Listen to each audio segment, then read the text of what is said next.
What is up, guys? How's it going? What's up? What's up? Let me know if you guys can hear me. You have nice pressure here with these falling aerials. But yeah, lower level Robins might have tried to commit with today to punish that illusion, but Wi-Fi knows you can't get there. they're gonna be watching some Shine. Yeah. You can? Cool, cool. Yeah, so we're watching Shine. They're doing the multi-stream thing, so there's a bunch of sets happening. I'm gonna move my camera so you see all the sets. Right now we have Light, Wildfire. This is the main one that's happening right here. Light got 0 to death, and he pretty much brought it back like immediately, which is like not really a surprise, but yeah. Not great. That was like the big thing in the set. Also, I'm making my debut of streaming on Kick. So if you're on Kick and you want to check me out on Kick, I am live there as well as on YouTube. Oh, doesn't get the actual ground bounce right there. Bounces them up instead. Oh, nice nair. You think Zomba takes it? End up grabbing this ledge against Robin. I could definitely see Zomba taking it. Not something you want to do when your opponent's Strides, get the fuck out of here. No. Oh, also Strides. I feel like unless you're... I'm assuming you beat Bomber Cyberfunk already, right? Yeah, just again. Did you get everything yet? Are you trying to get everything? I also had a Robin main phase for a bit. I'm unsurprised. I was like, let me play another floaty character. Are they floating? I guess they're kind of. All right, yeah, this is looking over for Light. Yeah, despite that. Elite tweet, what's up? Beginning right there, yep. Reasonable, yeah, that's Smash. That wasn't even a read. Yeah, Light You got all the characters and costumes, nice, and gear. Despite that 0 to death, that he came. What are you missing? The graffiti? Unfortunately, not. Or did you tag everything? That game number 1. You can definitely see like moments of great situational. Also, Blue from Pig, what's up? Like, for example, jab 1-2, just hold, like waiting, like the patience. Sure. But why is Melee so big compared to Ultimate for this tournament? Historically, this has been a big Melee event. That's basically it. And yeah, someone was saying this is going to be the very last Shine that is happening for Smash. Well, I guess in general. Take that, not get shook, and But yeah, unfortunate. I want to say they've been having like issues running the event as well. The area it's in is pretty expensive, so I think that has to do with it. Unless they change venues, but I remember when I went, the area was like pretty pricey compared to like other events. All right, well this is over. Light just super adapted to whatever Wildfire's doing. Missed the first hit on purpose. Can't SDI. Yeah, gonna have some more up airs coming through. Yeah. I feel like he maybe could have gotten a 4th if he'd reset. Did I watch any I didn't. That's the trim in the UK, right? I mean, do you? Yeah. What happened? What happened in it? Playing in the now I'm mad kind of way. Who do I have winning? Oh, Japan. He had a second health bar. Wildfire was like, oh no. Mia's Incineroar won?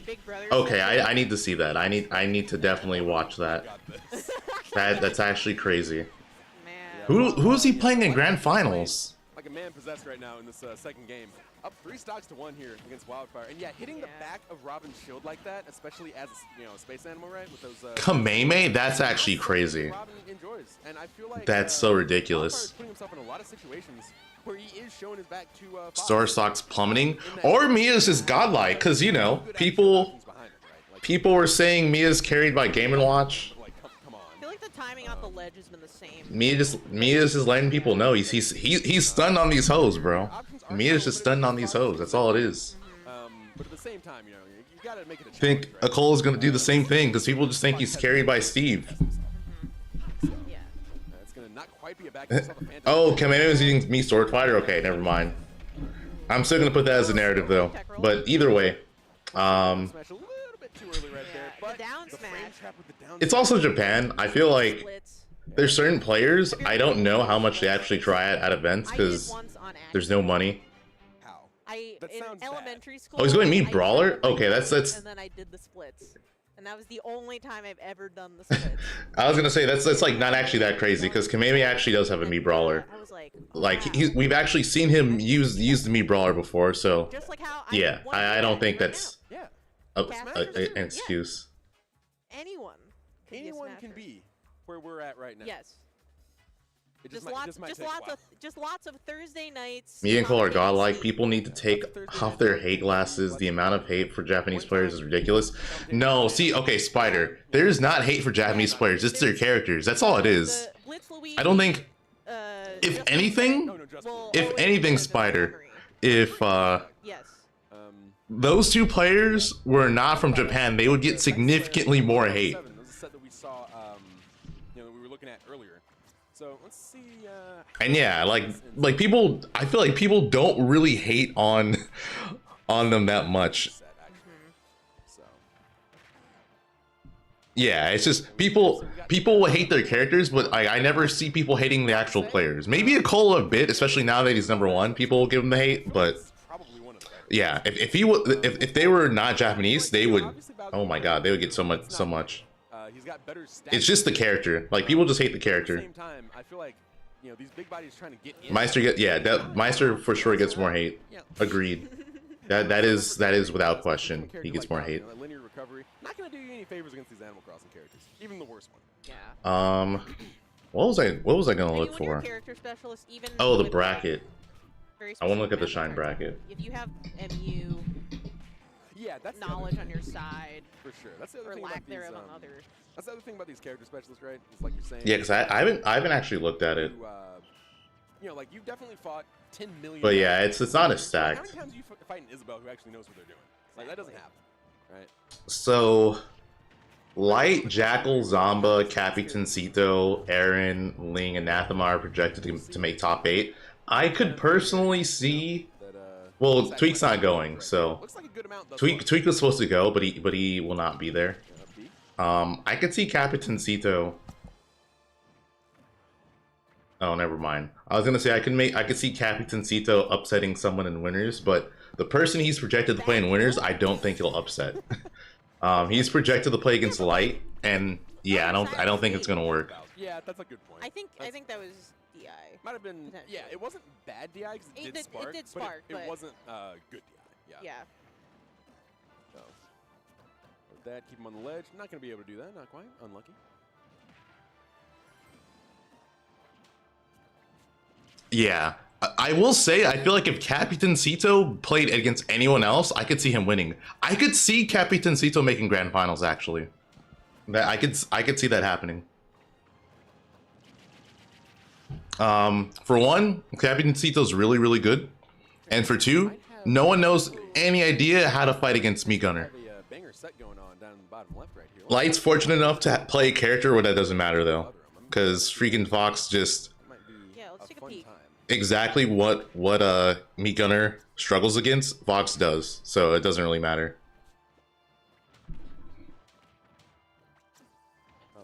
Setting up down there. It's Samus, but more annoying and less good. That's the thing. If you have the mindset that Mii Gunner is like Samus, you're going to lose. If that's not like Samus.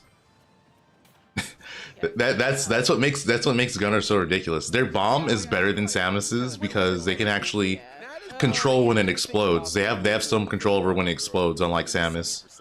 I want to say their missiles are safer on shield. Fair is also pretty ridiculous.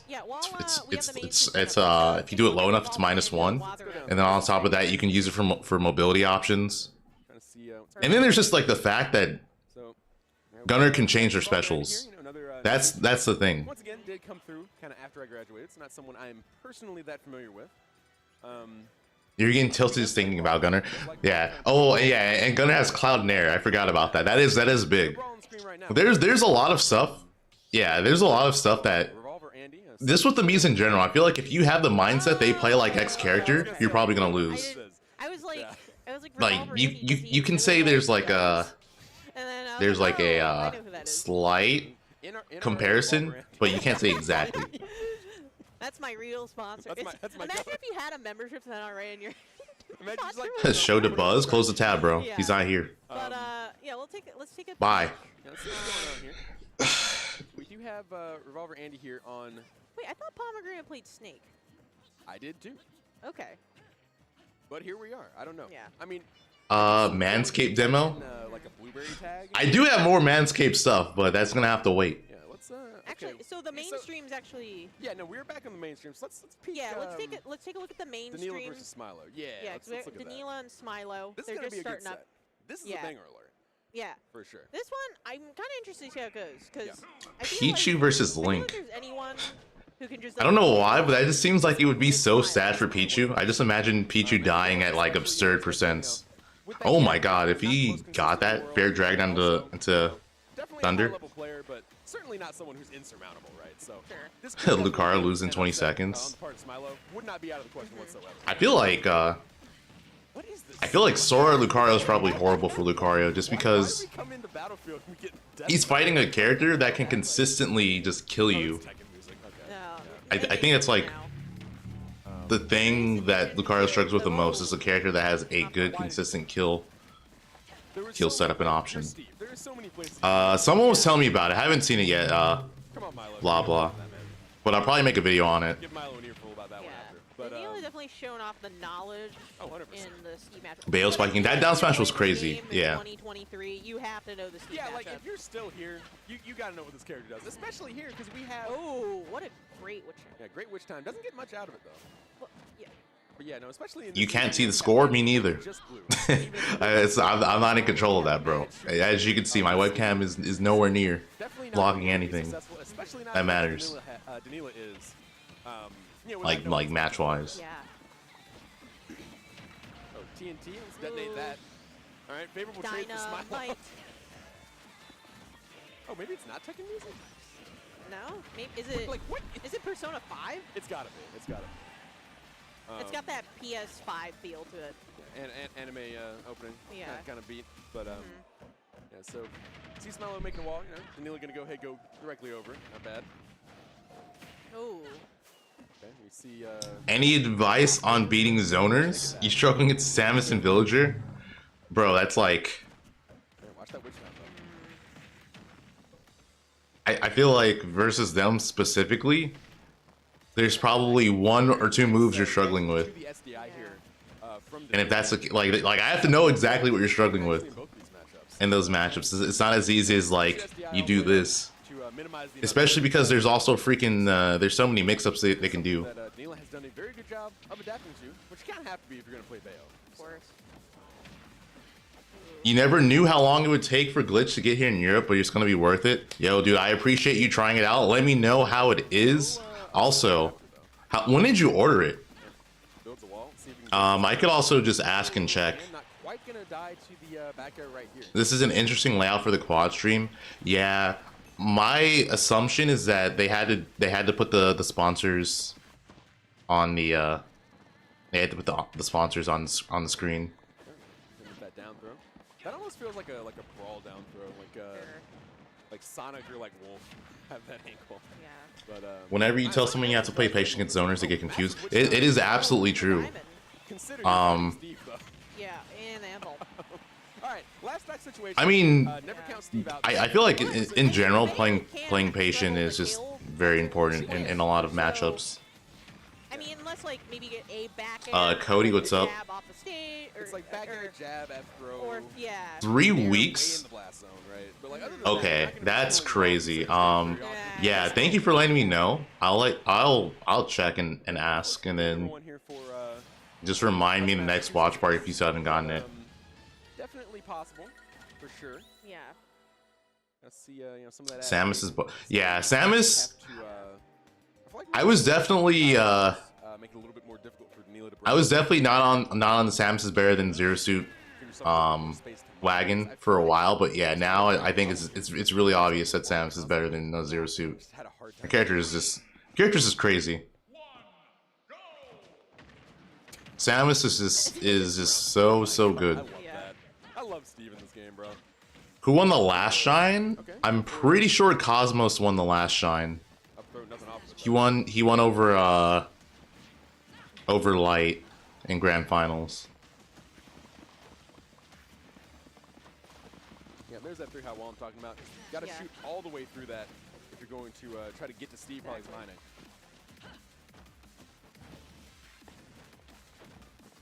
How do you get away with that? Come on, man. A couple forward airs right here. Hammer him off the stage. This shine is definitely not as stacked. Let me take you there. Yeah, to the sky. I want to say it's roughly the similar to the shine that happened last year, except it's just less people there. So, to my knowledge, Light's there, Jakal's there, Zomba's there, Dark Wizzy's there, Capitancito, Aaron, and Ling and Anathema. There's like a few other people. Slight deficit here. Tries to actually set up the Corey block there on the left-hand side. But yeah, let me just put the bracket up so you guys can check it out for yourself. No. Okay. Barely not. Just barely. Take a little time to mine. There you go. Does have that gold in the combo. Also, I should probably make my command. That'll be nice. Have that faster frame data. Oh, and it gets the diamond as well. Oh, that anvil. Yep. It's like, oh, I have this wallet. You want to come by? No, you don't. And Danilo was like, hey, man, stop crafting. So I was like, no, you. Oh. Yeah, we got the diamonds on even stocks here. Oh. That is fantastic stuff. Still have the gold in the back as well. Yeah, now Danilo is going to be fighting a much harder matchup now with Steve having diamond. I feel like Smile was waiting for like a roll-in. Oh, 100%. I'm wondering if they're going to do another stream for this, or is like the entirety of this bracket, or yeah, or is this entirety of the stream is going to be the multi-stream? Because I want to say for Melee, it's not like that. I think they have one main stream. Looking like Ronald Reagan a little bit. I don't know what that means. I'm gonna double check. Yeah. I have a story for that off stream for you. Oh no, they're multi-streaming everything. It looks like. Several things, none of them good, but all right. Regardless, though, that is an interesting approach. I feel like that's not. I want to say that's not as good. Is off the table now. I mean, Danilo has Danilo's got still got the gold. Oh, but that force F smash taking us back to even stocks. Smiler's still in it for sure. Have I ever met Isaiah?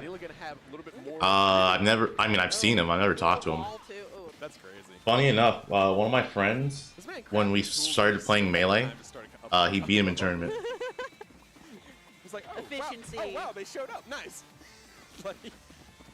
That's crazy. Yeah. Oh, double wall right here. That was the most like FPS like shoot a wall thing I've ever seen. Yeah, I know. For sure. Danilo, doing a question. My friend retired Isaiah. Deal with these walls. It's crazy.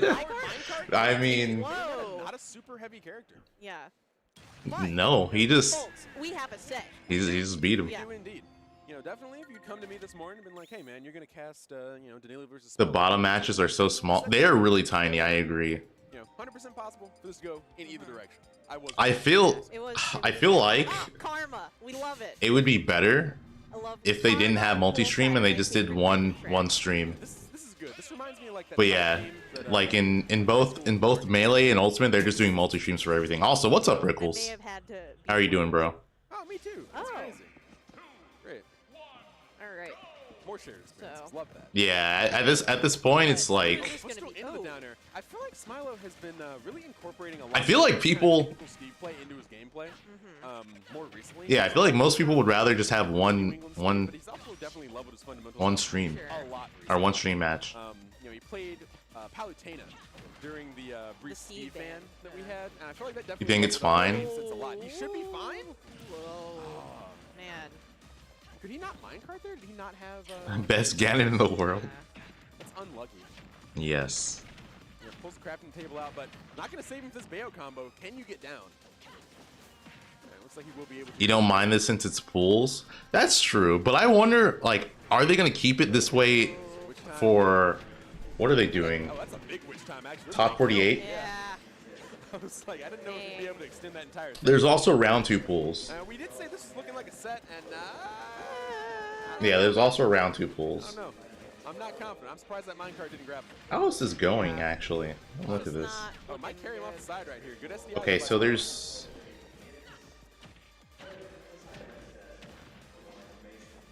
there's 4 wave of pools that are happening, and then let's see, round 2 pools are happening. Yeah.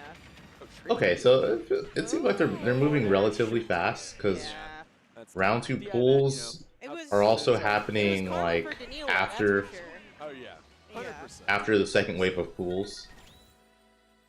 But yeah, you know, So unfortunately, they're doing it like a pretty solid pace. So I'm assuming solid showing, and we'll see what he can make happen here in the loser side of this bracket. like after this wave of pools is finished, we should get round 2 pool matches on stream. Yeah, the other, because we've been in H1 land. Yeah, we have been in H1 land for quite a while, and you know, while we're here. Oh wait, what? Are we as a society past calling Bayo mid-tier? So we've been mainly casting full H1. Yeah, no, there's Bayo's definitely not mid-tier anymore. You have to keep in mind too, though. This is the thing that people will forget to mention. She was buffed, like you were saying. so like it was warranted to call her mid-tier at the time, because she actually was, but now she's not. It's like the same thing with Diddy. Diddy Kong was ass. He was not a good character at the beginning of Ultimate, but people somehow forget that he had like he's one of the most buff characters in this game, despite them removing his infinite. We have Queso also making it into winter side pools. DM expected, Red Purple. We have a I guess like a minor upset on I mean, I'm not surprised, but in terms of seeding. Yeah, dude, they buffed his recovery. His recovery was so bad. His recovery was by far the worst it had ever been. So, that felt racially motivated. Oh my god, yeah, it was pretty ridiculous. Who else? Yogi, obviously, like we said. Yeah. Virgo. I haven't seen Virgo in a while. Yeah, but I mean, got 2 DQs yeah. in the way. You know when people really forget? Freaking Incineroar. Incineroar, if you don't remember, his recovery was so bad. It was like max level of bad. Absolutely. His recovery was really bad. For sure. Yeah, just like that one thing. That one thing changed everything. Up on the main stream right now. Do we have looks like we're gonna have stock. Yeah. But yeah, I feel like a lot of people they'll mention the character. Oh, Wolf down smash. He's still dead, right? Oh, I love it. What was I gonna say? Oh, people will mention the like characters being good now, but then they'll make it seem like, oh, why weren't people playing this character before? And it's like, because they sucked. That's why. It's not like this game is Brawl or Melee where the characters never change. No, these characters used to be bad. Oh my god. Yeah. It's like yeah. Sure.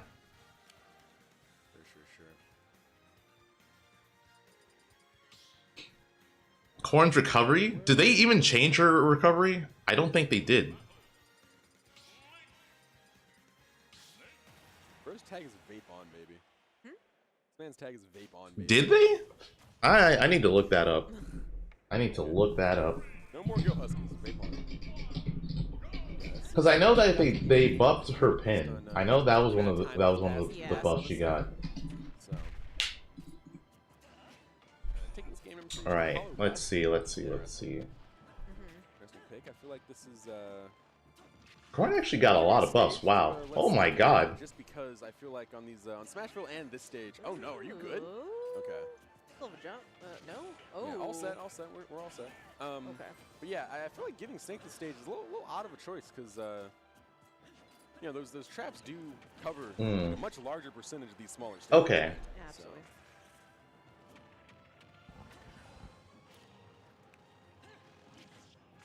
Wow. All right, that's pretty. That is pretty significant. And it looks like Stocktaker and Sea Live are actually setting up down there on the main stream. Dude, Corrin, I didn't realize how much Corrin got buffed. Yeah. She might actually be one of the most buffed characters in this game. Like, damn, bro. I might redo my most buffed and nerfed characters. Stocktaker 69 because those Corrin buffs are actually pretty stupid. A little bit, you know.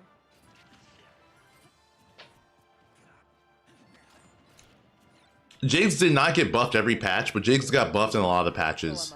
I did not know. One of the biggest Puff are two of Puff's biggest buffs were definitely the forward throw. The forward throw buff was stupid, and then the jab buff that she got, because now she just has kill confirms out of jab. Leezy, thank you for the $2. If I had to live on one Smash stage, what am I picking? Yeah, not looking too healthy right now. Probably like the Tamagotchi life stage, because it's like a house, and there's like beds and stuff. Honestly, it takes a lot for I think that's the. If you can pull off a bullet, like. It's a pretty simple pick. Because it's like not because mullets are bad. It's just they're like a hard hairstyle to pull off because you gotta have like specific bone structure as well as like your outfits. And I feel like Snake really encapsulates the style that is peak. What? I actually called out the bomb recovery with the Nikita hover. Yeah. And that was nice because down throw up tilt, right there. But that was nice because whether I could have said the Earthbound one or Smashville. Nikita went out. And the DI cone for that bomb is just not big enough to everywhere the Nikita could be. Yeah. Oof. I don't want to live with a bunch of humanoid animals. That's for one. I don't want that. And for two, that's not gonna work. I'm not picking the Earthbound stage because like Yeah, let's look at this again. Yeah. That game's messed up. Yeah, let's look at that one more time. Very cool. Why would I want to live? Why would I want to live in that world? Yeah, I'm just gonna draw that if we can. Hold on. We can. Okay. You have kids running around with psychic powers that could kill people. No, I don't want that. Yeah, no, I'm drawing in on that. Like, that's insane to me. I'm gonna draw on the path. So you go. The Mii's are okay, but at least the Mii's are kind of human. At least the Mii's are kind of human. You know, it's like a homunculus. I've been correcting women all day today. That's what is good. What is good? We have this. It's basically a homunculus, bro. Like I said, Stock Taker coming in from Tri-State with that wolf. I will say the tag "See Live" sounds like a YouTube. You're telling me to pick between a homunculus or a chimera. That's what you're telling me. Yeah. I'm picking the homunculus. All right. Let's come through here. So we do have I'm picking the homunculus. I'm gonna say, as far as wolf matchups go, I actually don't think this is one of his better ones. You know, definitely kind of hard to pin Sora down with that floaty movement, as well as those disjoints, right? Also very good at edge guarding. A lot of your combos work a lot better on Wolf as well due to your fall speed. Howl Bastion would be dope to live in. You're definitely a seasoned veteran, so we'll see what he can do here. With freaking Heartless running around and stuff? I don't think so. Playing in the background.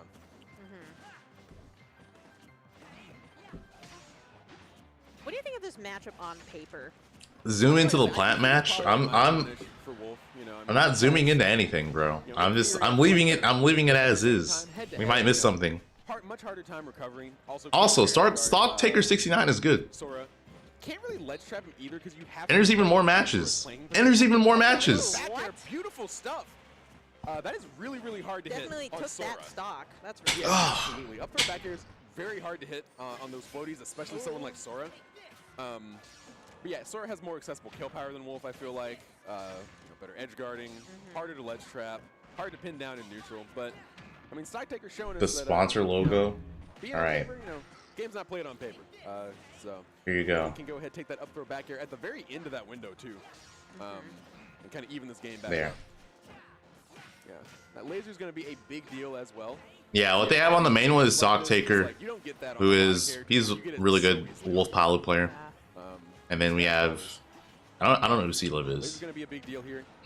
You don't necessarily want to fight Sora head on that often. Conversely, I feel like a lot of the, you're saying Sora. Why not live in the Fire M13 house stages? I've never played that game, so I don't know how messed up the world is. Yeah, exactly. You're gonna have to go for later percents at a lot of things, like that up throw back here we saw. I'm telling you, the Tamagotchi life stage is the best one. Right, this is the best one. Nothing's beating that. Let's see, we get down throw into the dash. Yeah, no, Stock Taker is really good. Right? A lot of characters end up on the ground after that dash attack, but Sora's actually floaty enough that he ends up in the air, so he's able to match out that forward air after. You're sad that the Last Shine is the smallest one. Pretty strong throw right there. I feel like there's just too many events happening So it's like, good stuff. Kind of putting Stock Taker in the blender right now. for a lot of people, you either pick going to Shine or like Terra. Like a lot of the top players are going to Terra, so it's like that's happening next week, and you want to mentally prep for that event. That being said, raw F tilts on the table now, potentially with a 2-frame or something. Yeah, it doesn't even risk it. Trying to 2-frame sword.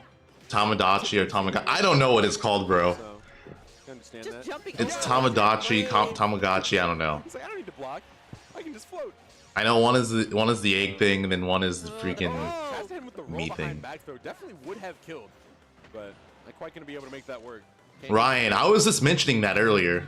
Like the cost of traveling is also pretty expensive. Like for that event, like the hotels and stuff. Like what? Yeah, air dodge away from that freeze. Back there won't take it across stage. It'll get close though. Fire. Oh, yeah. Nice. Yeah, for sure. So, definitely not the heaviest character in the world, so going to be able to take those stocks with some nice efficiency, for sure. You know, on the occasions that Wolf can get in, you know, obviously you can definitely mess Luminosity Luster to replace Shine. I mean, that's. I don't think that's going to happen, but we'll see. We will see. Expect like an FD ban probably, and then like a town ban potentially. As a fellow Wolf player, yeah, like, you know, I feel like that's probably what Stock Taker's going to go to, so I feel like we're either going to end up on, like, Kalos or Small Battle. Yeah, okay. So, yeah, one of those biplats, as that is where we end up going. Fort Smash. Bro! Dude, people don't know how to fight Piranha Plant. I saw that. On PS2, rather. So. And did anyone see the Fatui and them roll into it? That is such a huge matchup check, even if they didn't die. Sonic Heroes theme playing in the background, that stuff. Great music for a swell battle, of course. A couple of forward airs, yeah. And that's the thing, yeah, like you were saying, I mean, I feel like... What do I think of the Wolf can't kill allegations? What? I don't even know. Have people been saying that on Twitter? I have like over half the people on my timeline muted. Fastballers, you're so used to doing those things. Yeah, or at least like moderately fastballers, yeah. Right? Like not floaties. Then you fight Sora and you're like, whoa, it's kind of like the puff effect in Melee almost. Yeah. Thoughts on the Smashbox? It's cheating. Though, so can't get the back air off. Nice parry. Yep. Only way you were punishing that. It's a cheating mechanism. And he landed though. Yeah, he landed. Yeah, is able to. Unlike the moon. Yeah, unlike Armstrong, he didn't. Unlike Buzz Aldrin, did actually land. Land right there. Yeah. Not recently, but there's an idea floating around that Wolf can't kill before 170 to 180. I feel like Sora up B definitely is deceptively powerful though. It is, I think it's stupid, but sure. I understand what they mean, but I still think it's stupid. It's like, yeah. He has like a bunch of kill moves. But yeah. Up angle F tilt, a little bit more power on that joint. Get it to kill a little bit earlier. Oh, the freeze reset? Why is Wolf up smash so weak? I definitely wish it was stronger, but I feel like he doesn't deserve to have that strong of a kill move for an up smash when he has everything else. That's kind of the silver lining of these floating matchups, right? It's like if you had that magical window, it's really hard for them to land. So. Oh, God. Yeah, exactly. The range on it's insane. Strong Nair actually almost taking it off the side right there. That's not something you see every day.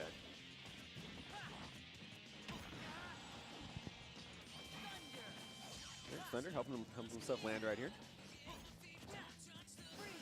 Yeah, the scoop's messed up. The other thing that's pretty ridiculous about his up smash is that like all right, Jared, you got it, bro. The hitbox is just really wacky. Like his feet aren't hurt boxes normally.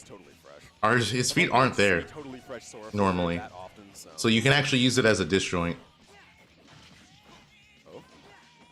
Frame cancel actually, I think, messed up the combo right there. Yeah, you guys can't see the player cam, but like every time Stock Taker 69 is like getting a hit that lands, like the rhythm. Yeah, he's like fully in. This is the weirdest layout you've seen. This is an interesting one. Because, like, they have, like, the main one, and then they have the sponsor, and then they have the 3 small ones. Zio, what's up, bro? No punish on that up B, unfortunate. Understandable though, it is hard to punish. Falco's up smash is messed up. It never hits, especially the short characters. But that's Falco in general. Falco doesn't hit short characters. If you have like a really low to the ground hurt box, he's not hitting you. See what we can get off this edge guard here. That's a 2-frame with the F tilt. Yeah, doesn't get it. Oh, is this? Oh, if he'd landed that second forward, that up smash might have. Yeah. That's true. Falco's up smash is mainly used to be an anti-air. Unfortunate. Good DI from Stocktaker, making it all the way over to the right there. Dash attack. Nope. Okay, down throw. No, forward throw here. Oh, that was nice. Yeah. Not making it back. Sora will, no problem though. Does this Sora have those combos down though? Can this Sora do the nair and fair loops? Yeah, exactly. Go for the up throw just to set up a juggle situation. I respect that for sure. Can they do it? That dash tag? Yeah. What does it matter? Confusing me, the dash tag. Oh, NC10. With Wolf. We can also send what's up? Am I testing the kick out? I'm multi-streaming, so I'm on YouTube as well. Yeah, if you guys don't know, I am on YouTube and I am on Kick. Because why not? I love that about Wolf. That's great for him. They made me partner. Yeah, that set was. Might as well use that power. For Stocktaker as well, gonna go ahead and make it into. Winner's side. Leezy, thanks for the 199 again. As a Sora main, I love Unleash. He goes in. Nice 2-0 victory. Oh man, I need to play Unleash. I need to play Sonic 06. I have it. I haven't done the streams for it yet. Take a look at Saxlayer Middleman. Perfect. Yeah, there we go. Who do I have winning? Terra? I need to see the bracket. It's way too that event's way too stacked to call without actually looking at a bracket.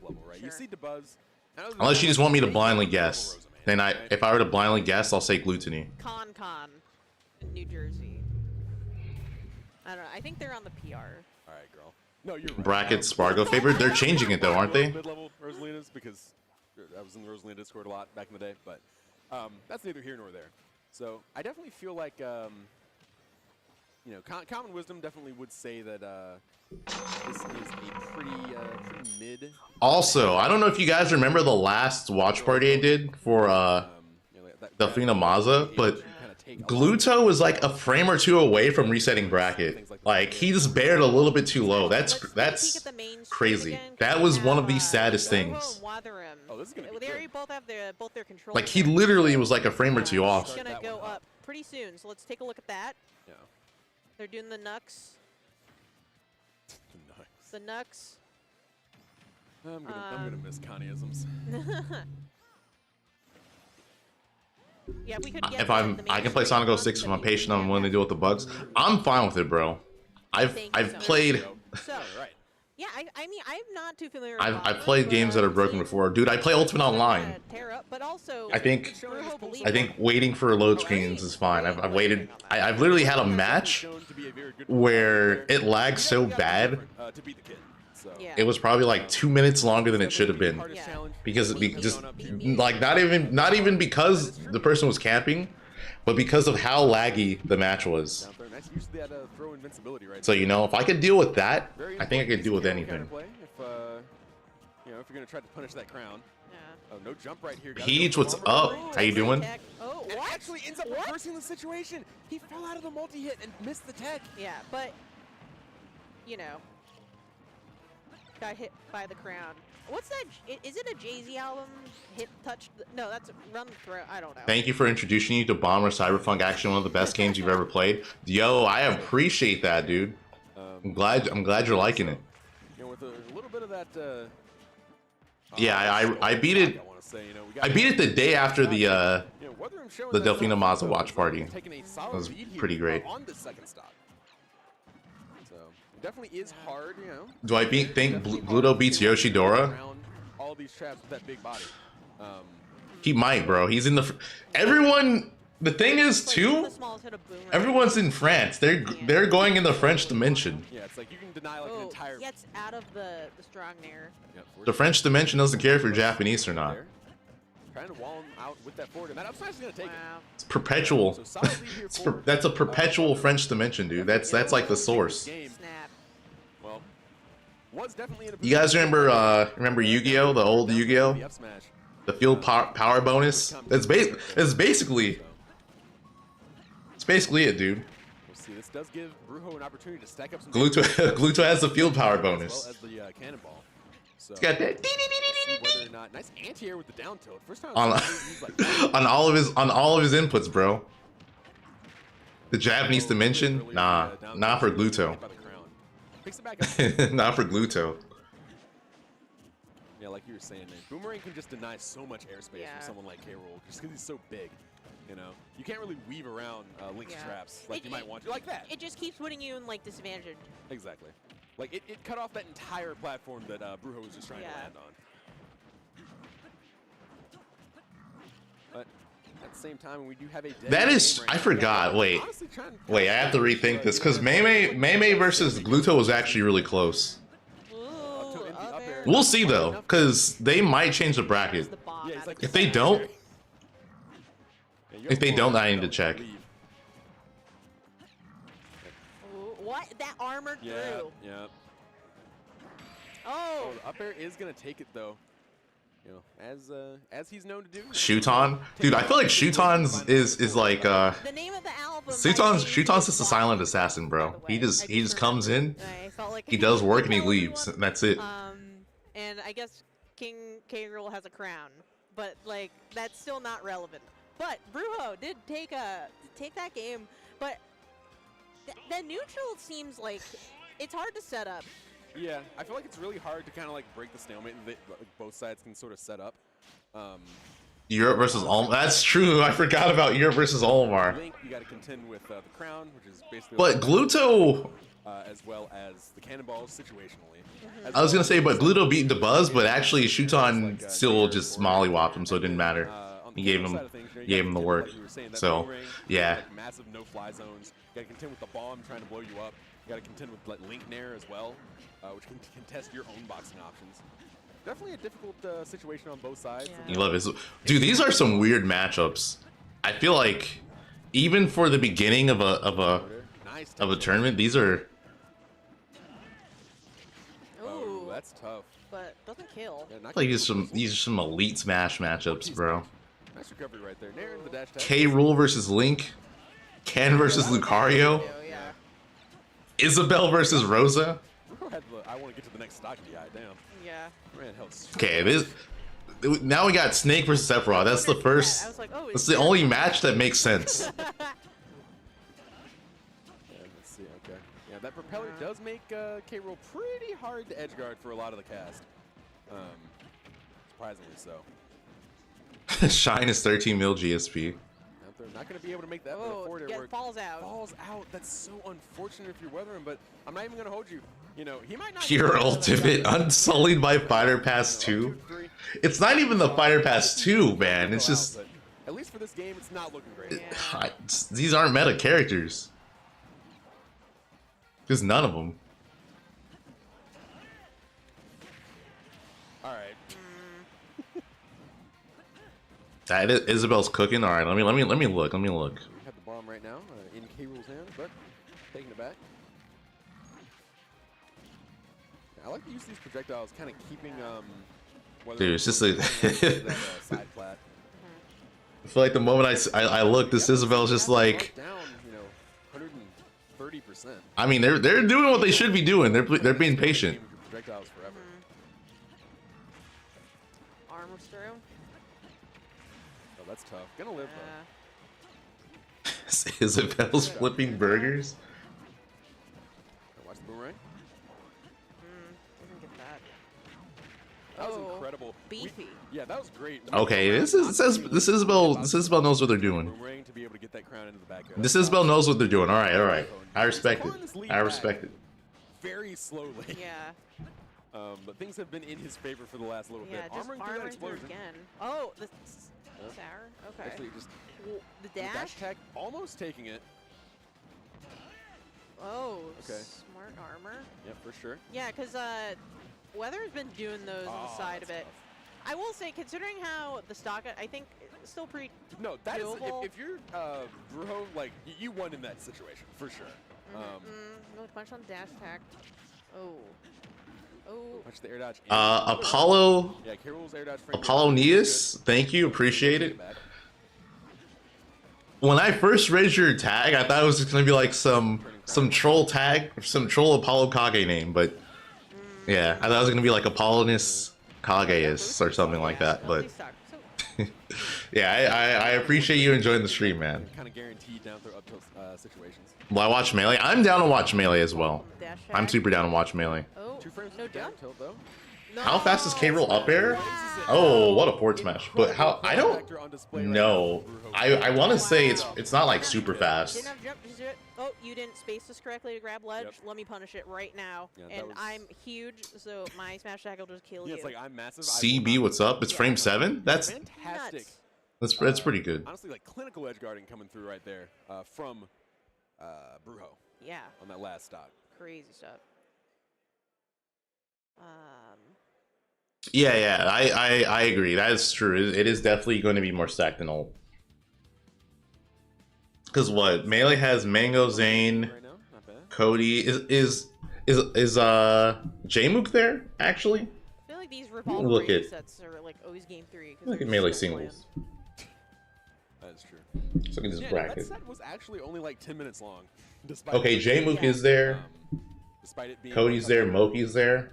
Heroic journey. Mango. Is there. An epic hero. Yeah. That is Brujo. Far better hero's journey. Kadoran's there. Josh, man. Who cares about Homer? Yeah, who is that? Yeah. Like Simpson? Like the this is an interesting bracket. They have Moki seated over Mango, which is weird to me because. So, kind of curious what the game count is right now on this. Okay, hasn't Mango outplaced Moki at like the past 2 or 3 events they've been at? Yeah. I get it. Especially not winning losers. Yeah. Oh, and then they're setting up a on the main Live and Saxon Slayer soon. Yeah. Mango isn't going. Oh, is he not going anymore? I do look forward to that. But yeah, winner of yeah, I saw him tweet that, but I feel like he always tweets that. He always tweets. Mango always makes some sort of tweet that he doesn't want to go to something, or like he barely made something, or that he's not going anymore. Definitely still in a solid position, I would say, to make it out of these pools. Yeah. So. Where did the phrase "drowning in pools" come from? Because it's a pool. Oh. I feel like Smash has majors frequently compared to other games. Like, I'm not really yeah, it's definitely oversaturated with major events. They do. I was actually about to say that. Like, there was a thing. Mango actually missed his flight for real this time. Okay. Yeah, top players should get floated through pools. So this time it was actually real. But yeah, we have the wonderful on the mainstream. Moki's ranked higher. Okay. Coming through right now. Yeah. So, I mean, Moki being ranked higher, I'm not surprised about, considering like Mango literally threw on the line here for these guys. some events, and then Moki's been doing solidly, so that makes sense. Gonna go home, and let me tell you, it is a hike from Walton or from Worcester to anywhere. So it doesn't matter where they're from. It's a hike. Yeah, that's true. Isabel caught one of the Thundagas. But if you catch one, does only one come out, or do all 3? No, it's just the one. Just the one? Yeah. I'm kind of curious how it comes out. Throw the bolt. Oh, is that it? Yeah. It just throws the bolt? Like, I horizontally or vertically? That I don't know. That's what I'm curious about. Ah! Okay. Yeah. We got our answer! How do you fight Shulk as Wolf? It's the Void Smash Hard, bro. That's the goal. Oh. Zeus Bolt. Yeah, we see Live taking that first stock. So what would you like to see? I feel like what would you like to see? You didn't know I was chill like that? What do you mean? Like chill like what?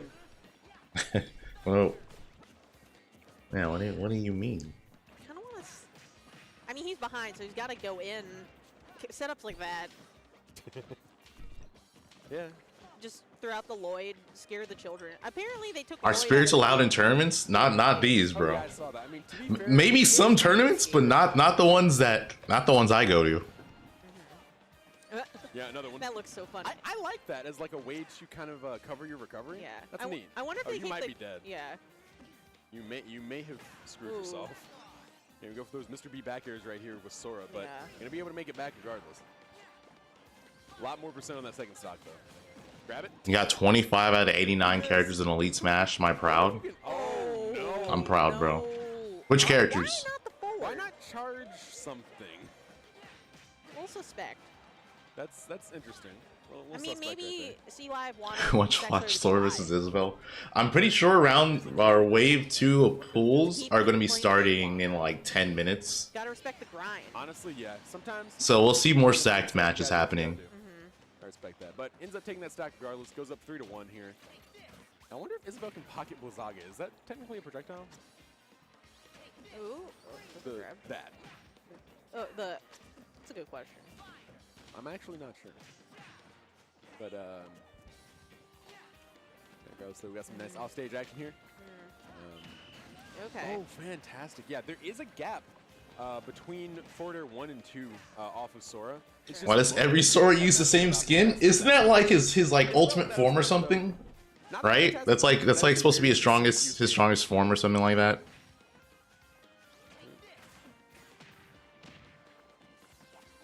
Misses the grab, unlucky. Calls the air dodge a little bit off. And big shield damage with that up smash.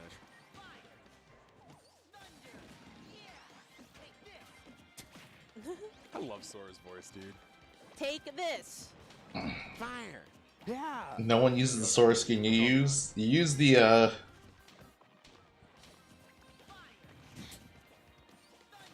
what's it called?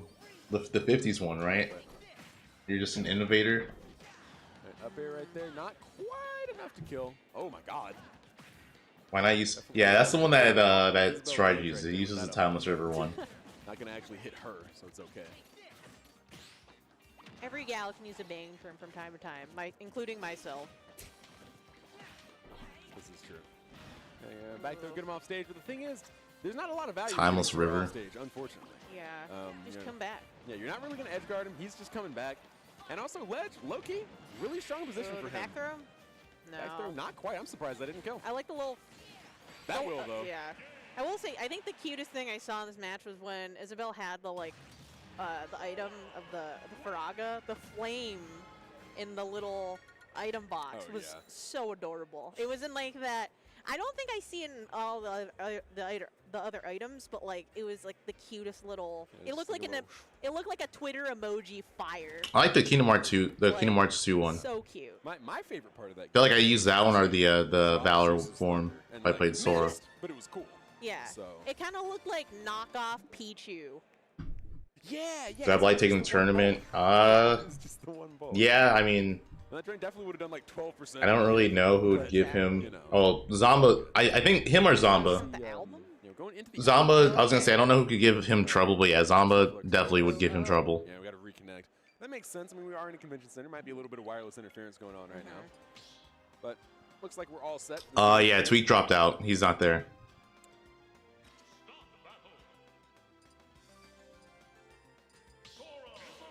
Sora and Isabel. Zomba farm him in friendlies. I feel like light sandbags and friendlies. Alright. I played him, what was it? At so let's see what we got going on. Hello, Bastion, which tournament? Freaking it was PAX. It was PAX. I played him at PAX and I was kind of fucking him up. I do like and then when we actually played in bracket, he just never fucking approached me. Can do with the positioning of there being something in the middle. Plus with the Lloyd right there. He just dead ass just stood still. Kind of screwed. That is fair. Kind of cuts the platform kind of in half like that. Yeah. Yeah. Solid stuff. Did I raise? I see your ice. I raise you a fishing rod. Okay. I'm trying to see another pocketed Thundaga right here at some point in this game. Not because it's particularly good. You definitely want fire instead. There we go. All right, let's see what you can do with that. Nothing again. I believe they'll hit one. That's not sandbagging. It's just having fun. Hey, bro, you call it having fun. You call it whatever you want. All I'm saying is. That's he definitely just did not approach me. See live a lot closer to this being an even game. That up throw though, you know, that floaty fall speed definitely not doing a whole lot of favors as far as like, you know, living hits off the top from Sora, right? So yeah, we have well, I was gonna say we had a considerable lead coming in from Sags for the first time this set, but still a slight lead, you know, definitely still something that you can make happen. This would be a solid win for Sags Slayer for sure. Like we said, would get him into round 2 pools as well. Yeah. A lot of adaptations here coming through. Definitely making use of that Lloyd setup that you were talking about. Kind of forces Sora into like one angle of approach, and then even if he messes that up, you can still get Lloyded like that. So solid stuff. Yeah, just keeping that Lloyd under the plat. Right, nice stuff. I see Apple Reviewer set on stream. Okay. If it was on, I wasn't paying attention to it, to be honest. Kind of just been chilling and talking with chat. I'm like kind of looking at the matches. Just kind of like committing to a game plan with the positioning. Yeah, I'm like waiting for like later bracket matches to start. Straight up, maybe was not expecting to have to DI Exactly. We need DK in top 8. Stage baits a little bit more damage with the Lloyd. Yeah, that under the plat Lloyd that you were talking about has been really putting in a lot of work this game. Yeah. I was talking with Tweak earlier this week, and yeah, Sword. I feel like my tweet kind of motivated him to want to play DK. So we're just talking about DK stuff randomly. I feel like Sax definitely figured some stuff out. Between games number 1 and 2. Definitely realized that, you know, I feel like definitely was overcommitting a little bit too much in that first game, coming to Sora a little bit more than he necessarily needed to. And then also, you know, stage counter pick definitely came through as well for him. So. Oh, now I'm noticing a bit of a counterplay. I should tweet about Banjo? Rid of the Lloyd before approaching. Absolutely not. Why would I? Why would I want Tweet to play Banjo, bro? But I think in solving this, I think it. Let's see the Falco video first. I'm still waiting on the editor to finish it. So the editor, I had doing that video. I actually had them push it back to work on something else that I needed to finish. Not quite. You are in an awful situation. So it's taking longer than normal. But really looked like Slayer had a game plan for that second game. Yeah. But no, I think as soon as C Live was like, oh, I can. Tweak had a banjo. Yeah. Tweak had a banjo. Like, what was it like the first few weeks? Bro, what is this? Why did they just randomly stop showing the matches? Yeah. Are they gonna go on break or something? That would be my only guess. But yeah, let's read some wonderful ads. Some ads real quick. Let's see what we got. So, all right, well, you know, whatever. Porky has an online store coming soon. Porky, wonderful artist, and you can check up Porky's socials right here. You got Porky_draws for Twitter and Instagram. Social medias. For Tweak Banjo something the world needs? It's not. We have enamel pins. You can scan that QR code real quick on your screen to see. Oh yeah. Also, Tweak did not win a major with Banjo. Trey's shop, and also other socials. There you go. Looks like this is happening. You know, on yeah, he did get top 8, and then he switched characters. Oh, let's show some merch real quick. And you know, would you want some mid-tier apparel lifestyle merch? I know I feel like I would. Look at Jigglypuff. We got Peach. We got Yoshi. Depending on the game, they could be mid-tier. Also, some fun hats. A bucket hat. Bucket hat. Couple of baseball caps. Yeah. Go check out the socials for mid-tiers apparel and scan. How about Tweak brings back the Wolf? Tweak played Wolf at Gommel and lost to a big Duck Hunt fan. Yeah, let's grab one more slide right here. Let's get this one. So, yeah, take it away. Yeah, let's you know, one more time, one more you know, merch show real quick. Got Livia doing prints and stickers. Once again, we got the Twitter and the Instagram. Looks like we got some solid Final Fantasy and Mario art. I actually retweeted that Rosalina earlier today before my blog. Duck Hunt wins against Wolf confirmed. Yeah, so we got some solid stuff here from Livia. Go ahead, scan that QR code there, and you can see their shop as well. Steve Kirby's so cute. But yeah, that is going to be it for us, you know. Definitely an honor having this first block of the day at Shiny. I know this is a big goal for both of us. Big goal for both of us. And I don't know, can we say it? This is How our come we're last retired? event ever. We are, I just think retiring the way from that but, you Tweak know, plays we wanted Wolf to is kind of especially outdated in the meta, last so he time, just and would need to play him more so and honored just to polish be some invited things. That's to all it be a part of is. this wonderful event. Absolutely. And you know, and we could not come up with a better community of people to share it with. Because even when Tweak used Wolf against Tabuzz, no, I feel like I'm he just plays Wolf like a zoner. And have a wonderful day, guys. We and hope you have a damn good one. Enjoy care. the rest of Shine. All right. Pocket Wolf doesn't. Yeah, pocketing Wolf is definitely not the move. He's like dude, people people call me crazy for saying this, but Wolf is hard to use at higher levels. I feel like he's a character that I feel like out of all three species, he's the hardest to use at the highest level, just because you need to utilize so much of his moveset and understand certain things about matchups that if you don't understand, you're gonna get wrecked. Like playing Wolf compared to all three species is by far the easiest character to matchup check, or the easiest one to matchup check. That's the biggest issue. Like characters in Ultimate, depending on how good. Or okay, let me rephrase this. So characters in Ultimate, depending on how good they are in the current meta, I feel like depends on how easily they can avoid getting matchup checked. And I feel like even though Wolf is really good on paper, even though Wolf is really good on paper, he's super easy to matchup check.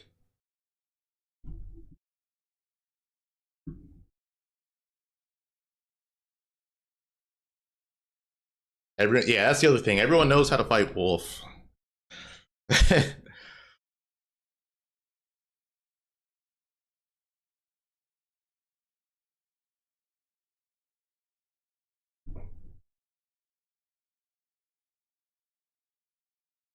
All right, Rockin', I'm timing you out for being annoying.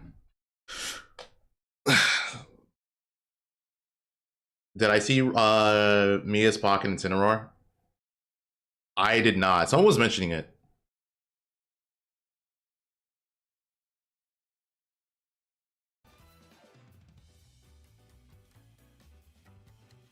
Donkey Kong? I feel like Donkey Kong is...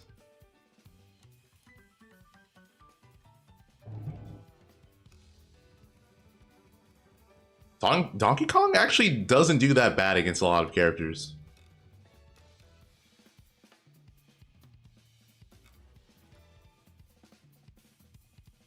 Yeah, like Donkey Kong surprisingly does not bad versus a good amount of characters. Donkey Kong Sonic. That's, dude, I was saying, I don't think it's even, but I don't think Donkey Kong does that bad against Sonic.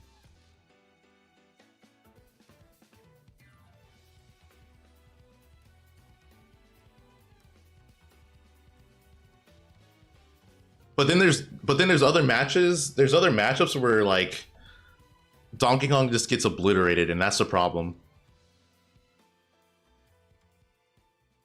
Like Donkey Kong Palu is horrendous.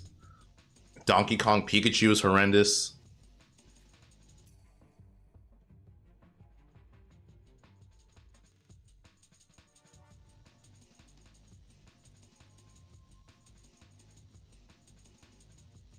Donkey Kong loses to brawlers zoners. He doesn't really lose to brawlers that much. It just depends on specific characters, like how strong their advantage state is. But depending on how well the character fights up close, I don't think Donkey Kong does bad. Because the thing you have to keep in mind is Donkey Kong has freaking intangible hands, so he has like sword hitboxes, so he can actually just freaking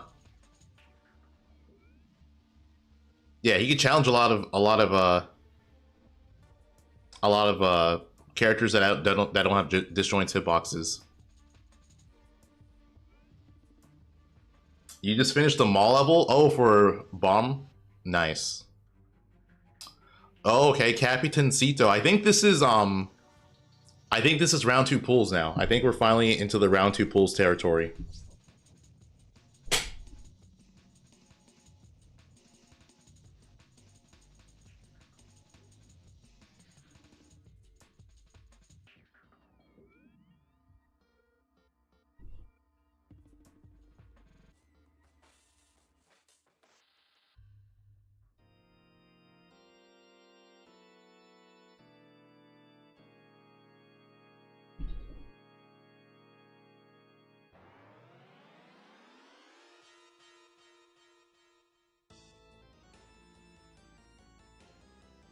DK Younglink?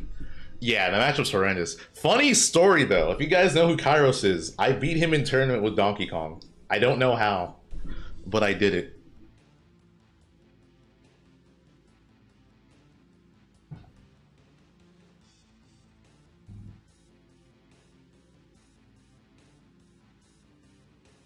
How, dude? I don't, like I said, I don't know how, but I beat him with DK.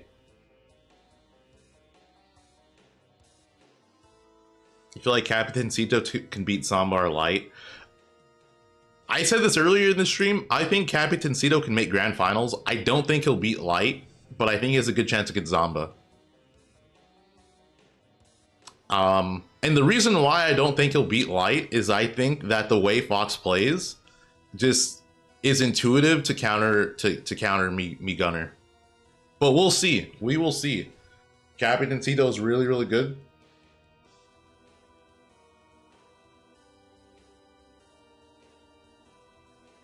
But yeah, I don't see it. I think it's like the one player that would give him the most trouble.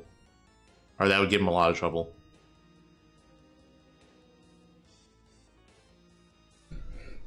Dude, they moved the screen again. Okay, let's put this like this.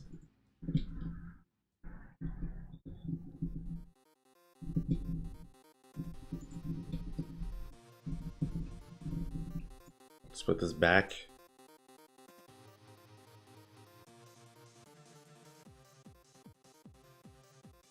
Bruh.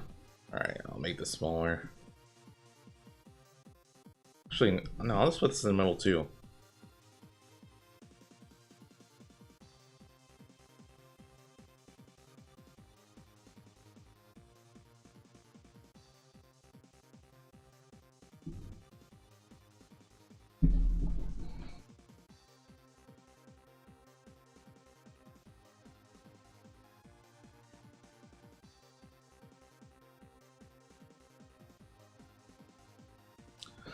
Capitancito versus Yogi. All right, I guess this is like a small preview just to see how Capitancito does versus Rob. Obviously, this Rob isn't as good as Zomba, but yeah, it's like an easy way to guess how he would do versus Zomba.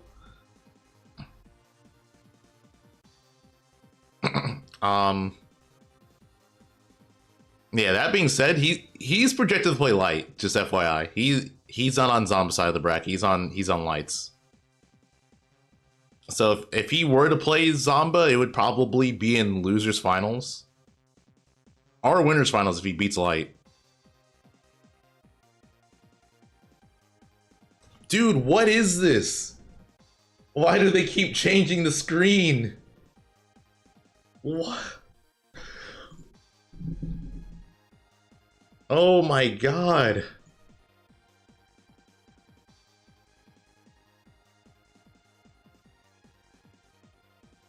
They're gonna change it again.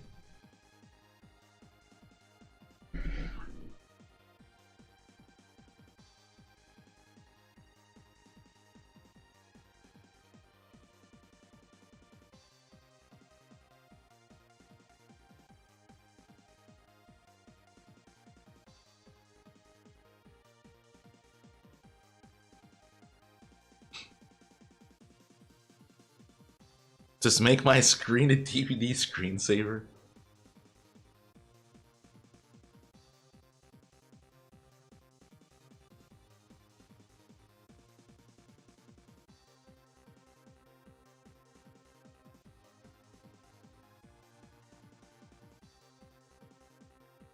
Tarek and Entei in Grand Finals at the official Nintendo Gamescom Invitational. That's hype. It's hype. Hello everybody, what is up, and welcome to Shine. I'm Ritual, here with Gerd, and we're gonna bring you some fantastic singles action. I'm super pumped because we have some Why did they in the tournament here ahead of Why did they just switch it over like that? But what I was gonna say is it's cool that Nintendo's doing that in Germany, in Europe in general. Has ever won Shine. We don't talk about it on stream. We do not want to curse it anymore. Light has come the closest at getting second. However, he's never won the event. Zomba here, as you mentioned, Tweak DQing, Jakal DQing. Yeah. I don't want to say it's coming down to those two players, but it might just do so. It depends on really who else is left in the bracket path going into top 48, and I imagine Light's going to be able to scave off most of the they definitely. On bracket, and I imagine Zomba's going to do the same. So I feel like if they were to do something like this, they shouldn't have showed the matches and just waited, you know, because like they're cutting off the sets. You know, who've had good sets against Light in the past. One of those players, though, Nintendo Europe actually supports the scene in like America. Not feeling and wanting to take some time home. #1 player in it's crazy. Not going to be competing in singles at this Massachusetts regional, but that's enough about what we've got coming up because we actually have sets in action. So we're gonna jump on over to. We got some slides first, actually. Yeah. So why don't we talk about the Button Bender and Corpse Customs? If you Why is it common for top players to DQ from events? Because there's too many events happening. There's too many events happening, and players are just spreading themselves thin. And if you, speaking of things to check out, you should check out gatekeep.us as they sell apparel, charms, desk mats, stickers. And you can Europe is so sad though. To get to the original, you have to go to another country. I mean, it's not that crazy because the countries in Europe are like the size of U.S. states, so it's not like you're going too far. Box controllers from rectangle corner. They have different designs. You have one that looks like a hexagon. You got one that looks like a typical box style controller. And if you want to check it out, look at that beautiful QR code in the bottom right. Super stylish. Love it. Yeah, that too. Like European public transportation is also just significantly better. So it's not like the U.S. where in order to go to some place you have to fly. You could take a train or something, and it's totally reasonable. To buy some incredible artwork. I love that Fox one. It's so clean. It's so clean. It's so clean, my friend. But as we keep saying, enough of us. Everyone has a passport? Yeah, that too. Yeah, we have some interesting matchups. We're going to head They're doing that again? Quad stream view. We got some amazing matches. Captain Cito and Yogi. That was not a projected match. Yogi was able to upset Pixels plenty early on. I'm going to lose it, bro. That I actually was able to pull captain. So it's going to be interesting to see. We're going to see I'm going to lose it. And Rob here. Me Gunner. Actually, Me Gunner. Sorry, I'm thinking of Apple Review. Holding the title of the best in the world with this character, someone that people didn't even consider as part of the meta until he showed up, started taking names. While we don't think of him as, you know, the king. Yeah, they have the game counts for Captain Cito Yogi and Brando Queso, but not Stop Taker and Brujo or Brujo. Today. Hey, so far just applying some pressure or getting caught on the platform and trying to find a up throw nair, yeah, that's a confirm. Really trapping your landing skirt. Interesting that Yogi tried to go for a forward throw, just trying to find something off of it. Down in full stock, maybe could get it here with the berry. Doesn't get the up tilt. Captain Cito able to get out of the berry as soon as possible. Resetting new neutral, just trying to camp in the corner. Remember when people saying quad streams were the wave? Otas, just another projectile to add to your arsenal. It's like, however, this one actually covers straight ahead with they're nice, but I just feel like they're way too overplayed. Timing mix up to the missile, so it does a really good job at solidifying that wall for Capitan. Yeah, I just think they're way too overplayed. I think overextension from Yogi and capitalize. Especially if you're going if you're in an event that's not very stacked, I feel like quad streams aren't worth it. I think this is way better to have a mainstream. Just making sure this matchup is super easy, up 3 stocks to 1. Yep, looking for especially because like no one Right, Rob's so good. No one cares about like losers round 2 of pools, you know? That's just like no offense to the people who are excited to have their match on stream, but it's like the minority of people who are watching, or the majority of people who are watching the event, they don't care.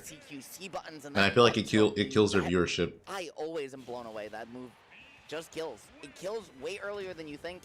It's Snake up till at home. But Snake up till at home is still a real OD. That's the Me Gunner special. Some people want VODs though. Like I said, the minority would want that, but the majority wouldn't. Unless it's like super stacked, unless it's a super stacked event. Like if it's like a Genesis or a you know, going over to Battle of BC or something like that, that makes more sense to have a quad stream. Because there's just gonna be there's gonna be like so many crazy sets that are gonna happen that you don't want to miss. But I feel like if it's an event that's not as stacked, it doesn't matter as much. Yeah, and if anyone was watching last year, Shine 2022, Brujo made an incredible run, beating the likes of Kiwi, Yossi, and especially Mutace. You gotta look out for the O2er sometimes. I understand it. I think it's nice that they're doing it for those people. But as a business and trying to run an event that's profitable, I don't think it's worth it. In very solid fashion, and just trying to find his way back to stage at the moment. He needs to not lose too much momentum here.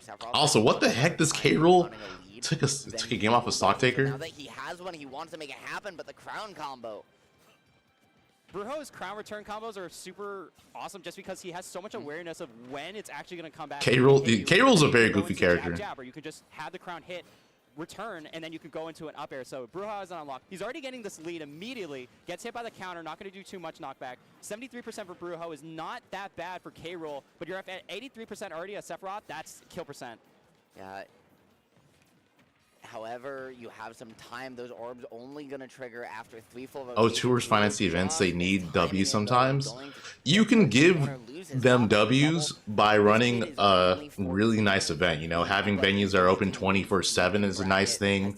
Having a lot of setups is also a nice thing. And just like, you know, having a good environment. It's not like you have to put them on stream. Some people don't even want to be put on stream. Some people are nervous about being put on stream, to be honest. I've never seen before, and I'm just counting down the seconds till it happens. Brujo got 9th of the last Shine. Specialist, so you're going to see a lot of unique combo strings that you're not really going to be seeing on any other character. Brujo has it unlocked. That too. There's also side events and stuff. But he's starting to bring it back. Crown going to hit, but not going to return back. Cannonball not going to do anything. Back air trying to find something. Good parry, but just going to retreat back. He's trying to find the pressure. The down air, but since it's not a grounded, it's by Ike, right? Sephiroth able to attack that stock taker. Swid. Someone told me about it. I haven't seen it, but I've been told about it. And find the pressure, but Sephiroth's so incredibly precise. Stock taker just not able to line it up quite yet. Brujo though is a big boy with this croc. That belly coming in huge, and he is gonna hold on. Reset the situation. Yo, okay, this K-Roll's kind of nice. Another crown return. Wait, what's this guy's bracket path? Stock Brujo is now leading 2-0 in this set. If anyone doesn't know at home, all of round 2 matches and beyond at this tournament are best of 5, so we're still going to be seeing if Stock Taker 69 could potentially bring this back in a game 5 set. It could be moving on in the winners bracket, but Brujo right now looking really solid. Let's see. They have to play. Solid. The adjustments that this kid. Oh, they're projected to play against Light. That's actually going to be a funny set. When he's playing, I can say that's going to be that. Yeah, if Brujo wins this, he plays against Light. With him is just him getting in his own head. He might just be the best King K. Rool player on the planet. Doesn't travel that much, which is why he hasn't really had the claim to that title, but doing well at a okay, Stock Taker going Wolf. Is certainly a way for him to make his stake at that title. 100%. We're going to be seeing a little bit. Did he start game 1 as Wolf? I don't remember. I don't know if he was Wolf or Seth. I know game 2 was Seth. Could be a potential good matchup. I know we don't have any like. I'm also surprised he's not going Palu because Stock Taker also plays Palu. Bro, if he hit that, they didn't show. Almost dying right there. Well, hold on, my friend. Sharp isn't a Wolf main. Sharp's a Sharp main. Let's be real here. That is 100% true. But Stock Taker, as you mentioned, right? Oh, so the thing about K. Rool's armor, it's damage-based armor, but in order to break it, that was actually godlike. That was so good. He did weak dash attack. He basically did the Fox thing, or the thing that Light does with Fox, where you do the dash attack, and you get like the weak hit of it, and you can combo off of it. But he comboed it with Crown. You can tell, right? Not as familiar with this matchup as he'd like to be, but he does have some experience from. But yeah, like I was gonna say, I'm surprised Stock Taker's not going Palu. I think Palu destroys K. Rool, and that matchup's just. Yeah, oh my god. It's just like such a straightforward matchup. In less than 20 seconds, he could be potentially making another upset ritual. I mean, it's an upset. Remember the days when people thought K. Rool was generally top tier? I mean, we all know what those, yeah, that was before the game even, before we even like got the game out. People saw K. Rool and was just like, after coming one spot short of he has everything. It's broken. Just a couple months ago, he has a good, he has a good recovery. I believe this is actually his first event since he has armor on his attacks. So it's his time to prove the down throw thing. One of the best in the region, and I mean, this win would be a statement. Oh, he got the forward smash, but I didn't kill. Yep, but Stock Taker 69, not saying that you're done just yet. You still got to fight me. 91% already in line. He's trying to find this kill, but like we've seen already, Brujo could just find that one combo conversion into a stock at any point. Oh, and we have Light playing against a Bayo. Oh, that's it? Yeah. Gonna have the chance, though. The cannonball, he was looking. Yeah, I think Brujo probably thought he had enough time to reflect. It was just a little bit too close. And right, you mentioned and then reflect the cannon, probably why he shot it. There's not a dedicated wolf, but Stock Taker got close. Like, well, maybe he has some online. That's a matchup inexperience thing, right? That you don't know the spacing, and that you don't know the speed even. That's going to get reflected. It was very, very strange. And Gert, I know we want to stick on this one, but we he didn't have such a bad recovery. The bottom left for a second. Light and Danila in game number 1. Yeah, reminder guys, don't forget to like the stream. It helps me out. Drop a like on the stream. Wait, they moved it? I want to see put Brujo and Stock Taker back on the main one. Oh, solid back air. I mean, actually, wait, this Bayo's kind of doing work. Oh, wait a minute. But that's in kill range for most of Fox's options. You try to go for a nair or an up smash right there immediately. Light already taking that stock. I mean, both these players, I imagine, have never played before. You know, Light hailing from CT primarily. Danila coming. Oh, wait. Light can make it back? Danila can't make it back. They SD'd. And that's what? It, Gerd. Unfortunate miscalculation from them there. Dude, Bayo players SD so much, it's crazy. A nice little 4P to rack on 45%. People don't necessarily talk about Fox's raw damage output, but his single hits, that's 3-4 hits. He just racked him up to 90 in turn. This character does so much damage. Contractual Bayo SD. Basically, bro. Basically, every time. Every time. Oh, that was forward smash. That was forward smash. Alright, well, you did it wrong. If Fox up smashes your shield, you have so much time, you could drop shield and do a smash attack with most characters. Every day of the week, and we saw it there with the yeah, if you shield a Fox up smash, drop shield and do a smash attack. And Danila had the opportunity to make it an even game, and he did. But the problem was that just Light found one single opening that Danila just couldn't capitalize on, and that just won the game in less than okay, I thought Brujo SD. I thought he directional air dodged to his death. That's disgusting. The K. Rool combos. Absolutely. Our game number 2, Hollow Bastion Gerd coming out for Danila. Yo, 7 Elix. What's up? Brujo's off. Dude, Brujo's sick, bro. Good for Fox too. Sick character. Sick player. He gets the low platform means his tech chase combos O's off platform for up tilt, which are the key to unlocking Fox at the high level, are so consistent. You've got large stage size. Okay, up smash? Disgusting. Okay, Danila's starting off strong again. What? Wait, who is this person? Where are they from? The question is it going to be enough to get a game off of the best player in New England? I mean, Danila taking that first stock, that's pretty good momentum. Gonna get the punish off the whiff up smash, but not too many conversions. Fox being a big fast follower in this game, you're not able to get anything at absolute 0%. So Danila's just got to find some other way. From main? Okay. He's getting it slowly, but we're just gonna see Light just try to find these confirms. He's been going for a bunch of these up smashes already. Let's see if he's gonna get it here. All right, and Brujo looking like he's about to upset Stock Taker, well, potentially, unless Well, it's last hit right now. It's last hit. That Tekken in place Oh, why did he go for that? Stocktaker could have ended the game if he down smashed. Thing that's not covered is if they roll through you, which is just absolutely crazy. See, you would have gotten the tipper hit. Danila's still having a slight lead, but Light trying to put on the pressure with that up tilt into that back air raw. Oh, that's going to do it. All right, game 5 for Stocktaker and Brujo. Not going to do anything. Light not going to take the punish. It is racking up so much damage with the drill into the nair. Oh, the bats within? Really? Yeah, dude, the bats within. That early air dodge timing coming out from Danila to save just a little bit. Sorry, and able to find a way back to stage to boot. Whoever takes this next stock is going to be huge, right? Bayo can sometimes struggle to kill, and now is going to have to do it from a deficit. Danila's going to have to get aggressive, and holding forward against Fox, and especially against Light, is exactly the trap he wants you to fall into. Yeah, Light taking this lead right now, but he's putting on so much pressure. Danila's got to find the stock. You got to find some opening. You can't always go for those back airs. It's starting to be a little Dude, these up tilts from Light. Amazing kill confirms, but Light, he got so many. In line. He has that rage. You could be getting a kill here soon. What was that? That's that. Yeah, it was so fast, but not enough to kill. For the shine to turn Bro. around there, because you can be reverse shine or turn around special it, so you can actually change from forward air to back air. Oh my god. Alright, they're dead. They're dead. Yeah, they're still dead. Why not? Jesus Christ.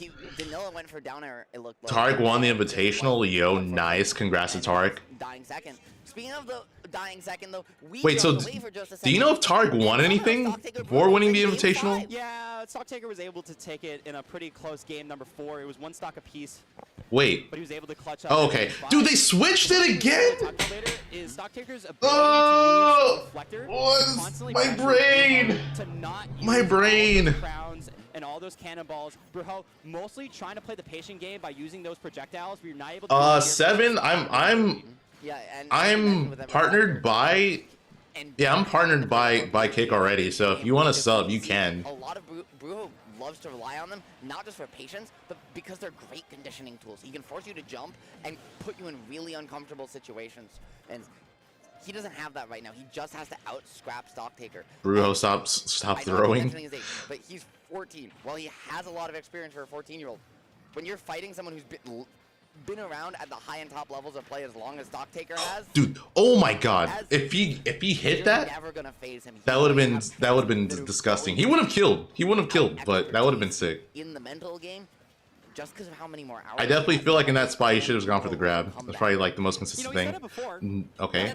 Oh, he's missing. That should have been death for Stocktaker. That up air should have worked, but doesn't. Stocktaker just gonna go for that forward throw, trying to send Brujo off stage, trying to find some way to get this kill. You only see a notification and follow button. Oh, maybe then I don't know, because I have the check mark. And just like that, Stocktaker positioning himself to complete. So yeah, I don't know. If he can take just one more stock. However, Brujo that is weird. That could be a huge combo, but Stocktaker just gonna miss that 1 or 2 frame link, and instead it's going to be disadvantage. So gets the stock there. Out of the blunderbuss and out into the crowd, just like that. Good. We're back to an even game. This was a similar situation with Mutace last year in round 2 pools. Brujo, game 5, even-ish %, and we're seeing the anti-air hits. No spike hitbox for Brujo, resetting back to neutral. They're not in a major kill range right now, but we could be seeing a kill here soon. Yeah, Gerd, once you get to that 70-80% down throw, it does have a checkmate up smash. scenario. Oh, he missed! That was the game! That was the game!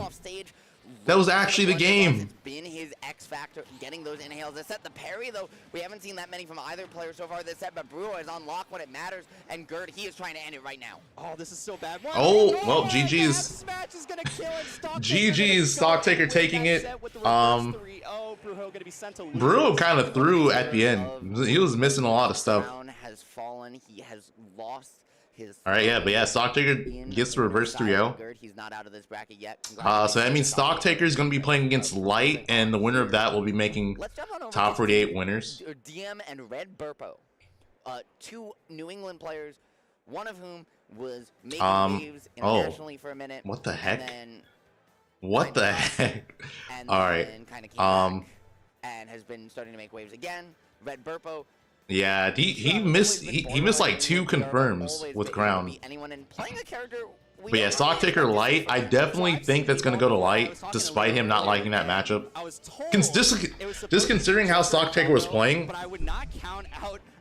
and how Light's playing, I definitely feel like he's, yeah, I definitely feel like it's going to go to Light, but we'll see. So maybe this is just like a counter pick choice, like, hey, if you can't do it against LarryLurr, maybe you can't do it against me too. Their set history is 9-1 in favor of V Hobie, what's up? They only played about 3 weeks ago, so let's see if they're going to be able to do it here. And remember too that this is not just any Mii brawler. It's not even.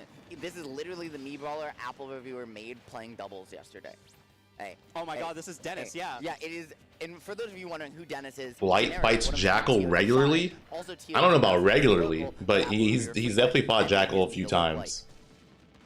So, you know, Shine. Yeah, and once again, reminder, like the stream, guys. Greatly appreciate it. Let's get me to like at least 500 likes on YouTube, right? Let's do that. The ledge drop. It looked like a ledge drop double jump option that just got immediately out. Brawler, this character's buttons are absurd, right? He's not super fast, but he has good frame. What is it? Very active hitboxes. Brawler bigger than Pika. You think they are absurd frame data, like Thrupper being frame 3, right? One of the fastest. Brawler can kill Pikachu at superly low percents with thrust upper, so has tools up the wazoo, I don't think it's that bad. Combo you and kill you whenever they want. However, to do that, you have to actually keep those feet on the ground, and DM's done a really good job just consistently. Moritz, what's up? But has been really good at keeping I think next for extended periods of time on these juggles. I feel like up throw or down throw up B is gonna kill really soon. Red Purple trying to find his way back to the stage at one. Flashing Mach Punch too. Oh, what a mash! And all right, he just throws out the up smash. He went for jab 1-2 and then went for an F smash, and released the F smash too early because when you charge F smash as brawler, call Mars for like. To release it, no, chat. You know the rules. You want me to call Mars? You know what you gotta do. Unfortunately, Burpo released it too soon, so he leaned back. Tesh, I have not, but people have been telling me. Well, they've been telling me about the Incineroar from Mia. He would have leaned back, avoided. You have another brawler? And then punished it, which is what he was trying to do. So just a slight timing mix-up, right? The slightest of margins cost him that game, which is insane to think about, right? That you have 7 minutes of intense. What we got for this tourney? Probably Light or Zomba. And yet, at the end of the day, it comes down to a 60th of a second, 2/60th, you know, a 30th of a second, whatever it might be, just the tiniest of margins. Yep, quick mass. SPR knowingly is really good. Back to Smashville. What's the moveset he uses with Brawler? That was game number 2 that DM had just won. So we're gonna Me and Sam, but also Kameme Brawler. Kameme's played Brawler I mean, quite a few times already, though. That's like not too crazy. So much damage. Did you see in the last set it did 16 raw? 16. Yeah. That's crazy. And when he played me at Battle BC, he won Brawler for one game too. The frame data on that move, it really does whatever you want. But what's crazy is it's not even universally considered Brawler's best up special. However, he might need nice, but the same not enough to kill because he was on the other side. Oh, using the flashing Mach Punch to stall himself. Is he dead? No, almost. Oh, yeah, fishing. That move is really laggy. Flashing Mach Punch, it's pretty punishable. Another Thrupper just trying to call out. DM just trying to approach aggressively. Gonna get back. What do we have to do to call Mars? DM is gonna shine the loops, but no, just donate $100 and I'll call him. Find these loops again, but he's trying to get it now. Let's go. Back throw, just trying to send Red Purple off stage. Keep him there. Keep him trapped. The edge guard is immaculate from DM right now. Double rob. Yeah, man. Pikachu back air. People say it's that's death. But you still have to line it up. You still have to position yourself for it. And a character that can find reversal as easily as Brawler can, or at least a stock trade. What's up with, dude? I don't know. Someone just spammed it and it just doesn't stop. But that consistently against a player, yeah, I've called him before, and he just was confused. Solidify his lead in the set with counter pick advantage in dominant fashion. Yeah, 3 stocks to 1. I mean, it's not a 2-0 lead for DM. It's only a 1-1 in the set, so it's still not over by any means, obviously, if Red Purple falls here. But DM is pointing on a clinic right now. Red Purple not able to even clear out a single stock just yet. gets that back air across the stage of Smashville. Not going to do it just yet. DM going back to the ledge, just going to get back on stage, but he's just holding shield. He's just. I thought he was going to just throw out something. The patience. This man's been playing Street Fighter. You already know. Zrak, thanks for the $4.99. Going to eventually have his luck run out. Got a little. Call with Mars equals money. Also, you're the ghost driver starting. Hey, bro, it's all good. Thanks for the $4.99. And just like that, this back and forth has kept going. But yeah, there you go. The call Mars fun. If you guys want me to call Mars, it's partly funded. It's those 3 stocks, even though obviously you can get a kill, but it's gonna be really tough. Nice up smash, catching the Thrupper, missing the ledge. Now DM gonna be moving up 2-1, and this 2 brawlers and 2 Pikas. This could be it for Red Purple and winner's side. And Gerd, we've got New England knows what they're doing, bro. We got down below. We got Robs, we got Pikas, we got brawlers. And 2 meat brawlers between Apple Reviewer and Red Burpo. What a strange meta we live in. This is New England. Yeah, true. This is just New England. So let's shout out Yogi and Sativa. So they're both from Mass. Sativa mostly from Southern Mass. Yogi mostly from the Boston area, attending BSB locals. I believe this is game. Yeah, to qualify, or yeah, to get into Watch the Throne, you need to qualify at an event or get voted in. Just as well. Ooh. Yogi, they're dropping Mama Peach with the 5 pounds. The Mars fun, all right. I appreciate it. All right. So we got. I don't know how much 5 pounds is the US dollars, but I know it's definitely more. Is forcing out your opponent's gyro and then taking it over, even if you still have your own in the tank, just because, right? Then you have full monopoly on the resources. You know how to use them excellently, and there's nowhere for them to hide. Yep. Stuck in SoCal, Palu, Mennonite, and Mario. Nice forwarder, breaking the zone. Yogi. Those are some good characters.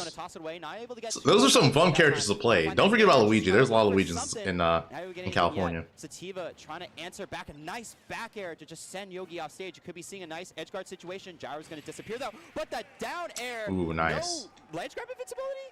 Was there no ledge grab? The Euro and Pound are different. Oh, maybe. It looked like it was I'm pretty sure Pound is worth more than a Euro, but also I'm pretty sure the Euro and US dollars aren't 1-to-1 anymore. It was, but not anymore. Because what's really interesting is you talk about Apple Reviewer as a New England player, you're like, okay, well maybe he's played Mr. B, right? And Mr. B's gone Shulk on him once. But, like, where's he playing Shulk regularly? And the answer is, before he was in Massachusetts, he was in New Jersey. And yeah, there was a time, yeah, in like 2021, or sometime, like, in like, the past couple of years, the Euro's value was, like, really low compared to US dollar, which was, I think they're saying something like it, that hasn't happened since, like, the 90s or something. You also can have one of the few characters that can outrange Brawler, which is another one of the things that consistently derails him. So while Apple Reviewer is trying his darndest to get himself back in this game, I mean, Virgo's making it difficult. Insword, thank you for the $10 to the Mars Fund. Appreciate it. Here in New England, and his Shulk is something scary because there's not many Shulks in New England, and even just in Massachusetts, but other than Mr. B. Oh yeah, it was the same thing with the yen. The yen was like at an all-time low. Time Apple Reviewers actually like decent Shulk, because Mr. B and Virgo don't really play Apple Reviewer too I know. See it here. Yeah. Again, a lot of people were like, a lot of people from the US, or if they had US dollars, they were actually they were exchanging their money to like yen or euros because they knew that the value of the euro was going to go up, or the value of the euro and the value of yen was going to go up. So they basically were just making money for exchanging their money. So active are just establishing a wall that because Apple Reviewer with Brawler isn't that fast, he's just struggling to find a way in. You did that too? Virgo gonna lose the smash art, but Apple Reviewer on the offense, but the shield art gonna help save Virgo just another time, resetting back to neutral. The dash attack coming through from Apple Reviewer, just trying to break. Yeah, no, it's true. It was like stocks. I'd say Apple Reviewer is mostly Soul, thank you for the $9.99 for the Mars Fund. Yeah, appreciate it.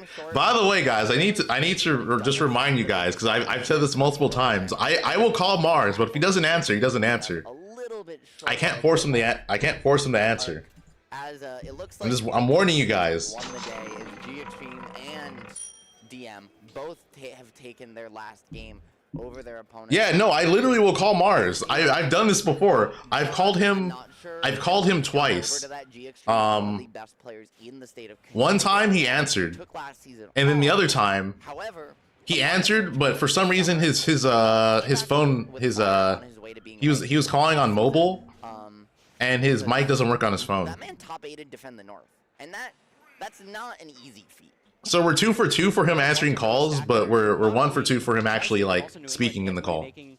A really nice run, especially with Alpha Revere too, but he's my top dude. He answered twice. I'm telling you, he answered me. He just freaking, you know. Man, remember when people thought Ike might be good?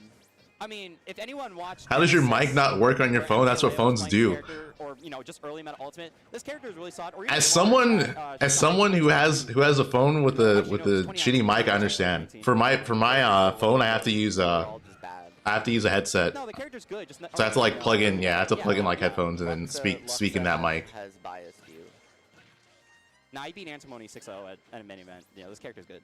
I'm just saying. It's up to the player. But yeah. With Babino being down at a whole stock and almost getting lap percent, it's going to be really tough.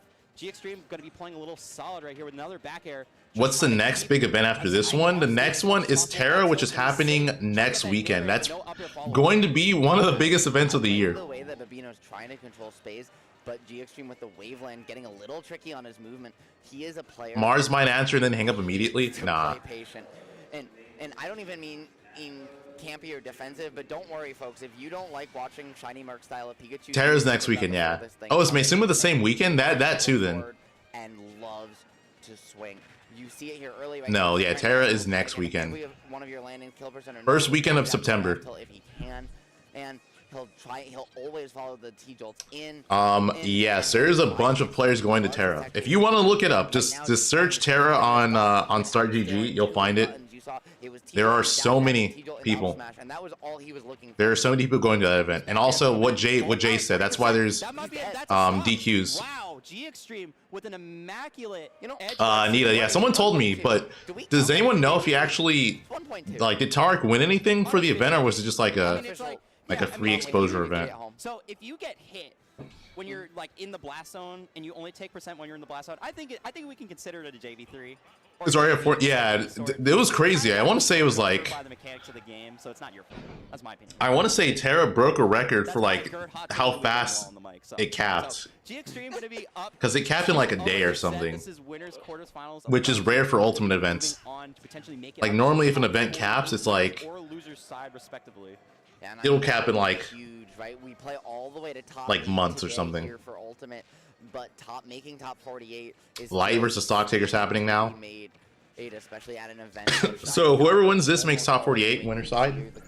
I don't know what the schedule is, so I don't know if they're going to the PR is one thing. I don't know if they're going to do the rest of the bracket today or not after top 48, but if I were to guess, I would say no. Always been determined to prove he is one of the best in New England. But actually, hold on, I could find the schedule. Just going to be counteracting G-Extreme, trying to play really aggressive with those back airs, but going to beat it out. And a solid back air hit confirmed against G-Extreme, going to be taking that first stock. Only 40, now 53%. Not a bad situation. Oh no, actually they're doing from G-Extreme could be brutal. They're doing everything up to top 8 today. So this is going to be yeah, this is going to be a long one. Not a great option, especially. So everything up to top 8 is happening today. So, but Bino knew that, and so said, okay, you're never going to expect it because of this, so you're not going to cover it, and that makes it a good option. So found his Tarek 6-0'd Anti, dang. Get a neutral area to find a combo starter, but just not able to do so. G-Extreme is very content to just play. Shines on the ground. They are, yeah. They're still T-Jolt. No, they're not playing around. Because Ike is so slow, it's very yeah. So they're doing only top 8 tomorrow. Well, they're doing top 8 for ultimate and then top 12 for melee. Babino swing first because why not? I love retreating back with the up smash back to the ledge to give yourself the invulnerability so you don't get killed by G-Extreme at the ledge. It can be a nice situation to go to the ledge if you want to. Shine's is a 3-day event, but only singles is done for 2 days. At the ledge to potentially get another stock. No, it was a 3 stock for G-Extreme or even yeah. Yesterday it was like doubles and probably Squad Strike or something. G-Extreme and Babino can answer back with a win here. Yeah, and Babino trying to get on the board in this set as well. very notable for him there. The back air gonna Jogi boot, yeah, that's gonna be crazy. Evened up the stock count. I'm really interested to see how he does. Lead over against Apple Reviewer, but G just continuing the pressure, not gonna find his mark, going to get out of the up special, but he's just getting caught over. They saw Tarek diapering him. Did Tarek go Kazuya or was he Greninja? Punish off the up special onto the stage for Pika, and now G Extreme trying to put on the damage as much as you can with dash attack. No punish, but an up special again. But a dash attack is just. You made pot stickers. Anything cool happen? No kill just yet. K-Roll almost beat Stock Taker. That was it. Also stride attack. What kind of pot stickers? He went Greninja. Dude, I feel like Tarek only goes Greninja now. Like I rarely see him go Kazuya on anyone. The board here, G trying to call him out with the thunder, not able to find the clean hit though. And Babino has just become. And he only went Kazuya on Longa. Why? Now, nice parry, but not able to get anything off of it. Whoa, that up special tried to almost get the kill with the spike, but this close. If he plays against Tarek, he probably goes Kazuya. And just like that, though, for Rob, he goes Kazuya. So I'm guessing he probably just doesn't like Greninja Rob then. Fall on out, and suddenly you just die to it. Your SDI not quite as on point there as G Extremes. And now Babino trying to hold Tarek's is really good. He is a really good player. Between a rock and a hard place here at ledge, having to up special back to it, and just like that, Gerd, Babino is. His Greninja's really good. I agree. I know. I mean, Babino was. But Kazuya's Kazuya, bro. He just. Same stock, but G Extreme still not out of it. Nice, he invokes fear. But the back air is actually going to send Babino off stage once again. His set versus Mudace was really good. That was so close. Center stage with the up special, but is still trying to find that one option to just lead into the ledge. But an up air. Okay, light stock taker happening right now. Let's see how this goes. Are they doing hand warmers? Are they actually playing? His set off for just a moment. Okay, I'm assuming this is a hand warmer. Here, I believe, of stock taker 69 versus Kazuya's stocks are plummeting. Is that a button check? Okay, so let's head over to Apple Reviewer and Virgo. I mean, Virgo has taken another game and I mean, potentially taking the set. This was it's true. I'm based on seeding, but I believe Virgo can definitely do it. I'm surprised though, because I still feel like there's a lot of matchups where he just he hurts people. Clutch it up. Apple Reviewer has those combos on lock if he wants to go into anything like a nair or a back air or an up special. So let's just see if Apple Reviewer having a pocket Kazuya. So that's the other thing. Like just being able to counter pick with Kazuya is what makes him scary. This is a matchup where playing at the mid-range. But I will say that doesn't work in Europe because they do counter picks differently. And then the shot put. So you can't just like surprise your opponent with Kazuya because it's stage or it's character first and then stage. Yeah, so it would make sense as to why he doesn't Kazuya people as much because. Yeah, he doesn't have that that ability to just throw people off with like the random stage pick. A little bit of damage in, it's gonna be doing so much. You're up 2-0. You could definitely find this way in as soon as you can. Buster are gonna be online. App Reviewer having Kazuya already wasn't huge without Riddles. That is untrue. Kazuya was upsetting people. It's just Riddles was definitely Riddles and T were definitely carrying the character's meta. But to say there were no Kazuyas, that is just untrue. Living at 160 in this matchup, right? As brawler, you are capable of blowing your opponent up off a true confirm at 30, 40, 50, 60, 70. It does not matter. So seeing that 130 is terrifying. Buster online now. This is going to be huge damage, just like that. Over 100, and now you're in kill percent. You have to live the smash right. The parry is going to give you. Yeah, Burr, exactly. But Burr. There's some other ones. I don't remember their names, but there are definitely people who are losing to Kazuya. Be getting shield art soon, so you have the ability to survive one hit for free against App Reviewer. It could be here another. Yep, shield art activated. Just trying to make sure that you. Ice Climber. Oh, okay. I was gonna say what? Could have gone for an up tilt. Okay. He's just messing around with characters. To seal out that first. There's no way he goes min on the board, but right now Virgo is entering back. Oh no! Virgo, just like that. With the upset of the tournament right now, winning 3-0 over. Oh, that's right, Axiom beat Mars and some other players. stock taker 69 for Vil now? No, are they also button checking for a 5th time? Okay, so I don't know what's happening. Let's go to game number 5. Yogi and Sativa, the Rob Ditto we saw earlier. Kazuya would get a random win and then lose next round. Because with Kazuya, you just need the hit. It was a tournament in New England. I'd imagine that Yogi is the higher seed, but Sativa. With Kazuya, it's like, did you get the hit or did you not get the hit? If you got the hit, you win. Sometimes you don't get the hit though. So well right now. Yeah, Sativa has really. I think the other thing is too that people are starting to realize, or people are realizing more against Kazuya, is that it really matters how he hits you. I think some people are just really bad at like DIing certain follow-ups that Kazuya had. He's willing to throw out more lasers. Like they would DI the one way that would kill them. And then people are just becoming smarter about it, about avoiding it. Adaptations to Yogi's playstyle from Sativa have been. But yeah, regardless, that character is still ridiculous. Up air, not the best DI. No, I mean, sir, he caught him on that mix, right? It sends up based on which side of Rob you're on, and just that slight shimmy from side to side when you're just on the center.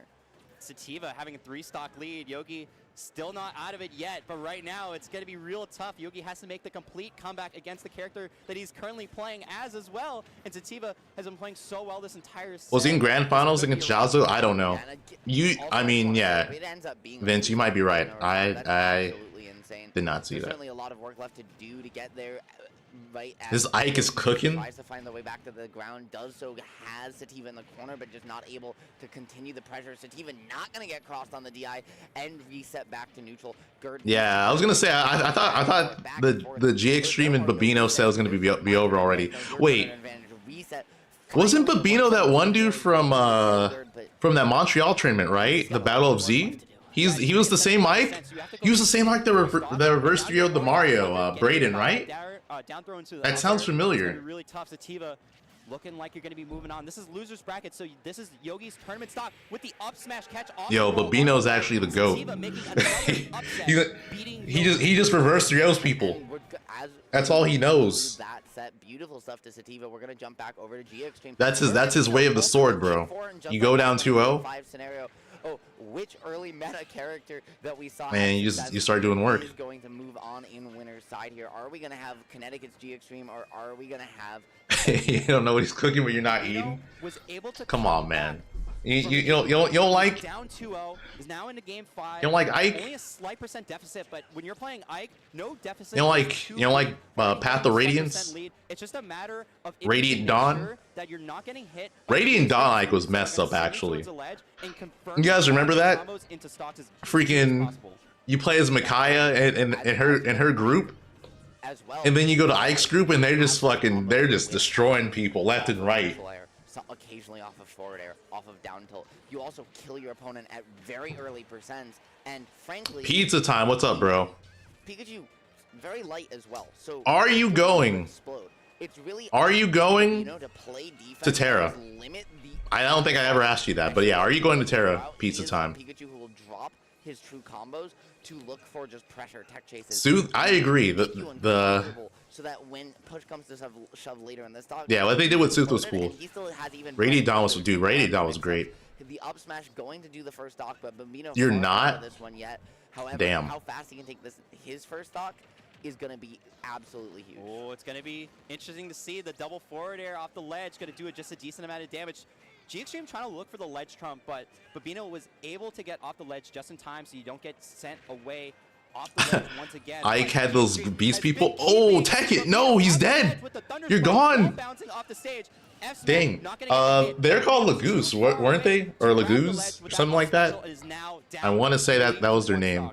And while G Extreme kind of let it slip away from him a little bit in games 3 and 4, here in game number 5, right when it's all on the line grid, he has cleaned up his play. It is okay. Radiant Dawn's so expensive. Is it? Pressuring you to ledge. His biggest adjustment though is that he's not playing as over aggressive, right? He's fading a B. Oh, he had to kill. I'm pretty sure. Apply that pressure or mash with a little bit of thought, if you will. However, okay, yet they'll be there. Funny enough, I can do a footstool be out of shield, and it's actually like really good versus Pikachu. Pikachu's like one of the few characters that it works on. Yeah, but you have 60%. I don't think we'll see it, but If he can get one hit, Yeah. he can extend it for even more damage or even go for a What's up, Jelani? Why is this best of 5? I don't know, bro. But right now, Babino having a nice 45%, barely taking any damage. Just how is and getting that nair into back air. How was that Valorant thing you went to? Another nair, no true follow-up. Gonna be setting another reset. G Extreme trying to use that up special, getting back on stage, resetting back to neutral. And the up bro, he brought it. He's gonna do it again. He's gonna reverse 3-stock and reverse 3-0 him. Getting into a last stock scenario. Are we gonna see the reverse 3-stock get completed? Maybe not, because he just ate 30 off of a single F smash. And now with his back against the wall, what can Babino do? Spent like $300 down, bro. Vanquish this electric rat, or is after you shaved your head, you change, man. Continue on in winner's side. It's still very much in favor of G Extreme. Pre-shave Jelani? I don't think you would have done that. Spike not able to get the hit, just only the weaker part of the Thunder hitbox. Lingering and getting the hit. Up smash, no, doesn't get the hit off of the nair drag down. Babino still has another chance at life. And you need to call in that free lunch. He is swinging for the fences right now. Babino knows. You want to go to? You want to go tonight, bro? Wow, he died. That dash attack. He died. I can't believe it. Do it, and just like that, sadness. The set is over. Beautiful stuff though from both players. Honestly, that's been my set of the tournament so far. And just like Pikachu sleeping in that beautiful victory animation, folks, we've got to fix something quickly on production's end of things. So we're going to take a break for just about 5 seconds, and we'll be right back. Don't go anywhere. You think you're busy tonight? All right. Just let me know, bro. Potentially tomorrow? All right. Just let me know. In case you guys are wondering what he's talking about, if you guys remember the Pocket Glitch ad, Jelani is the person who I threw the glitch. I threw the glitch in his face. And I told him I'd buy him dinner for helping me with the ad. So yeah, if I could get a thanks Jelani in the chat, I would appreciate that, because you guys love that ad, and he is the guy whose face took the glitch. Is it bad? No, it's real good. Oh. That's why he's playing Wolf. Okay. Which all the Wolf players say Fox wins, all the Fox players say Wolf wins, also known as it's even. And Stocktaker.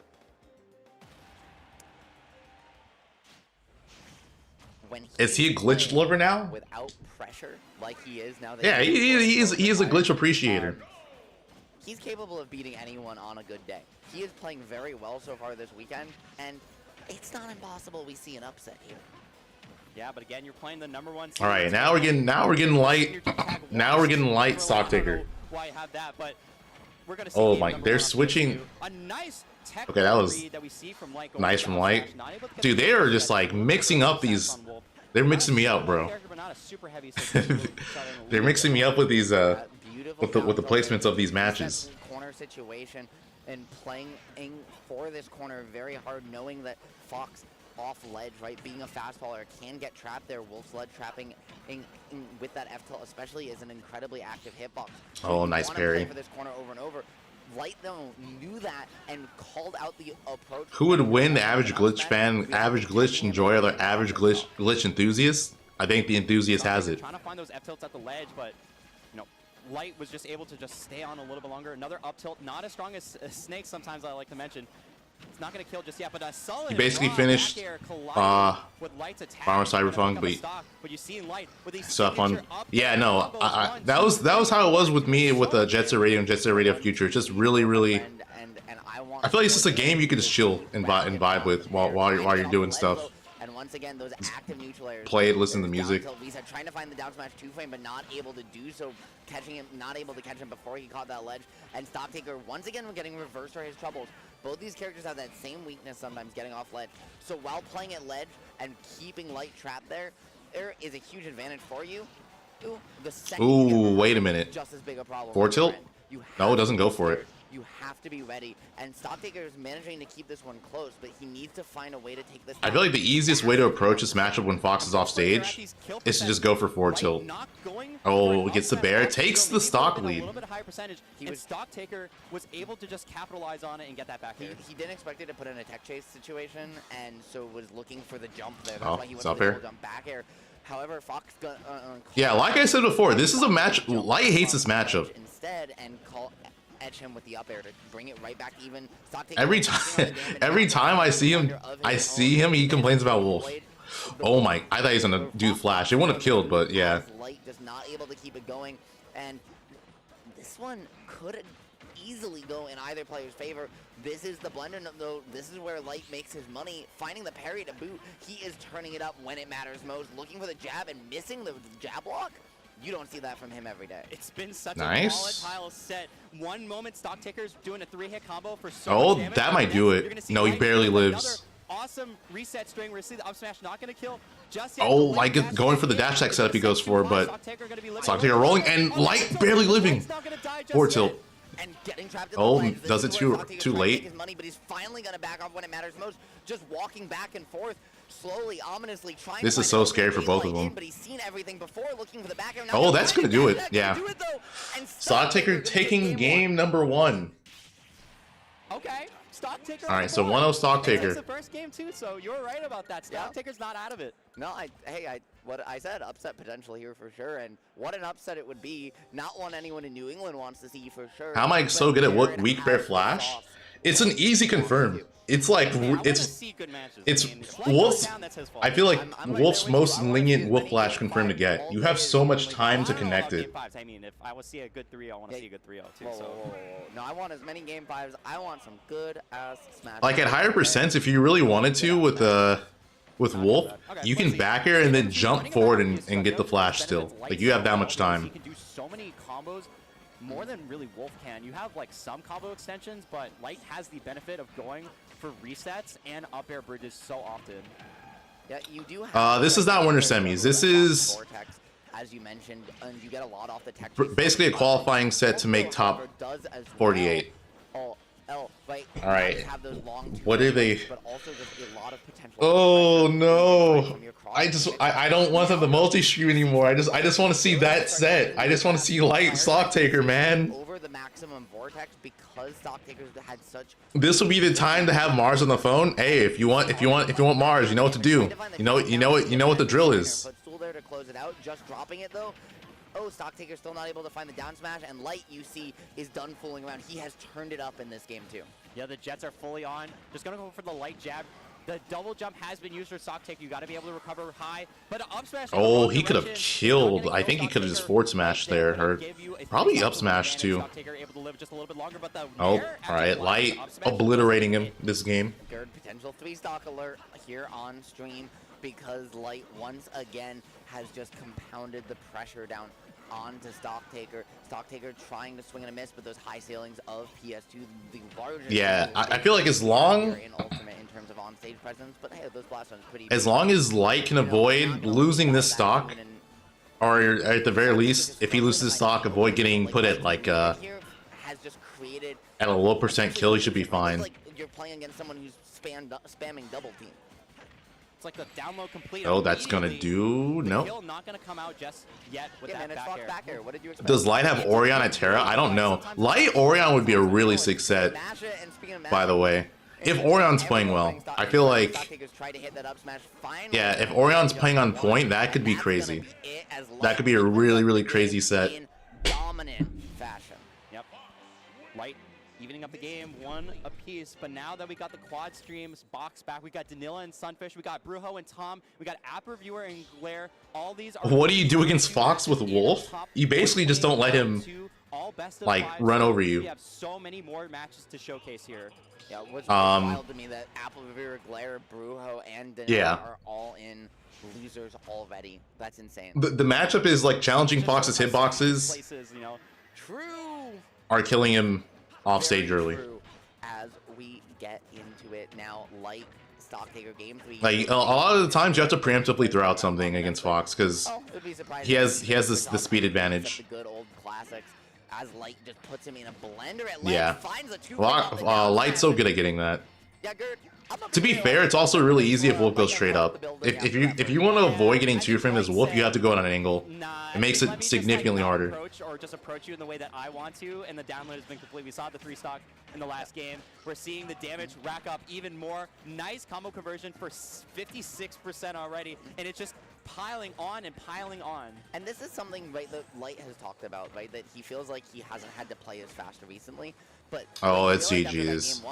Yeah, I feel like as soon as Light won or lost that game, he woke up. And he was like, wait, if I just turn up the he was just like, no, I am not losing this. I don't think Stocktaker can keep up. And so far, that's really been the case, right? As Light just keeps making 2 decisions before Stocktaker makes 1, and you see him trying to swing on reaction because he doesn't know what's Royce I mean, Burrow's a different breed, man. It's going to be tough. It's another 3 stock. Burrow's nice. Losing 1 because of that back air. Stocktaker able to get on the board, but you still have such a big deficit to come back from. And not only Light has to play Luigi. Yeah, Light versus Luigi, I will say, are now online. If that does actually happen, I would probably give it to Luigi. I don't think Light is. Dude, no pivots needed. Just back air. I feel like that's a matchup Light's uncomfortable with. Light was cooking. And I feel like if Light plays uncomfortably, he plays like noticeably worse. That's honestly so true.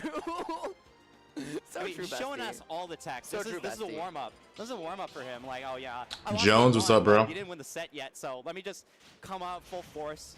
And this is to make it out into top 48, right? If he wins. Still think you get the grants from losers? Yeah, I feel like the person who's gonna give him the most trouble is Zomba. Zomba has to play Bloom. That's also rough. Yeah. I mean, if you I do know people were saying. I saw some people saying that they feel like whoever see the Terror rigged the bracket. I know that was like a thing that was mentioned. I don't know if it's true. Just because I think people are bad at seeing events. You're biased. I am biased. I think people are really bad at seeding events. It's like actually crazy. I have to admit. But Stocktaker actually have a lead in this matchup, having about a 60% difference. Yeah, some people, people think it's true. But now Light trying to answer back that slight dash attack is going to reset the situation. Now Light having the advantage. Yeah, and finding that grab once again. He is really the fox who grabs. They seeded according to Luma rank. If that's true, that's also not good to do. Like, you're taking a ranking that's been going on for 8 months versus, and then you're ignoring recent results. And taking stage position every single time, right? Even though it's not as much damage as you could have gotten otherwise. Dude, Brujo's trolling. And then you open up the entire Brujo's trolling. You see that against Light all the time. Players just get scared to shield, and then he just starts compounding his advantage states. Yep, Light had that deficit early on, and now has taken the full storm of this match. An up smash off the platform, only 25% on the second stock. Stocktaker. Question: are people who see tournaments doing it part-time or volunteer? Sometimes it's those. Sometimes it's someone who's like, you know, like a full-time tournament organizer, and the seating's kind of still trash. Up smash out of shield from it just depends. I feel like for the most part it is like volunteer stuff. Considering you can't like know everything from a region. Do that out of shield, but it cannot charge it, so it'll always input a perfectly uncharged smash attack. Oh, a solid back air hit. So much damage on Light. Yo, Tropical, I appreciate that. And yeah, reminder to like the stream, guys. Not bad, but Light drop a like, it helps me out a lot. Lets the stream become more visible to people. Let's get me to 500 likes. At least. Right now, both players could definitely find one opening for a stock. Yeah, oh wait, Light Stocktaker's pretty close right now. Light could lose this. Oh no, that might be it. Yep, that's gonna do it. As soon as I said that, Light just gets the up smash. Alright, anyways, let me move this. Top 48, Stocktaker down in losers. But let's jump over to Brujo and Tom right now, as we've gotten one of the Reboot Norwalk TOs, a great local over in Norwalk, Connecticut, in Tom, fighting against Brujo, the man, yeah, I'll just do that. The King K. Rool legend. Yep, we saw earlier, if anyone was paying attention, it was game number 1 for Brujo, and I think it was a 3 stock or a very low percent 2 stock.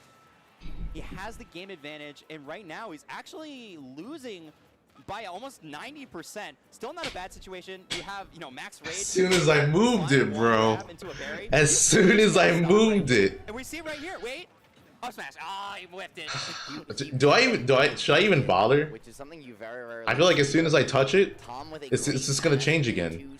As soon as I touch, it's gonna change again. Like great kind of influence off the mash to kind of shift where his angle is going a little bit, and you know, instead gonna get Tom trapped, swinging over aggressively at the ledge, and that's going to be it. Tom has gotten a lot more patient the last couple months, but it's still his biggest. You think I'm good? We'll see what happens. Roy is that I definitely think it's going to change soon, though. Keep swinging when he feels like he has an advantage state, and he doesn't stop. He doesn't reset, and because of that, he ends up overextending and gets punished for it quite a lot. Right? You've seen Brujo do it there already on that double-edged dance, and doing so again. Right? He's very patient and neutral, but once he gets that advantage state going, it's sometimes hard for him to know when to stop. Tom putting on the pressure right now, but Brujo answering back with that nair. Some layouts. Yeah, it's really well. They have scores now, but yeah. Not trying to go for an aggressive option. You would have gotten killed right there. Down tilt, not able to get the berry, but a weak hit of the forward air is going to send Tom in a tech chase situation.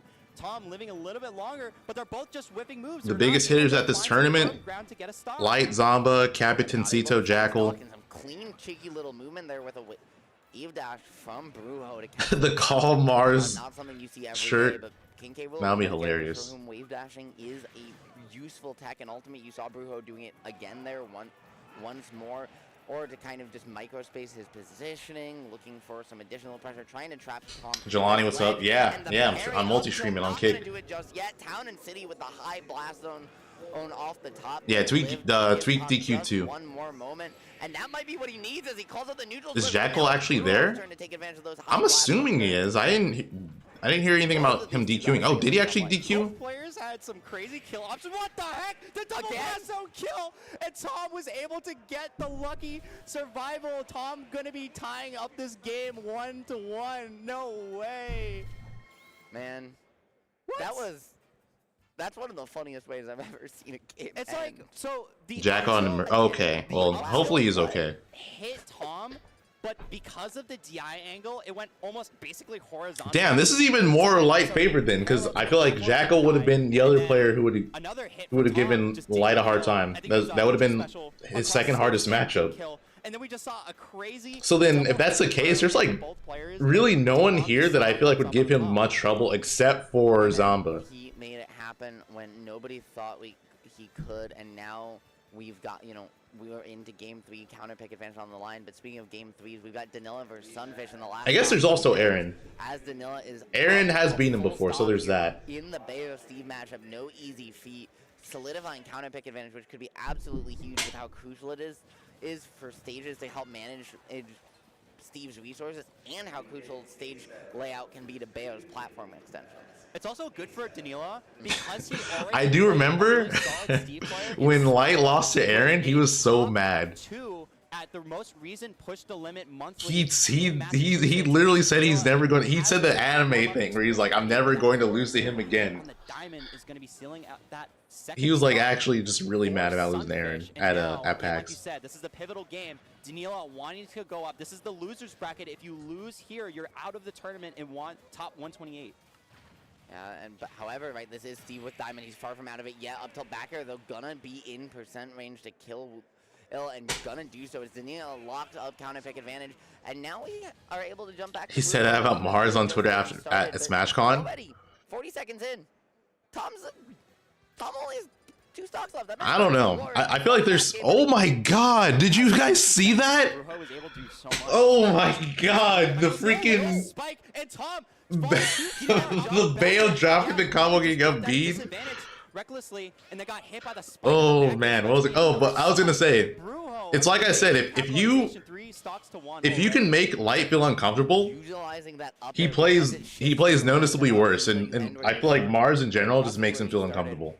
Like Mars as a player just makes Light feel uncomfortable. So using it to increase his ability to get. I can definitely see Mars beating him again. Able to quite survive, but able to still take some time off the clock, up a full stock here, Gerd, and positioning himself very Bayo paying for his sins in Smash 4. Under these platforms, not letting Tom jump in at him, and forcing him to play grounded, forcing him, if he does jump, to get called out by his fantastic juggle game. And Tom right now is getting very creative to try and make anything happen. He's trying to put on the pressure. He does not want to take Mars, the player, seems so frustrating to play against. You can work with that if you're on your last I like playing against him. Brujo, if Brujo has 1 stock. If you take any more damage, the chances of you potentially winning this next Think about Brawler's maximum hype. Dude, I love Brawler.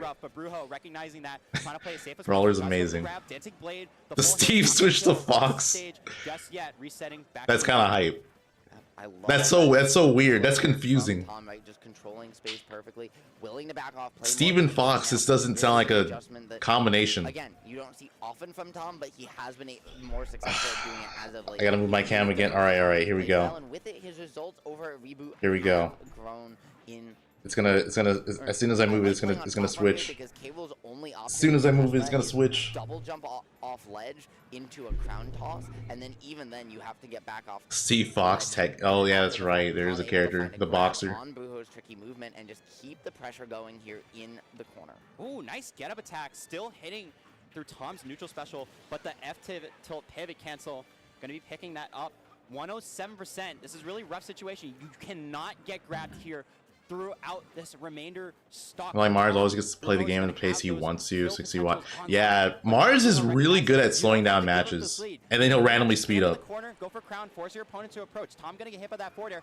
Brujo trying to go for off stage nair, but an up air off the ledge. He's gonna be sealing that stock. He comboed propeller into ledge grab cancel, but because of Tom's percent, he was still in hit stun there and was able to get the up air. Are you talking about the up special? Yeah. Is this matchup bad for K-Roll? I mean, it's K-Roll. Most of his matchups are bad. Bro is so freaking creative, man. It's insane. Like, again, this is what I'm talking about by every time I watch Brujo play on stream, right, every tournament, he shows me something I've never seen before. Folks, there you go. That's the Brujo tax. He showed you something you've never seen before. How sweet. It's really solid. But let's just talk about App Reviewer and Glare. Should call him and ask him for tips to beat him. I have a winning record on him. Up 2-1. Glare is down a game. But if you guys want, I'll call him. Slightly down in percents, but has the ability. You know how. This back Bayonetta, a really strong character, has the ability to find crazy openings with a forward air hit into the up tilt into a back air, but the sweet spot not going to connect for a stock just yet. And I love the DI up there from Apple Reviewer as well, trying to aim for that top blast zone, knowing that it's much higher and he's gonna survive just a little bit longer. The pressure from him is on, but I like the defensive play. I like the willingness here to just rely on dash attack and play a lot more neutral, almost like he's playing Bloom Forever, lining up the back air and closing it out just like that, my friend. And Apple Reviewer, you'd think Curry's being dogged since the match was bad. That is true.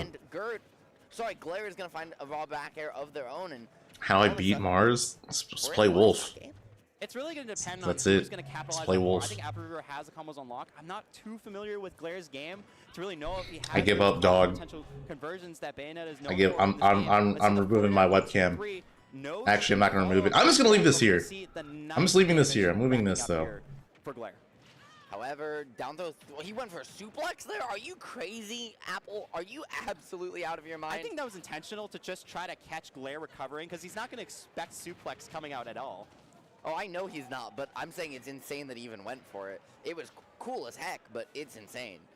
Now he's trying to trap Glare at the corner, and I like that. The MD hop, right, bait the aggressive option to try and whiff punish you, but because you're MD hopping, there's nothing to whiff punish, and you're able to then find a whiff punish of your own. Oh, no, they didn't do it. Both versus such high percents, Apple Reviewer could be moving on with the back air, and just as I say it, Apple Reviewer are going to be winning that set 3-1, going to be advancing in the losers bracket. Glare going to be out of the tournament.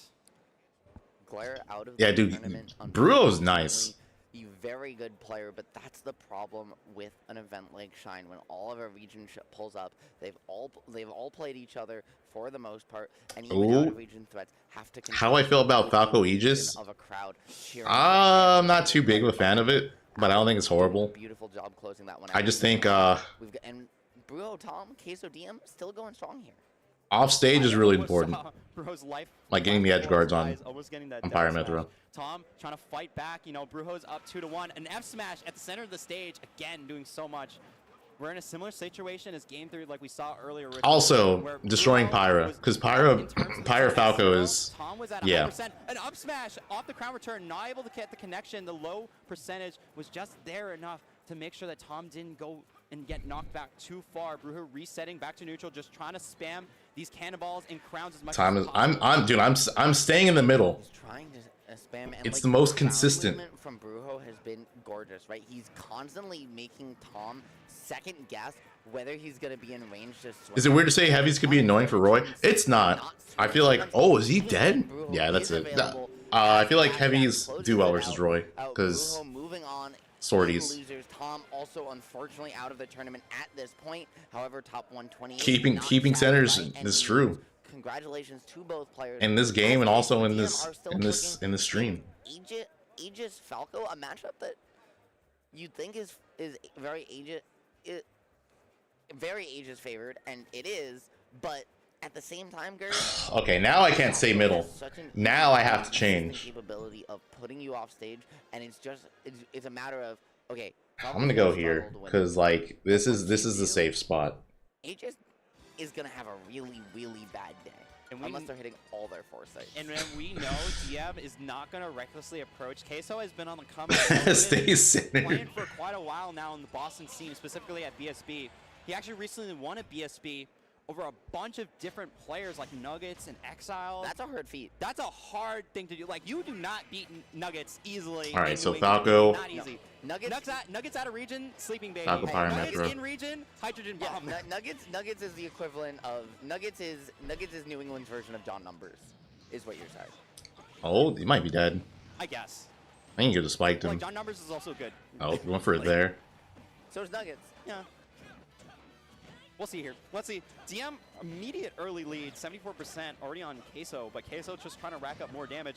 That's going to be a bad. Yeah, as soon as Pyro switches, or yeah, as soon as they switch to Pyro, that's where Falco just destroys them. Because Falco Pyro is really good for Falco. It's a really good tool from Falco to reset neutral when you're still not quite scared. However, like she's just so slow. She's so slow. It just doesn't do quite enough. Saving the double jump. Easier to edge guard. To find the reversal was so.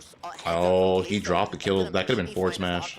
If he can play this one disciplined and getting a little over antsy the guard and.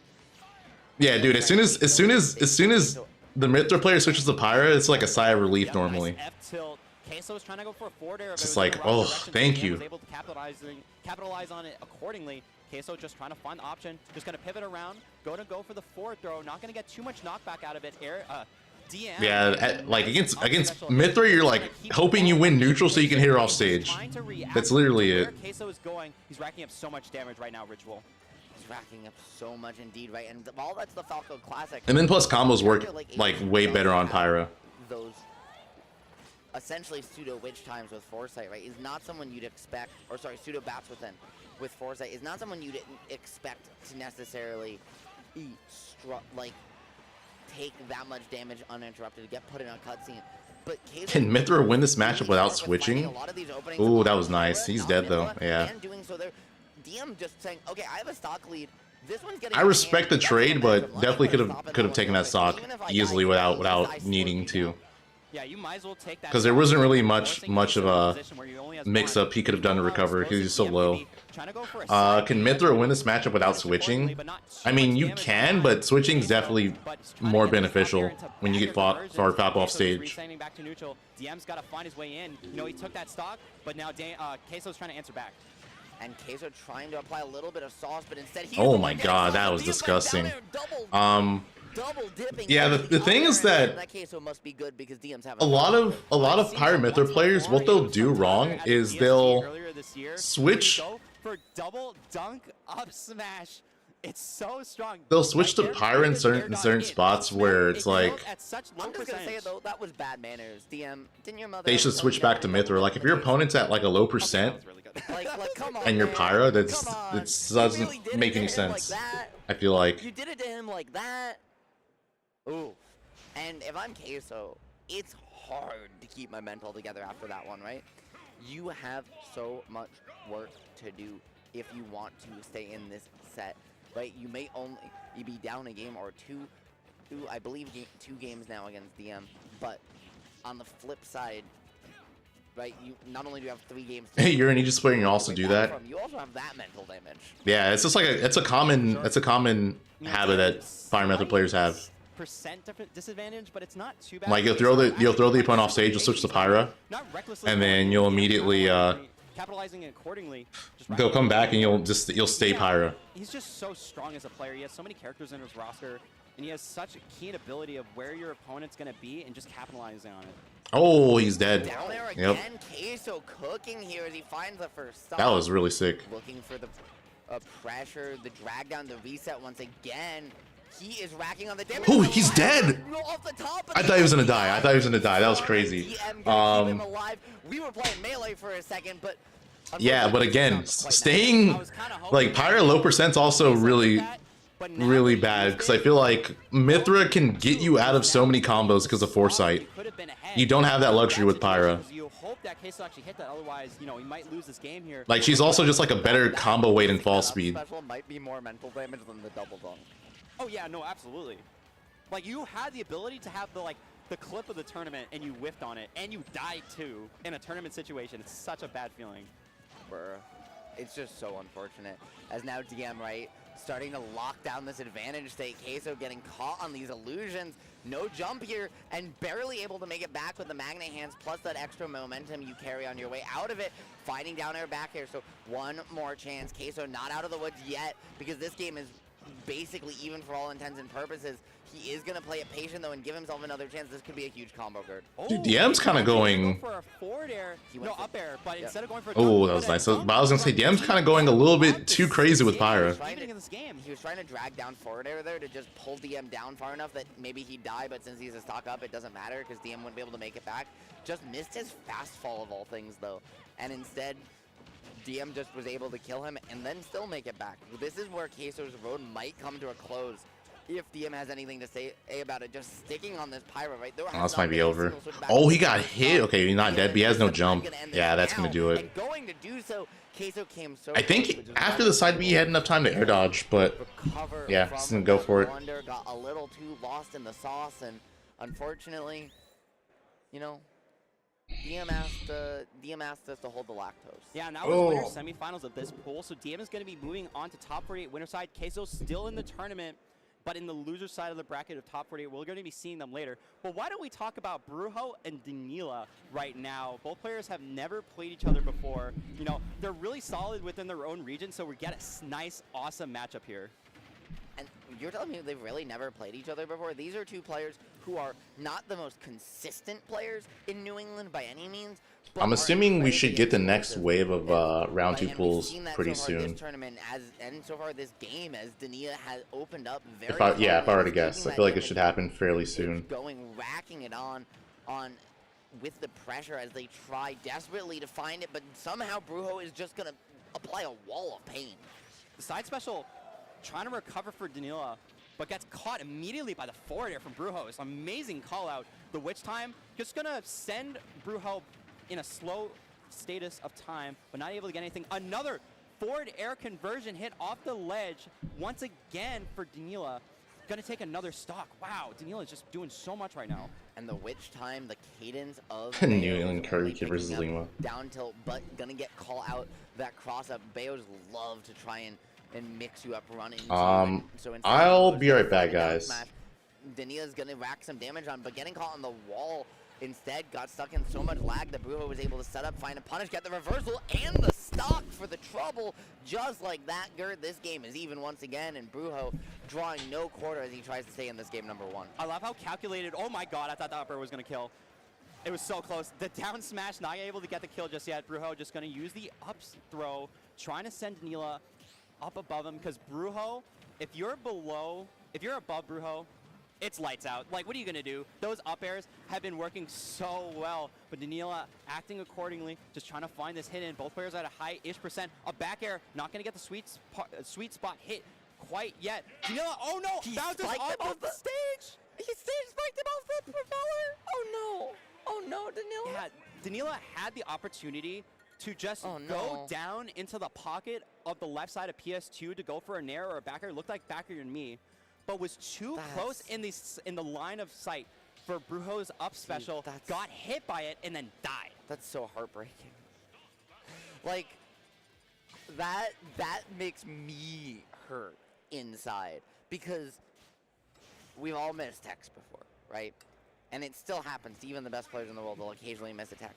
But getting spiked by something like Propeller just feels so bad, man. And that was Danila's stock to lose, only because, you know, he had the edge guard. He just didn't realize that he was in the line of sight of up special Propeller getting what a hit. Tech, by the way.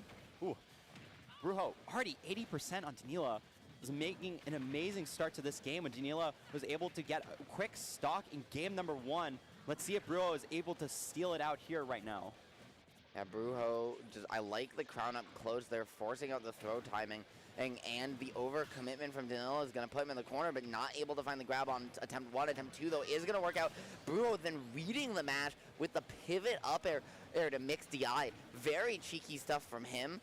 And this is the level of innovation that he brings to the table with his character. He's always like, okay, where do I get my DI mixes? Where do I get my setups? What are my wonky checkmates you'll never expect? And he really does show you things you never thought possible before.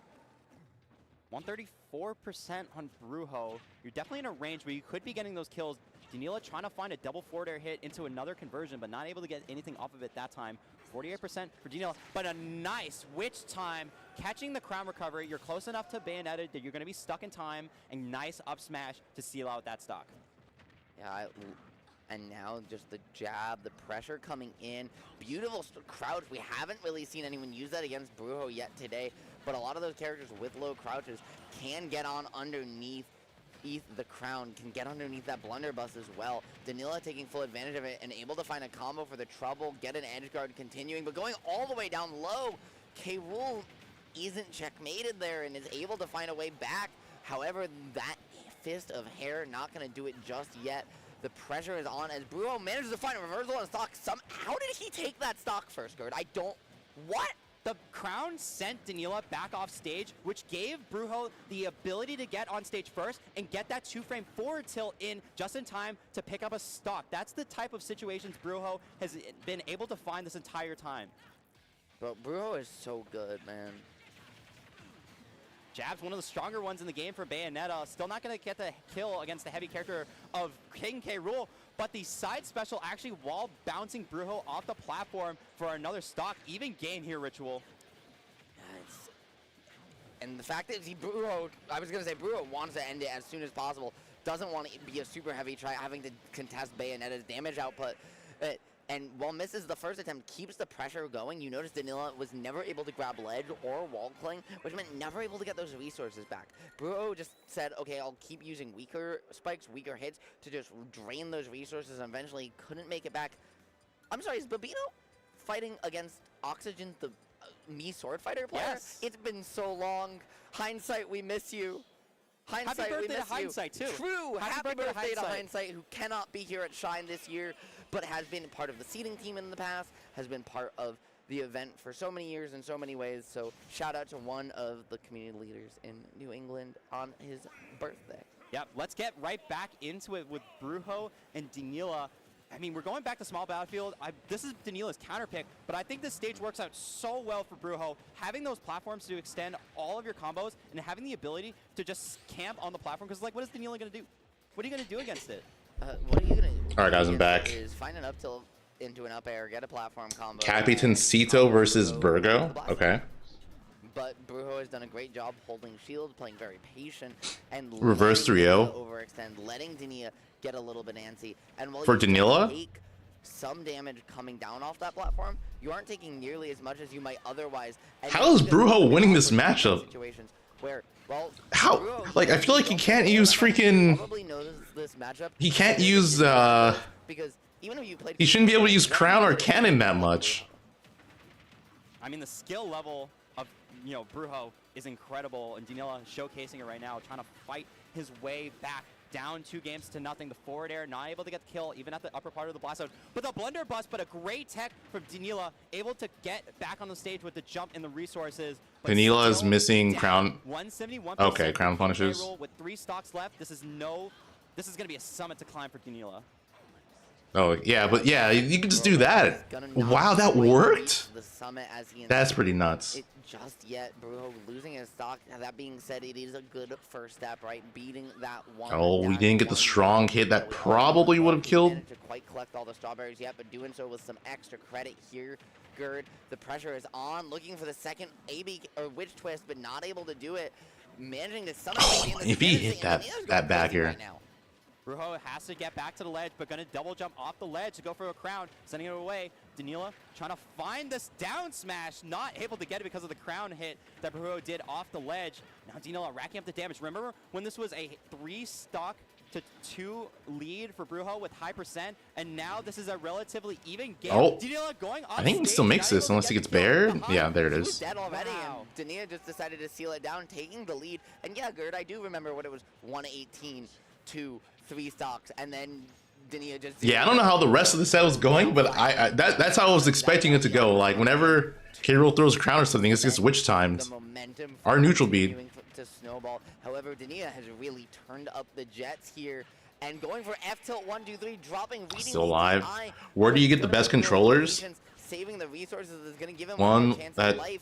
Looking for that up I don't suck after a couple of months. Again, not able to do so. Well, two things. That was really good combo. The first one, you know, like at a lot of events, you can get your controller modded there. Didn't get the third tech. So if you go to a big event, a lot of events will have someone who will mod your controllers. Those are pretty good. The second thing is that if your controller, if it's a consistent thing where your controllers are breaking, it might be how you're playing or how you're using them. You might be hitting your control stick or pushing your buttons too hard, and just have to work on, you know, playing without damaging your controllers as much. Mountains to climb. No wonder Bayonetta uses kicks hit so Which that's an actual thing. Some people are really like rough with how they handle their controllers, and it causes them to break much sooner. Okay. Leg day. Oh, you're right. Okay. What? You can't see our player cams, but I'm just like head face on the. The cable. Anyways. It could be that as well, but I feel like normally, After ABK rat into the yeah, it just depends on. I think it depends on those two things more, like how you operate your controller than the a super heavy like King K. Rool has to work place you get it modded. 1,000 times as hard to win neutral, because Bayonetta has the movement speed, has the frame data, and well, you have a big body that makes it really easy for Bayo to combo you. So That's just a consistent thing. Wow, it's which time up throw bear. Play each stock for a very long time. And Brujo's been trying to make that happen, but when Dania's just gotten a little bit of a download, it doesn't even feel like a complete download. Still gonna live this? Oh, he up. I don't know why he upped there. Yeah, that was way too low. It just feels I feel like he felt desperate, like he needed to mix up the timing, but it also could be Brujo yeah. just getting a little tired. You know, he played the game 5 against Stocktaker, had to just play against Tom in losers bracket just before this match. You know, he's up 2-1 Up throw, right you're now, dead maybe? doesn't No, even not feel yet. that the game. Brujo has to find some way to just compose himself to win this match. Yeah, he certainly does, because I think if he gets forced to another game 5, he's going to start having flashbacks from the last set versus Stocktaker, and it's not going to be very pretty for him. If he wants to stay in this bracket, I think it really does come down to at least playing this game close. He's getting trapped around these platforms now. Remember how in the first 2 games, Gerd, that Brujo was like excellently mixing up his platform timings? You were talking about it, how Dania couldn't do very much. Well, Dania's cracked that code now. Oh, that should do it. Started to backfire on for Brujo consistently. It's not a bad position for Brujo. 90% is not a bad position. Like, you can use that rage to your advantage on a lighter character like Bayonetta, but this witch time is going to give you the opening that you need. He's not going to kill off this, is he? That was still a lot of damage. That was like 50% or something. Oh, you're dead. Oh, the armor! The armor! The K-Rool armor helping him. Different. He got saved. Oh, no, that was intentional. That was so funny. And it's crazy that he knows his percents to make that happen. But, like, Soren, what's up? This is random. You wish you played chess before you got into Smash? Special confirm out of shield. Do you feel like it's like a mindset thing? 39% already. Sweet spot hit of up tilt is going to That was really good SDI from Brujo. Oh, and he's dead. Okay, wait a minute. Does that time and time again. You DI out, you get spiked. You DI in while it combos into up air, and you die.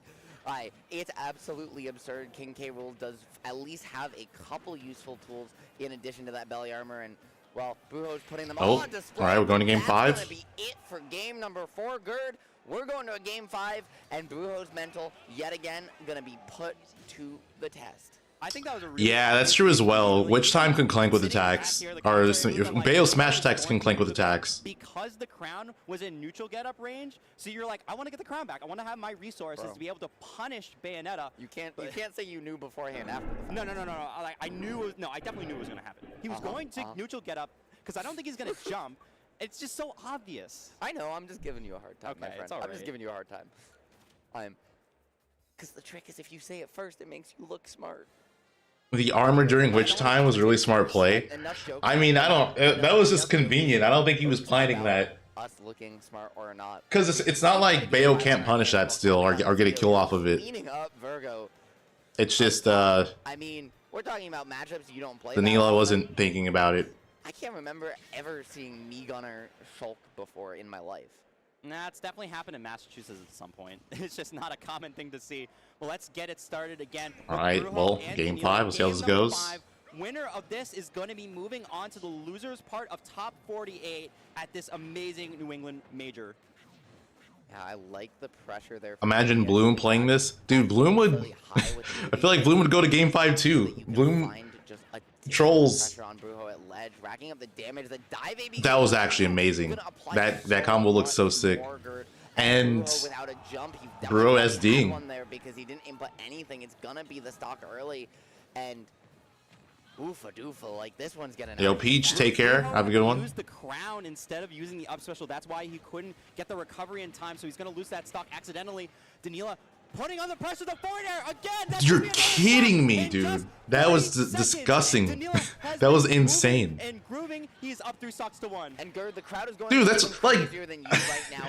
I really wish I saw how Brujo took game 1 and 2, because like, if someone were to tell me K. Rool Bayo's fighting, this is how I would expect it to go. It's certainly looking like he's gonna have his work cut out for him.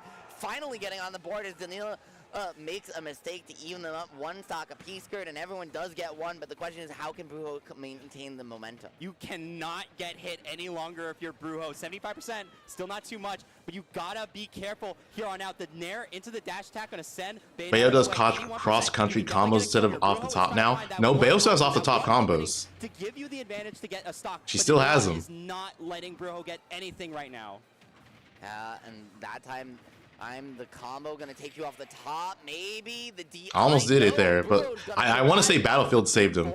But yeah, off the top combo still work. And Gerd, I mean, he's trying to close this one out. You saw him looking for the up air off the slingshot, didn't find it, so just opted for a nair for the edge guard situation. The trade from Danila allowed him to live what otherwise would have been a certain death from an up air. And oh, that's gonna be the stock. Okay, wait a minute. Last stock. K. Rool with the max rage. Bayo doing the Bayo. Oh, that was weak hit a back air. That's why I didn't kill there. Hold on. Game 5, last stock. Brujo has to big. Oh, using armor? The dash attack coming through 29% already. Oh, Witch Time. Yeah, he's dead. Oh, he missed it. He's out of percent range. This is where it's Witch Time again? Oh, get a double jab. Double jab to up smash would have worked. I don't know if it would have killed, but maybe. The amount of rage. Oh, they're both at kill percent now. Up smash. Oh, no. Oh, wait. Oh, he tried to grab again. He couldn't. That's it. How did he bring that back? How did he bring that back? He almost got reversed me out, and he's going to be moving on to top 48. How did he bring that back? From New England, I am telling you, this man is going places and has so much left to do in this bracket. It is absolutely insane. What the hell? Some crazy, crazy stuff going on here. Like, this whole interaction, I want to jump back. We have to jump back. Dude, yeah, Danila definitely threw. Like, he had to confirm. Also there, I'm pretty sure that didn't work because of that ledge. Like, you can't bury at ledge. So he just popped out. And then he tried to grab again, and you can't grab during the grab window is like a second. So yeah, he just tried to grab too early. And because of that, because of the double grab, right, Danila is panicking, looks for the roll, Brujo reads that, and recognizes the situation on his feet, just as you did, that, hey, wait a minute, we don't know what's happening, and he recognized immediately, hey, that's a whiff grab due to the grab timer, so you're going to roll because you're going to get away, you're panicking here. You know, beautiful stuff from him. You know how risky that down smash is? If you get hit K rule, bro. Once you are King dead, K but rule. He was able to just cover the option. Bro. You know, if Danilo was going for a spot dodge, you might have gotten hit by the awkward hit, which doesn't really kill, but kind of just knocks you up. You could have just seen anything else, but if Danilo just... You wish cameras on now, you know, that was pretty... Dude, yeah, right? Especially since yeah, you have Brujo at he was so close to losing. He definitely... A forward throw, yeah, jab, I agree. a back air, even a nair to just send Okay, who are we off getting stage. now? You're going to be putting yourself in a bigger advantage state to let you win. Yeah, great point. Oh. We're joined now by the lovely, lovely former TO of New England. Oh, is he the TO? How's it going? It's going good. It's going good. Security hasn't evicted me yet, so. Oh my Yeah, god. who let this man I back just wanted here? to break the stream. I have no reason for being here. Yeah. Well, you do break the stream. We love you, my dude. Thank you. You guys are killing it. Yep. Shoutouts, clipboards. Thanks for watching, Shine Guys. Changing the regrab window. It was really, really good because they basically just, you know... Is this C Live? I think this is Yeah, it's C-Live C-Live. Red Burpo. Yes. I feel like the changes that they made from Brawl to I don't 4 know, were you know- really, do you really know if smart. these players have played? I assume they, They do, have. all Yeah. the time. Yeah, Both that's what I goals, figured. Red Burpo. They is removed left regrabbing, makes which it was way like down to a Connecticut huge Burpo problem. all And then the they time. also got rid of And chain he's grabbing, which is also a Connecticut huge player, problem. Very talented Sora, and you're seeing that on full display right now. He's not, you know, Like those two things, significantly nerfed the Brawl top tiers. Crazy combo Sora. He does Those a two little things. bit of everything, and that well-rounder style is, I personally think, very interesting, and has led him to have. I guess the Brawl some super top very tiers, good because wins like, over the past yeah, the Brawl super top tiers, Let's see which how it's were gonna go. I don't know what Meta the Knight game is. and It might Ice be game Climbers. number 1, but we'll get the update in just a second. This is even stocks, but we're gonna see Red Burple with the signature Joker trying to put on more pressure. Is reading C Live back and forth for 43%. C Live just playing the disadvantage, resetting back to neutral, trying to find the way. They went too far with the regrab window. If they're free to move, you should be free to regrab again. Alright, but the thing is, like, if you're train grabbing someone and they move or push something, I think this is weird. I think the way they approached it was fine. Ooh, you know, a neutral air up smash or forward smash confirmed. Because it just becomes this thing where you grab someone and then you just wait and then you just try to grab them again. Really kill off of a random stray hit as much with Sora in general. And so it's one of those awkward things where, does Joker actually care that much about being at 100 versus being They at gutted 70, Meta Knight. 80%? It's a little bit hard to tell. Meta Knight was interesting because they nerfed him in 4 and then they buffed him and then they nerfed him again. Like there was a point where Meta Knight was stupidly good. Yeah. Like. Oh, was it back air? Not up. Okay, He was my bad. And then they nerfed him. You're all good. You're all good. But then at the very beginning of 4, he wasn't very good. Surprising. But you know, PS2 again being so large, right? It's Late so wide. game Meta Knight was pretty cracked. Space you have to travel. No, he was nerfed. He was better before that. Combination of good DI, like, He was actually noticeably better before that. On one setup, and then on the others, and on another setup, we also have It was like the middle Connecticut versus Massachusetts. of the And we've got game's Mr. B life is where he was G Experience at his best team. because Same we saw on stream earlier, but you he wanna go had at home he could and ladder combo play everyone without pretty Mr. B. consistently. Mr. B, I will say right now, used to And be yeah. two tour kind of like before COVID, but has been making strides, especially post lockdown, has taken multiple names off of multiple Massachusetts PR players throughout the course of the past 2 years. And in doing so, only adding to his status as a Massachusetts legend. And the thing is, he's never been PR'd. Never has Mr. B been PR'd in mass PR because he's always just barely. He was buffed able not to because make of it the in, changes, his but because results Leo just played him. haven't been able No. to push him enough into No. that top 10 or top That 15 is- that we have in the regular that is season. not true. But he could do it here. Mr. B plays DM all the time and has that matchup. There was experience. also Abadonga who was doing incredibly well with Meta I'd Knight. imagine Mr. B is comfortable because Abadonga was the reason why people thought that character was broken. Steve, which Mr. B has And then Leo came around and like Tons beat Mr. R and people were like, G Extreme as well. yeah, people weren't thinking about it too much. Experience drives over to Encore, plays Soul Arts all the time. I'm one of the best Shulks here on the East Coast. Has that Shulk matchup experience versus other players in Connecticut like Fumin hiding Gaku as well. And then on the Yeah, other Abba's side, Meta Knight Mr. was B was goes the with most Koga. crazy He's got Koga because he was the most from consistent at getting the Connecticut, combo. who has been around for a hot minute, making waves with this character. G Extreme also one of many Connecticut players. You didn't know Menai was broken. Yeah, no, he was pretty crazy. And then yeah, like I said, they nerfed him. Can he do it here? Can he continue that? It's hard to say with G, but I think it's possible, and both these players are gonna have their work. Yeah, that's basically what happened. There was like a exhibition in Japan that Abadongo, Nairo, and some other people went to, and basically the next patch update, Meta Knight and Zerasu were both nerfed. They nerfed their ladder combos. And a lot of people were like, oh, yeah. They nerfed. Small Battlefield's a really interesting stage. They nerfed I'm not a huge fan of this stage for Pikachu. both of those characters because of what they saw. Extensions off of it, but you can still get your light. Abba plays Game Watch now. Abba plays like 3 or 4 different characters. Also, that ladder combo from Apple Review was sick.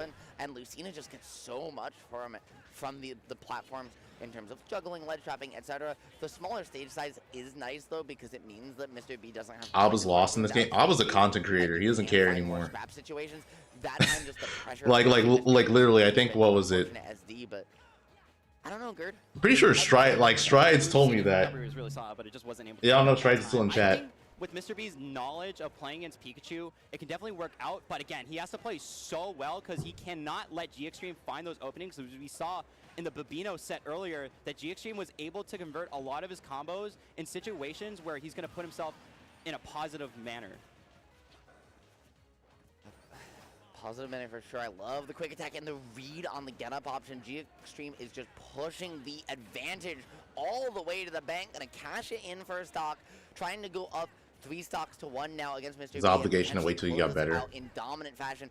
Mr. B, a player who plays very much momentum based, getting 3 stocked in game 1. Yeah, no, I can understand that. That's definitely G Extreme 3 stocks to 1 lead, trying to find this edge guard. Good. Just make sure you're in the right headspace where you start doing something like that.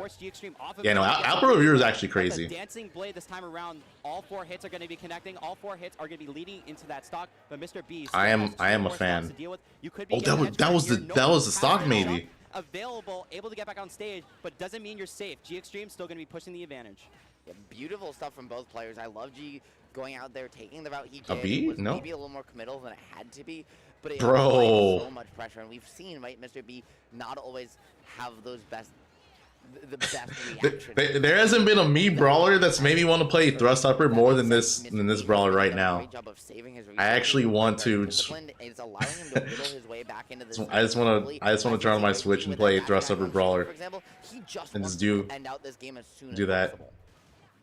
Oh, yo, Strides, alright, you're back. Abba plays Mahjong and Street Fighter 6. While also dealing so much percentage onto G Extreme, but it's still gonna be tough to try to. Dude, it's so random. Freaking Zan.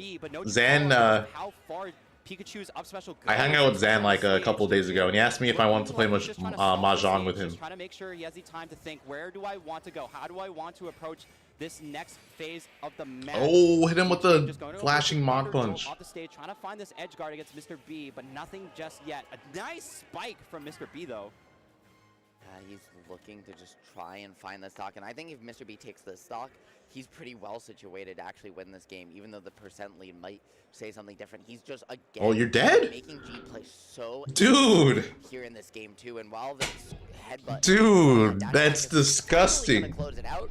I think Mr. B saved his mental with that comeback there, right? He made. You think he plays Cammy or something? I feel like Abba would play JP. He clawed that back way more than he did, and yeah, eventually JP seems like such an Abba character.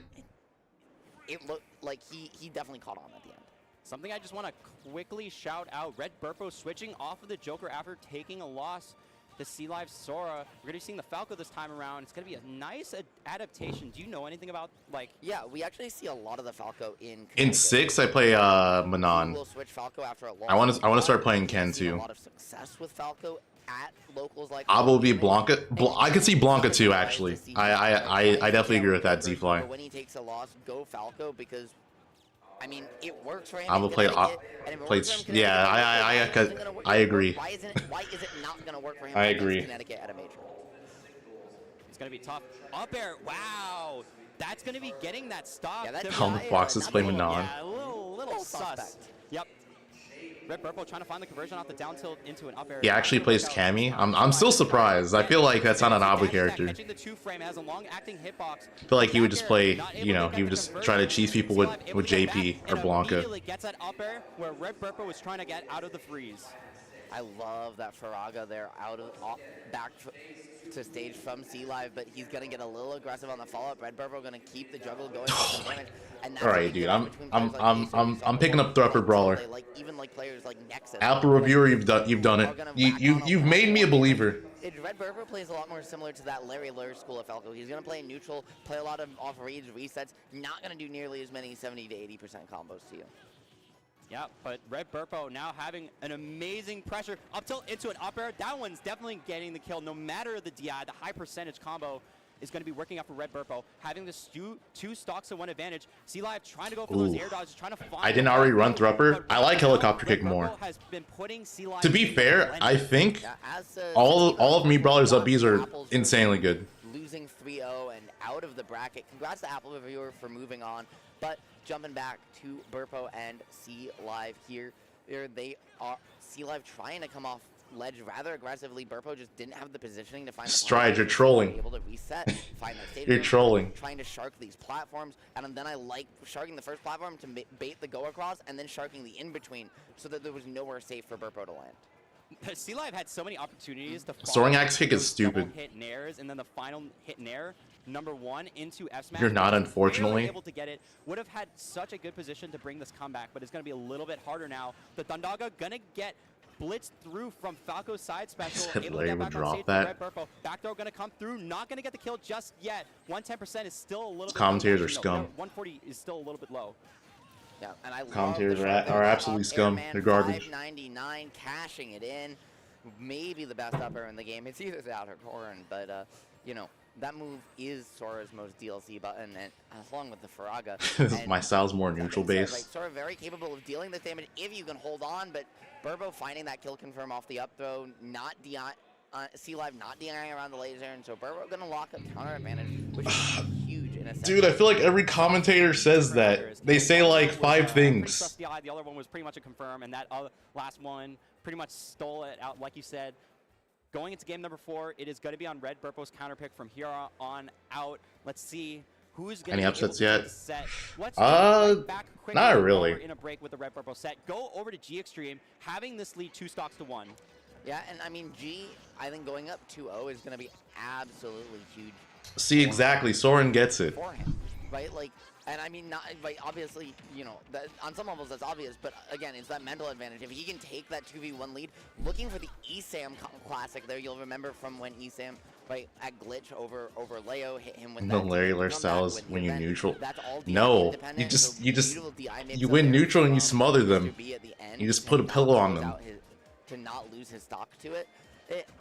G is definitely trying. Once again, right, he's playing that very antsy, I want to end this right now, I want to open you up and then just make you explode game that allows. Imagine if Pikachu had Pichu's Thunder. Pikachu would be stupid if that was the case. A little bit faster here, and maybe is going to close it out, but Mr. B with the Dolphin Slash to make it back. This is beautiful stuff from him. G might be throwing the game away again. Hold on. We can't. Waiting for my commentator arc. Beautiful situation for Mr. B to able to get back no. with high usage of the up special to both counteract G Extreme, trying to approach aggressively. But, you know, forget about that. The up smash going to do so much knockback, almost getting the kill. The Thunder Spike doesn't actually hit into the strong hit confirm on Pikachu.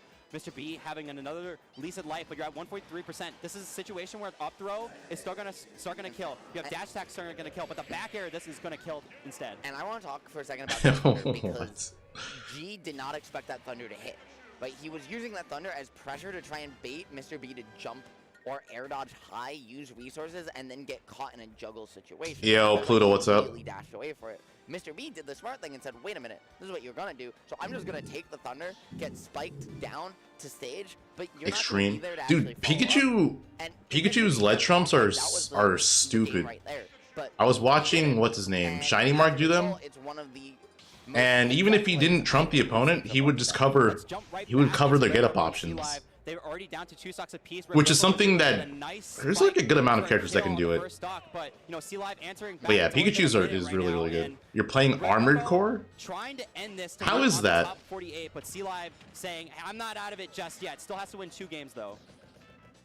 Yeah, C-Live certainly has an opportunity to take this force us to a game 5, but as you mentioned, right on the inverse, nothing is set for certain. Burpo is the combo, has turned into a little bit of a combo fiend to find stage positioning rather than pure damage, and that's really where he's found his money. Oh, that could have been a punish on the side B. Right now, the pressure is just...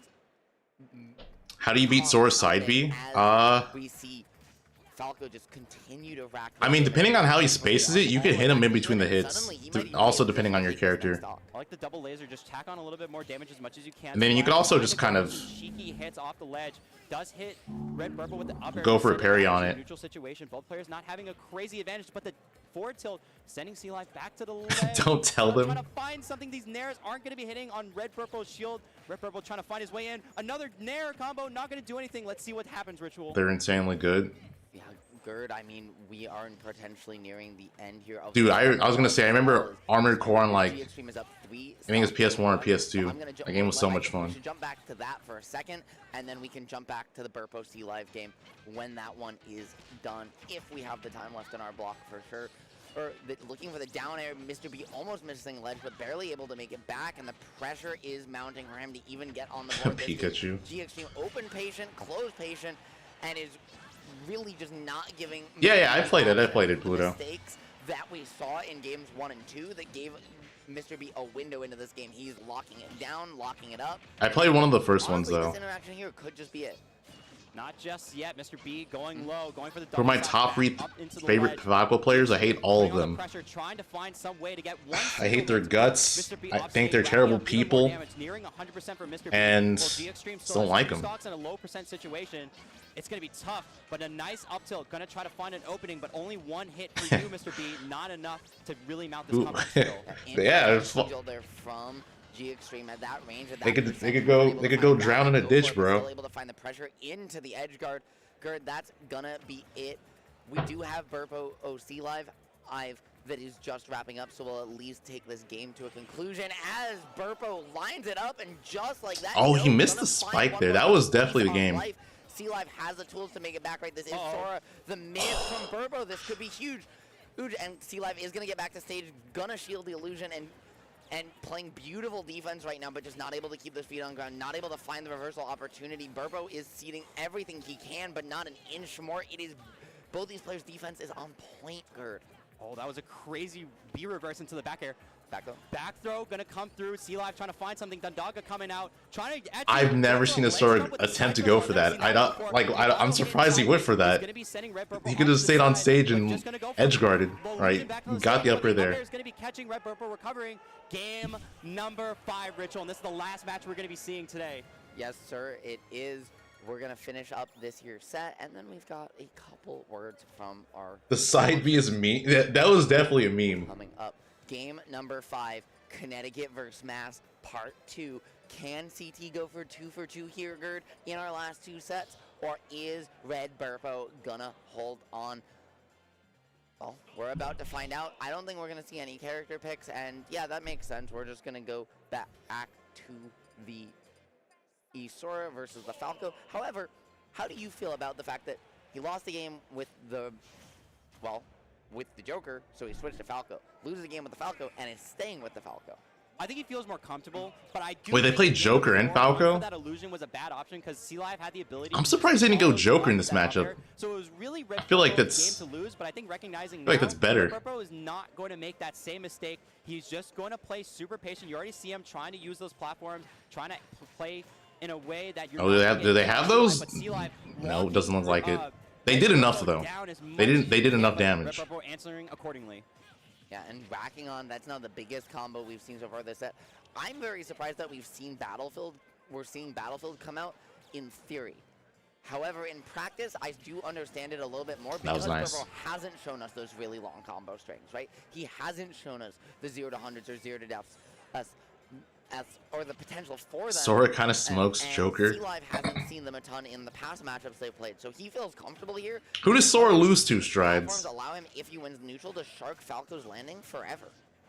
Yep, nice combo string off that up tilt into the air. Another forward air sending C-Live off stage once again. Not going to get the kill, but has to recover again. But I'm so mad that the commentators said my combo game was trash, and he did up tilt nair, and he didn't do any drag down combos or anything. Let's go. I'm so mad.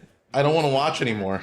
For an event to be remembered, by which the event I'm actually so infuriated. Are both playing beautiful defense, playing immaculately, but it's Burpo now putting himself one stock away from moving on. He only needs one more. Can C-Live hold on? He's got work left to do, but he needs to find a way to actually win neutral for more than a straight hit. But he's finding straight hit after straight hit, but he can't actually get an advantage. He can't get positioning. And Burpo now, when push comes to shove at the end, has really these commentators. It's in doing so. I'm not taking it too serious, but I was just like, wow. These two players are just kind of chugging a little bit of time off the clock. They're just trying to be. I don't care what you say. Young Link beats Sora. On his last stock, so you have so Min much time to really work with to try to find that one opening. You thought Fox?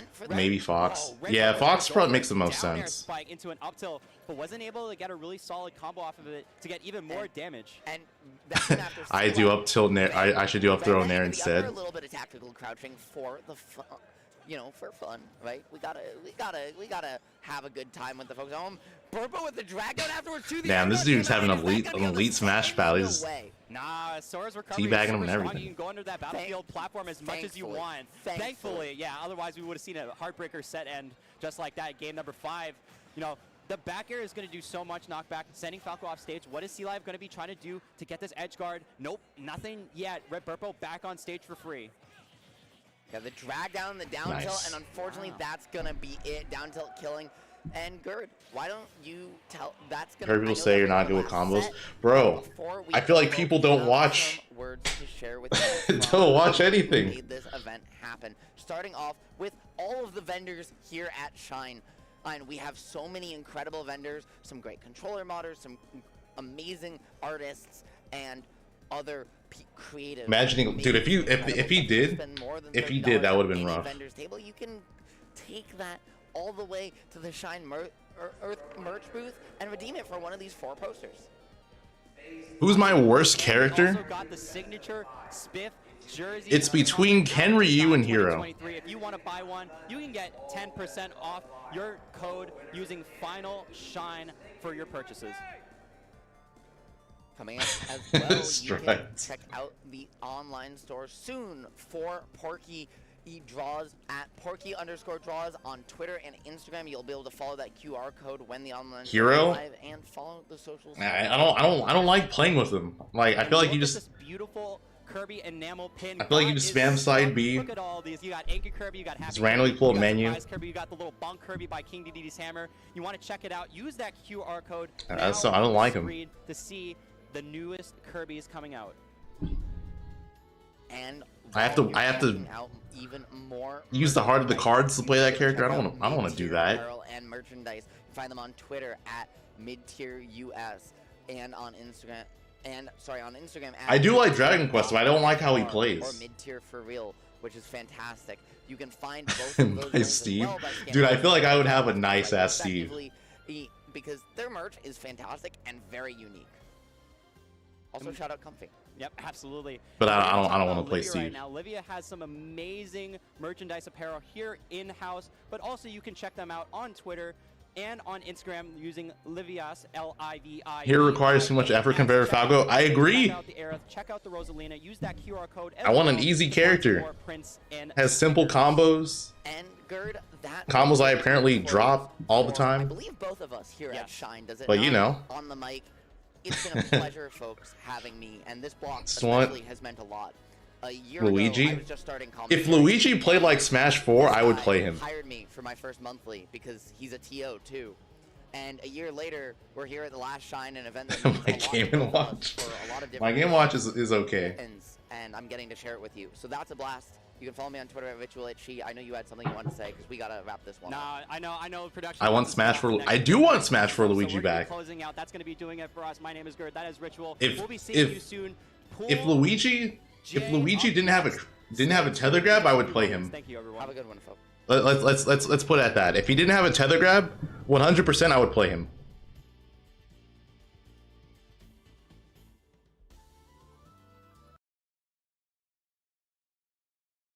Any Sephiroth in bracket? There's none. There's like no notable ones.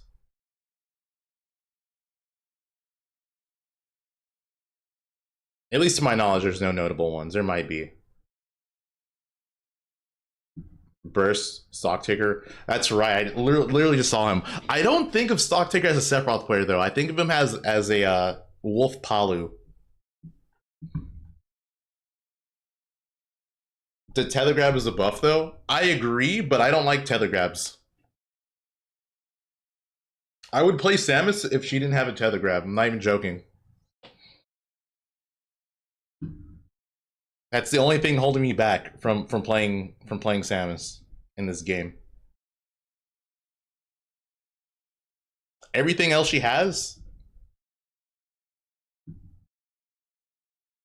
I see and like I would do that to people. Why not? I would do that to people. You can't get off the ledge? Like I just have this easy set option that covers everything. I could do that. Why? I just don't like them. I don't like the fact that it's like it's so laggy. I don't know if you guys noticed this, but I like grabbing a lot. That is like one of my favorite things to do in Smash. I'm a habitual grabber. A habitual grabber. Watch any of my sets, I go for grabs a lot. More than I should.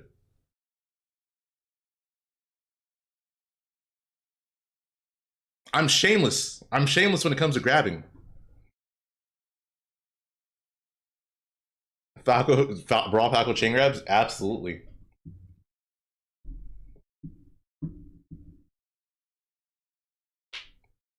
Luigi's a grab. But that's not like, again, tether grabs? No.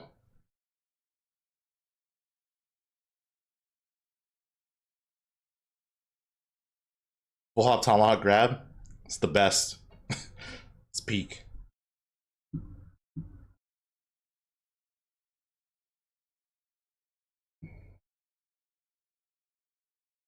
Crazy, I did not see that. That's pretty wild. Is Jaka from France?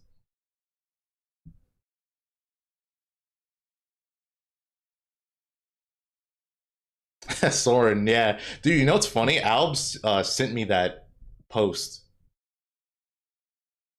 And I didn't switch. Yeah, I mean that is literally just like my whole dropping wolf for X character trend. Oh, Jaka Swiss? Okay.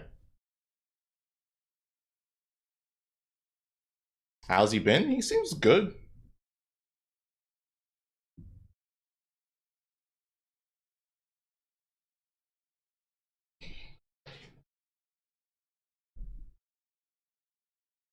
I'm a little surprised, I'm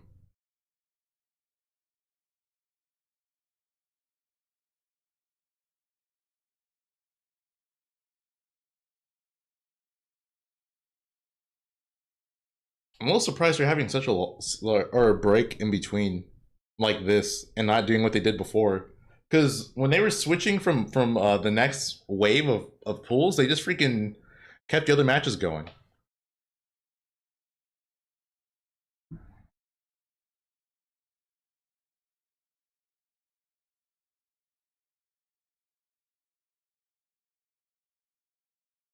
How long is the break? I don't know. I'm just chilling until then. Does the Mars fund carry over to tomorrow? I don't know, chat. Should we carry the Mars fund over to tomorrow? Let me know.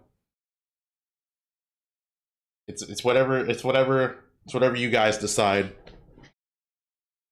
All right. Pod says no. Nope.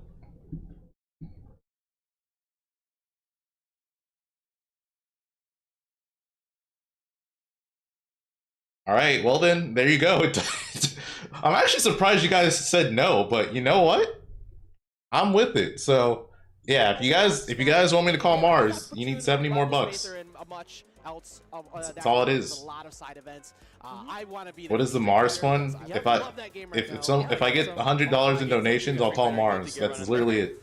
And if you're looking for new controllers, that's literally it. Games, I think these also you have all kinds of things for melee. People want box controllers. Yeah. Into this. These controllers have so many buttons going on. It's great. I'm a Honda player. Yeah, 100. For me, but yeah, you need 2. Great. Yeah, it's great. I keep telling you guys this though. You guys can donate. There's no guarantee he'll answer. There's no guarantee he will answer. Have I ever played Sonics? I played him twice. The first time we played was 2-1. Yeah, the first time we played was 2-1, and I threw. I was sad about it. And the other time we played, he 3-0'd me. And looking around some of the other people we're working with this weekend, shout out to Gate. But it was close. Going to be opening up soon with all kinds But it was close. Call Mars, all right. Around the FGC, different games. Yeah, in Vegas. Yeah, Jelani knows. He was mad. All right. Various other figures throughout the FGC. 60 more bucks. On all social medias that you see at the bottom there as well. You really establish your brand early on when you just make sure that you played him for the first time yesterday. Dude, he's so good. That's the thing. People think he just runs away. He really doesn't. He's just really good at like every aspect. That fit more comfortably to you. Some people like them heavy, some people like them. But he's the best at running away. Like he's really good at playing defensively, of course. But everything else he's really good at too. Everybody's using just leverless. I'm the only one. And shoutouts, of course, to people who have been around for a long time. We talked about Shine. It's one of the people who've been around. Tony Z-Tank. See him at every event. You got Drizzen over there at Underworld Games. There's a booth in the building, but you can also get the art as well. 20% off with code SHINE23. Go ahead and support one of the local artists. I feel like most of the other top Sonic players are campier. Bro, Marcus with the $69. Dr. Sleeves with the 50.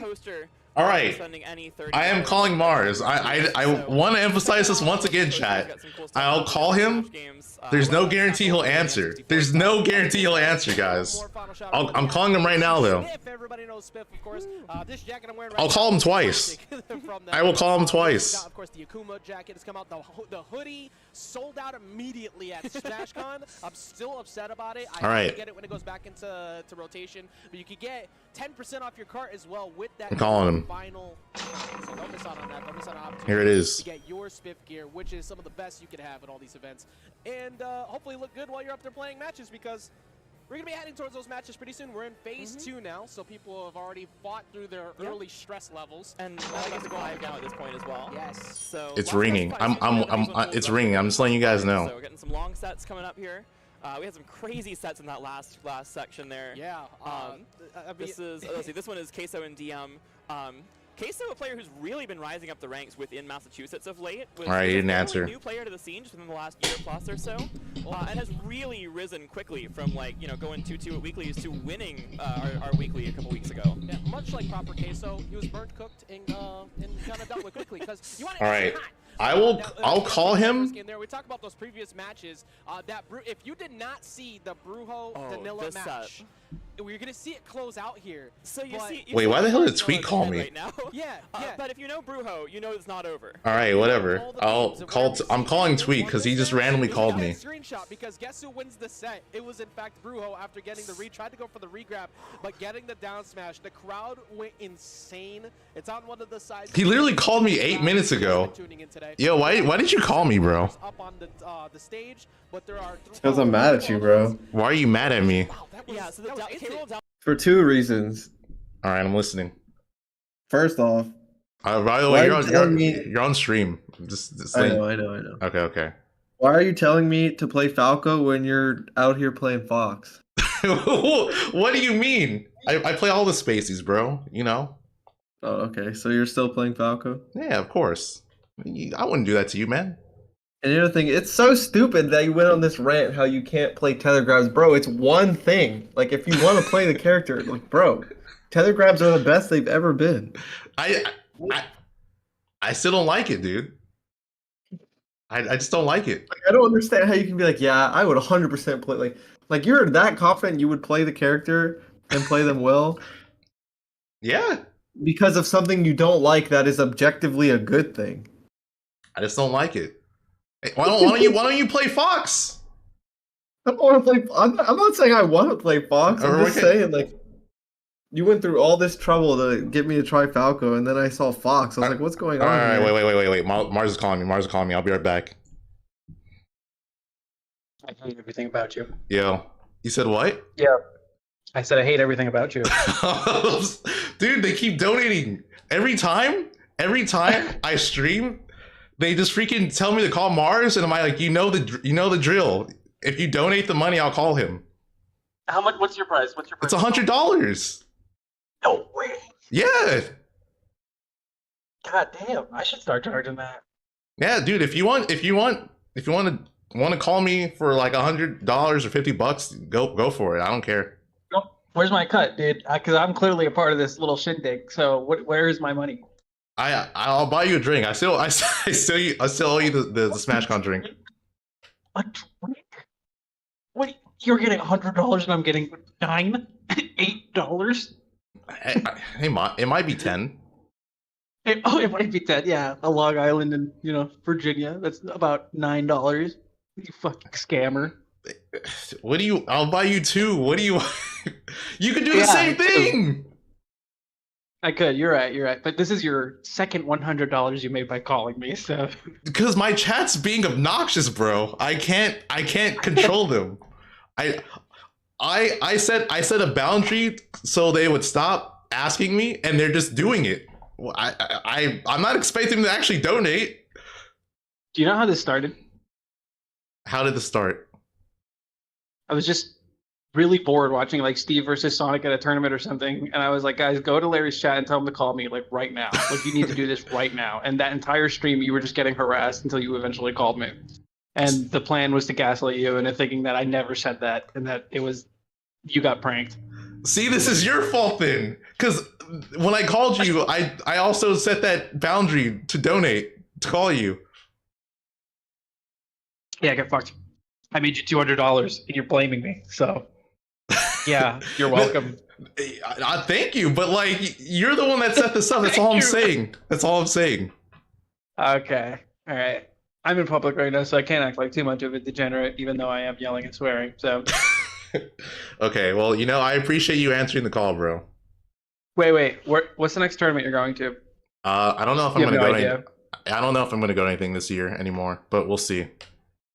All right. Well, hopefully I'll see you at some point soon. For some weird reason, but you will buy me drinks. I will. We will get schmiz together, and wish me a good recovery. Yeah. I was going to say, how did the surgery go? Well, I survived, but nice. It sucks. They put me on a lot of very powerful drugs, but they're pretty dope, so I can't really complain that much. And they're on crutches sucks, and I'm recovering very fast. All right. Can I sign your cast? There's no cast. It's like a wrapping, and it's a leg brace that's all black. Oh, well, if I bring we in high school, aren't you like 35? No, wait. I feel like every time you talk about age, it like slowly you add a year or something. Yeah, I do. What if I bring chalk? If I bring chalk and can I sign it? You're gonna sign my brace with chalk. Yeah, why not? Larry, I hope you have a good stream. I hope you have a good day, bro. Let that sunlight do stuff to you. I don't know. I was going with that, but Sure, vitamin D, etc. All right. Chat, consider yourself entertained, Larry. You have a good day, man. Peace out. You too. Take care. All right, there we go. Now let's get back in the call with Tweak, because he. All right, Tweak. All right, Tweak.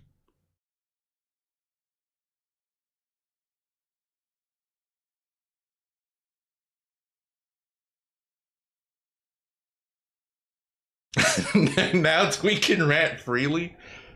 If he answers again, he might not. Oh, all this is all happening. Jakal's on stream, so that's hype.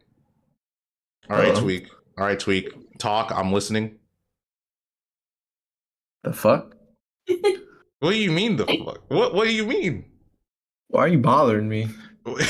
You called me first, and I was finishing this. Finishing what? No, don't you fucking dare do this to me. Don't pretend like you didn't call me. Sorry. What do you mean sorry? Playing Pokemon Go. All right, you catching? What are you trying to catch? It's Go Fest. It's Go Fest, so are you just like out walking around? Just I'm taking like a small break. okay. This event's low key trash for me. Like, there's just all the things that are available. I already have shiny.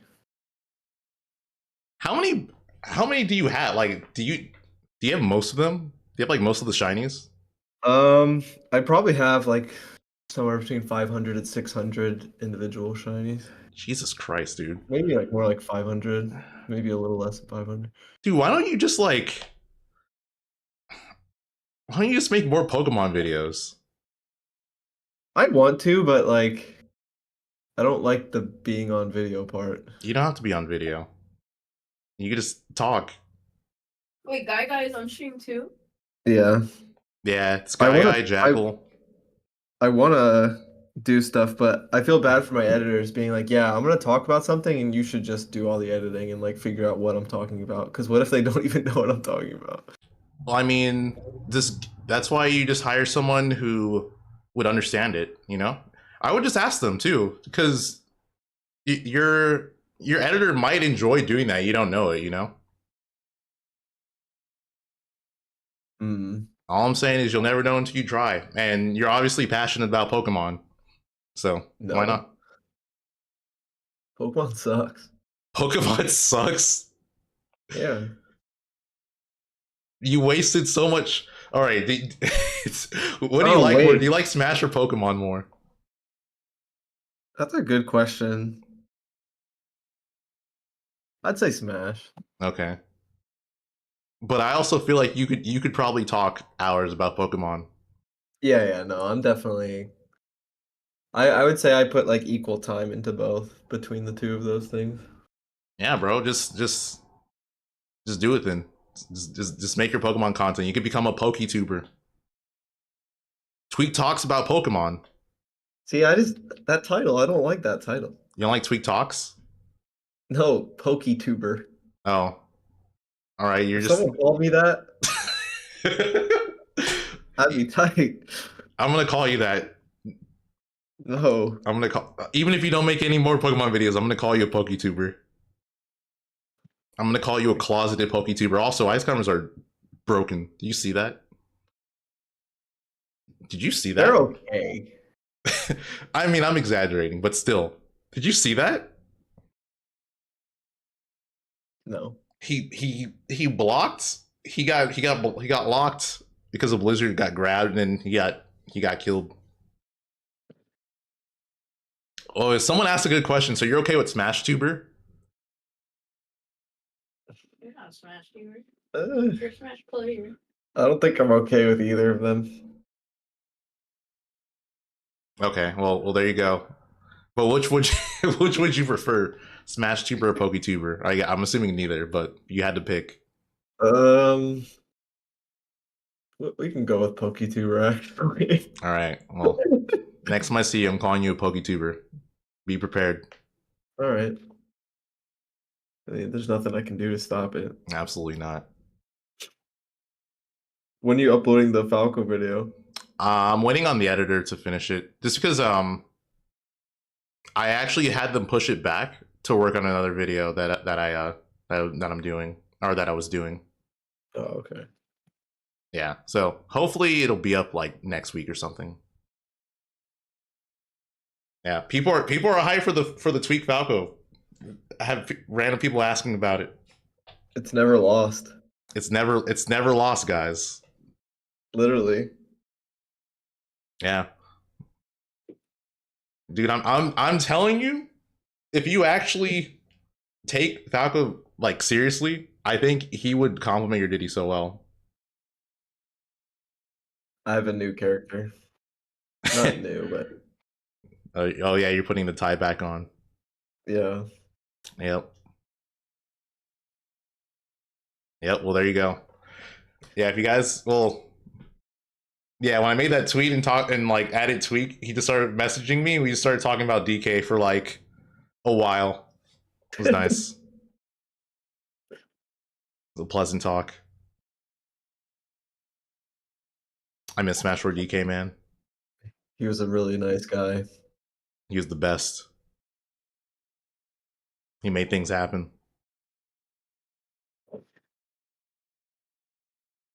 All right, well, I'll let you go. He did what needed to be done. All right. He did what needed to be done. Absolutely, I agree. But yeah, take care, man. Have fun. Have fun Pokemon going to places. Thank you. All right, bye. Yeah.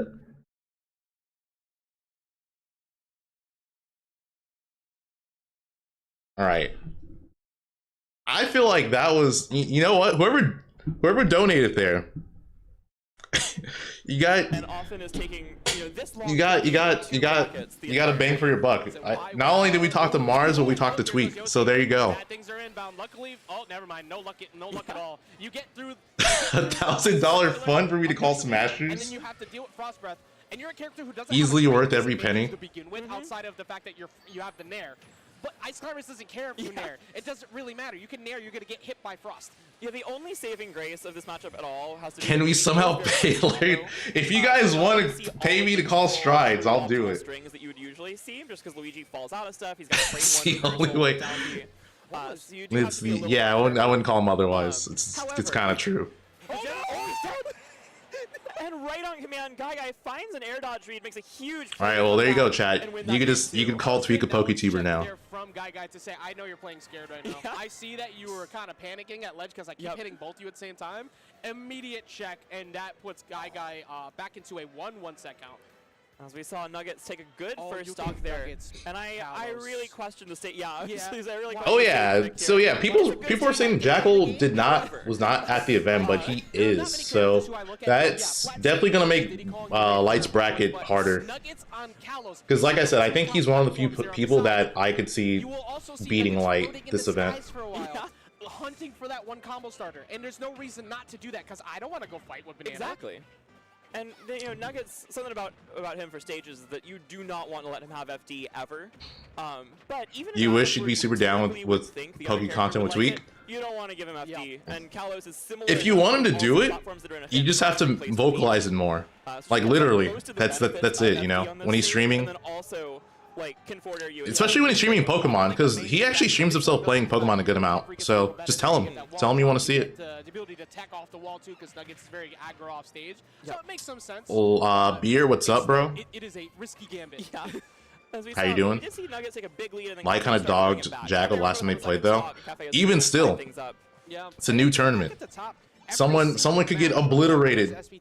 As SPT falls there, the last time he played someone and still win. Absolutely. It's just the clutch factor and patience of Jakal. Is it true this is the last shine? Yes, that is true. This is the last shine. Losing out on KO confirms. Tweak is not at shine. No, we literally just you missed it. I was just on a call with Tweak. We've got 3 really competitive sets going on. Yeah, normally I wouldn't try to focus on so many matches at once, but like everything's so good. He's playing Pokemon Go right now. Yeah, literally, if you could rewind the stream, you could rewind the stream and hear me talking to him. He's playing Pokemon Go. He's at the venue, he's not. He's not there. She's pretty far back. The F tilt's gonna push her back off stage. One good punish with a back air will end it. That's a good angle to at least recover, have another chance. But getting off the ledge against Jakal is so Why will this be the last shine? Basically funding. It's just too expensive to run because of the area they're at. I'm pretty sure. Right now, if she can find a good jump read at ledge, she can steal a stock away, which I think that's what she's hunting for. You can see she's trying to get a short hop punish, and Jakal's just never giving it. Also, I just realized Guy, I think if he gets to Light, could give Light trouble. I don't know if they've ever played actually, but just the fact that it's Luigi, I could see him giving Light trouble. Definitely feeling the pressure now because now Jakal could just kind of rush in a little bit. He's only at 43%. There you go, jab block, quick string. Does miss out on the pressure on the platform. If that was an up air instead of that, on that read, that would have been easily up to Luigi self throw has the hitbox? I did not know that. That's actually really good versus climbers. Play by Jakal to DI to the platform and hit the tech. If you miss the tech or slide off the platform there, you're probably getting comboed still. Yeah. So really well played defensively, and now he's 1 hit away. Oh, you know what? You take those. You take those because that was not. When Tweak told me about Samus's grab, I'm thinking about maybe I should just play Samus. I still got it. You know, screw it with tether grabs. Just do it anyways. Just grind the character and play Samus. Yeah, definitely a competitive set, but Jakal staying ahead. Good to see SPT, which are all the best in losers. Jakal still making a run through winners, one set away. Dude, Samus is stupid. Yeah, you know, and again, I actually like set play characters a lot. Like, Guy is one of my sleeper picks to be able to make it all yeah. the way to top 8. I don't think that's really a sleeper with the way the brackets lined up today. Yeah. But I didn't realize who Deku Ro like set play zoners. So now we're seeing Yossi going up 2-1 in a set. I would not be surprised to see Game 5 come in. But to be honest, so far, Guy's one match that after the stream ends, playing from behind most of the set. I think that's what I'm gonna do. I'm just gonna play Samus. You know, I think what Ices loves about these matchups against brawler characters is that Luigi is forced to do what Ices usually. Wait, this is Yossi? You know, Ices' biggest weakness a lot of the time is that they really have to force. I did not realize that's Yossi. Okay, well. Oh my God, that's insane. Yeah, Yossi's a really good Ice Climbers player. That makes more sense. Dude, he didn't have to. I think he messed up because he probably tried to down throw but accidentally buffered spot dodge. And yeah, so many matchups for Ices are determined by, like, can they get in? Can they get that one big opening?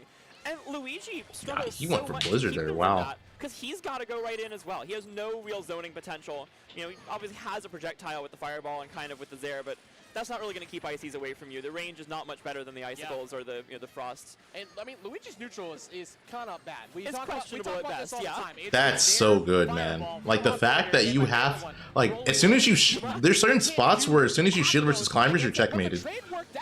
Also, I'm surprised he went for downer there. I mean, it worked one of the games, but I think he forwarded down there. He did yeah, I don't know. I feel like the time it worked was kind of just a fortunate definitely goes situation. Trades with Luigi at B most of the time, unless you're getting like sweet spotted on the start or something like that. It does end up working out in the end for Yossi. Big D thinks this match is really good for Ices. I mean, any character that has to fight climbers up close is good for them. This is still doable. Yeah, Yossi now has. That's the thing. Like, if you're playing climbers and you have to fight them up close, you're probably going to have a lot of trouble. Again, we talked about the neutral game. What are you actually going to do to get in on that? Every time Guy tries to move forward, he's taking so many straight hits, and it just adds up to the mental stack over time. Oh, we tried to catch that roll in. This might do it if Yossi can get the full combo. Yeah, that's another thing. You can't touch your death. Oh my God. Okay, but Guy teching, but this might be over. No, goes for back instead of just up airing. Down B out of up tilt up air at least, so he's not dead quite yet. But the up smash won't kill Nana. He's got to get a kill here. Down for back air still doesn't kill. Can he kill the Nana at least? Yo, Nana was just like, no, stupid. It's like Ice Climbers are going to give Light trouble. That's if Light has to play them. I'm pretty sure that Jakal will have to play them first. So, yeah. Let me double check though. That'll keep your pro controller from playing.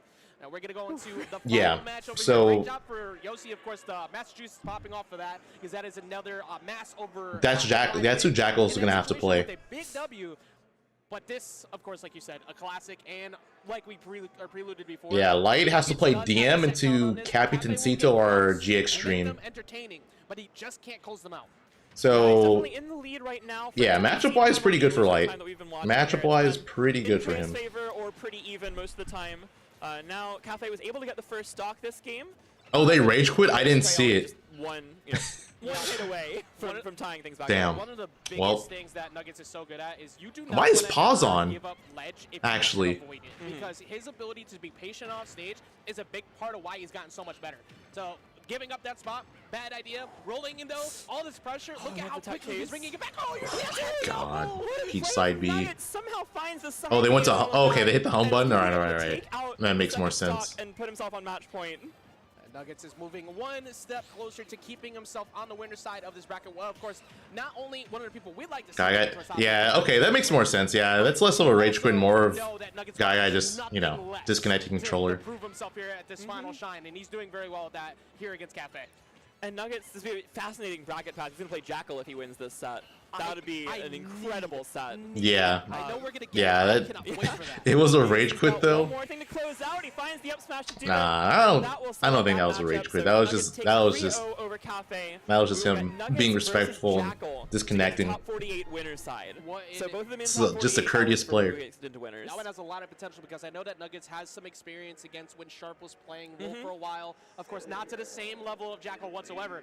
But not too far behind. Yeah, don't one of the few people right up there near that level. Yeah, don't sleep on the idea that that could be a pretty entertaining set. That said, though, I think Nuggets so fun to watch. Yeah, players. good Peach play is really fun. Like because he looks at it and says, "I am not going to approach that. I am instead going to wait until I see the dead position of it, nair it, and get my damage in, and that's it." Also, as Ling learned the hard way the last time they fought, there is a window where you can get a guaranteed combo. Yeah, I was just about to say, it feels weird to like see replays, but it's like the replay of the entire quad stream. That reset into the forward air edge guard. That was crazy. This whole set was so cool. That was still one of my favorite moments. Just watching Nana go, ha, nope, psych, stupid. Like Nana is just. She's got a mind of her own, and that works both for and against both players. Sometimes Nana plays the game well, even though we know for a fact he closed the game before dying. Do her own thing. I mean, he knew. Going down in that set, definitely something that I didn't see coming at first, but that's only because I didn't realize the fact that Yoshi changed his name to Deku Raw 43. Yep, that's also I shared a story there. Anime on the name, so pretty straightforward here. Yeah, I think there's a story there. I don't know what it is. We'll have to ask. Wait, which strides what? So Yoshi goes on to fight Cactus, who is up 2-0 on Butterdog right now. So no comment. Not over yet. That one is in game 3 with Butterdog actually ahead right now. It looks like I see that on one of the other sets there. It is very funny. Butterdog's a Duck Hunt player, by the way. Oh, I don't think I've actually ever seen Butterdog play. Yeah. So, Duck Hunt player has definitely gotten a lot better over the recent, last year or so. Yeah. Okay, here we are. We do have it on the side. Craftus versus Buttergoat. Been putting in so much work with Duck Hunt over in New York. And okay, what's the set count though? Is this game 1? Is it game 5? Is it a replay? I'm an Axel player. I'm a Min player in this game. I love zoning. Oh, yeah, This is like one of the wackiest zoners that I've ever seen. He's like almost a puppet character. The way that Can works. I think you know what? I actually feel like Duck Hunt does well versus Sonic. In depth, some of these characters are designed in this game. Duck Hunt has so much attention to detail, and then you look at Sonic and go, "What happened?" And Butterdog really playing around that shield can right now. Yeah, I feel like the can is just really good. Like it allows control can while doing other or prevents Sonic from just running away. So does Pac-Man. And Duck Hunt blocking on top of the can is one of the most terrifying positions for them to be. This is actually Craftus' best opportunity to try and go in right now as well, because while zoners, yeah, it's like I remember what was it? Icy Mist beat Sonic's at SmashCon. You might die right now. You're so lucky you avoided that back here, and someone was telling me that Icy Mist thinks that Samus beat Sonic. Craftus has to avoid the can though. The back air can will connect. Now Duck Hunt often struggles to find these kills. Can will kill eventually, but it will take quite a while. Yeah. He's got to find a way back on a stage, avoids that. Yeah, that's his game. If you do not tech to the right position for that, because it's very difficult to time, you will be bounced to a true combo every time. Dude, I swear that felt like a replay. that didn't feel like that was a live match. Yeah, and that's a rough situation for Butterdog. Unfortunate taking the loss there, but certainly put up a good fight. 3-0, but very. Aaron versus Metamo. I'm sure he was put up a fight the whole time. He's a great player. If anybody is ever in a venue and you hear what sounds like Chewbacca crying somewhere, that's because somebody is calling Craftus. We're gonna get into the next matches. We got Phil versus Dolan on the bottom, and then of course one of the people we talked about coming through, one of the biggest threats of the entire. Big Duck Hunt fan has beaten Raph and Sonics on Wi-Fi before. Matamo, which, to be honest, luckily. Yeah, zoners versus Sonic. Because this matchup is actually not good for Diddy Kong. Yeah, this matchup's rough. They hate zoners, especially ones like Young Link who can combo them to oblivion, forever trying to move forward. Yeah, I feel like a lot of Diddy's worst matchups, even back to Smash 4, have often been like characters who not just outzone, but can outzone kind of from that mid-range where Diddy feels particularly strong. You think characters like Mega Man, characters like Pac-Man. And I think in a lot of ways, Young Link fills a very similar role in this matchup. So it can definitely be pretty stressful, but he also does not have the consistent kill setups that Diddy does. Young Link has the ability to kill you off of it seems like any hit when you're playing against him, but then once you actually look at it, it's like, okay, well, it's actually very specific parts of the screen that all the moves can. You agree with Tweak and Samus fits my playstyle? Out of that situation, so it ends up being Matamo who takes the first stock. You see Aaron kind of shaking his head. To start watching your content and streams your sleep, bro. Keep up the good work. Thank you, Arturo. Appreciate that.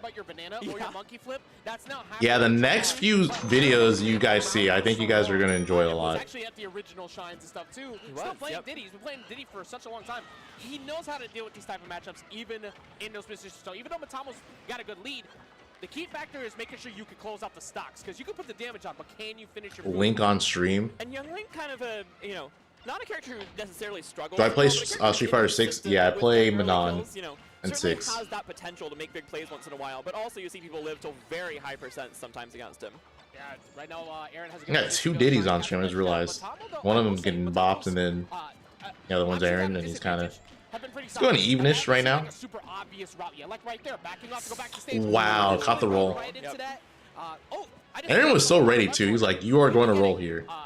Just knew. With these matches, because Unleashed, for people who don't know, this is one of the best Soras around, period.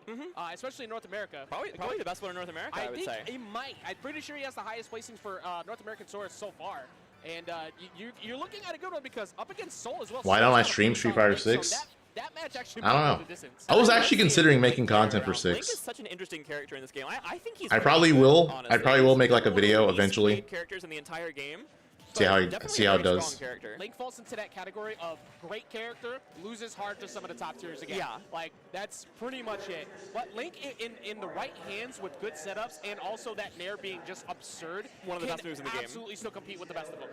And also Link, I think, has sort of a high barrier to entry. You really have to be able to bomb recover just to be able to play him at all. And it's not super difficult, but like it's an added thing that like you don't have to learn on a lot of other characters that I think drives some people away from the character. Yeah, you see Unleashed got the matchup check down too, made sure to get that counter up, because otherwise that stock was forfeit, but still holding on to that first one, refusing to let it go. One thing that Link can kind of do against Sora, you were the Falco that played DM a little bit ago. Not sure if you remember much, but main question is, how do you go about edge guarding Aegis?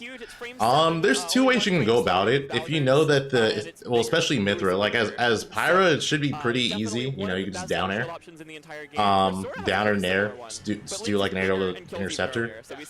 With Mithra though, what you want to do is if you think they're gonna up B into the ledge, like facing the ledge, you could run off, jump, or go away from them. So you want to go like this, like let's say they're up being into here. You want to go like this, and then go below them, double jump, and then nair. You'll hit them. Or you can side B. You can side B their up B if you time it right. But the nair is like the most consistent if you know they're gonna snap the ledge. Makes a lot of sense. So as we said, like how many good Soras even are there? Like if you haven't been playing with Unleashed, there's so few other ones. Coronas, what's up, bro? How you doing? When we saw Unleashed, the only would I coach Sora Tweak? I've seen in this region is if he wanted me to coach him, I would be down. Secondary, like he's a Duck Hunt main for sure. There's also Clive over in Connecticut, who but he doesn't get to travel out to Mass as much, but very solid. I did go down to Red Burp Bowl a little while ago. Right. Really that was the story we saw there. But, do I coach? I coach on Metafy. If you want Metafy sessions, I do that. Moments where it looked like he was starting to get it, but Aaron now looks like he's getting it download a yeah. Here's the link if you want to do it. Are all preemptive. He's not letting Matamo try to get any boomerang setups, any arrow setups. Like if you move, I'm gonna throw something at you and see if you try to challenge it, and that's how it's been. And Aaron's kind of been winning in that regard. And we've got a crazy finish going on the bottom right as well. Dolan and Phil, Phil just barely taken that with the Sonic F tilt. They both should have had a kill in the last 15 seconds, but somehow some things shifted around. Do I think I could help Cosmos? Dude, I told him to play Game Watch and Sonic. That a very long game and what we expect to be a very long matchup. Yeah, that one down there is... What more help does he need? He can just play Game Watch and Sonic. Callow speed a counter pick there. Once again for Diddy Kong. That's one of the few times again where it's like, okay, it's Sonic, so he can play around that. But it's also giving Diddy Kong access to a full flat stage with the banana, so it might help out. We'll see how they get that, how they adapt going into game number 2. I feel like those characters are basically good on the exact same stages, so it's going to be hard to counter pick without also giving your opponent something good. I think the one that's an insult. No, it's not. I told him I think he would be really good with Game Watch and Sonic. Stages, either of them, they have the same strongest stages, so. Yeah, we see what was it, at Gommel? I talked to him at Gommel. I told him his Game & Watch would go stupid. He's like, yeah, it would go stupid. Dolan, not a particularly campy player. You know, but I didn't mean it in an insulting way. He definitely plays on the faster side. Yeah, he's way more mid-range heavy than anything. He definitely took it as an insult. Diddy Kong's got the buttons for you. You got short hop fair, you got down tilt, you'll be fine. Bottom left corner though, taking a look back at Unleashed and Soul. It seems like Unleashed's data download has been completed. That's how he is. If you beat Unleashed game 1, no, you still are going to have a worse time game 2, because it's just how he is, especially with his character pool of Sora and Banjo. If you somehow can deal with the Sora, get ready to experience that. Are you ready for the Banjo? Yeah. Nobody's really ready for it, at least the first time. Yeah. But he's just such a weird. Oh, this Aaron. Okay, this match is close. Metamo might take this game. And Sora is as well. Also, the banana. Oh, that's gonna do it. Aaron shaking his head. What's crazy? If you guys go back, there was a point where Metamo threw the banana, but because Diddy Kong low profile is when he lands with fair, it whiffed. Because that could have been the game there. But yeah, Diddy low profiling saving him. Definitely showed up and like became a real force in this region in Ultimate. And showed up first with Inkling, but has eventually landed on the Sora Banjo combo. That's what it was. I knew there was another character in there. Kudos, by the way, to Metamo in the end of that last game where. Oh, Aaron switched to Pyra Mithra. And he was able to answer. It looks like Aaron is actually going to lock into Pyra Mithra first, which of course this is data time, right? But Pyra Mithra, a great option to deal with Young Link, and you can see terrible. Yeah, Metamo was really thinking about it. Like, do I want to deal with that right now? Because once Pyra shows up, I think Pyra Mithra does fantastic versus projectile zoners, especially Mithra. You have foresight, I'm allowed to play the game too, so I'm gonna try. Yeah, and this is, you know, we'll see how this goes. Although, you know, you still have the issue of getting gimped. He has a really rough time with Shulk. He's got a really rough time with Chrom, Cloud. Yeah, that's the characters who often giving him trouble. And as much as most of the time Mithra is the one who plays neutral, as we're seeing here, you can totally just play Pyra and still do a lot of the same things in this matchup. Obviously, you do have to worry a little more about the zoning capabilities, but Pyra is so strong against Young Link. Especially in this situation where Young Link has some of the worst ledge options in the game. Yeah, as you see above, Aaron was kind of blowing that up. Well, once you get to ledge, Pyra comes out to play, but Aaron kept it his turn for a solid 3 straight interactions, pushed Young Link all the way up. What was that? He ran up. Don't need to do anything. He hit Metamo, then he ran back to up air the boomerang. So in that, yeah, again, that ledge, that up you gotta go through. Existence is pain trying to play neutral with Young Link against his character, because you try to zone, but then you get beaten by short hop forward air or something like that, and then you're like, okay, I guess the commentator said you could stay Pyra and win. Right. He's keeping Metamo locked on the ledge. That could be a follow-up. The double jump was still there. Didn't get the follow-up on the forward air. Aaron's kind of doing that, though. So any straight hit will kill. Yeah, and this is Pyra, so everything counts as a straight hit. Yeah. You know, you got the neutral. But yeah, it's playing neutral with Pyra definitely makes you more susceptible to, you know, getting or losing the lead you had. There you go. He switches to Mithra. It switches back to Pyra. Because you do have him at Mithra KO percentages right now. He took the first stock and switched to Mithra. Yeah, Pyra's air, one of the best aerials in the game. Just so hard to contest from any direction. It's so disjointed. Do I ever do Metafy sessions in person or at a local or something? Someone like Young Link who has very short me at a local? And can't shoot projectiles. I mean, if someone did catch me at an event and they asked me, I would do it. Still, you know, again, very calm and someone did ask me that at SmashCon actually, and then I never saw them again. Because that's a very big thing when you fight up against someone who has some obscure matchups or a player who's been, you know, in better position than you before. You got to be able to stay calm. And he's approaching Aaron like he's just anybody else. It doesn't matter who I'm fighting. I'm gonna beat him. They asked me to do the Metafy session. I said I'll do it like later the weekend because like I was still in bracket, and like all right, and then they just never heard from them again. I just want to mention also on the bottom left, we are seeing Soul actually have a big lead in that set over Unleashed for the first time. Yeah, this is the first time. I think, of course, part of that could play a little bit to FD, but it looks like from the couple times I've peeked down there, Unleashed is getting beat on a lot of short hops, which is, if you could do that, great. Great tech as well. At that window, sometimes that will become untechable, but the up side of shield my next coin box run. If there's a coin box happening next week, I'll probably enter it. So it's a funky little thing the way untechable work is it has to hit the opponent for it to count for that rule, basically.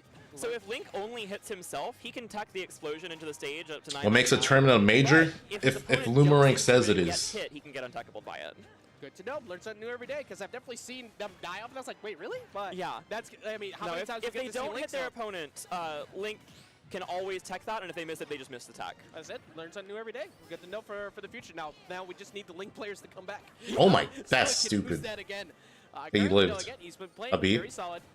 He could have upbeat sooner and probably killed. Play back mode because you have to hunt for an aerial to get the kill now. Like you're not really hunting for the grab against Sora because he's always jumping. Oh, then it'll be a coin box. Yeah, he's like. Get rid of the stock, but it's very difficult to do. Yeah, he's like on vacation or something, the right? The lower one's definitely a lot of options for Sora to cover it there, so really smart. The thing with bomb recovery, it's not just about learning how to do it. There's so many mix-ups that go into actually using it well. And Sol doing a good job escaping that first situation, and now getting the bomb back out in a good ledge trap situation. And there it is. So Sora, one of the best characters at dealing with ledge traps a lot of the time, but even he has a lot of trouble getting around Link's bomb ledge traps because it beats all of the normal get-up options so easily. So you can play around. Alright, well, Aaron's Pyramithra did better than his Diddy. Both of those characters don't need to get anywhere near your up. Oh wait, J-Mook's on stream? Giant hitbox over it and you die. That bomb being used in a very similar fashion. That lead is starting to disappear here, Winters, though. It was very comfortable before, but Unleash slowing the game down like we're used to seeing has started to bring it all the way back. So yeah, he's really going to have to make sure he holds onto this stock as long as possible. As, falls out there. Ooh. Really smart reverse up B. I like that he didn't go too aggressive for the last hit. It wouldn't have killed, and he would have SD'd if he drifted out for the last hit. Did you hear J-Mook? I saw him walking on the stream. The back air will finally find its mark, though. 48%. Sol has an opportunity to put a point on the board. You just need to make sure you don't get reckless, because the short hop aerials from Sora will beat you a majority of the time. Yeah, Link's new is this pools? Yeah, it's round 2 pools. But you have to get in position for that first. And if Sora's we're gonna be seeing round 2 pools probably for like 3 more hours. I like the way Sol is positioning bomb. I like the way he's dealing with the Sora projectiles, and that's going to be an up B out of shield that'll take the stock and take game 3. Well done. Sol keeps himself on the board, and that's a winner side match too. So that one I hope goes the distance, because that one's a pretty good one we got going over there. You know, Phil and Dolan, you mentioned it before. You were calling preemptively. You think that's going to go game 5. It is playing out exactly how we expect. This matchup is a giant game of cat and mouse. I know that's a very cliche thing to say, but it is quite literally. Yo, Shenra, appreciate it. It's a slow one. Link's up B out of shield is so good. Really good Link probably has one of the best up B out of shields in the game. So Dolan's in a good spot here. The winner of this plays Aaron. So we could see a Diddy mirror in the next. Like it's really strong, and it's like Phil have to fight back to back. It's like a decently good out of shield option. It's not like the fastest, but it's pretty solid. And the range on it's good too. That's the other thing. I wonder if we would also see the Rob in that situation from Aaron. He does have that as well. Hard to say.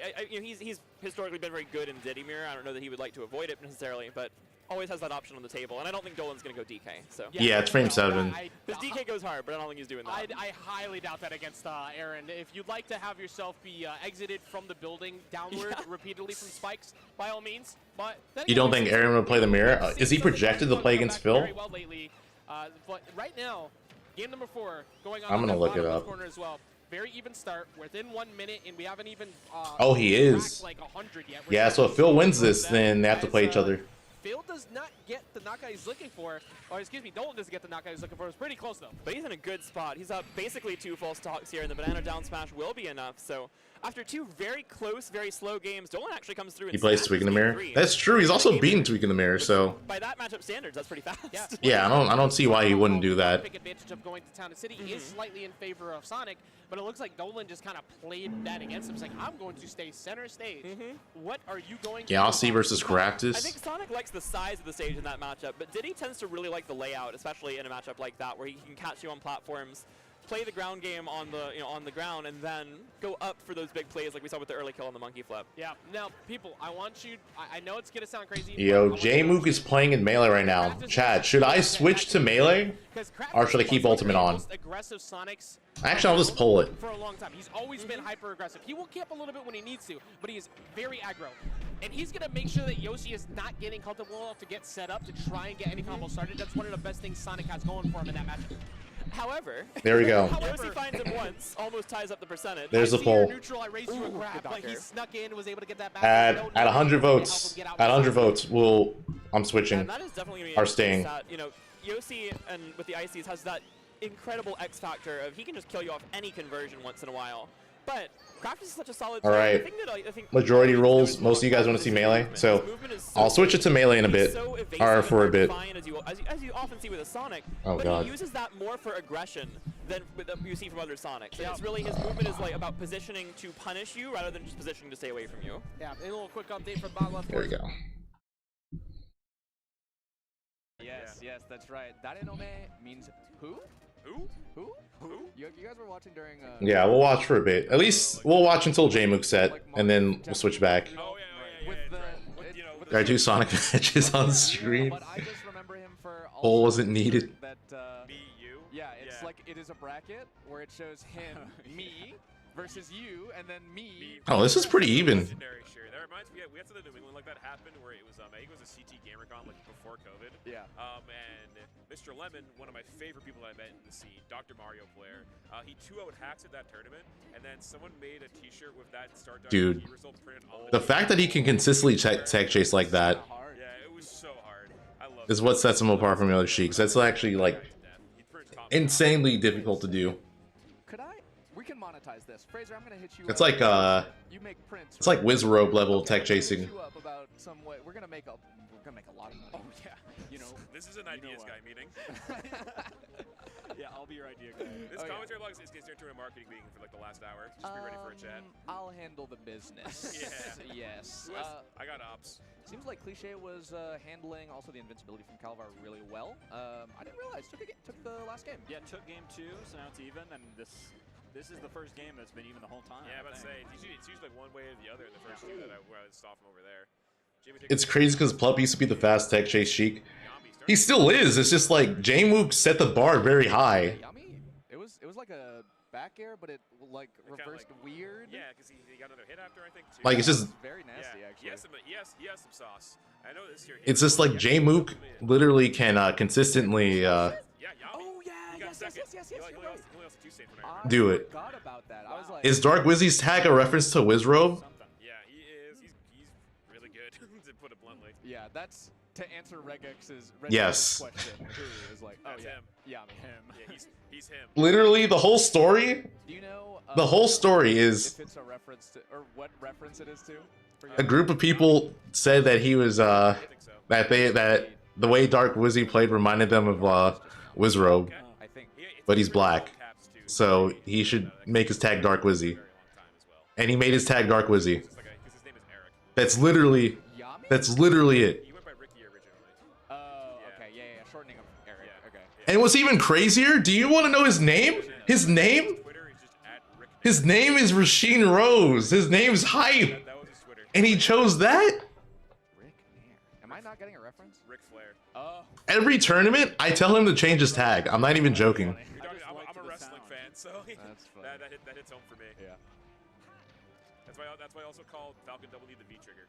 That's there's someone in wrestling who does like 2 knees in a row. It's Oh my god. Preeminent pulling the trigger on that Like, physical features. Hey, bro. That's all. That's, forward, like up smash, yeah. Like Preeminent not dropping like that's all you need to know. the stuff. Yes. His real name is Hype. Machine Rose. If you're not like, if you can maintain that versus J-Mook, like It's then, so hard. I know. It's tough. It's so hard. Because I feel like he's such like a plays off the player more so like the characters. I feel like he kind of feels the vibes. He makes people more. crack. Yeah, he reads you, and it's like okay, then you start to crumble. But Preeminent, keeping it very very close in this. Rasheen. To fault J-Mook. Like J-Mook's been hitting tech chases, looking really strong. Preeminent's still keeping this game close. I think that's a great sign. Yeah, like it's definitely things are turning on his end too. Yes, absolutely. I'm not. Yeah, I think actually the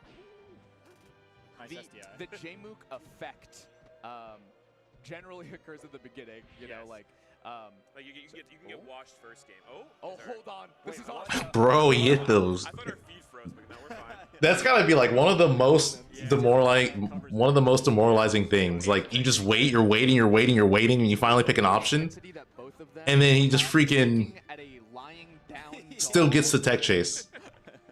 Gotta put her down. So human. Wow. Okay, made it back. It's fine. Dude, that's a bad grab. I think Preeminent actually just kneeled back on stage. Yeah. Oh, we might be in the J-Mook zone. Oh, J-Mook's on it. Strides, I don't know. Nice. I don't know. But that's literally The boost grab, I think he got like Dark. That's literally where his name comes from. I don't know. There's also it was very close. You got this guy here to go break it down. Not all boost grabs are created equal also, right? That's true. There's for Sheik you have the 3 frames. Yep. Because I've been labbing boost grab this week, and I was like practicing Sheik before this tournament. Okay, there's this one, and this one. The El Clasico low back air because people don't respect the range. Oh, I'm surprised. Okay, well he got that still. Is Preeminent really good? I don't know. I haven't really heard of him, but he looks good. Slid off the other side quite as fast. Oh, you're right. There were still some chances to survive. Yeah, but just too far gone. Jake just covered it afterwards. Momentum, So very huge for him as he goes up 2-0. Let's see. Meanwhile, Calvar barely won game 3, by the way. Oh. So this is still really close. But now it's like now it might be. You know, if he could take the set. I mean, but the last 2 matches weren't bad. Like, those last 2 matches look doable for him. It's Calvar, yeah, Calvar. Oh, yeah, actually, I think that would be wise. Yeah. I'm curious to see how Kalish kind of comes from behind at this point. Whoa! I'm sorry. Is that a thing? Like, the way he poked the leg shield in there? Yeah, he is. That was a solid first stock. And Calvar nares it. Yeah, the first hit knocks him away. Off. Knocks him away, right? No. Marth just F smashed 3 times in a row. So he actually makes it to Welcome to Melee. Calvar forces it early. Yeah, that's great. Because he doesn't have to up B, so it's like he can still kind of act afterwards. We would see Zane do that with side B a lot, right? Oh, you're right. Side B, knock him onto the ledge. Side B, knock him on the ledge, and then you up B, and then you're fine because they're already grabbing ledge. Right. Ooh, J-Mook missing his grabs now. It's really good micro things from Calvar, kind of make this like much harder for the Falco, or just for the fast one he's playing against. Oh, making it back there is big. If Cliche can take the stock first, that would be. It is big. Excellent news. Oh, barely lives. Oh, and he grabs him out of the dash attack too, and no, he's not dead. Yeah, he's gonna mix up here. Goes high. Oh, wait. Oh, wow. That's we thought up air was immaculately placed too. Oh, and doesn't get any off. That's too bad. I have never thought Calvar couldn't move, but I didn't know Calvar is schmoving like this. He can move really well. He's moonwalking to the edge. I know he can be. Roy's bad in Melee because he has slower hitboxes but Marth's animations on moves, including frame data for some, meaning his moves are unfinished. He also has less range. He has less range. His sour spots are significantly worse. His sweet spots aren't as rewarding. Yeah. It's just rough across the board. Bro.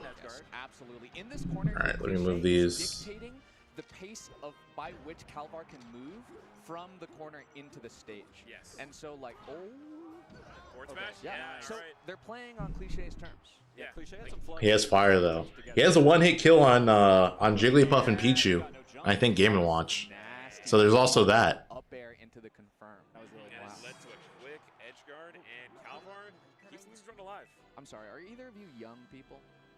We're both 27. Yeah. I'm also 20. Okay. Wait, really? So we're all the same. Oh okay, 96 years. What month? January. June. November 20. So okay, oldest to middle youngest. child, and then youngest. Okay, cool. I was just trying to run by a bit. If we could find it like a zoomer or something. You ever wonder if Roy is the weakest sword in Melee in Smash history? It's Brawl Link. I drop a sheesh man every once in a while. That was it? It was all that. Unless you're not counting Brawl Link because he has Boomerang and stuff, but yeah. Look, if I do that without checking the ground first. Brawl Link. You gotta look where you leap. Alright, well. I promise you could have just ripped clean. Let's go back. Game plan from Ness as well, and it's working well from PK Chris over on that stream.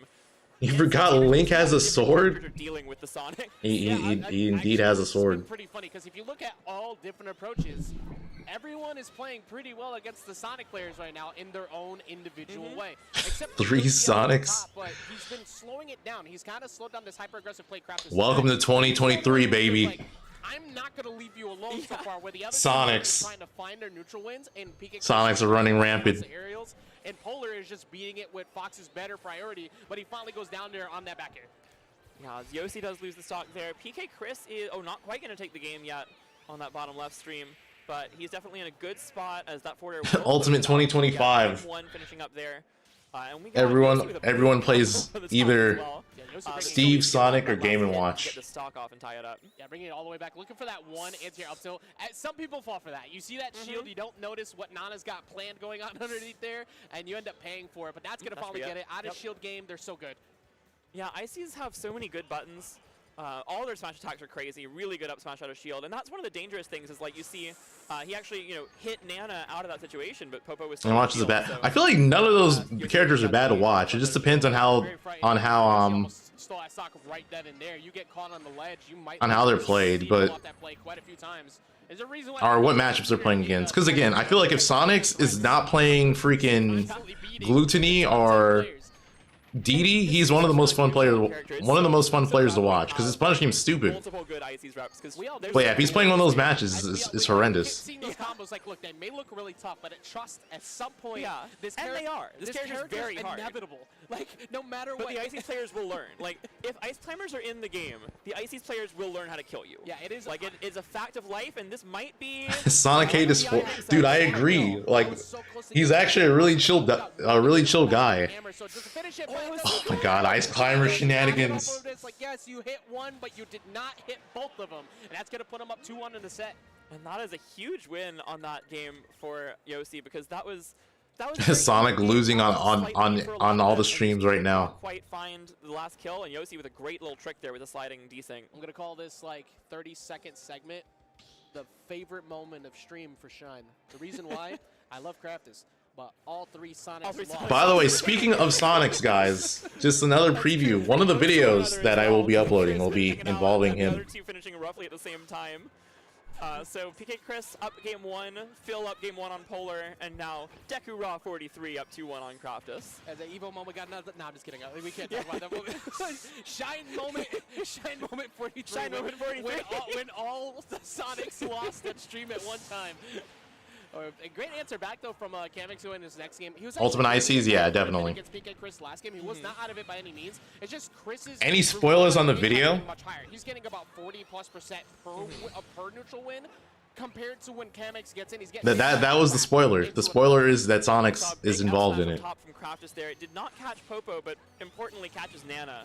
So now Yossi in a really rough spot on this first stock without Nana. However, you never know. He was so strong. We looked at it in that previous game. You can't ever count this character out. He's got some decent KO damage by himself, and also the fear of dying to Popo. Yeah. You don't want to lose to Popo. You don't want to lose to Popo. Ultimate ICs is their honest version. I mean, yeah, if you want to put it that way. He's not a bad character on stage. Ultimate ICs isn't. It definitely robs people though. But like. Literally, just dude, you Blizzard, Blizzard force someone into shield and they die. Great smash attacks. The big issue is just the offstage play, and if he can avoid dying offstage to Sonic. Too bad the term diaper didn't catch on. Hey, bro, you guys are using it in chat. One hit to tie it up. Yeah, I mean he's got his damage in. Like he got his reward out of that stock. Dude, if you want, I'll get Tweaked to say it once, and we're gonna be in business. Just enough damage to make it work, and then people will be like, what is that? Back down to one stock apiece. Still, diaper? So it's not like PK Chris is just cruising with this lead. Tweak said it. Wait a minute. One who's up in terms of seed. Kamix is keeping this very competitive. Definitely a lot. Every set right now has been very close. We are seeing Polar pull away a little bit on that one. You saw the Twitter clip. Am I playing Fox again?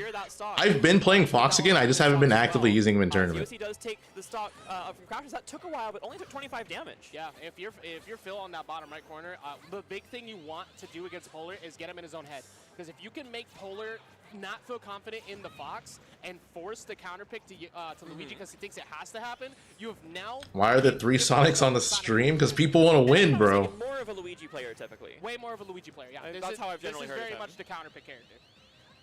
So yeah, definitely too far for Yossi to recover up there. Craft is playing a really good stock up on that top stream to take. Any plans to use him in tournament? Pretty solid lead here.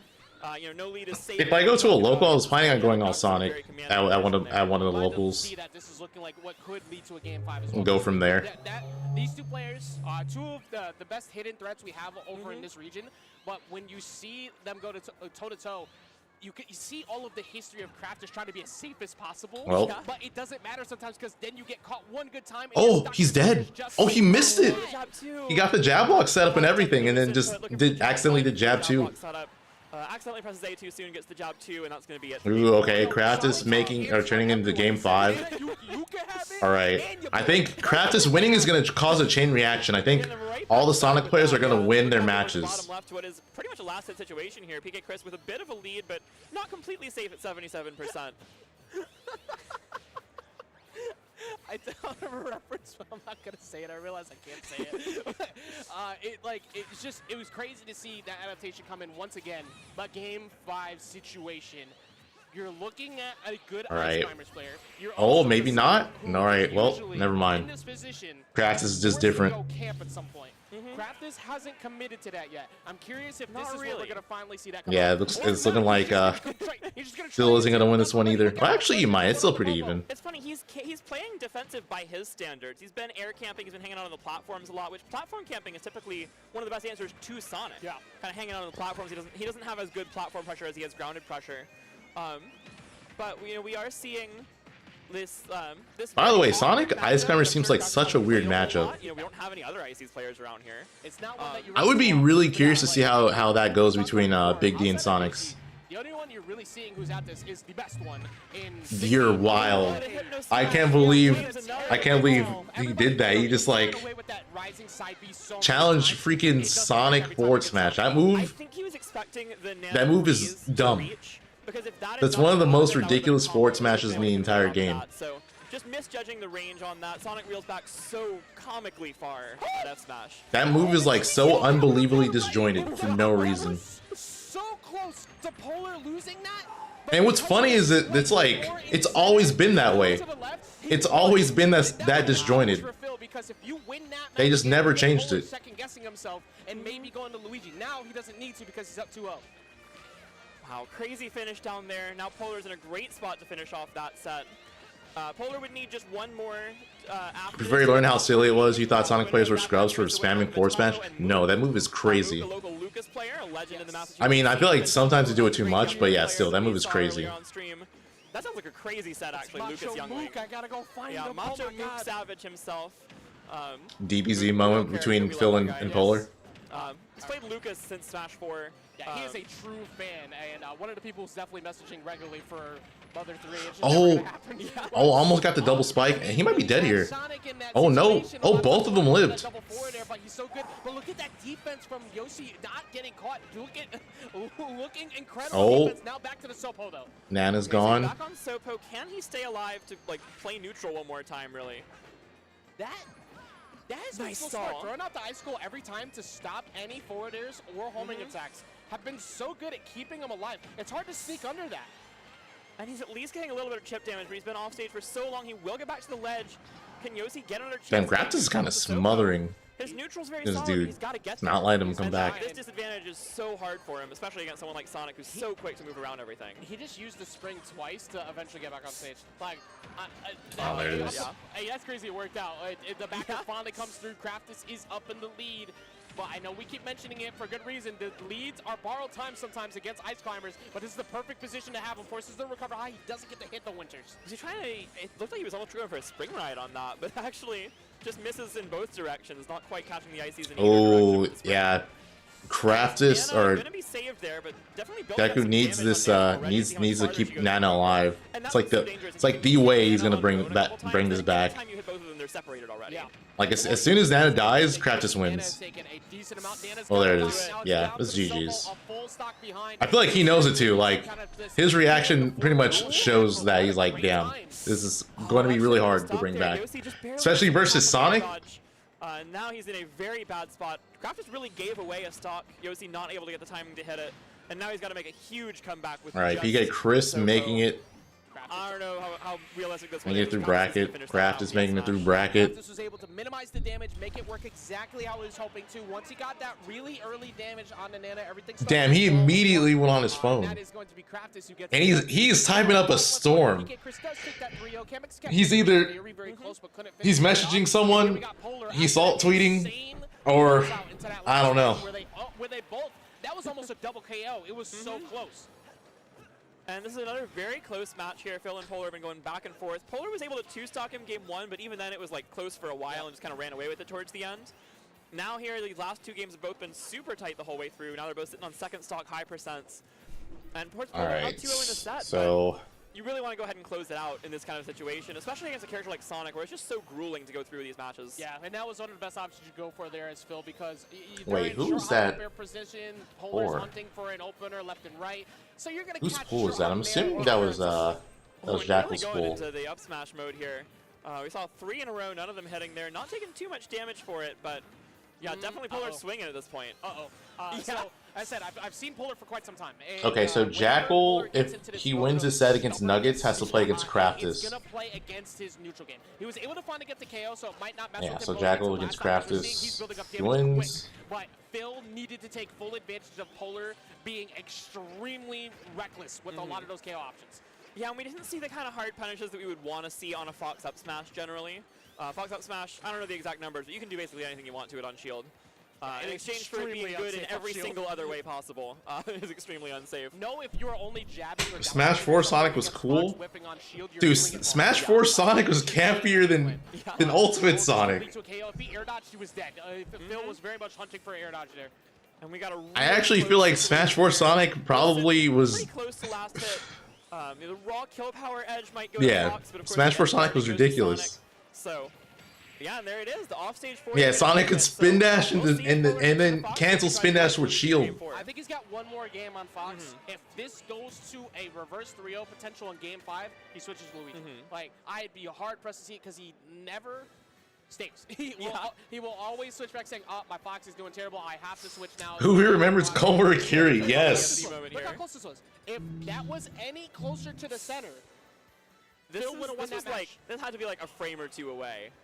Oh, that's crazy. Brawl Sonic, yeah, Brawl Sonic pretty much.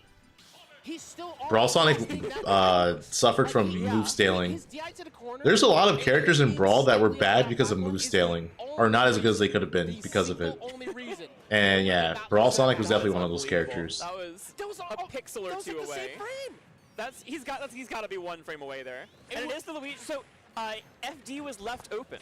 So we are going to see Luigi. Yeah, Komura Kiri doesn't even play Sonic in this game. He plays Sora Wolf. Yeah, but I might even give the edge to Luigi over Sonic as far as how much. That's actually yeah. He doesn't play Cloud or Sonic. The pick here switching early. I like when you're going to switch characters to do it when you still have a game left in the set, especially when you get your character's best stage like this. But a big first stock so far from Phil. He's almost. Brawl Sonic was the timeout character. I mean, I agree heavily on if you're going to switch, the fact that FD was available. Brawl Sonic could time people out, yeah. I didn't think FD would be left open, but I guess Phil just wasn't aware he had the Luigi ready. Right.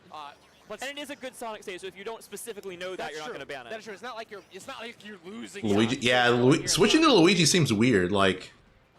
Oh, and an up all right, well, never mind. Spot dodge up tilt into the up B. He knows what he's doing. That's the thing with Luigi. We were talking earlier, seeing about this matchup. He knows what he's doing. You know, Sonic wins on paper, but you got to execute. You got to go out there and do it. Stay away from Luigi. Never question him again. Did miss the grab combo there. Ended up dropping it a little earlier than we would have expected. Yeah.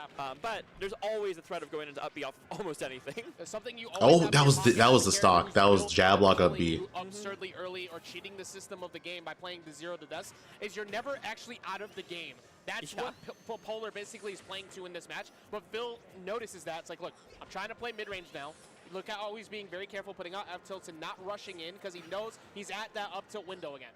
Actually, down B might do it too. That Cyclone's so good. The crazy thing about that is it has a win box too. Like I'll grab it almost any percent. It feels like it changes how he actually does it, but the effect is the same in a lot of situations. And that's, of course, why FD is so terrifying for him. It's really Luigi's been everywhere since day one. Yeah, I agree. On this stage, but something about Sonic, that's it. Yeah, Luigi's been a thing for such a long time. He just such a like he has to. Common character. It's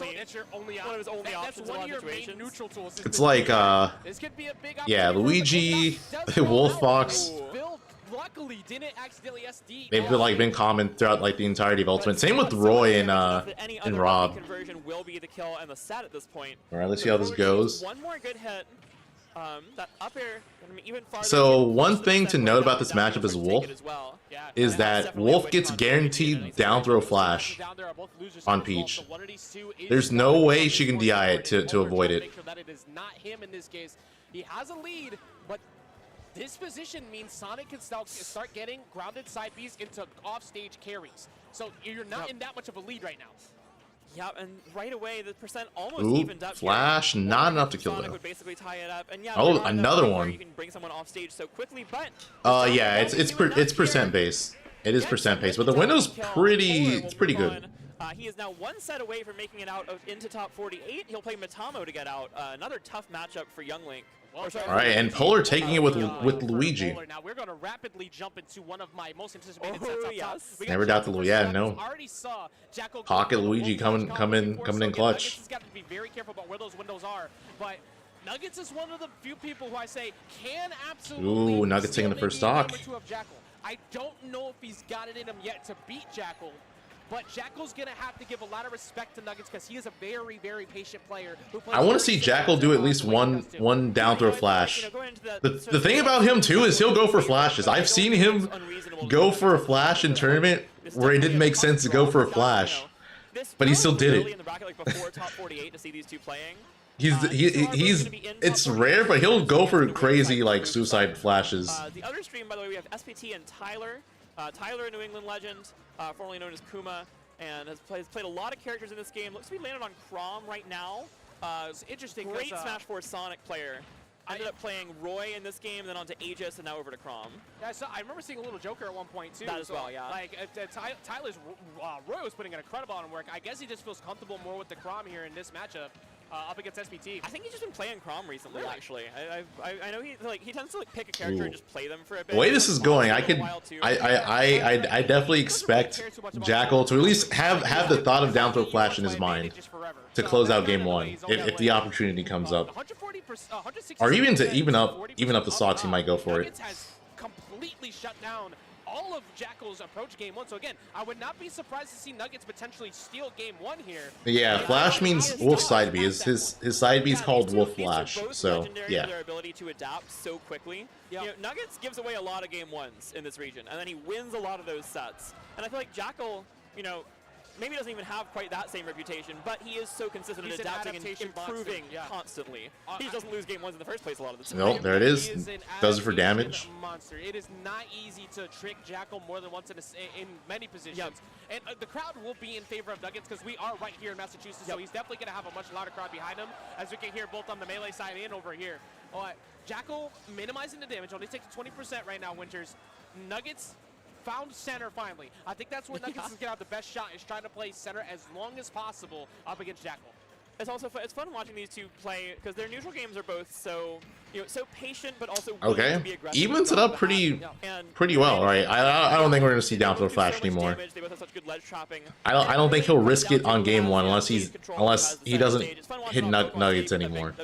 No. Like, all right, who's got the Pokeball right now? Yeah, probably not. And really, whoever is in control of that middle area has such a huge edge. Okay, he could go for it now.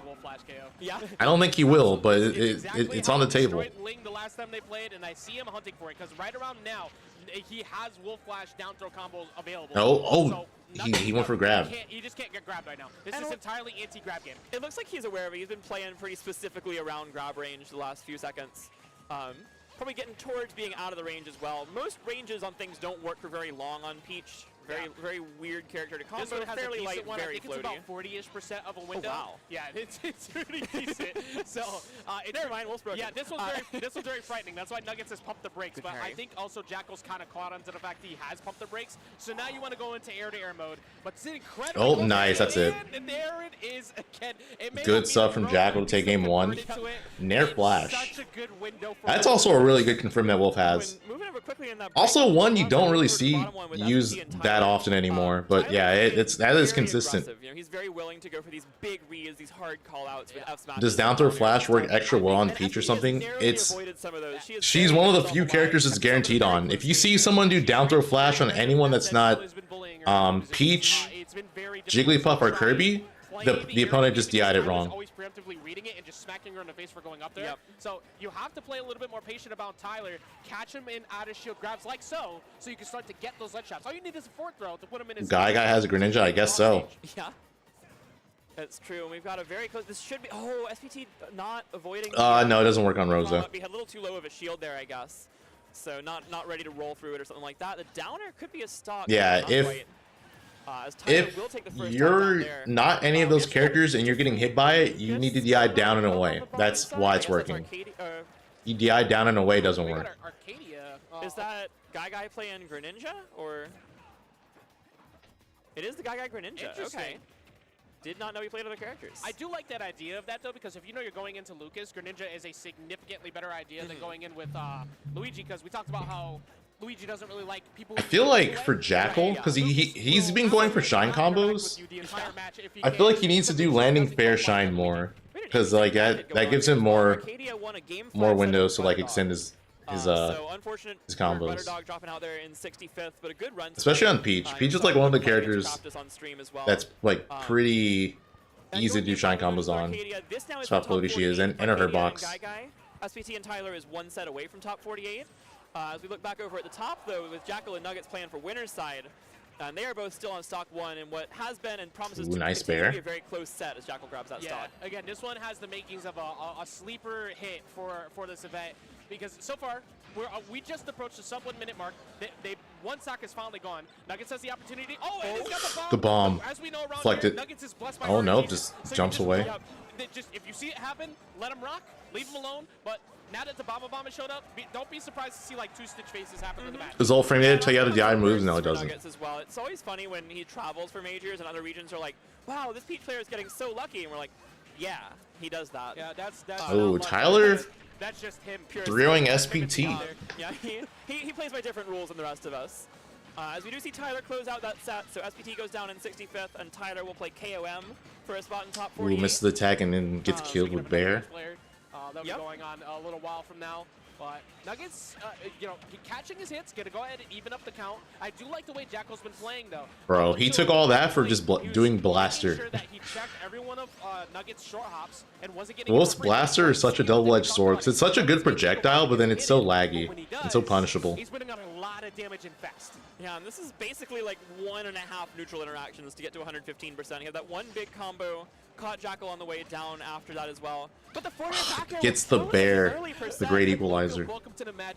DI up and out? No, down and away. Okay, but 82% after all that work. Still, he got the job done though. Nuggets has him at 141. The big key factor is just making sure you don't get frustrated after a kill like that. Dude, do down throw flash. Do it. Do it. Close to fair back air percent already with this much range. Wolf back air is so strong. All right, I don't think he can do it with the amount of rage he has. Everything is a nightmare scenario from this point forward. Yeah, Nuggets really got to close out this stock here. Get rid of all this rage, because at this point, back air will kill anywhere near the ledge for Wolf. Jakal simplifying the game, saying, look, come fight me. I'm going to put out as many hitboxes as possible. Good space near them from Nuggets to be able to catch the gap. He needs to try and catch it. Maybe dash attack at the ledge will do it, but he actually throws the other way. I think he wanted to turn back around with the Z grab and dash attack. If Jakal and Light were to play, it wouldn't be until tomorrow. Just didn't go right or something. But Jakal's survivability really coming into play this stock, sitting at 168% and in a really good spot to take this game. As Nuggets has played so well in neutral, but just hasn't found that kill, and I feel like that's, yeah, that would be top 8 winners. By any means, but the fact that she doesn't have that many consistent kill setups means she's got to find a raw hit on you at some point a lot of the time. Nuggets is a daisy main. He is a daisy main. It is true. Yeah, but there's a really good chance they don't even play each other because actually no.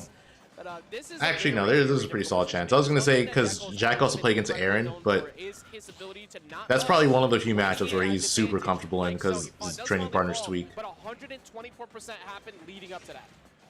And now so much damage, getting a couple lasers as wow. well. Dash attack will be enough to seal that out. So Jakal stacking on the damage with blaster and got dash attack. I feel like Nuggets just was not expecting, expecting. Boom. 10% expecting those options. You can't move. You can't check them. And all I need is you to make one mistake. I'll get your data. I realize you need the Green Goblin voice for the flash. If he does it, I'll do it. If he does it, I'll do it. Yeah, Light has to play Capitancito to make top 8. There in a matchup I've not seen very often in this game. That's for sure. Not a lot of Lucas players.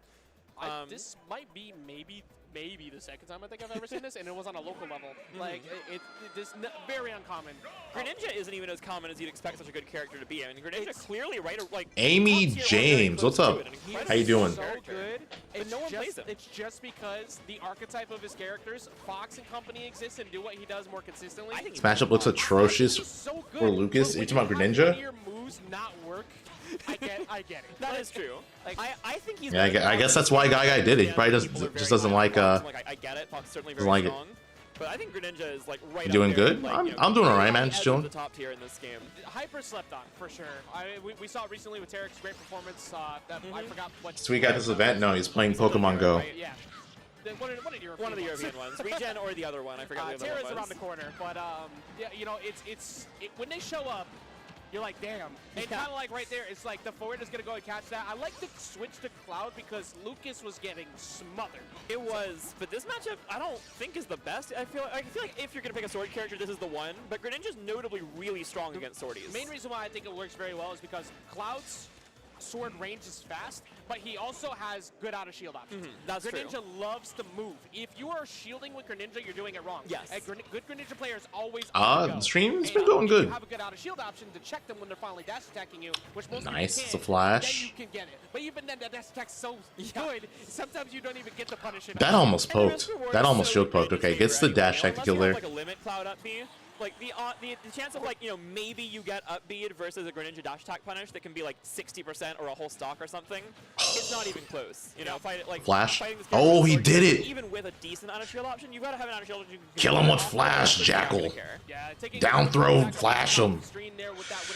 Kill him at 30. He doesn't deserve to win. He's playing Peach / Daisy. The full flash on him, even though you died along with it, he still has such a large lead now. Nuggets is playing from very far behind, and he's lucky that if that was a falling there, that would have been another wolf flash. But it seems like Jakal has gotten all the data he needed, and Nuggets might be going down 3-0 here.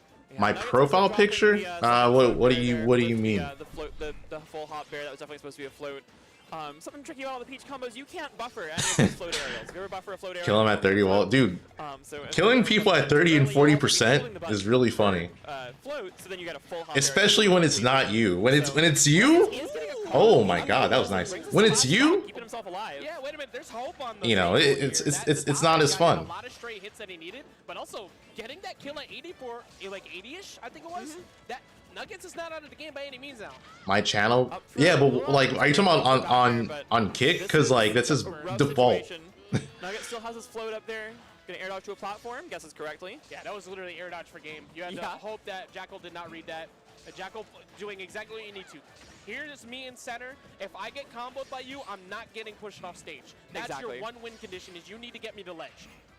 And because if you don't do that, you need to win neutral so many times. Oh, and nice. that's going to be it as Jakal finds the back air. So Jakal was on the top 48 winner's side. Yeah, Jakal taking it. This is a winner's side match, so Nuggets will go into top 48 in the loser's side. But that is going to be it for the winner's bracket of that pool. As we look over here in the losers, where we are seeing. I appreciate the offer, but I'm good, bro. It's all good. Thank you though. Yeah, this is another one is this game one? Do we know? This is still game one, if I remember correctly, which is now over. Jakal hasn't been sponsored by them for a while. I'm pretty sure it just like disbanded because I don't think anyone who's in that on that team is sponsored by them anymore. Fireball, sure hops there, and trying to grab you and hope that it eventually hits. But Polar has been playing, you know, Luigi near exclusively until. Who does Jakal play next? I want to say Aaron, most likely. No, he plays Crafters. My bad. He plays Crafters. And then if he wins that, he's projected to play Aaron. Yeah. As we look around over to another matchup that's going on here, this is Maverick Ninkid against Yeah, so this is a great run for Maverick Ninkid, local Sheik player. Craftus into so Sonic into Diddy. Although maybe PK Chris. Maybe PK Chris. If PK Chris gets the upset on Aaron. Haven't seen him in a long time. I don't think he plays the game much anymore. I said it's been like a high school reunion being here for everyone. We haven't seen it in a long time, but yeah, Maverick Ninkid's on a good run here. Made it out of pool's loser side and is now making a good run through the loser side of this round 2 pool. As it's a huge air dodge read for Polar. We get to eat and hydrate. True. He is up now a game and a stock. It's in a funny position because it's like, even if you don't get the actually, I will be right back, guys. You still got 80 plus and BRB. Not quite. Goes for the dash attack. Didn't feel comfortable enough with trying to close it out. But even right now, you're building such a huge lead. You're going to make Matamo second guess a lot of his decisions. And Young Link also not a great character at coming from behind. He does not have a lot of options to force interactions.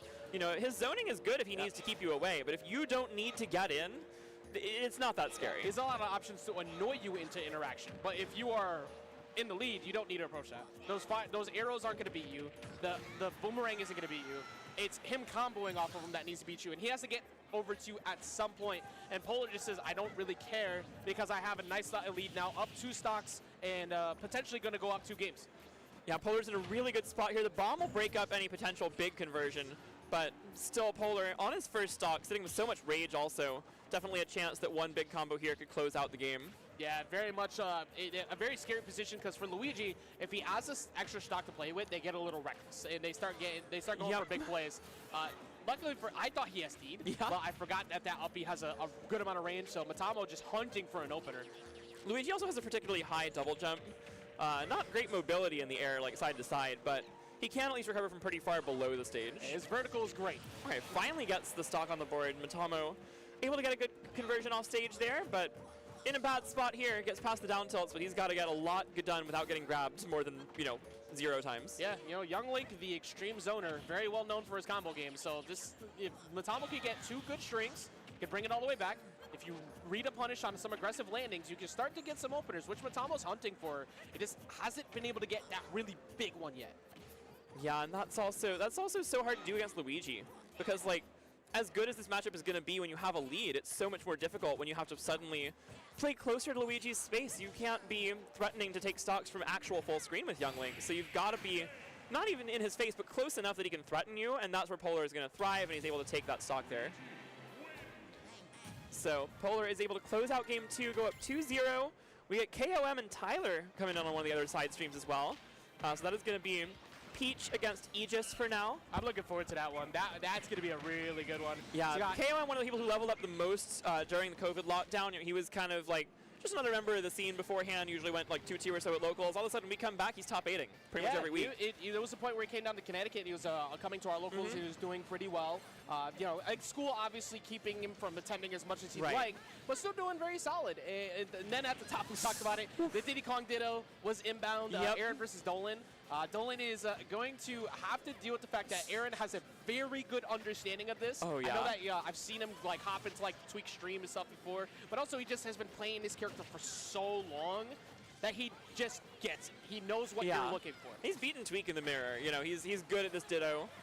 Dolan, of course, been playing Diddy for a while as well. Very solid player within this region, but Aaron, definitely the favorite here, but it's going to be a fun set. I love the Diddy mirror. I play Brawl Diddy, so seeing 2 bananas flying around is just this is my home. I love that. That was something that people had to deal with at one point in their lifetime. And people still do. Come to Boston.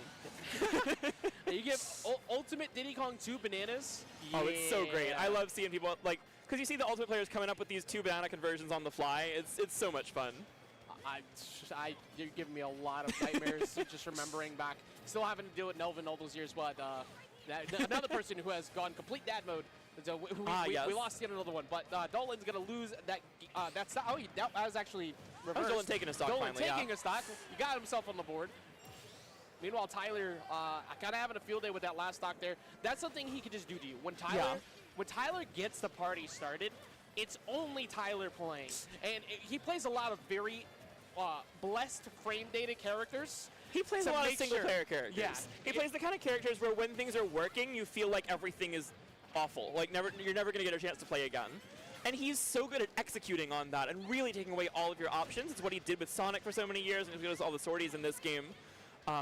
And this matchup can really be a struggle a lot of the time. I feel like it's generally still considered to be close to even just because Peach has that huge X factor of edge guarding them so well. Yeah. And she's one of the most consistent characters at exploiting their really weak recovery. But everything else about the matchup is so difficult. Yeah, at the very beginning, we thought this matchup was losing pretty hard for Peach, and then we started watching as they adapted. Ling started adapting, Mutace adapted heavy, and they started exploiting the out-of-shield game, pushing them off stage and getting those early recoveries. So it's not like KOM can't bring it back. It's just that currently doable, he's getting it's red a lot. The neutral's tough. You really have to, the thing with this matchup is against either Pyra or Mythra, it is on Peach to make something happen. Yeah. And she has the tools to do it. It's certainly not impossible. She's got the ability to make things happen in those kind of matchups. But it's on her to do things, and if by default the other character is winning. Yeah. You're playing Pyra Mythra's game most of the match. Exactly. Which is normally Peach's name of the game. Peach is a very good tempo controller. Absolutely. Except for when you're staring down at someone who's got that type of struggles with sword characters a lot of the time in that range. She's got a lot of tools to deal with sword characters, especially with turnips, but even just her movement in general is really good against them. But it's, again, that really puts the pressure on her to make those things happen. And so you end up with matchups that are even in theory, but really way harder to execute on one side than the other. Yeah. And take a look at that bottom left corner there with Polar versus Matamo. Matamo had the first lead we've seen him experience pretty much in the set so far, and he still has it. So might be able to finally put a point on the board here against Polar. He's in a really good lead, but you have to consider also that this is Luigi. So this is you know, a grab could end the game on the other side as well. The rage does at least play a factor to stop the 0 to death from happening, but you're going to get pushed to 60, which is going to make you afraid from that point forward. Not quite able to get the conversion, a little too far away for the arrow forward air to connect there, and doesn't read the down B. Luigi down B is extremely punishable if you can avoid it.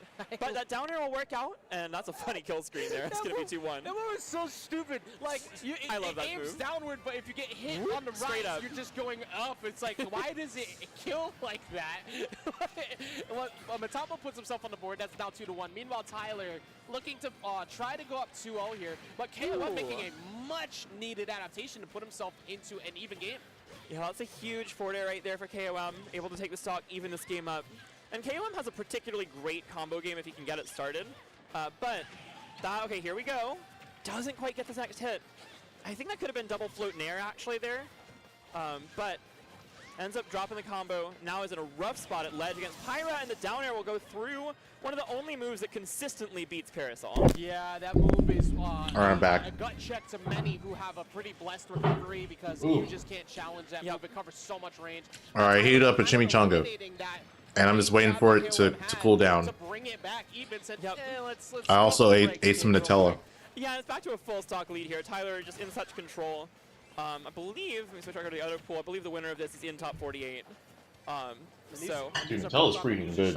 Yes. Bracket as well. I'm curious as to who put Tyler and the losers in the first place. That's a good question. He lost in pools, it looks like, so, or round 1 pools. So wow. We'll check back on that one here. Wow. As he's in a good spot to secure this one, go up 2-0. I survived the hurricane? Nah, bro, it got me. That's why he actually had a really strong I'm done. beat I'm out. Tyler to make it here. That's a good back-to-back to go through. You had to go through Roy into whatever Tyler was some playing at sword the time, character, all of whom are again. very hard for Duck Hunt. That's typically the argument. Nutella chimichanga, dude. I just don't care about my stomach. I'm just, yeah. Took out SPT last round and now in a good spot against KOM. Although, KOM just not getting the full conversions right now. Yeah, you cannot be dropping those. You can't leave any food on the table. Your bread and butters must be always there because you leave one opportunity and Tyler. Added a halo over my head. And down on the bottom left, Polar getting access to. Why people keep doing this? Look, I know it's Young Link. Damn, Aaron. I think Aaron drank the whole thing of water and he closed the cap with one hand and set it down. It might work out because he does have a lead. That's a power play. One good combo. He doesn't get much out of that one though. So we'll see if it plays into his favor. We'll see. I definitely question letting Luigi have FD if you're anyone. I got a few more stocks on my Adderall account. Let me eat this. Yeah, dude, exactly. Doesn't care any stage. He's just not interacting with Luigi. but like this is definitely a stage where I feel like Luigi would counterpick. Like this would be my first ban as the Young Link player here for sure. I'm removing that. He auto-canceled the water drinking. It is working out though. He's doing all right so far. Yeah, at the moment, Polar, the confidence of winning Nooch is actually working against him. Nice. Matamo really waking up here and making this work. So Matamo only having 48%, making us sound a little bit silly talking about this FD counterpick. Or letting Polar counterpick to here, I meant. Yeah, what if that's how life was? You know, you just you lose your life. You think there's nothing after this, but then you're just on an angel platform in like another dimension. And you gotta start all over. Short hop jump in the past 5 attempts. Yeah, he has always been hit by something. And I think Matamo was caught onto that. It's like, wait, your main approach tool. Like, oh, you finally hit your second stock, bro. Yeah. So welcome to your second stock. Down B, will at least put him on the board. So Polar takes the stock there. There's probably some truth that I mean, I don't know. Luigi. So now you got to play the zoning game as hard as possible. But of course, this is where Young Link shines. He can actually play back. He can play patient, exist in the mid range, and then back off when he needs to, rather than last couple of games where he was so far behind and had to really force something and put himself in danger. Very scary position, even at 0%. You do not want to give up this lead to one good combo. That's what Polar wants. Aaron, so yeah. Play anti-grab as much as possible. I mean, he's popping off. We'll see how he does this tournament. I feel like Matamo go for just like down tilt and then just hold shield. Like that down B is super minus on the shield. person who's gonna give him the hardest time in his winners bracket path, oof. The person who's gonna give him the hardest time in his winners bracket path, in my opinion, is gonna be Jakal. Weird stage spike there from the bomb. And Matamo is one stock away from taking us to a game. Jakal is gonna be a rough one. You know, I talked about it before. Polar's mental can sometimes get in his own way. So, like, if you begin this climb of a reverse 3-0, you're gonna get him to run into a lot of your stuff. And Matamo's taking full advantage of that, as Polar cannot find an opening at all. Finally finds one here, though. He's gonna get a very good 51%. That is halfway to the stock being gone. Yeah, that can be one of two interactions if he gets the right hit next. So definitely a scary spot, but a great conversion from Matamo. Gets him off stage, gets more damage. I think this is Matamo's game to lose right now. He's playing so well. He's shutting down a lot of his approaches. He's playing back and refusing to interact. There's as frustrating as that may be to deal with or watch or whatever. Oh, he went for the. In his position. Oh, almost kills him. He's trying to go for loops. Wasn't quite ready for the conversion, trying to be fancy with it. Matamo is in a great spot. Just needs one more good hit, and that was a chance for a punish. For Polar, but didn't want to risk it. Let's see if he gets anything here. Goes for the up B, very aggressive, hard to punish. Right. To ledge, dude, the way Aaron ended it, like that down smash, just like he put so much energy into that down smash. Because you can get a true combo out of those windows at certain points, but he was just far enough away with that rage on him that he was able to DI it, and that forces game number 5. This makes me curious. Because as we see everybody finish, do we see that Fox come up? I think he's going to stay Luigi just because he usually doesn't switch into Fox unless it's really bad. Right. But that last one was kind of bad. Pretty bad. I like how the 3 sets ended at the same time. More and more out of his favor right now. You know, he dominated game Wait, is it? One game. No, Polar Matamo's still going. Close game 3 and then lost pretty hard game 4. So definitely. Is Polar going? Oh, okay. Maybe Polar's a Luigi main, but he also plays Fox. I wonder what we see as a counter pick. You know, FD ended up working very well for Matamo. Do we see him counter pick back there? I didn't see the stage pick. I think I saw small Battlefield. I looked away for a quick second. It's Battlefield. I like this idea because I feel like his biggest problem last game was getting in with the jumps. So now he's given himself not one but 2 routes to try and escape, run around, and be able to try and sneak his way in on Matamo. And glad people's trying to acknowledge that he was busted. I mean, to approach someone sitting under now. The stage a lot of the time, as we saw some interactions going on there. That felt good for me. Dude, imagine peak Diddy. Because the current meta Diddy is nerfed because he doesn't have the infinite anymore. But imagine there was like silly because you can't punish it. And Luigi which patch was it? I want to look actually. You know, Youngling's up B is like minus 11 or 12 on shield. And yet everybody still can't punish it. But like, that's way safer than I would expect it to be. Like that's, you know, Link's up B is minus 70 something. I like, just don't understand why they were just like, why would you let a move that combos in also? Yo, Silver, why did you? I was gonna say, why did you? Either way, though, Matamo still gets remove Ben's message. Eliminate that stock quickly. Up till up B is a window. All right, anyways, I want to look. That and getting a charged up B punish as well. So big damage. Matamo's in a great spot, looking to make this reverse 3-0. Making the attempt at it. It's sure looking like it. This is loser side of bracket. So if you go down here, you're done for the event. You have to go all the way through today to try and make top 8. And not only does Matamo have a lead, but is now a 2-stock lead at that. And Matamo's in a great spot here, trying to get into top 48. The winner of this does qualify. We have just a couple of sets left. I think here. peak Diddy was 8.0. Around the same time, coming up soon. 8.0 or 7.0 Diddy. On the board. Luigi never out of a game for sure. No, not at all. But he's gonna need a huge comeback here. Gonna need an early stock if he can get it for sure. He needs Matamo to stop playing as well as he has been at this range. He finally remembered that Luigi doesn't like zoners, so he started running in. I like Ben said Diddy is good. Matamo just waited it out. Your thumb slipped. It's all good. Played so patiently while still being able to take these opportunities to go in and get bigger damage when he gets an opportunity to do Diddy, so. yeah. So this well, Diddy, there's 2 things. So Diddy. And now this is just so tricky. How does Polar get through this wall? Diddy at 8.0 is when they removed the infinite, but he still had it. It was just really hard to do now. But it was still like, I want to say it was still humanly possible, but it was just really, it was much more difficult. He burned his jump, but he used the jump at the, he used the down B at the right time. That was a really well timed. But then the patch before that, game still not in a good spot. But Diddy was still pretty good, but he also had the infinite. Needs this to be something big. I'm pretty sure that was like it was in range. If you've had just that was when Dakpo beat Lutiny. He beat him with peak Diddy.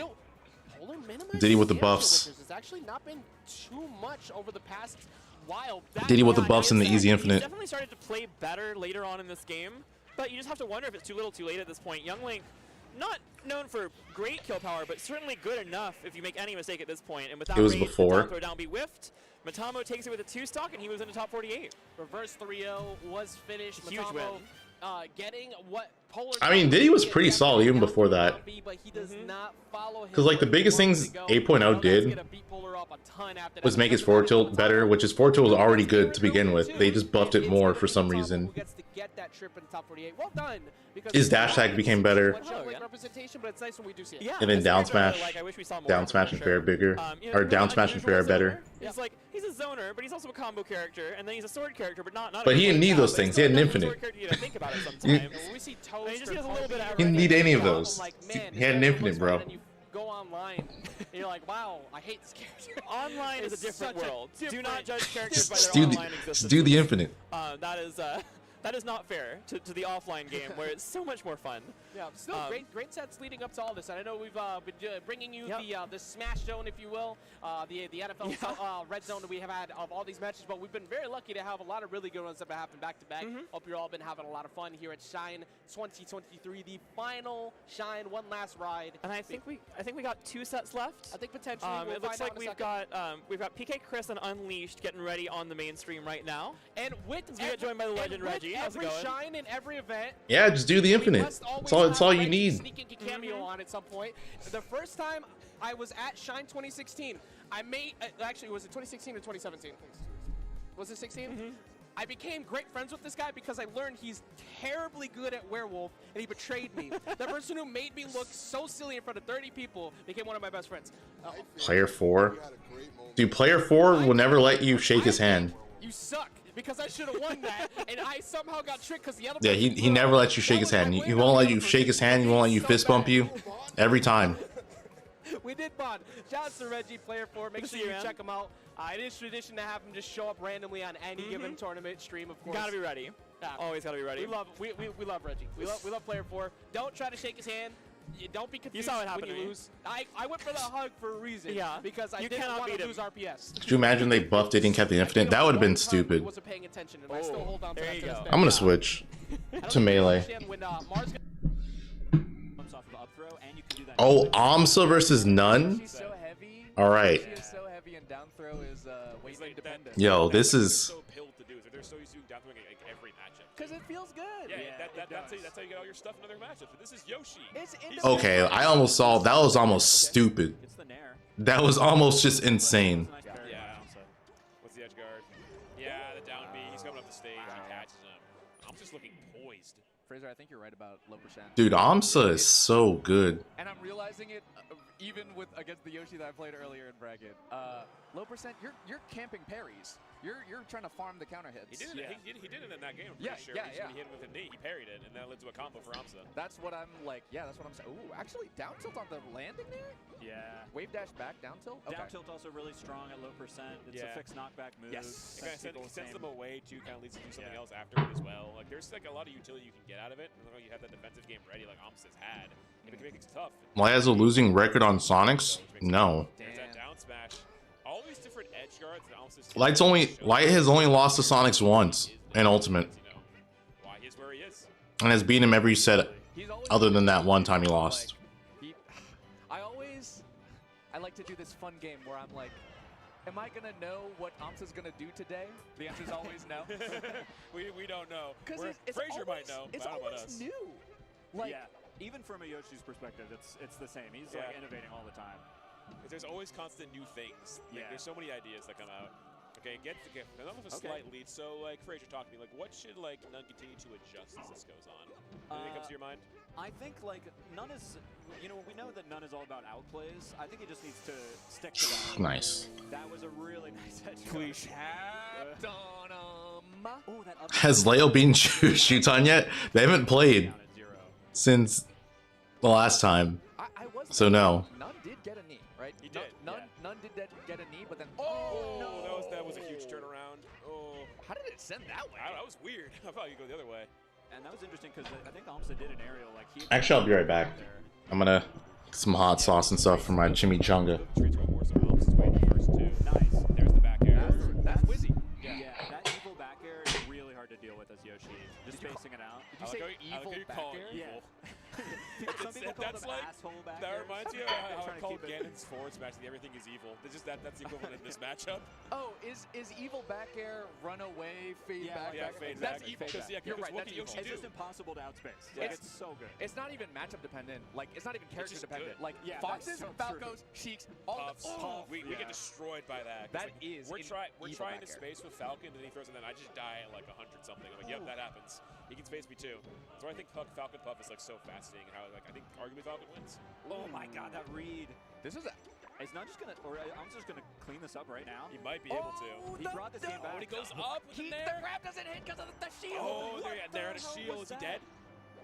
No, misses the down smash. Sweet spot from None, but a slide off from Amsa. Great slide up from Amsa. Good defensive play. There's the falling I nair. think this is it. He's got to up B. No, misses the back. Okay, yeah, we're fine. Yeah. Did you see the DI? Amsa DI the first hit of Nunn's nair up, and he reversaled off of it. Yeah. Oh my god. He won the game because he DI up on that, and then was able to get his footing. We're able to see it here. Yeah. You look at, I think this is it. Maybe. I think we might have missed it. Because he already did the nair I saw at the start. Okay. Gets the that's nair. It was at the start. It was at the start. If we show it, we'll show it again. Bit of a team Here kill. it is.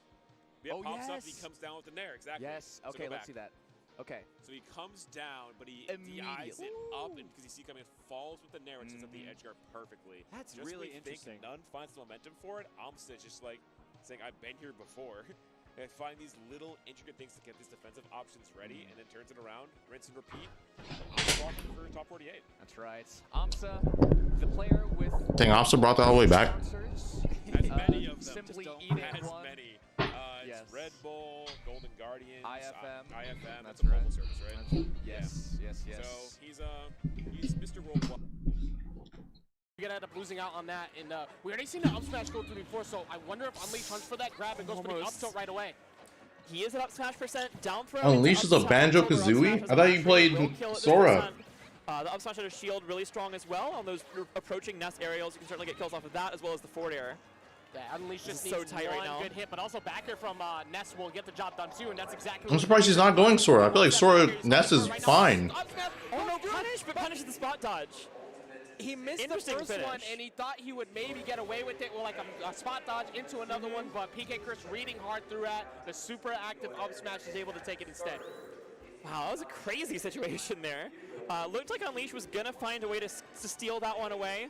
The up smash whiffed, and then PK Chris missed the follow-up, but Unleash going for the spot dodge after, and PK Chris was ready for it with the up smash. So, very tight. Yo, he hit him with the gagged attack. That's true. Fairly difficult matchup for Dude, the Banjo. gagged attack still coming in clutch. But I guess the I'm on Sora, the same page. I guess Sora probably has a lot of trouble with the ledge stalling against Ness, as PK well as Thunder. PSI Magnet being so strong against him.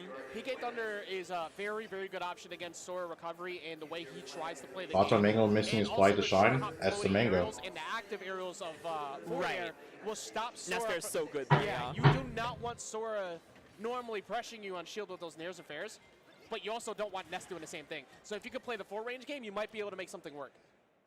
And we've got on the bottom side a game that is down almost under 1 minute left with Sol and Camex. This is a very slow matchup, as a lot of Sonic ones are, but this one particularly so. Link, definitely a lot of tools for kind of zoning Sonic away from you and keeping him at bay, but not a lot of tools for forcing your way in on someone so fast. Yeah. So the timer definitely becoming a factor here. It looks like Sol's just trying to get one of those quick tick hits off of the What's the gagged attack? Or a follow-up there. Yeah, Maybe it's or doing F tilt or something. it's doing up smash or down smash, but mostly up smash. To knock him out right now. And you know, an up B out of shield near the ledge, something like that. Any of these F tilts could potentially be extremely dangerous. Ooh. Oh, he's got to pull another bomb. Can he get back? Yep. That was such good patience from him to make sure that he stayed calm in that position and not have it die right there. But that will be it. Yeah, late hit of side B. We'll find that up air he was looking for. That was a crazy finish there. Camex staying calm in a really rough situation. Sol with a great recovery to stay alive, ends up falling to the side B up air.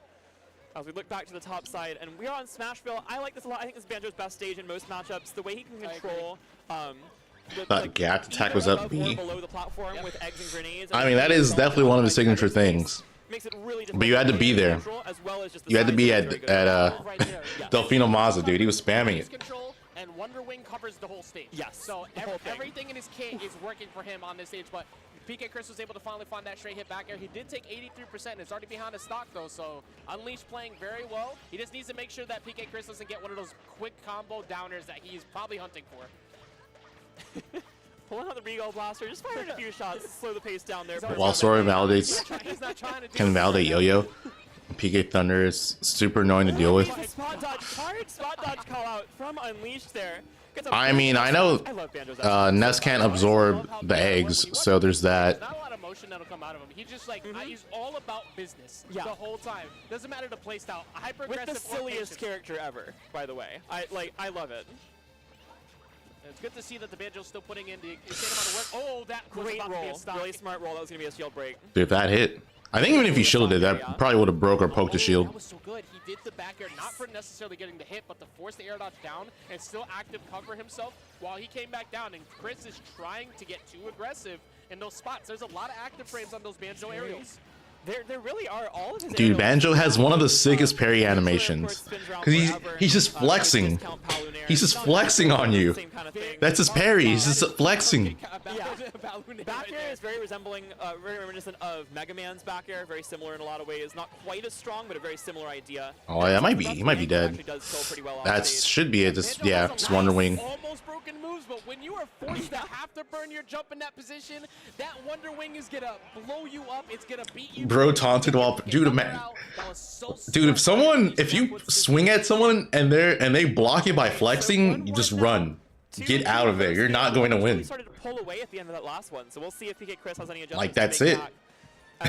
You're in a real life fight and someone flexes on you in the fight for losers top 48 between Soul and tanks your punch, just leave. Just give up. 140 to 123. Any good straight hit area will probably kill at this point, but they are. That matchup is unwinnable. Give up. Just leave. You're not winning. We finally see a stock from Camex. And this is the thing, Link is hard to kill, Sonic's hard to find. So it's going to be tough for Link to use all of his, because Link does not struggle to kill, but it's hard for him to find Sonic in the first place. And Sonic, of course, he doesn't have the best raw kill. You only have an option. Dude, you really don't. If someone's able to just tank that, especially, imagine if you kick someone. Imagine if you do a roundhouse kick, and that's how they block it.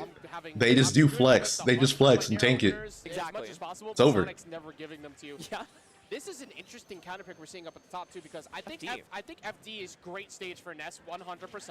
But the way that last match went, you were getting checked by Beagle Blaster so much. I feel like you'd want a platform to try and help you out, but I guess Chris is just doesn't care about that. I think the Smashville platform actually makes Beagle Blaster more dangerous, but I do think other stages are maybe a little easier for getting around it than that. But yeah, I think Banjo's good on this stage as well. I wonder if he banned PS2. Possible, yeah. He might have taken PS2 away.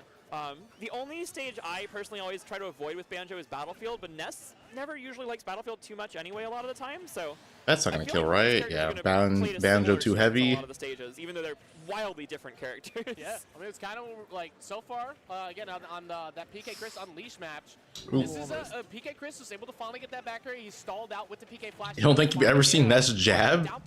Really? Especially now it definitely will. Could take the stock away, so you might be seeing Unleash hunt for that throw pretty soon. Yeah, down throw, hard to react to. That's scooped. I'm actually surprised how big that is. Will probably do it. Oh, the up tilt would have killed, but Ness is so short. The buff to the up tilt was nice for down throw up tilt. It didn't do much for just using up tilt raw. Yeah.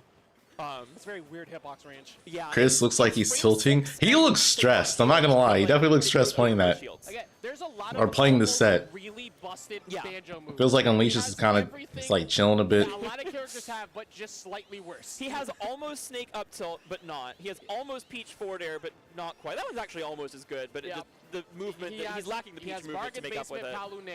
Yeah, he discount Mega Man back air. Like, he's almost got a lot of great tools. What else we got? We got How did that miss? Sonic up B. Like, actually, yeah, that's and then a significantly worse snake grenade.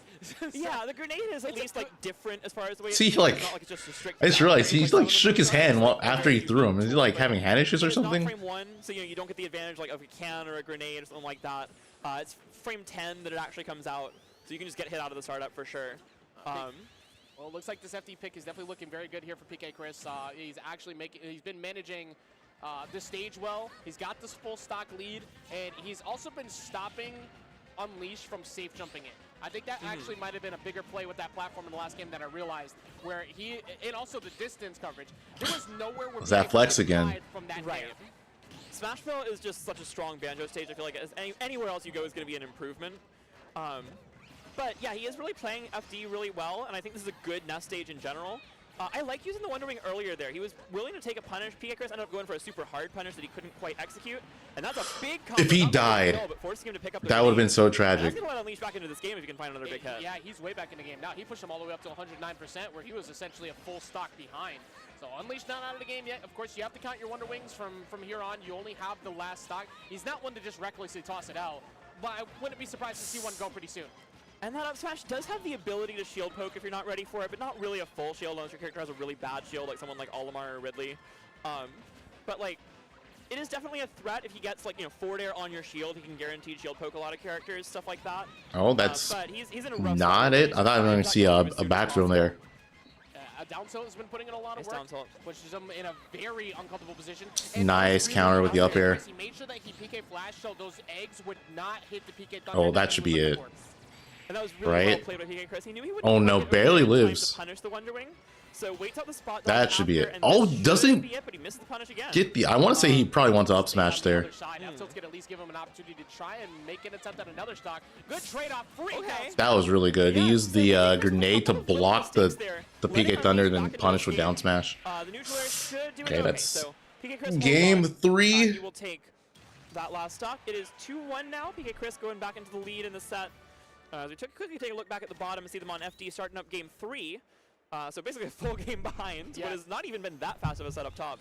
Yeah, Soul's been doing everything he can to try and find openers against Sonic. So deciding to come here to FD, removing the platforms, I think he was actually struggling very hard to get Kamix to stay grounded. So I can't, as reckless as it can be to fight Sonic on the stage, it's still a zoner v rushdown. So we'll see if it works out. Yeah, I understand the idea. I think Link is pretty good here most of the time. He missed the gap. He did miss the gap attack. What approximates the idea of like standing under a platform and just having the threat of bomb around him as well, or having a boomerang returning. You simulate a lot of the benefits that you'd get from platforms without losing all the things of like not being able to find Sonic when he's up in the air. I don't think so. It's looking like he's in the same banjo. Even though Link is usually very good with platform pressure, I feel like that's something we've seen him struggle with in this set, is dealing with Sonic being like up in the he's air sticking out with banjo. Kind of playing on different levels, and so I do like the pick here to kind of Sonic could just choose to not deal with that. Yeah. So like, how about we don't? Because my speed is greater than yours. You can't catch me. There's nothing you could do to shut me down. So deciding to put it in a perfect linear plane. We'll see if it works out. It's not been the greatest, but something that's been very consistent. Yeah, dude, that's what I'm saying. He's playing the banjo music. 100%. He's sticking the banjo. There's just no way. Yeah, so Soul is actually the one who gets the first stock for, I believe, the first time this set. Yeah. But yeah, definitely playing this really well. Bomb is a very good tool against Sonic, especially while it's bouncing. It's an active hitbox. He can't spin dash through it.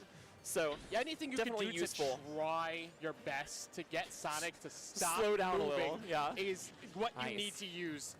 Kamix trying to do his best to like find that stock at 132. It can happen. Don't neutral get up in front of that. Don't. He's dead. Oh, he didn't kill him. Okay. For everybody who has ever oh, he missed. That would have been solid damage. I was like, oh, what percentage is that? He was not gonna kill him, but yeah, he could have done a good amount of damage on him. Away with your get up attack, Link can still up beat you, so it's the same thing. And it'll hit your jump as well if it's spaced right. Look at Soul sporting a 2-stock lead here for the first time. Let's see if that can keep building. Meanwhile, up at the top side, PK Chris seeming to have a better understanding of how to deal with Unleash's banjo, sporting a 42 to 133, and that back throw will do it.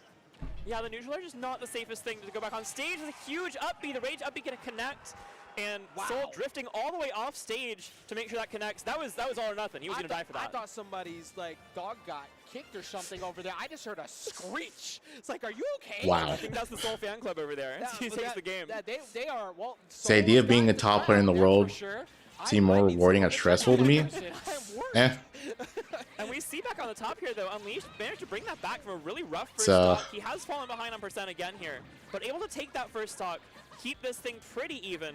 And you know, neither. Banjo is low damage until he's not. Yeah, you know, I would say all neither. Chip damage is just little bits at a time that add up a little bit over time. Yeah. But once in a while, he gets that one big combo, gets like the same Sonic, is it? Into 2 aerials, and all of a sudden you're like, where all this damage come from? Yeah, no, 100%. I think Banjo is in that category of. Oh, that was the one who lost to the. That damage. You don't know how it happened, but you could absolutely die. Who did they lose to? You have to go down low because your jump was already burned, and that was a perfect drift from PK Chris to play around that forward air because every other. Did they lose to Unleash actually? To get a little bit too aggressive, you died. That was incredibly well played, but PK Chris had very few options to get back to the stage successfully. He found one of them. He is still in a bad spot, though, if you're getting F-smashed again. Nice parry. Oh my god. Again with the parry. So used to it with the Sora is at random points in time, Unleash will just start going hyper aggressive against you. You don't know when it's going to happen, but it is now started. And you don't expect it with Banjo. Dude, the flex. I think this is like one of the campiest characters in the game, because oftentimes he is. But he does have that gear he can just sort of click into once in a while, and Unleash as a player is so good at that. See if he can maybe force that game 5, which we kind of want to see because honestly, we don't get to see good Banjo very often, let alone getting to see PK Chris adapt around. You don't see Banjo at all. Yeah, like it's not a thing. PK Chris has been adapting very well, but I do very much want to see that game 5. It'll be great to see a game 5. We got a chance for a game 5 on the bottom as well. Soul has fallen a little bit behind down there though. We'll come back to that in a moment as Unleashed and PK Chris on their last stock here in game 4. And it is a percent lead for PK Chris, but not a huge one. PK Chris is just playing this so careful right now. He knows he could easily die to like some Wonder Wing shenanigans, so he's just being really careful. Yeah, that's one Wonder Wing burned. Unleashed is able to get back on stage because of that. So yeah, Unleashed taking some damage, but a really smart recovery to avoid not only an edge guard, but really just any further damage from that ledge situation. Anytime you can find a Wonder Wing back to mid-screen as they go off stage, that's a win for Banjo. Yeah. And PK Chris doing exactly what you need to do. Don't run directly into all of these aerials because, these projectiles, because that's what Unleashed wants. He wants you to make a mistake so he can get positioning, as he almost had it there with that getup, but it was a little bit too late. Like how we saw PK Chris just stop for a moment and then throw out 4 back airs. I love that. This is such a tight game here. All of a sudden, like, both of them changing up their tactics a little bit. I like that Unleash is playing more towards the eggs here. So, like, really relying on that projectile, knowing that grenades are not that reliable in this matchup. That was a huge I thought the PK Thunder was gonna. Oh my god. Oh my god. Yeah, Unleashed kind of fumbled that. I want to say the Wonder Wing he did going to the left was accidental. He definitely meant to grenade. And what happened to? Do we still have another set going on? Or? Yeah, I definitely think that was supposed to be grenade. Anyway, all right, let's see. How's melee going? Are we getting? Oh, wait a minute. IBDW or Cody versus Waffles. That's bigger, but he tweets a bit less. You wouldn't believe it. Right, like it's the difference between like 2-1ing. Oh, and Kadoran's playing too. The best box I've ever played that I also beat. And right. It's always after the win. Thousands of dollars stolen from you. I'm sure Xbox has done that in some capacity about this player. Great Cody. game 1 from Mr. Schwab. Yeah. I would have to say it's some sort of financial institution going on here. I'd have to say that. Well, we are. Oh, really? This is actually an industry plant. Now I figured it out. But like, it's like a regional bank at most. Oh, Schwab's pretty big. I feel like Schwab I thought we were doing the corporation bit. Oh no, that would have been smarter. Yeah. Wait, they put the score wrong, right? So this is Cody definitely won that. Just the big banks running things. I mean, I'm hearing that undisclosed players are working for defense contractors. They're on radio or esports gaming. That's what it is. That's what we have to deal with. Yeah, okay, I was gonna say, there's no way. I never believe who it is. Who would do this? I'm gonna tell you off the mic.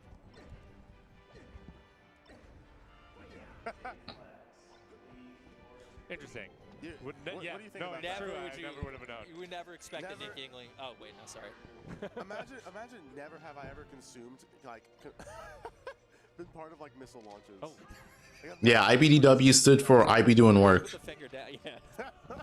Yeah. So definitely do your. And then he changed it because he said it's like a tag he made when he was like super young. You guys peep Wevens take game 1 against Dazzle? Wevens does things that I don't understand on a natural basis. I'm like just slowly worried that this whole DK thing is bleeding into other mid tiers. Yeah, well, and we're due for a, like right. That was that the Leffen Ringler, but it was real of our time of this year. Pretty much. So I was thinking about Sam and Sheik. So this is your bottom left, Dazzle versus Wevens. I feel like having the player cams this big is like, it feels weird. Because the player cams are like taking up more space in actual game. Cast of good viable characters. But I was thinking about best Sam and Sheik wins of all time, and I would have to say that like it's not close. Third was my old roommate Guluhin beating Bonfire at Genesis, and then Bonfire went Dark Tory mode and destroyed everyone in losers, including B-Bats, who's playing in the lower right, versus Koopa Thanos. Okay. Which is probably the most interesting match to me right now. But second was probably Drug Fox losing to Hugo.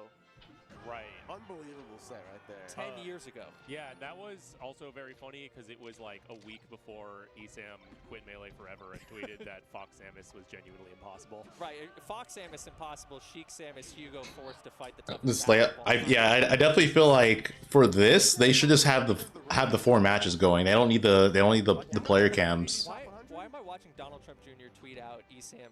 Why they could make the actual gameplay footage even bigger. Where are we? What was the LarryLurr meme that like really broke containment? Just that picture of him that started getting contained. I think this is on break, right? Yeah, called it. I knew it. Picture of like Larry in frame. Yeah, but that like really made its way everywhere.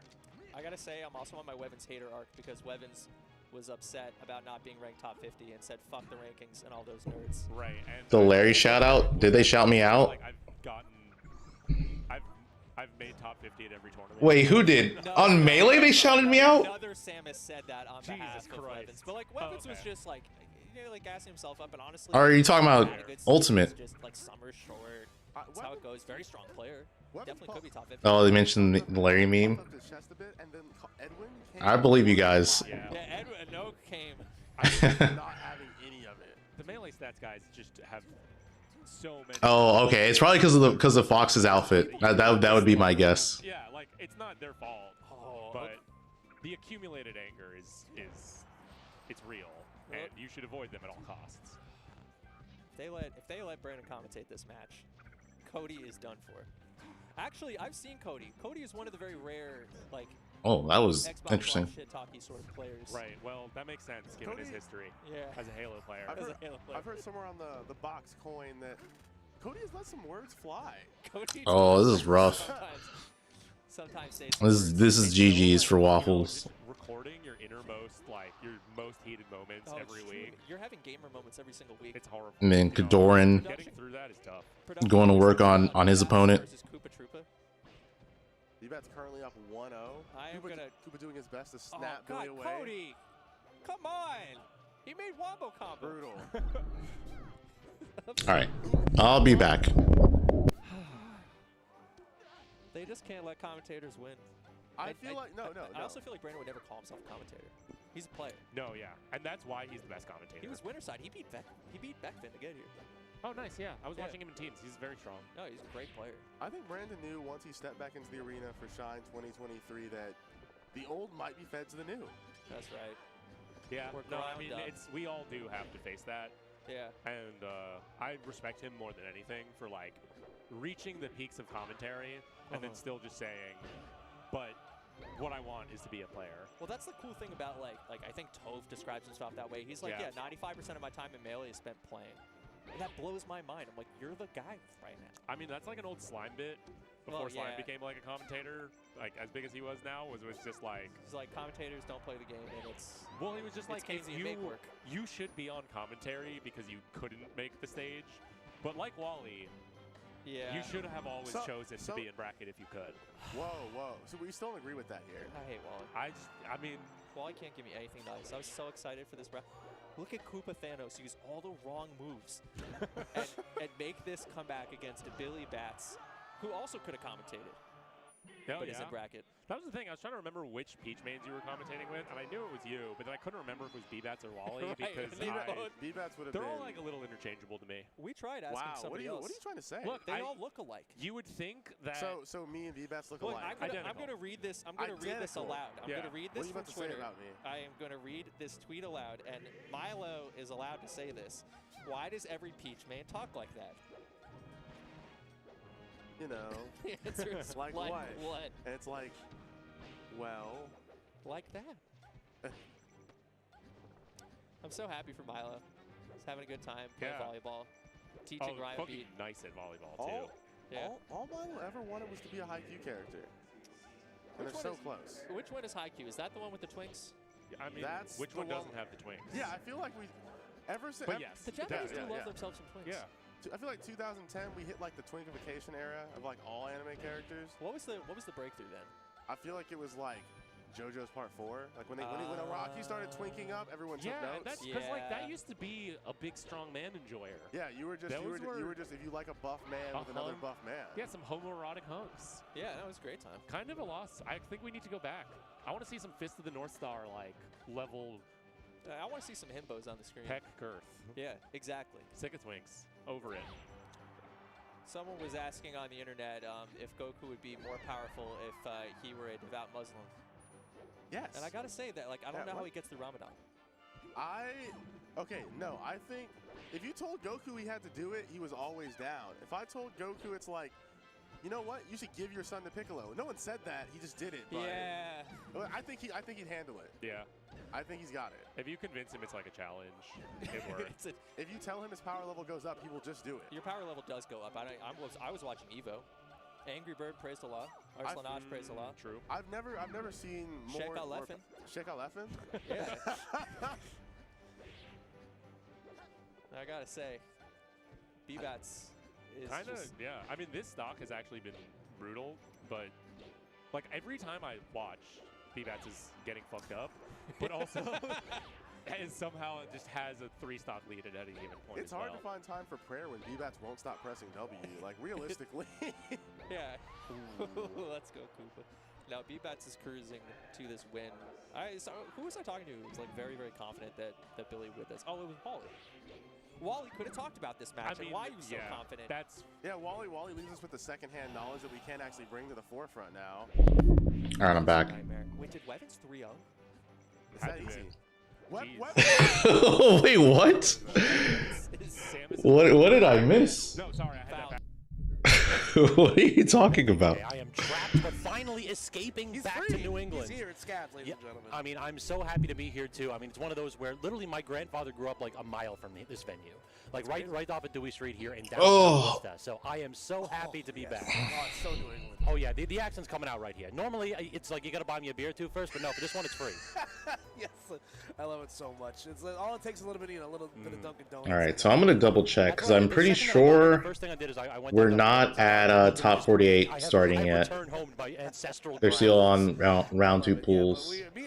Yeah, so we have one more wave, and then once we have one more wave of pools, and then after that they're gonna do top 48. Gotta keep the lights on as we got to shout out the awesome people that are here in the building today, for our sponsors. And that's right. I forgot. I had to think that I was going to do it myself. Got control. You've got control, my friend. Nobody told me how to drive. Anyway, what? Big shout outs to Wait, what? And stickers.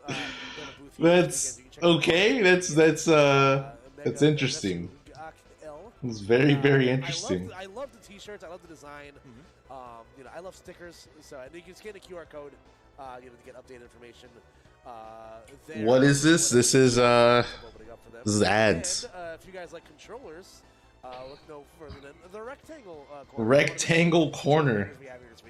Exactly, got a little bit of that lever. Yes, if you would like to play on box. Go ahead and scan their wide range of products. There you go. Go and get a little bit of that if you're trying to get rid of some of that tendonitis too. And I gotta give a shout out to the local hero, my man Drizzen of Underworld Arts. Use code SHINE 23 for 20% off. Shout out to Underworld Games. They've ran a lot of locals here in the area, in the Connecticut area for a long time. characters, and some of them always a pleasure to run into at events, whenever. I'm not gonna lie, that Piranha Plant one looks nice. Shout out to him. Check him out at Underworld Games, and again, use your promo code SHINE23, 20% off. And finally, if you spend more than $30 at any of the vendors' tables at Shine, you can redeem that for one of these 4 posters for free right at the merch booth. So phenomenal art provided by some of the folks here, and I mean, $30 at a couple of these vendors' tables. I'm struggling to spend less than 100. Like, there's so much good stuff right here. An ergonomic control would be great for your hands. Yeah, if you have hand issues, Sure to stop by I'll troll and say, you know, the box is cheating, but if you have hand issues, I think playing on box is great. Like, it puts less strain on your hand and stuff, you know. For a long time. Shout out to those guys. They, you know, you all seen the bomber jacket. The Smash C4 Ultimate art thing was really nice. I agree. Customizable orders with your tag, your characters. I 100% agree. Most comfortable sweatshirts I own. Follow them on Spiffspace on the X app. That felt weird. And you can also check out the QR code for more fun stuff. They are literally begging you to follow them on social media. Yeah, media. it's still. I feel like it's not going to prevent it from happening, but it'll reduce. It'll reduce it. You know. On Twitter, on Instagram, QR code is available right there. Store's gonna be live quite quickly, and you'll be able. Why'd the plant have a gun? Cause why not, bro? Why not? Gravy Trainer rolling, an ammo pin, got us stuck. Save Kirby. It's one of the Kirby booths that is here. I'm actually on my lanyard. I have a sleeping Kirby pin that I picked up yesterday. So scan the QR code, check them out at portrait.card.co for more details. And I'm also going to take over this one real quick because I'm also wearing the merchandise. Shout out to Mid-Tier Apparel and Lifestyle. I am wearing my Nature's finally fighting back. Check out midtier.us and midtier.fr. Scan the QR code. Great stuff. They got shirts, they got shorts, and again, I am wearing one of my favorite hats of all time. Big fan of a dad hat, so definitely check them out while you still can. In addition, you go ahead and hit up Livia QR code right there. Livia on X and Instagram. I got it right this time. See, I can get one mistake per set. Use careful to tell not the price like a bozo. No one's gonna think you're a bozo if you're playing on a box controller. They'll just think you're cheating. It's a difference. There we go. Yes. They're just like, oh, this person's cheating, and even then, you know, it's like it's not true. Unless you're playing on box Kazi, then you're cheating. 100%, you're cheating. Exactly. We've already been seeing a little bit from Zeke earlier today. The Mac making this run through Zomba. Winner's side and already winners quarterfinals to get it out. Yeah, Zomba versus Mac. Mac is a very New England thing. You know, Mac Nation definitely found its roots here in the Smash 4 era. And you know, listen, if you're Zeke Reds, you're definitely gonna have your work cut out for you here. And by the way, folks, do not be deceived by your screen. We are going triple wide here. Box Pikachu. Box Pikachu's actually Box Pikachu's cheating too. That's true. The fact that freaking Pikachu can go up twice when doing a quick attack is pretty cheating. Was looking like a little too much for a second, but Zomba able to clean up his plate with the back air. Dead on, good pressure right there from Zomba, and already. You love this Max facial expressions. Double forward air, forcing Zeke to recover low. Actually goes high with that up B. A little bit aggressive right here. Has to use the armor on that neutral B to charge. Dude, he's playing like his life's on the line. I mean, he's playing Max, so. Yeah, you know. Yeah, again, if you're Little Mac, you definitely time. At all times, it feels like, you know, that recovery definitely leaves a lot to be desired. And you see, Secret's having the right idea, trying to punish Rob where he's going to be landing. And there you go, the up B is going to at least get him on the board here. And with KO Punch, you know, on the docket, you know, definitely a potential here for a comeback until, you know, as soon as Rob, you say it. Yeah. Ooh. I still got it, baby. The commentator's first. Come on. Immediately just making that stock vanish right there, and Zomba continuing to keep the pressure up, forcing the low. Is this? I don't know. Oh wait, no. That's definitely Show. This is definitely Show. I was like, that's freaking Game and Watch. Or sorry, that's Ike Luigi. Show doesn't play any of those characters, but no, that's Show. Show plays Game and Watch and Meta Knight. So yeah. Dude, Show's been on the tournament grind. He's been at like every tournament recently for like the past. I feel like he's been to a tournament like every week for like over a month or something. Yeah, so rocking there with the Game Watch versus Pac-Man. Interesting stuff going on there too. You know. What are my feelings on Meta Knight? After playing and talking with Show, I definitely think the character is underutilized. Especially with the freaking side B shenanigans he could do. Funny, I don't know if you guys have seen it, but there's like a video showing that Meta Knight can do like a Sure, why not? Did you not think the character was good enough, Koopa? can do like side B, What's going on? like a way to kill you with side B without like SDing. And Show already knew about that and told me about that. Like literally like over a month ago. Hitbox right there, using the key directly on the trampoline too. The Game Watch has a ton of options off stage to just intercept this normally really robust Pac-Man recovery. Yeah, and again, you saw an opportunity there for where maybe Show could have dropped down on the trampoline. Underutilized equals not good. Maybe if you're illiterate, bro. I don't know. How awkward that hitbox is on the up B. And again, trying to challenge the side B. Smack is playing like he'll lose his kids. He doesn't take us off his op. Dude, he's fighting for his life. We take a look at, again, Zomba doing at a stock deficit up top. Scott down 1 game to Luxa on the bottom. Scott, a local of the New England region, has been playing Luigi for what feels like, forever. And going up against Scott from Smash. I have heard that tag before, yeah. New England area, you always see a lot of them. And right here, you see what makes this matchup for a lot of characters hard against Luigi is the 0 to death. Yeah, Luigi loses a ton of matchups in theory, but then he gets his. I know you tweeted about how people are divided, but on Sheik, I want to know, dude, Sheik's really good. It's just again, This is typically a matchup where Ike has at lower levels, she looks horrible. Luigi don't like big old swords. Yeah, they get much like his brother. The big old sword does not lend well to the Mario Brothers game plan, especially like you said, Luigi wants to get his grubby little paws on you. Once he's able to do so, it really can open up a window of opportunity for him. And Scott, already down a game and up in percentage right now, so definitely does not seem too pressed from losing. Oh, this is Not so whatsoever right here, but right now this is the pace that I think Scott wants to take. You want to go ahead and slow this down against Luigi, just zone him out with those aerials, as well as like toss out the safe pressure, put it into 50-50 situations where Luigi has. Is Magnuson doing too bad against Zomba, honestly? Good air dodge right there from. Like, he's probably gonna die here, but oh no, he armored through. Nice, good recovery. That move is so dangerous. In a game of really good back air scabs, you something have to call spade a spade. That was a really good back air. Being able to get it out that close to the ground, able to cover so much space. Okay, it's over. Yeah, it's over. As soon as you lost KO punch, it was over. The down throw into the green tornado. Oh, and then immediately you come off of the Angel platform, and Luigi's got something to say about it. Look at this combo. 72%. We got the reset. We have the short. Every time you see a Mac in tournament, you just can't help but feel like they are. You just can't feel like they actually want to win. Really gonna do him like that? My gosh. Like, why are they playing this character? He's like, I got one more in me. Yeah, definitely coming out. I feel like there's certain tournaments in bracket, or there's certain characters in bracket.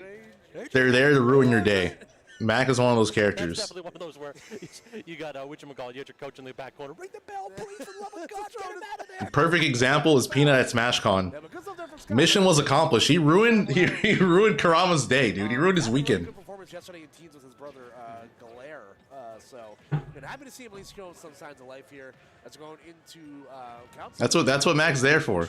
You're just there to ruin your day, dude. Switch over to the Pokemon trainer. That Pac-Man was not working out. And right now to start, it's not looking super hot with the Pokemon trainer either. Yeah, this is a matchup that I've heard a lot of PT players complain about too, because it just feels like Game & Watch lines up quite well against a lot of these characters. You have the forward air against Squirtle, you have the reflector against Ivysaur, plus the disjoint to challenge Razor Leaf, and then against Charizard, well, your character just gets turned off. If you get That's the best pop-off in Smash Ultimate. Pretty much.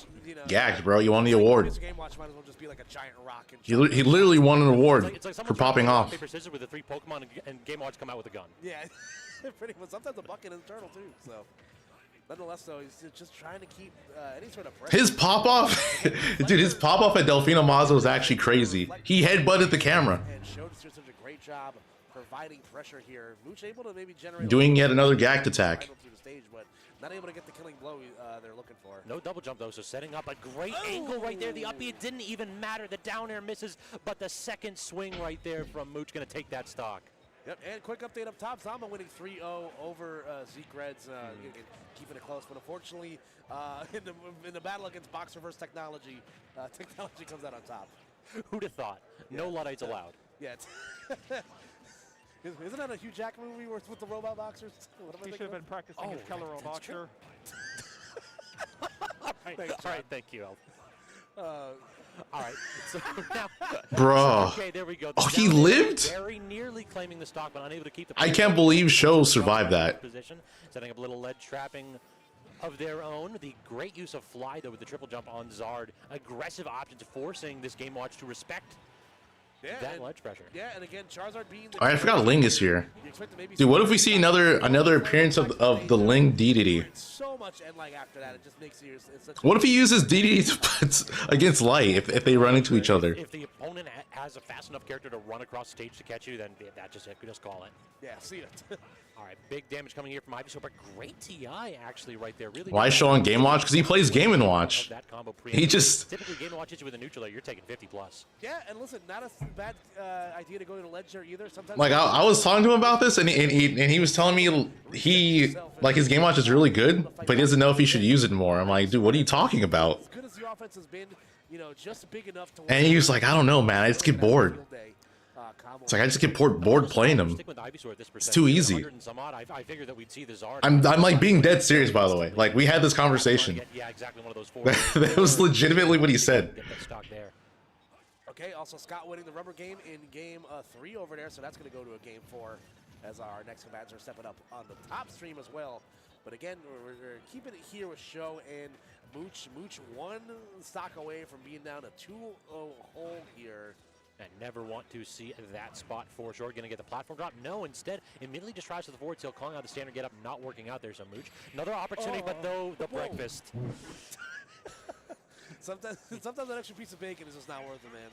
I've been. You've heard that from so many prospective Game Watch mains. Is that a hotel? No. No. There's nothing complimentary about it. Yeah, a 2-star hotel. You're looking at that bacon, looking a little green. Yeah. How long has this bagel been here for? Since the 70s. Yeah. Hey, the way I see it, All right, top stream. would you rather Game & Watch somewhere or get Game & Watch? Ling, again, a mainstay of the Connecticut Smash Team for a long time. You're familiar. Also well-traveled. My man gets around everywhere. Oh, yeah. But we're bringing it here to Scott and Luxa for the last game. Does U2 play Mewtwo? We'll find out. I feel like he doesn't, though. He probably plays like... I'm going to say like Wolf or something. Like Wolf or like Roy. Agreed. This is where I did what Luxa was trying to do right there, though, tossing out the Zairs as well as the fireballs. The minute that you have a percentage lead, typically, if the Ike's going to try to camp you out... Watch it be Steve. I don't think he plays Steve. But they're good enough to apply pressure and get them to kill percent early. Speaking of kill percent... Oh, okay. Holding on there, that down B not going to be enough to secure the stock. Rob would have been like, I want to say my top 5 guess. Not a bad idea, you know, Ike's going to be jumping around a lot, so being able to counter with up smash is definitely worth it. Yeah, Rob would have been my top 5 guess. Jump, though, so we're going to go one more. Okay, the up B immediately grabbing that spike. Great presence of mind right there from Scott, recognizing the second that Luigi is off stage, you just cannot allow him back for free. That recovery, way too susceptible. Oh, no, wait! Okay, trying for the double dip right there. Not going to work out. If he was a real one, he would have gone for it. True. You know, at that point, it's a numbers Stop game. trade, yeah. All right, but again, still holding on to the Base game. Yeah, basically, he just looked like someone who played a base game top tier. A little longer than you should. That should go punish. Oh, yeah. Easily. Luigi's smash attacks are like unreasonably strong for some reason. Like his up smash is, everybody knows how good of an anti-air that is, but that forward smash angled up, good God, it kills quick. It's insane. Something in the gloves. Must be the material. Oh, the hammer attempt. Definitely not copper. Got a little bit of a brass knuckle underneath those gloves. Playing 30. Then we put cement in it for sure. Oh, getting the lunch money combo right there. Only 1 coin, no money for Lux. Instead, landing with that forward tilt right there with Scott. Gets the misfire, and is that enough to recover? It is actually. Wow. Yeah, excellent time for the misfire to... Fighter Pass 0. I mean, Rob is basically that. Back to the stage here, you know, try to close his percent deficit. You know, out of 0 to death range, but, you know, still definitely, you know, plenty of time to make up the stock with the potent, you know, KO options Luigi has at his disposal. Gets the wrong hit of that up air as well. Just trying to go ahead and go anti-air. But the problem is if you're trying to air Ike, well, the margin for error is incredibly small for Luigi. Like back air not nearly disjointed enough. There you go. Green Tornado still not enough. Okay, like the idea of going for the 8th there, but again, the down smash just getting into the first row of seats there. Did Ivysaur deserve the down air nerf? Trying to send the message right here. We all Absolutely. What the hell? That move was insane. True. Exactly. But right now, no attempt from... That could have been real scary, man. That downtown on the platform was nuts. Agreed. Ling going up 1 game to 0 on YouTube, by the way. Looks like Show and Mooch about to wrap up. Show with a nice little lead. We're going to keep it here. Ooh, or where are we going to go? We don't know yet. So, all right, there we go. So, yeah, we're sticking with it. Mooch getting the opportunity to go ahead and make a crazy comeback here. What it would be, but instead, Dash Attack will take it. 3-0 show. Dash Attack laughs at your comeback and says, see you next round. Instead, looks like we'll likely be sticking with that potential rubber game there with Scott and Lux. Gets the green Cyclone, and that will take it. So we are going to a game 5. No, actually, I think that might be wrapped up for Scott. So they were the wrong IC. Yeah, they might have been. Yeah, Malak, I agree. I mean, there's Quid, but you know, Quid doesn't really attend things that much. Gets the best victory pose, by the way. The Luigi Plank, so good. So definitely a great taunt. We'll have our power rankings in between sets of what the best victory screens are. As we go to Ling versus Do2 here again. You can see another Rob on the stream. We've seen a plethora of the princesses so far. I know we got a little bit of nuggets earlier before a Massachusetts Daisy. What are my thoughts on Simon and Richter? Ling Ling, again, one of the original Peaches, has been playing this character for a long time across different Smash games. So, and don't fix it. I hate getting ledge trapped by them. With aplomb too. It feels like this has never been something. Oh yeah, I forgot about Didi. Yeah, Didi also plays them. Major. It feels like one of the more consistent Peach mains out there. Yeah, absolutely. Definitely a model of consistency. You know, kind of the old. It's an 05, Ford Taurus. You know what I mean? Like a lot of miles on them. Not gonna do everything flashy every now and then, but get to where you gotta go. So now trying to go ahead and control stage right there, using that back air to apply tons of pressure to Drew 2. And the snipe with the turnip, not quite enough to kill though. So Drew 2, another opportunity to recover. Has to go high now after that down air connects. Oh, that setup. Ooh. That setup was so clean. There you go, gets the trade, and it'll be in the favor of Ling right there. So Do2 gonna drop that first stock. Who's the falling up there to start the combo? Hello? And a little bit of fast fall instead of a float cancel right there. Otherwise, that could have been for big damage and potentially stock with the side B off the side. I'm telling you, man, Ling is just, he's like we said, the model of So I'm timing you out for saying that. The setup for stream should not be standard. No. You're always afraid absolutely not. Peach of the one combo, but Ling's gonna get the one combo on you every stock, it feels like. It feels like it for sure. It's like the difference between like Ling and Mudace. Mudace will playing back, play a little bit more defensively, a little bit tighter and neutral. Yeah, Mars isn't that shine. Punish, and his punish game on point. Oh yeah, and most of the time you end up paying him for. Any upsets? I don't think anything too crazy has happened, upset-wise. So let's see if he's gonna be able to capitalize on, a little bit of a miscue here from, from Ling. It feels like Ling is playing a lot more item-based right now. Like, Do2 has been forced to catch a ton of these turnips. Do2 hasn't really been wanting to approach. A lot of, like, safe, spaced aerial... Oh, wait, did Axe get upset in Melee? Well, I should rephrase that and say not Ultimate. But, oh my god, who do you lose to? No. She's got a vibranium dress, bro. True. Vibranium dress and a little bit of backup there if Toad comes out. Yeah, with the frying pan, of course. Right, Was it a fox or something? And again, it's definitely nothing out of the possibility for Do2. Rob has an EX move in his base kit, so he's able to finish his comp. If he's able to finish his plate at the corner, he's definitely capable of getting one over here on Ling. But again, just not really getting the big hits that you're looking for. Chem. Who does Chem use? I'm digging these catches from Drew 2, but so far unable to turn the tide. Drew trying to recover high, and speak of Toad, he comes out, the counter locked in from Ling with a 2-stock victory. Yeah, you gotta, if you're, reading Ling. Chem is a fox? Dude, I called it. You gotta see Drew be like, I forgot about that. It looks like. That is, in fact, a move. Yeah, so, and again, Settlement comes out, but again, Rob most likely not going to try to land with an aerial, so you can either try to parry it, get a big punish out of it, or it's like, let Toad do the dirt for you. It's definitely one of those spots where, Rob is landing at me at a 45-degree angle. I wonder what is going to happen. Yeah. 9 times out of 10, the answer's no. Yeah. Everybody in the venue knew that there was going to be an air coming out right there. Oh, yeah, it's going to be the last shine. The whole 9. Oh, John Numbers is here? Back on Battlefield 2. What do you think of this pick, Koopa? Wait, who is John Numbers projected to play against? It's a situation of what's good for the goose is good for the gander. I can see so that. a stage that can be good for Rob might not necessarily be a bad thing for Peach either. Peach is able to capitalize on these other platforms. Ooh, he's projected to play against Ling. Able to float in with nair punishes, being able to shark underneath with up air. And right now it's looking like all Ling right now as the tilt looks like it's kicking a little bit there for Do2 as he shakes his head going to that second stock. That spacing was beautiful, too. Just a perfect whiff punish of what Rob was trying to accomplish right there. And then just ever so slightly, just the tiniest tap with the parasol, 2% for your troubles. Nice try trying to intercept me. Not going to work. Maybe we've all accidentally. Yoda Cage is here too, yeah. Yoda Cage, Anathema, Smock as well. I didn't realize Smock was here, but he could potentially cause some pretty big upsets. It forced Zuchu to kind of change his trajectory to coming down there. As we take a look on our bottom screen, we're going to have the House of 3K's own John Numbers, going up against Accelerate here. I believe he's a local Young Link main, so. Yeah, what a matchup this is, Koopa. This is going to be a battle of the projectiles for sure. John Numbers already got the parry game on point, trying to apply pressure by just charging those projectiles and standing there, and then a little bit of just the little push-ups in the corner. Yeah, well, Ling. Ling's looking like he's gonna move on.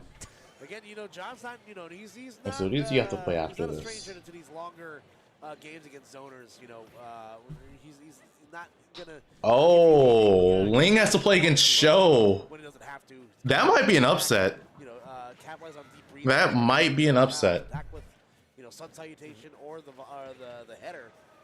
Right now, despite being at a deficit, it's still keeping it pretty close, all things considered. Agreed. And I do think that you got it dead on, like, reading what John Numbers typically does. I feel like he's one of, if not the least greedy Smash players in the meta right now. This dude will go for true stuff. He will back off. Oh my, if he hit that. 9 times out of 10. Like, I think if he used the golf club instead of the frying pan, it might have connected, because the golf club has more range. Well, where's your pass? Can I see some ID, please? You ran out of gym passes for the month. You must not. Do you have a membership here? Absolutely not. Where's that contract? Signed in blood, I know. Show might also go Meta Knight. As a bait there and able to use the Sun Salutation as the actual he might, might go Meta Knight. Doing a great job. Just setting up pressure here, gets it down air, but does not get the spike hitbox. Doesn't need it though. Yeah, gets the reverse hitbox of that forward air. So, yeah, good job there from John Numbers. Like I said, once the deficit is over, it's really hard to get it back. But Accelerate getting on the board. What do I think of the Miis? I think they're Miis. Getting underway. Yoda Cage, Bowser Jr. made from the Philadelphia area, looking poised to make a deep run. Capitancitos from Dominican Republic. Yoda's one of those players that is like criminally underrated. He's playing a character that most people think, oh, it's a matchup check. Oh, it's just a funny character. Absolutely not. Yoda Cage, insanely talented, and trying to go ahead and show it off right here in New England. Yeah, and again, going up against PK Love LFA, playing the Robin, a character that you don't usually see, every now and often, scads, but, definitely, the gameplay's pretty simple, get your damage in with your attack from a distance with your projectiles, and, make them hurt up front with the 11th sword. So. Can we talk about that back here hitting below the edge? That is, what a hitbox right there. And the knowledge from Yoda Cage to know that LFA does not have a phenomenal ledge hand with Robin. Okay, so the winner of John Numbers set has to play against Dawn. What a shot right there from LFA, catching Yoda Cage, trying to set something up. Yeah, the winner of John Numbers set plays against Dawn. Show plays against Show plays against Ling. Zomba plays Scott. Again, China start pressure with the 11th sword, and that's side because it's gonna be eaten up by the F smash. Yoda Cage. Or yeah, the winner of this set plays the winner of the winner of Yoda Cage. LFA plays against Splash in player 4. Definitely wants to use that side beat to just claim space and just charge the opponent down when they're trying to prepare something. Not working out sometimes. Using the up B right there, the launch to go ahead and get something going with these aerials, trying to side beat off stage. Yo, Anon, how's it going? I'm digging LFA's low recoveries so far. Yeah, again, it's definitely a risk against Bowser Jr. in general because of being able to drop the up B as a potential edge option. Robin not having a great, not having. Not Dom, Don, D-O-N. Here. A thorn in the side here for LFA. That's 2 stocks lost to simply holding the A button. And can we also talk about how every single Mario cast has up air combos? Like, just all of a sudden, Yoda Cage, toss him up once, hit him with 7 up airs in a row, 66 damage, call me in the morning. There's a Groupon. Mushroom Kingdom giving those out, buy one, get one. I'm going to check Melee. Nonetheless, though, keeping it close in a last stock situation, then again, I mean, I had people arguing with me on that on Reddit in like a year ago. Oh, this was game 5? Literally Fox's only good matchup. Yo. Yeah, that's also true, though. Yeah, all right. Yeah. Who the hell's Weavens? Yeah. People were talking about like the Dream Zomba run to me earlier. Is Kadoran playing against Cody? And I was like, Fluff will pick Samus, and you'll see something new. You'll see something eldritch. I guess not. Also very old. Well. Yeah, you'll see both options. Back air gonna again put Elevate in an awkward spot, but doesn't get the right hitbox of that Nair. Oh, he's dead. Yeah, 100%. See ya. It's so funny. It's a rapid jab. You know what I mean? That buff where the character got like the rapid jab killing was just so good. It's so funny. It's very fitting. It's also one of those because That was pronounced Wevins? Okay. The second jab connects. Top. Like, oh, now I have to sit New here top and consider my Samus. options. Okay. Now, I'm sitting here getting jabbed 150 times. Like, okay, what are my bans gonna be? There was like not Wevins. There was another one I heard of that I forgot what their tag was, but I know they almost beat Mango. Then they had a pretty solid run at SmashCon. I think Morse Code. Yeah, there we go. Yeah, Morse Code's really good. Come out to play, says John Numbers. With that, especially with the buff added there, going to take that stock easily. So John. Yeah, that's been like the only Samus I've been. For this character tends to be out of shield options, not a ton available. I've heard about. Trainer, and that kind of typically you think in this matchup it's going to line up well because Accelerate's young Link has a ton of hitbox that he can toss out that are just about safe on shield. The problem is that John's doing a lot of this planking, a lot of the crouching, and a lot of up tilts, which Dude, Morse Code Samus is crazy. Which make it so hard for young Link to actually come in. All right, there you go. Gets a deep breathing on off stage. So now fully buffed up right now can potentially do some damage. You see John going for the home run hit there. The offstage aggression with deep breathing definitely not working out, but good preds of mine to dodge that neutral air attempt from Accelerate. With the swooper. Back air, but just coming up short. Young Link a little, tiny, a little close to the ground. You're gonna make him awkward to hit with that hitbox. Definitely a bit of short king privilege. Hey, yo, Carter, what's up, bro? King summer, baby. We still got time. Definitely.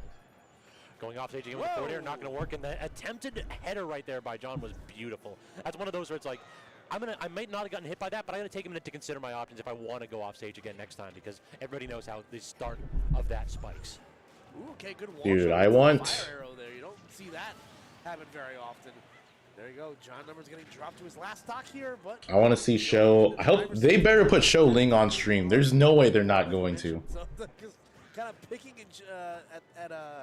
at Accelerate's shield right now. This is very, very low right now. And now Accelerate just trying to back off and get a little bit of projectile pressure going. The problem is that nice. Ineffectual so far. It feels like in this matchup. The header, the soccer ball just forming such a good wall, and the roll through, and John Numbers was ready and waiting. That crouch is like, I know you're gonna do something stupid. I'm gonna be able to get that punish going.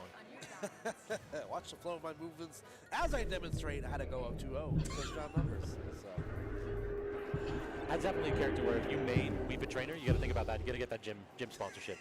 Would I play if I couldn't play in my mains? I don't know. I'd quit, bro. Super Smash Brothers is, but I have a proposition. I'd stop playing. I'm not going on a Jai Ride. Don't be so mean to him. Well, I thought Craig lost on purpose to not have to play Jai Ride, and then Craig's like, I wanted to play Jai. All right. Tried it once, didn't work out. The second time, perfectly set up with that Mecha Koopa. There we go. We love to see it. She ain't much, but it's hard work. It ain't hard work, but it ain't honest work. Oh man, what the mileage on that clown card is? Oh, he definitely gets those pre-owned. Yeah, you have 3 or 4 of those in the garage. What do you think? 3,000 miles, 5,000 miles? Gotta get an oil change in that thing? Considering it's a helicopter too, I'd hope it's 3. Let us know at home which. what are we working with? Like a 3.6 liter, like 3.6 liter V8. It's like that's Daddy loves me a lot. I mean, he's literally one of his moves is he throws the vehicle at you and it explodes. I feel like Kadoran's been like the most one of the most consistent melee players. Here's where Bowser's getting all this money from either, but that's a different question. You know? I feel like I see him top 8 everything, or if he doesn't top 8, he gets 9th. Royalties. It's a hand-me-down from Dad. True. Actually, unironically, yeah. Yeah, it's true. The Pioneers just ride these babies for miles. Let's take a look here at John Numbers and Accelerate. Game 3, even up in stocks right now. Ooh, it looks like, again, I always worry when Yelling goes for the down air and he just goes just a little too fast. It's just like, the slightest too long of a fastball. Yeah. Yeah, that character is like, the difference between fast falling and not, it's kind of like the semi-fastballer plus the floaty status. Yes. It's so weird, yeah. High gravity, I think, is the stat exactly.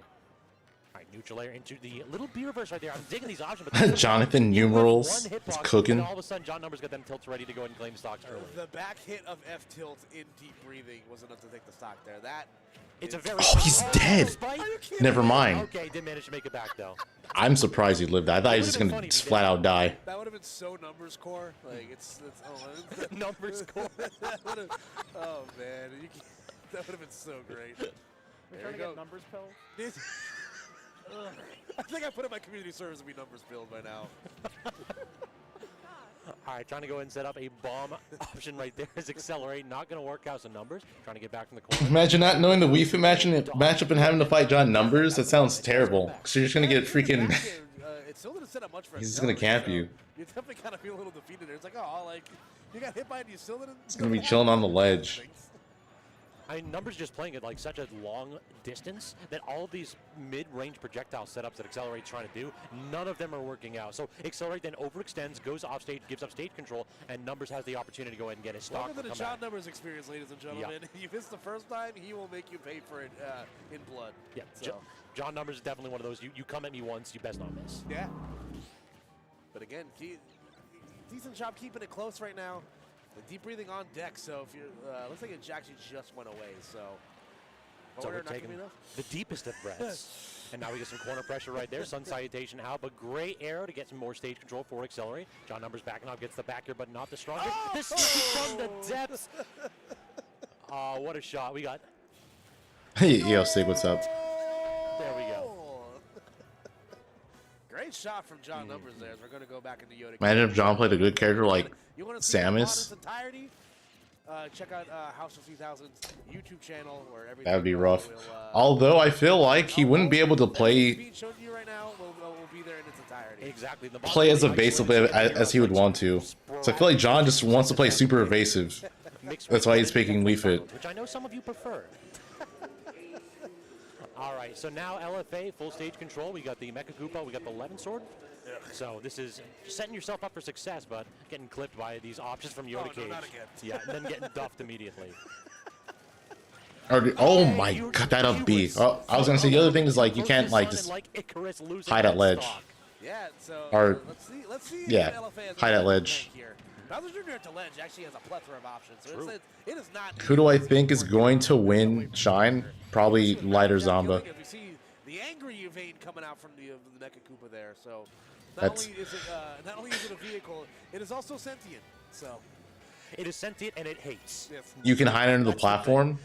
So the pantheon of cars that feel. I mean that's true, but you can do that with like any zoner. Clown car, Kit, Herbie. What was the Stephen King one about the car that killed? Christine. Christine. There we go. The clown car is 100% Christine. If I'm looking down the alleyway and I see the clown car and Christine, I'm folded, man. I'm good. Like I'm gonna need somebody to go ahead and cut that trailer with just like the clown car with the frown on its face coming at you down a dark alley. Shout out to all 1% of the other Stephen King fans that are watching us right now. As once again, we are going to show some of the highlights here for that last set. And here we go, the sweet shot, bottom shelf for Mama keeps the pest repellent, I guess, from John Numbers. I got one of my favorite things about Wii Fit Trainer is we saw it briefly there, but like when you try to do a deep breathing too soon after already Tweak is indeed playing Pokemon Go today. Really deep breath. Yeah, I mean, it literally takes 10 seconds to go ahead and fill them lungs. It's like, dog, how much cardio do you do? This is a problem at this point. Just be a trumpet player or something. True. Like some circular breathing nonsense. Yes. That's the messed up thing. If we fit Trainer. Okay, Zomba Scott. So Luigi Rob. Alrighty, folks, we're taking a look at our stream match right now. It is Zomba sitting back down once again, going up against Scott once again, the Luigi main himself. So Luigi versus Rob. What do you think on this, Koopa? It's tough. I mean, it's exactly what I think you would expect it to be. You know, Rob, again, both these characters excel at putting their hands or robotic appendages on you and absolutely destroying you. So I feel like the big X factor here is going to be the gyro use off stage because every single Luigi has to recover a particular way. You have to use the side B, your double jump, and then the up Scott does very well here. I think he can. It just depends on how effective he is at not getting sent off stage. Question and every answer is wrong. There is no C that's going to save you here. One of those trick questions that I keep warning you about. So, nonetheless, let's see how it shakes down here for Zomba. against Scott. And like you said, I think that gyro usage is going to be such a huge X factor in the matchup. And again, how well is Scott able to capitalize, you know, off of these opportunities where he's able to get the grabs? And getting off the ledge is also going to be Bro, put the badge back. Take a look at our other matches that we got going on here. We're going to have Lido, I believe, going up against Dutu. Zekred's going up against Cosmic. Put the match back on, man. Exactly, a couple losers. All right, there it But is. we'll be sticking with the winners one just for the beginning right here. Zomba claims stock one already, and only 50-some-odd%. It feels like right now we're seeing Scott only get trades. Like, Luigi typically benefits from trades, but the problem is that eventually you're going to need to trade those in and get that stock off, and this is going to be the challenge. Yeah, it's tough, man. You know, you only have such a limited amount of time, I feel like, with Luigi, you know, because of how the character functions recovering-wise. It doesn't always feel like that he's going to be around forever. But again, you know, Zomba doing a good job all around in his first stock. You know, if you're Scott right now, you're definitely feeling it a little bit. You know, you're closing in on 100%. They still have yet to get on the board yet. Yeah, feeling a little bit antsy for sure here. Double jab and then getting the grab afterwards. I love that jab check from Luigi. At mid-distance, it can definitely catch somebody out trying to like SDI and spot dodge. There you go, trying to land with the down B, but come up short. Side B once again gonna. All right, so far this is looking pretty bad for Scott. I mean, you got to hit him with the American chain. Got that American air dodge going right there. USA, USA. Okay, got the kill with dash attack, and now he can grab him and do the Rob Classic. Oh, well, or grab him to the Luigi Classic, I should say. Wow, that was tough. Difficult spot. All right, stuck in the corner again is Scott, and then Zomba just naring in place, just daring him. I think you want to roll in. Oh. No, Spike him again. Oh my god. Dude, he went for side B there. That's actually a really good idea. And he almost got the up B. Weak hit. You can't get the stock, and now Luigi back in the corner, back off stage. But gets spiked.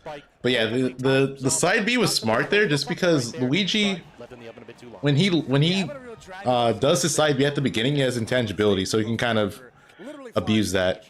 And the move's active. It's pretty active. Not able to get the KO he was looking for there. Zomba able to capitalize with the large spiking hitbox and drops down there. As yep, it's gonna be Zomba going up 1-0 here. Zomba poised for a deep run this weekend. You know, it's definitely he's one of our top seeds here. It's been on a really hot streak all summer. So excited to see how deep into the tournament he can go.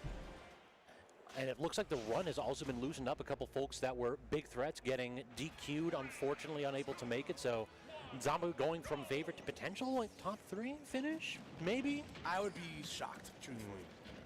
You'd be shocked if he didn't, or I'd be shocked if he did. I'd be shocked if he didn't, truthfully. Oh, is he gonna do it? Oh no, he misses the second spike. But we just set it up once more. That's so much damage still.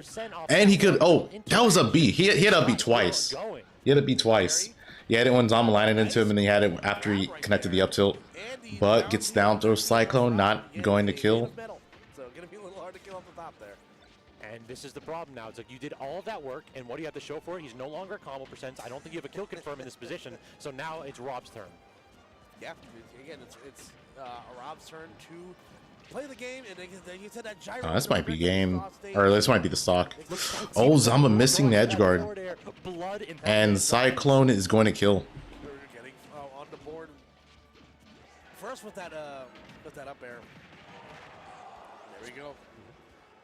Zomba trying to even up things.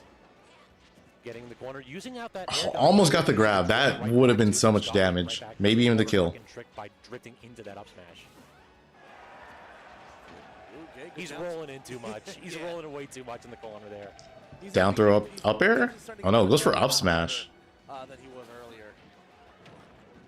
I don't know about you, Koopa, but if I was Zomba, I'm going to be super friggin' frustrated that every single time, like, I'm a pixel away from smacking Scott with those 4. I just want to say the directional air dodges that Zomba's doing are really risky. Because I feel like if Scott reacts a little bit faster, he could just up B him and kill him. Losing game 1 to the Little Mac, playing as Bowser. Another one of those. Nair up B is a thing, yep. Alright, this is looking very different from the first game. Oh no. Oh, no way. Ooh. Oh, what is this combo from Scott? He went for 81, couldn't get the kill. If he got that. If he got it. If he got it. I hope not, man. Oh, no, not again. It felt like he was trying to like adjust for the rage and go for the spike combos where you get the spike, they miss the tech, and then immediately get the up B after it. but Zomba Oh, that's a game. Yep. Yep. That's real. That's real. He got a confirm off of Zaire. He got a kill off of Zaire. Let me tell you, that was some great gameplay. It's pretty good. Yeah, pretty good. Why don't we swap over to You know how ridiculous that is? Do you know how safe Luigi Zaire is? The end of that set for sure. Yeah, well, we'll take a look here again. Looks like this is going to be losers round 2. Hey, shield break. Oh, he pushed him off the platform. Zomba's suppressing his anger. Unable to go ahead and get anything going. Nah, I feel like Zomba always looks like that. I feel like he, at this point, he's just used to it. He's like, yeah, exactly. Just drifting ever so slightly off the platform. yeah. And the worst part I definitely feel like if this was Zomba a year ago, he'd definitely be, you'd definitely be raging. But you know, this is new Zomba. A landing aerial, and I footstooled him, and I look like a fool. Thank you. Ooh, there you go. The neutral B. One button edge guard, ladies and gents. Just hold the red button. You know good things are gonna happen eventually, yeah, right? I've been loving that one for weeks. Dude, Scott's kind of going in. Oh, he might be dead. Yep. That's some next level. 0 to death. Year 5, we're just now learning about this. Yep, Cyclone. One frame. Frame 1 intent, or yeah, frame 1 invincibility. On his lead, the F smash missed space though, and that's going to be hit by the haymaker of Little Mac. So Zekrad's able to get on the board.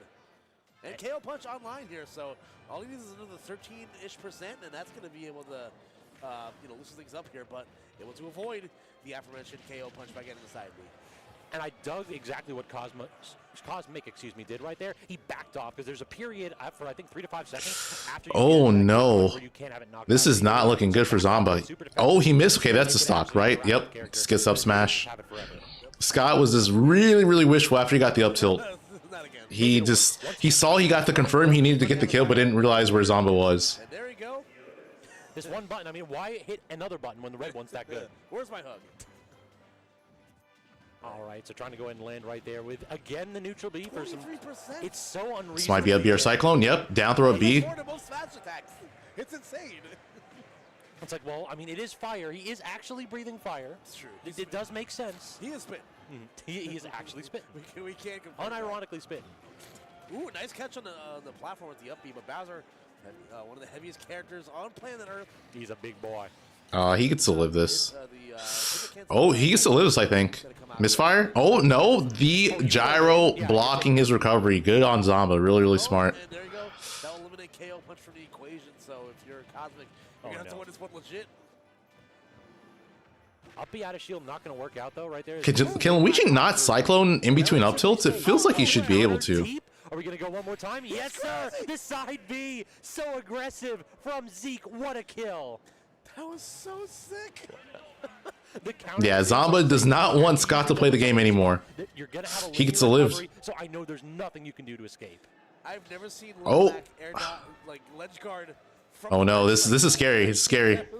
Yeah, usually, I mean, he's listening to what is the doc? Yeah. His coach saying, oh, that's gonna do it. Yep, Zomba taking game 2 with up smash out of shield. But that time, Zico off stage. That didn't look like a true punish, but I'm assuming Scott pushed the button because Luigi's nair is pretty safe. That's Zomba going to win that game right there over. So yeah, it looked like Zomba just called him out on doing that. That was scary though. Again, if Scott played the game one more time, if Scott was able to get one more hit on Zomba, that could have been it. It was. Zeke was really explosive at the end right there, but don't take away from the fact that Cosmic had basically the lead that entire game. It's definitely one of those where he just got caught out by Mac nonsense at corner.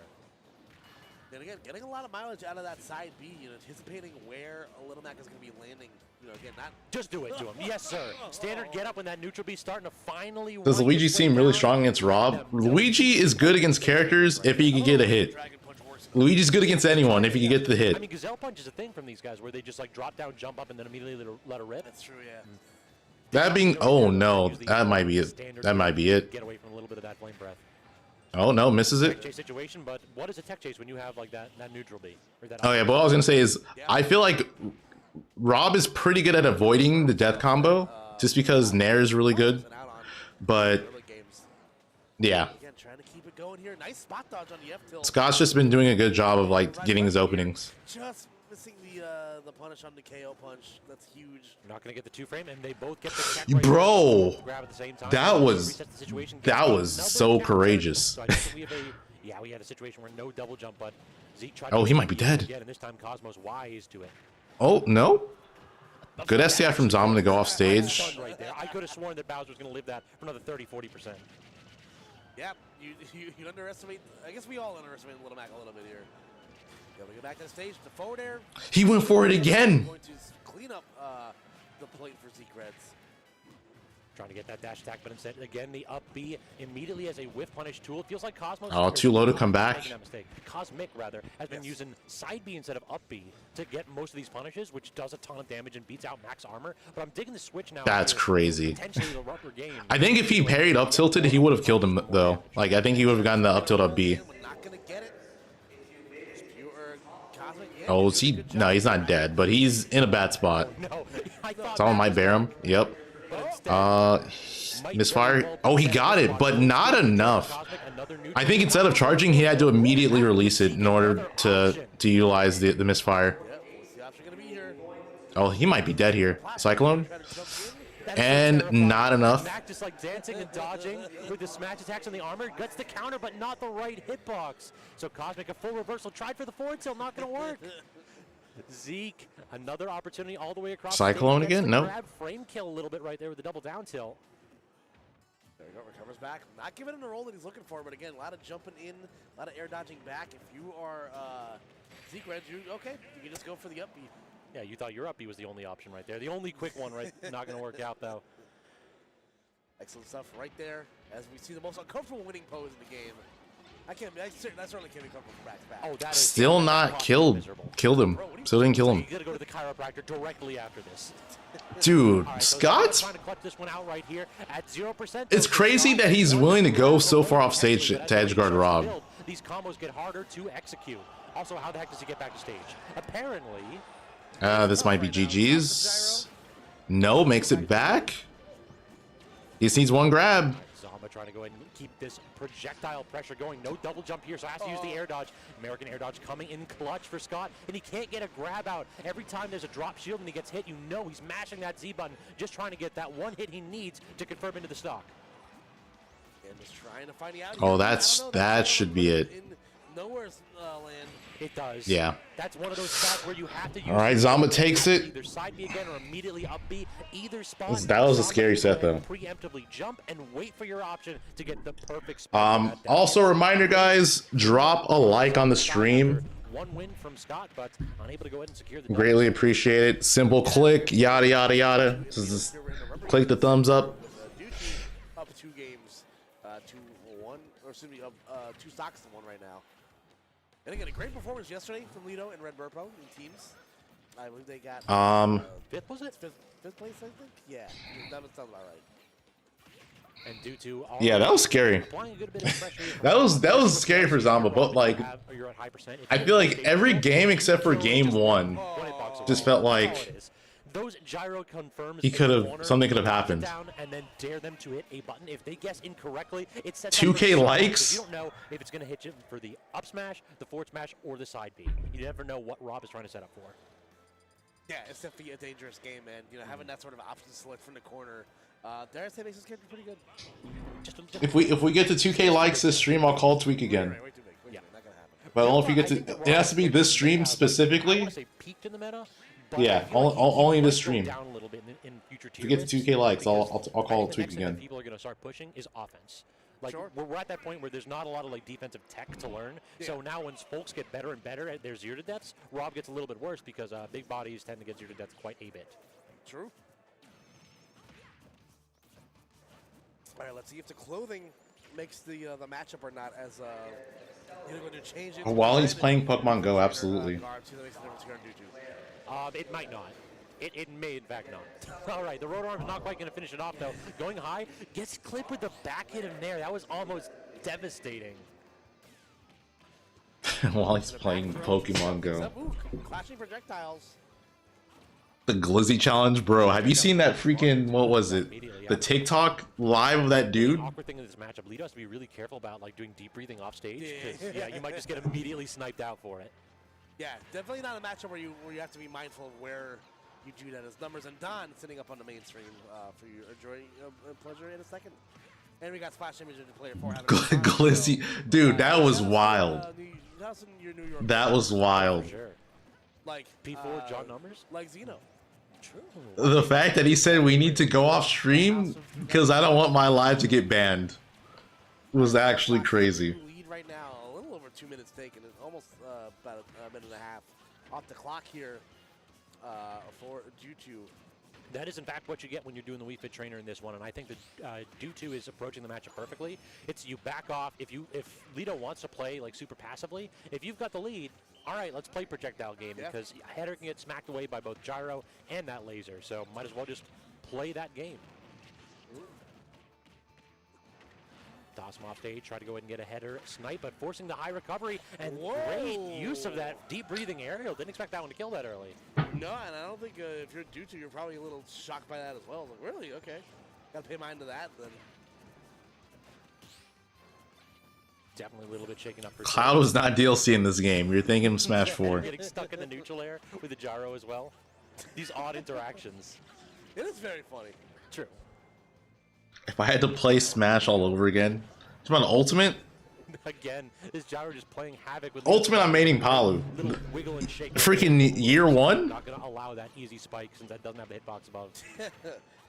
Year 1 Ultimate. I'm playing Palu. So any solid hit, at least do a good job trying to get Lido back in the game here. Neutral air smacking the Header away yet again, and now Due2 trying to just finish off the stock. This is definitely the spot where, like, if you manage to get the stock off as Due2 just managed to do so. Year 1 Palu was, or Wolf did just as good. Not as, dude. Year 1 Palu was stupid. Her Nair killed, and her down throw had a better combo window. Of Rob Zach back here, the gift that keeps on giving, man. And I know about slingshot, so down throw is even better. Now trying to actually get full center stage is Lido, but this Header set up right there into the up air with deep breathing, not quite going to kill off the top, but Due2 trying to do a little bit of juggling immediately. Just fired the sun salutation off directly. All right, let him know. All right, you can juggle. Here's the sun. Yeah, here's one more projectile. Let's see you reach out and touch this one. All right, but again, ooh, the back air will connect. That will be, I believe, 3-1 for Lido. That it will. For Due2, excuse me. Due2, yep, you got it. So now, why don't we go ahead and keep it with this Wii Fit Trainer trend. Brawler? John Numbers and Dawn. Yeah, yo, dog, I heard you like Wii Fit Trainer. They changed Brawler though. There's been a lot in bracket. Brawler was like a floaty character in the beginning or something, right? Yeah, this is definitely an unusual character, so interesting to see so many this event. Good use of dash attack right there by Dawn to punish the. But year 1 Wolf down smash Bear, they never touched back air. They only nerfed down smash, and it wasn't like Wolf's nerfs weren't that bad. I think honestly his biggest nerf was probably his up B, because the up B hitbox used to be stupid. Does not necessarily mean it's your best option, and if you're done, you're getting a whole piping hot experience with a Wii Fit Trainer. Like his down smash nerf didn't matter that much. I said he will take as long as he wants. He does not care when he's locked these up right now. Yeah, 4 times. They nerfed it twice, but yeah, it's still stupid. All right, good back air right there. From and Dawn though claiming that stock one. And to be honest, this feels. Oh, you know what? You didn't know. He didn't know that that's invuln. So he ran forward to try to grab it, but John Numbers using the soccer ball to extend the invuln, extend the hitbox right there with the up smash. Dawn, you're gonna learn this matchup today. And like I said, watch the flow of my moves as I demonstrate. Yeah, John Wolf had the side B shenanigans near. No, he didn't. He did not have that. What he did have was he had a trick where if you side B or if you air dodge then side B, you can land with no lag. Exactly. Pre-processed American. That's all you are. Neon green craft singles. In the dark. Speaking of Tri-State, why don't we show a little bit of love to player 4 as there's player 4 playing up against Crom up. Oh, that's right. Crom's up B. Peach. What do you think on this one there, Koopa? It's tough. Peach is a character that loves to live in your wheelhouse. You know what I mean? She loves to get these close-up combos. You see player 4 able to get. Who got nerfed harder? Roy, check out my video where I talk about it. Close. So if you're playing forward, you really want to capitalize, get those hits, maybe get out of there as quick as I made a top 5 most nerfed characters in ult. Punish range for Roy, just how strong his hitboxes are when you get that close. Definitely. Yo, Fallen, what's up? Razor's Edge, because if player 4 gets that first hit and starts up one of those long string combos, there's literally nothing splash damage is going to be able to do. Zan told me you're playing him in like all the Smash If you get games. hit with the base of that sword, good God, you're going to be dying early. Yeah, it definitely is a real game of like hit and run. You know, neither player wants to give the other one an edge here. And you see it was a really close game 1. Potential shows for a close game 2, but a good trade there for player 4 to get on the board here. Now the question is, can you make anything out of it? That's always the problem in these spots. It's like high percent is Brawl Wolf, his backer was faster. Kills at 100, or you actually be able to get one of those 0 to 60 combos. Oh, Zan and Nico are coming. Okay. And then you're gonna play. You're gonna play Zan in all the Smash games. I don't think that would have KO'd, but it would have been good. Oh, we have a dude. This is the first Kazuya that we've seen all stream. Using the up here to catch that turn up too. Awkward spot for player 4 trying to go in and recover low, but that actually got the 2-frame. Yeah, there you go. Definitely an option in Roy's arsenal. You don't see that happen too often, but able to get the neutral B to KO off the side there. Oh, please tell me you kept your double jump. Oh, but player 4 looked like went for the down air, was it? He's not ready for 64 Kirby. You're seeing the neutral air, the forward air swing, but instead 64 Kirby is that up B. Has Zan even played 64? I don't think he's played that game. Could very well be. Again, trying to jump in with a fair splash damage, just coming up short. Player 4 still continuing to control the pace of the match right now. Got a little bit of the pool noodle syndrome though. Every now and then when you just like get the platform drop back air, every single time just like, oh, that's certainly gonna kill. Oh, wait a minute. What just he got stuck in that corner directly underneath the lip of that stage. That's the worst place to be as a character like Roy with linear recovery. Yeah, that's tough stuff, man, for sure. Again, trying to get back in the game here. John Numbers is supposed to fight player 4? No, he's not. He's projected to play the winner of Show and Ling. You know, especially when Peach has a lead like this, Scabs. Oh yeah. It's the fade back aerials, really. It's like when Peach has to use the float to go in, it's a little bit easier to intercept than when you're using it to go out because you're creating that space and there's just a lingering hitbox right there. And do you really want to throw your body at that? Really want to put yourself in that threatening position? No. They're scary. Jab back here, but again, not getting the sweet spot whatsoever, nor the new. Since I already called Mars, can I call Light? I'm not going to call Light while he's at a tournament. No, absolutely not. Extending this light, extending this lead potentially for players. He would probably answer, but I'm still not going to call him. All right, so now we have a chance. We all know what Roy can do with a little bit of rage and one good tech chase situation. Yeah, I agree. What about Sonics? Is this what we've become? You're just gonna throw money at me so I can call people? Not gonna connect, so that's gonna allow Peach to go ahead and claim stage control, get that forward air. Up forward air again, actually missing that time for P4, but the back air, full stage control again. The turn up gets it. I don't think we have a double jump here. If you want to donate for me to call Sonics, I'll do it. A second thought, Toad, you take the day off. Exactly. I'll do it. Sure. All I needed was the moral support, really. Now I know I got somebody in my corner. I don't know if he'll answer. You just need that one homie cheering for you sometimes. That's all it is. Oh yeah. How much? The same price, bro. 100. If we're talking like I'll do it. Best friends in the game, it's the Lumens for $2. No. It's the same. If you want me to call someone. Yeah, that's a character where it's like you are not only putting yourself in harm's way, you are expected to go ahead and exit stage left very early and often. Where's the hook? Gotta get the whatchamacallit, the Looney Tunes. How much do we? Man, dude, 100. People donated $100 for me to call Mars. With about even % going on here, looks like Mooch and Jutu are 99. If you want to do $99, I'll do it still. So why don't we actually the $1 discount. Much about them whatsoever. Pac-Man versus Rob. Interesting matchup right there. But I definitely feel like in this matchup, Rob needs to go ahead and be the aggressor. Pac-Man can get that camp game a little bit better. What do you think, Koopa?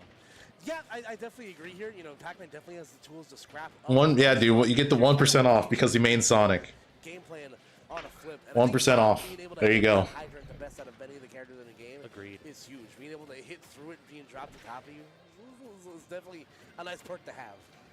Yeah, it just allows him to shark so much easier. Anytime Pac-Man's trying to recover high, you have to be on the lookout. Great use of the Hydrant right there, too, the lingering hitbox. A lot of big bodies have trouble getting around Hydrant. Rob, no exception. There we go.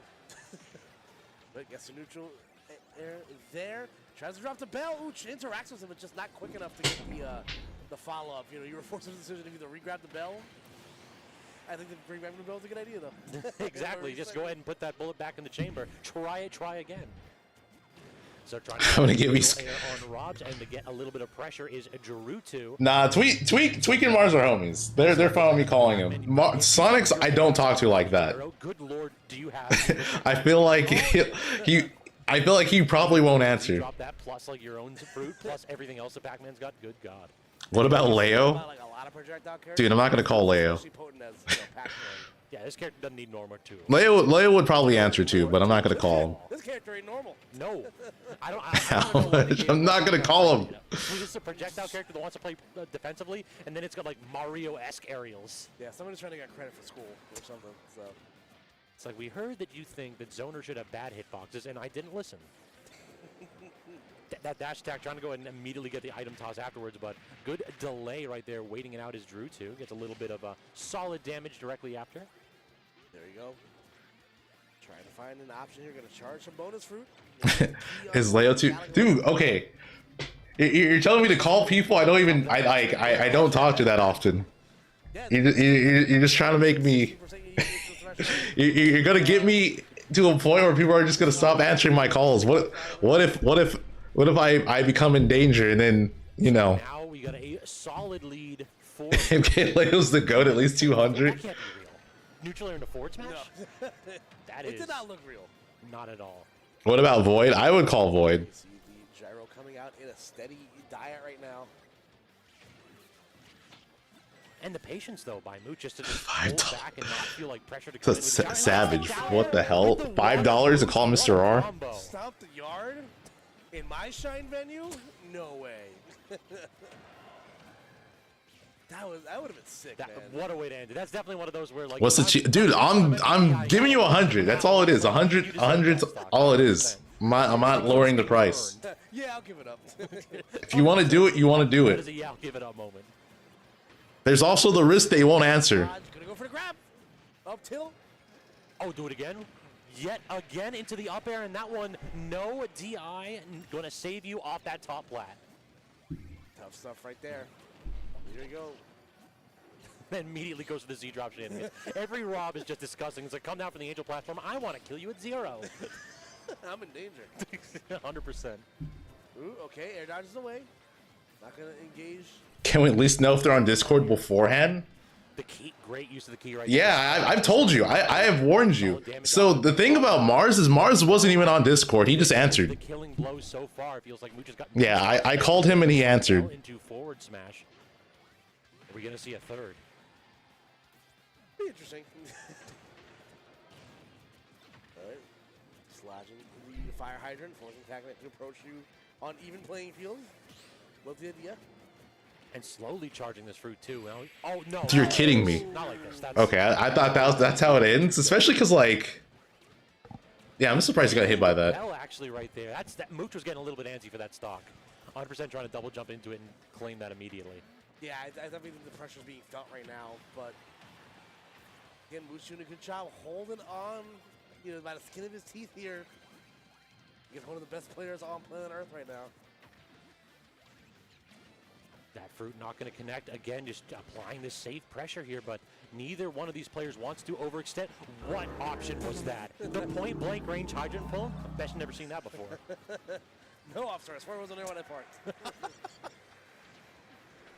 Going high as Drew 2, not trying to deal with any. Okay, now we're going to get Show versus Ling. Back air at, yeah, about a 200%. That'll do. Dare I say the back air was nice. It was, in fact, a nice back air. Something's gonna call it like it is, man. Sparkling analysis from Group. Only the best here at Shine.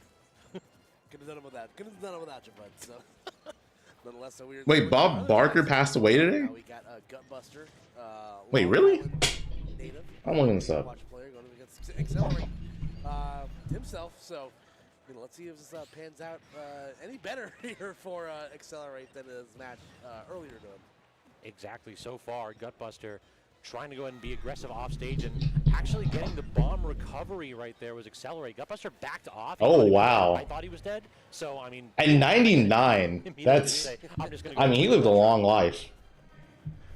Alrighty, folks. Dang, rest in peace to one of the GOATs. See, Medusa is there right there. But again, that's going to result in a stock taken right there for Accelerate. Again, Meta Knight definitely a rarer character.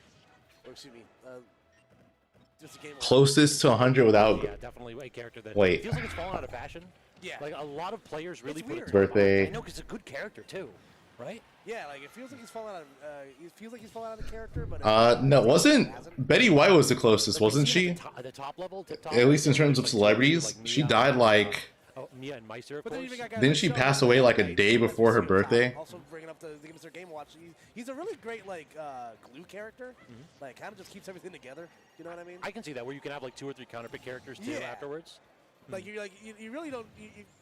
If you really take a look at it, like the brass knuckles of it all, like he covers a lot of like really bad matchups for a lot of characters. True, because he has the same game plan. Like that's the big thing about Game Watch. Like you know he's gonna up you out of shield. You know he's gonna get like the ledge traps against no matter who you are. Oh, what age am I trying to go at? Dude, I don't want to think about that. Then he loses badly. That's what? Trying his best here against Accelerate, but it's just not quite has worked out in his favor. Kind of. And it looks like Mooch and Juju still continuing to have a real bar fight in the bottom of the corner there. So.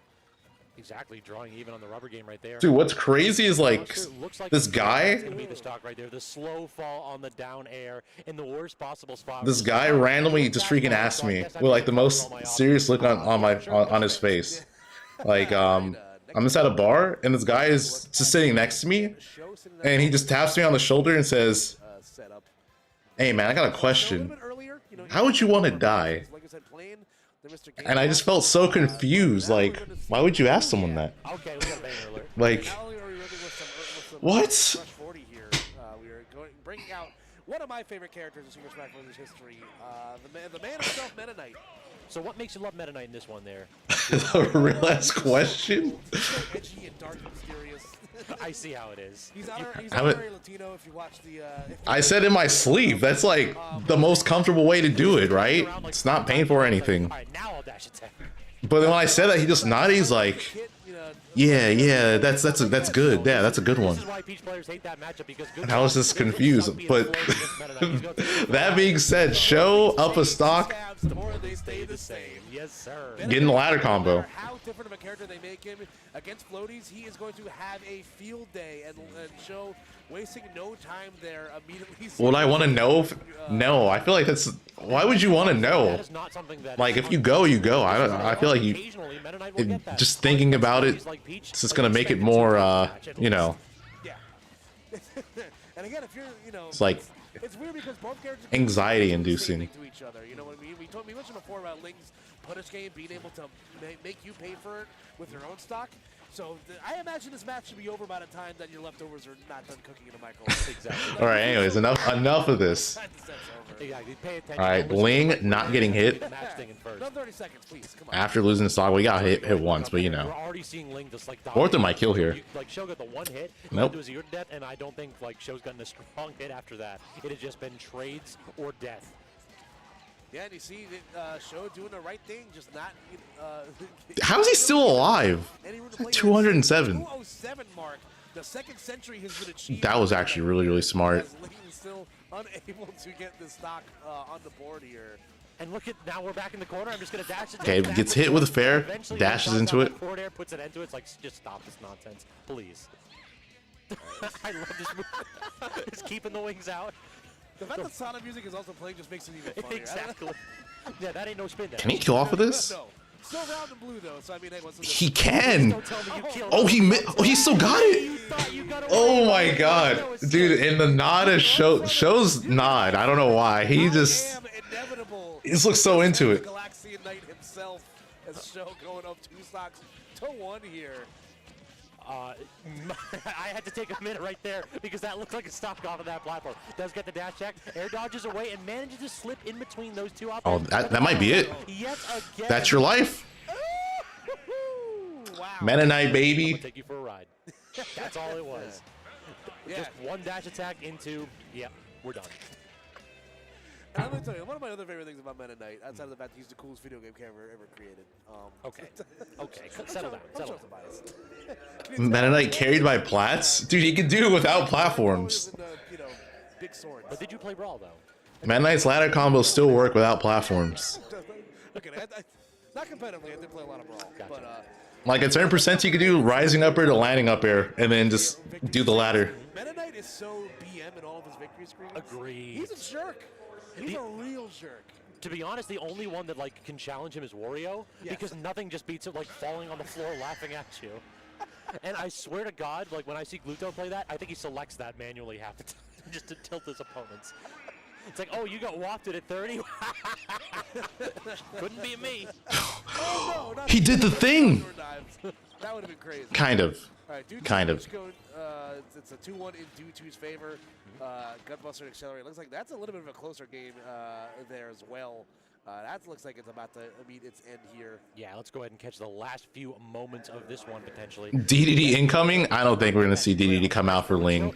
I feel like that's just like... Swinging, but it looks like Accelerate going to go ahead and be able to chip it in. Peach can do it. Lead in that set. Yeah, the long road is definitely ahead of him right there. Oh, yeah, that was good. Peach's turnip pull in this game is so laggy. It is so punishable. That was almost Ling stock there. And yeah, this is definitely one where I'm not surprised that it's been this close, that we're going to like a game 4, because these two players, every single time, it feels like it's 1 or 2 interactions that decides the game.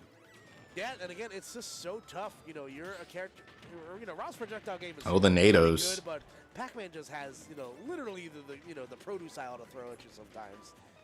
And with, I guess a municipal object in the fire hydrant. Exactly, yeah. He's out here, he's got a little bit of food, a little bit of safety. Yeah. He's got the trampoline as well, some enjoyment. He really does. Nice, yeah. Sho is trying to force his way back on stage instead of taking ledge. Full community center bundle. Yeah, but again, it's just so tough. You're Rob, you're this big, lumbering character, and, for whatever reason, I decided to give Pac-Man, who's, characteristically a zoner, some really good tools up close to scrap with, so. Back throw? Definitely both those characters share that a little bit, too. Yes. Like, particularly with, like, Rob's gyro toss, underrated as just, like, a close-range option to go ahead and get things started. It's so quick. All right, dropping the hydrant right down, and then immediately disjoining a great... Wow, okay, got it was fair. Like, barely connected. And immediately hitting buttons. What of it? In the pantheon of moves that are, like really, really good, we do not complain about Pac-Man's forward air enough. Yeah, you do not. I think that I've hit my... If Sho pulls out his... Wait, what? I was going to say, what what is he pulling out? Don't worry, exactly. If he pulls out his phone, he wins guaranteed? Okay. We'll see. Are you gonna send him a message? On top here, but the train with the fire hydrant gonna buy Luch a little bit more time. What a... Oh my god, I was not picturing... That was not what I was expecting you to say. A game deciding situation, a set deciding situation, potentially. Dude2's able to come out on top. Already using that projectile for full stage control. Disjointing Pac-Man from the hydrant is so good too. It just takes away like one of his best defensive tools as the wall. What a word of I was gonna say it makes it easy to get disjointed with the water, but instead we get Pac-Man setting that up entirely based on that hydrant placement. All right, there we go. Just trying the hydrant being dislodged slightly. But again, the scrapping up close gonna at least provide a little bit of chip damage here for Booch to try to get things back. Wow, that was so quick. The reaction to go for that after clanking. That was really good for Ling. If he didn't angle his shield up, he was gonna get shield poked and lose his stock. A timely enough manner to grab gyro, so instead he gets hit by it. It's one of those things where say, I'm glad we... That's so good. Sho's so good at like utilizing dimensional cape because like it has such little end lag, and then he also will abuse the auto cancel aspect of the move. Now it's like the gyro into like down tilt into forward smash. Yeah. That's that new school. Yeah, that's He's got that 2.0 software firmware update. Back in my day. Okay, Ling has to be careful. He is at a percent where you can get easily that ladder comboed by Sho. Nonetheless, though, it is, oh, that might be it. Yep, that's your life. Yep, that's... Alright, is he going to pull out his phone? A 3-0 there. We might have to go back to that one after this one. But Due to, I'm digging the tempo too, not really going ahead and trying to be super aggressive, sticking in the corner, just tossing out the gyro, forcing Mooch to show something special in neutral, and then taking the throw too. Like, we don't talk about that enough, where if Pac-Man has a ton of good hitboxes, if you just don't allow yourself to get hit by him, if you commit to that shield, what's the worst that he can do to you? Yeah, no, exactly. There we go. He's almost reaching the, almost hitting the 190 mark right now. Definitely well past Tom's expiration date for sure. Ooh, let the little toss of the apple up. Game 3, let's see what happens. He might be dead again. Yeah, Show had to go for NATO, because that B, I'm pretty sure at that distance was going to kill him, even though he would have also taken the stock. That's an interesting interaction, and then the down tilt actually set that Hydrant up to get disjointed. Unfortunate situation from Do 2, so Mooch in a do or die spot right here at 100+%. Yeah, absolutely. There you go. Just going to fall off the platform with the laser. And it looks like Gutbuster actually going to get a fourth game out of his set with Accelerate. I thought he has D for a moment. That looks so weird. You know, for keep himself alive, give himself a fighting chance in losers. So.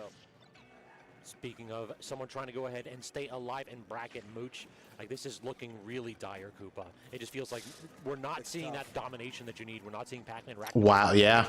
Dimensional Cape. That's the other thing about it, too. That's why Show uses it so much, because he'll do it for movement, and then he'll auto-cancel it so it looks like it's hard to punish, and then every once in a while he'll just throw out the actual attack for it, and then the opponent's just not ready. Once again, what was a real, barn burner of a set, but where one set is a barn burner, one is a flash. Oh my god. I feel like the stocks are just melting off the Fair's gonna take it there. As Show up 2 stocks to 1 right here. 2 stocks apiece taken, about 2 minutes and a half into the game, so. And the messed up part is, like, I have no idea who's going to take the next one. It's like, it feels like these characters are dominating in such different phases of the game. Yes. Like, Show has the combo game down on lock. Ling on the other side has neutral on lock. Really, who's going to get that one hit they need to claim the stock and claim the game, potentially? Yeah, whoever gets that one in first, it certainly feels like they are, in the dominant pole position at that time. There you go, landing with the neutral. Both players just trying to poke with these aerials. Tornado going to provide a little bit of room here. Ooh, I think if he didn't drag down, he would have gotten stock. Get the down smash follow-up, though. I dig the, immediate triple safe back air into the safe forward smash. Yeah. Like, did you know that I have hitboxes? The secret slime action is the hitboxes. There you go, down. Ooh. And then the double forward air after that. Unfortunately, we're not going to see another dimensional cape kill. Cape and Ling shaking his head, not happy with that stock loss. Yeah, that's definitely one of those moves where you get hit by it, you kind of feel like, really? Yeah, Meta Knight's back air is really strong. Or a movement option. But they're, fulfilling the Sakurai intended purpose of now you see me, now you don't. He's somewhere Sakurai smiles. I feel like that's how they try to compensate for the nerfs they gave him. They just wanted to give him a really good back air. Right, so 1 stock away from the loser's side of things is Ling, and again, oh, Stitch Face, the equalizer. That is going to erase that stock from Show. So, we're last stock situation here, but again, it seems like whoever gets that first advantage hit first. Okay, this could be big. Misses the. I feel like he had a longer string he could have done there. Forcing Show into that awkward spot, and Show just not reacting quick enough. So now second lease on life, perhaps on Ling's side, but this is the percentage where you really don't want to get hit with dash attack. Yeah, exactly. You're definitely in the sweet spot right now. So if you're Ling, you're trying to do anything you can to try to, keep your space, play. Yeah, Ling has to be careful. You know exactly what Show wants. He wants one specific thing that's going to give him the game, and that's all he's looking for right now. Ling backing off in the spot too, not trying to just rush this Meta Knight down. Like, listen, I know what you want. We both know why you're dashing in 2 or 3 different directions. We know the dash attack's coming. You're just gonna have to show it. That's not sugarcoated. We both know why we're here. Ooh, Mr. Saturn on deck though. Oh, he caught Mr. Saturn. Famous Saturn's gone. What a catch, not working out right there. On Link's side, trying to go and get the snipe. Not working out either, 0 for 2. That was so risky from Ling. He could have died. Oh, that's it? Never mind. I thought we were just going to see Show do up B after that dash attack. Meta Knight again, sneaking behind with the dimensional cape, doing it again. A 3rd time? This safe shield pressure, both of them just wailing away on each other's shields. So many. Good punish of the turnip pull. Again, that move is laggy. You can't pull turnip when Meta Knight's close to you. No! What? On second thought. On second. Alrighty, here we go, folks. Oh, that should have been game. That could have just been forward smash from Ling. But we do see the back throw, so we're at least half right. Again, these aggressive dimensional capes not paying off. Ling gets a neutral, it gets the grab, toss him off stage, and another awkward spot. How does Show get back? Stuck on the platform. Oh, up throw? Up throw? Will that do it? It will. I've never seen that kill. I didn't even know that could kill. I didn't even know that could kill. God, got kind of like a weird exchange there at the end. A lot of dimensional capes, you know, in Peach's grill. Not sure if that was maybe some advanced conditioning going to game 4 from Show to maybe be like, certainly he won't anticipate it the third or fourth time. But the no mix-up gone wrong. Because eventually he did actually anticipate it. Yeah, it was quite interesting stuff for sure. So let's see what the counter pick will be here. It is now in Show. The overlay says it's Cruise. It's definitely not Cruise.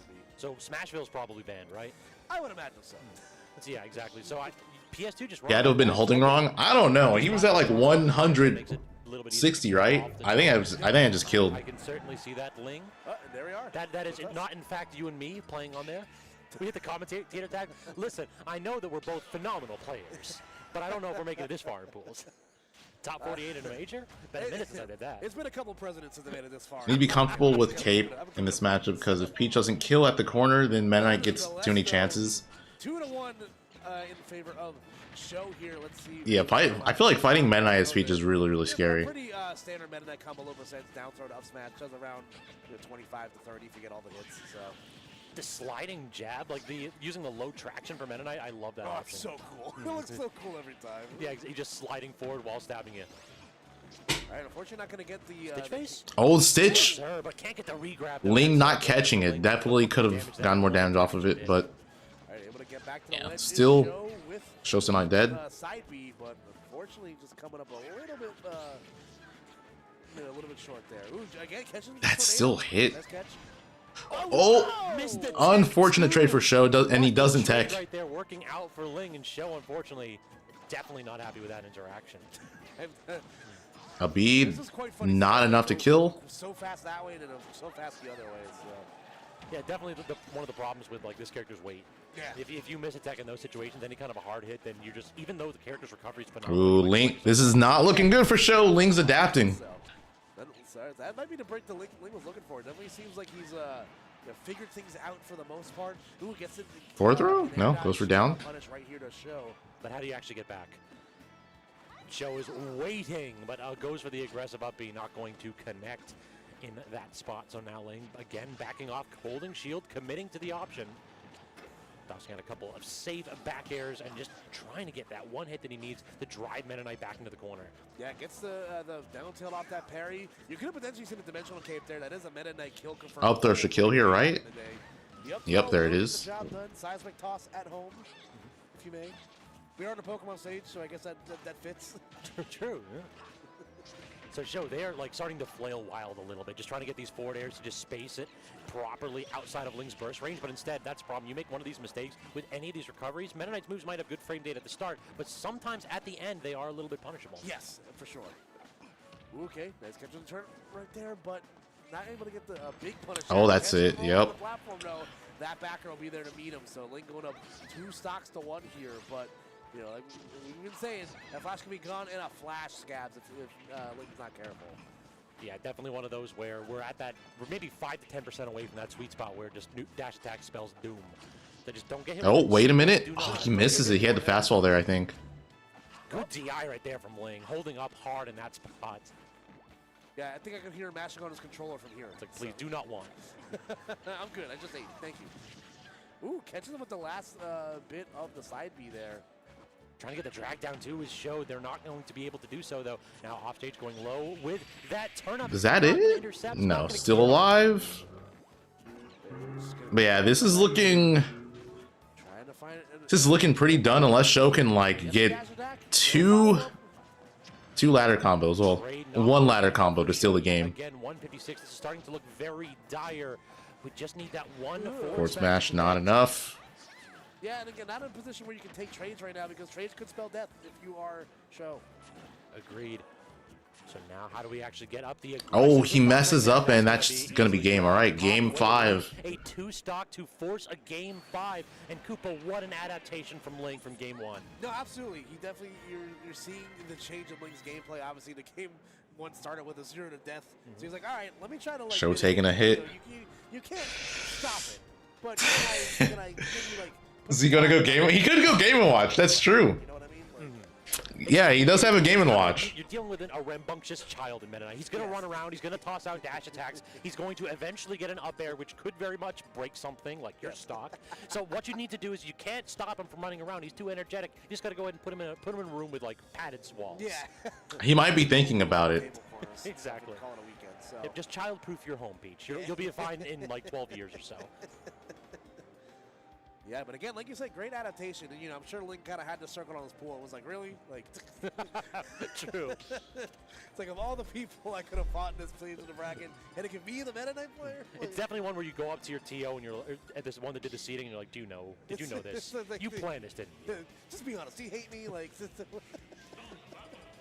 I mean, we've seen a little bit of that with the like the Terra seeding. Have you caught the controversy there? I have, yes. It's so hilarious. Gotta love seeing these fun matchups go ahead and pop up in unexpected places. Oh yeah, but here we go. We're gonna have one What are we more doing? one for you guys here, as once again we are rocking. Okay, he's staying with Meta and picking FD. I guess the show's really showing its fan that he might be a Sonic fan exposing himself here. I'm surprised. I feel like this is like a really good Peach stage. Like Peach really likes this stage. Kind of surprised. But I guess he feels like the platforms are kind of hurting him. Which, I mean, yeah, Meta Knight doesn't really need platforms either to do his ladder combos. Extend the use of those up airs, not just as a combo tool, but also as a sharking tool to claim vertical space. If I'm thinking perhaps Ling ban like Smashville Bastion, so you don't have the big platforms to get the jump resets, so that had to leave Final D open. All right, we'll see if it works out here. Again, you know, showing success with the platform stages. Let's see if Show can get the job done without it. Oh, jabs the wrong way. That's going to lead for a down throw to the bear. Punish again, a bread and butter combo in Peach's kit. Once again, this is where Link has been really excelling. Is in these ledge trap scenarios. He's really been capitalizing and getting the most damage he can. I definitely agree. It's such a huge part of Link's kit. It feels like whenever he's firing on all cylinders, if you get pushed into the corner, you're not leaving for like 70% or death. Oh, no jump. I am not done with you. Still no jump. Get back here, mister. The stock is over. When Doesn't hit with NATO. Rambunctious child, you know. Exactly. Yeah. Welcome full circle. All right, so now forcing the corner. Oh. Was that a back air or was that a neutral? He should have pulled out the phone. Stride, you might have been right. Maybe he needed the phone pull. Joe has been shown that he's not afraid to go for that dimensional cape in scenarios where he's not, you know, he can't snap the ledge with it because he's gonna have to go past him regardless. But again, just great in and out. A B? No, doesn't go for it. This is scary. Sage Face could give him so much damage and widen the gap that Ling has. Down air or two. I don't want none of this. Only 23% and no connection with the Stitch right here, so... Ling's just not letting him get much. Ling's just doing such a great job of just preventing the dash attacks from coming out. Also, Show keeps landing on top of him. It is all coming up Ling right here. But actually managing to get that last That might be it. Oh no, barely doesn't lose the stock. Up B though, if I'm Show, I'm kicking myself in that one. No platform reset available, so you just have to get those kills early and often. Yeah, could have literally been a % away from that KO. Agreed. Oh, we can go underneath? All right, Ling's got those. La la la la la la. Yeah, definitely. That's one of those where you just jump around a little bit, let him know. Ooh, okay. Almost had the right idea with the back air, but tech chasing the opposite direction. And I don't know about you, but like, ooh, yeah. Yeah, this is looking like GG's. It's like immediately, it's like I'm expecting the neutral, I'm expecting shade. Ling adjusted to how Show is caping. He's not letting him get the dash attacks. Real close to the vests. You know, again, we've shown that it's definitely possible. You know, 0 to death has been showcased so far. Ling's been doing a good job just not allowing that to, you know, be an outcome here. Dude, that was disgusting. What was that? That like Z drop in the bear? I don't know what any character could do in that spot. Maybe you let the up B rip every now and then, but Show doesn't want to stale that. Yeah, when Crush 40 said dangerous lurking around every turn, they were talking about Peach. True. And dimensional caves to the other side of the stage just to kind of reset things. And Joe just trying to find his way in again, doing the dash dancing. Please miss space. Please miss space something. But no, Ling ironclad in his defense there in the corner. Gets a Mr. Saturn as well, so now shield off. Yeah, now you can't shield. Now you can't shield. Not right. Just grab by the nose once. Oh. Ooh. Unfortunately, able to get one up air out of that. Again, the pressure continuing to come in from Ling. This is Yeah, what's up, ESM? Yeah, this is a reverse 3-0. Also, oh, D, what's up, bro? Punishing the Mental Cape yet again. Has to go ahead and expend a couple double jumps into the shuttle loop.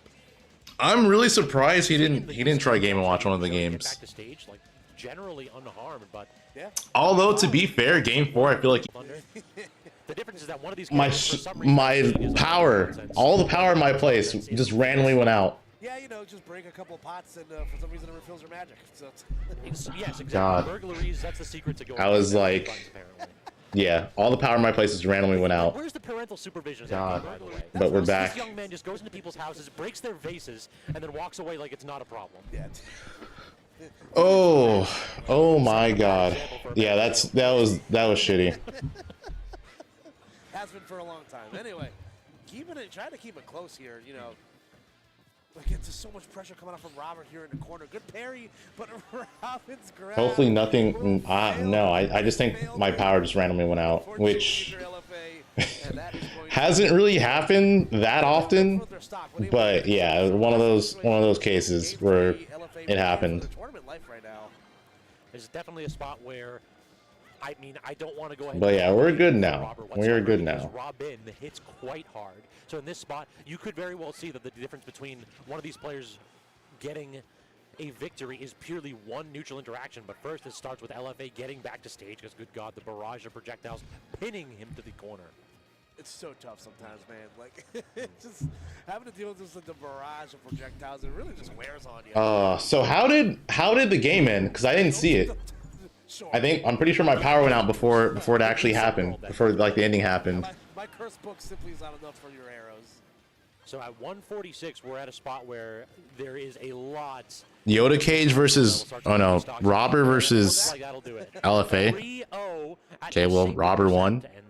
Yoda Cage, player 4 is happening. You assume Ling got an edge guard? Okay, yeah. Makes sense.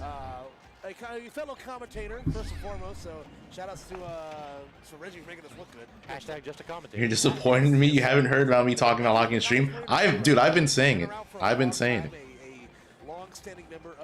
Just haven't seen it. Show died at 181. That's pretty crazy.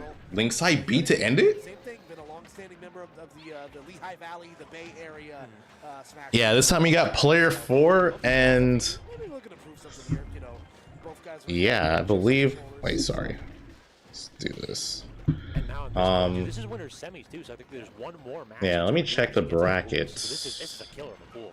What is the winner of this play? P4, like, yeah, that's insane. It's tough, and Reggie was even saying, you know, player 4 as the up smash will connect right there. He had to make a lot of upsets to make here. I don't think he was seeded, you know, to make it this far. But you know, the winner of this play is Zomba. Stick with that and get it done as Morton Koopa doing Morton things. You know, sliding with that side B. You know, Bowser Dream be like stepmom. Vertical combo game. Don't you show that toad to me.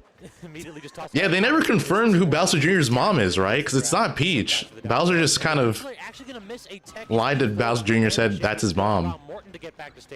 But we don't actually know who Bowser Jr.'s mom is. Float there from player 4, trying to maybe like sneak a cheesy kill there in the corner there. He's like, if I'm going down, I'm taking you with me. Mr. Saturn, no. Squeeze the nose, please. Morton wants absolutely nothing to do with this. Look at this side B immediately. He actually said it's him? He said that he's the mom? Are you? I don't believe you, bro. I don't believe you. That was definitely played. Are you telling me that Bowser asexually reproduced Bowser Jr.? That was so funny. There we go. We got the honk. I'm good. My weekend's been fulfilled. So we might get another one right here as P4 gets the. And also freaking. Again. Oh, tosses it off stage. So good. He's him. The back air, so player 4 trying to fight back from a and also freaking.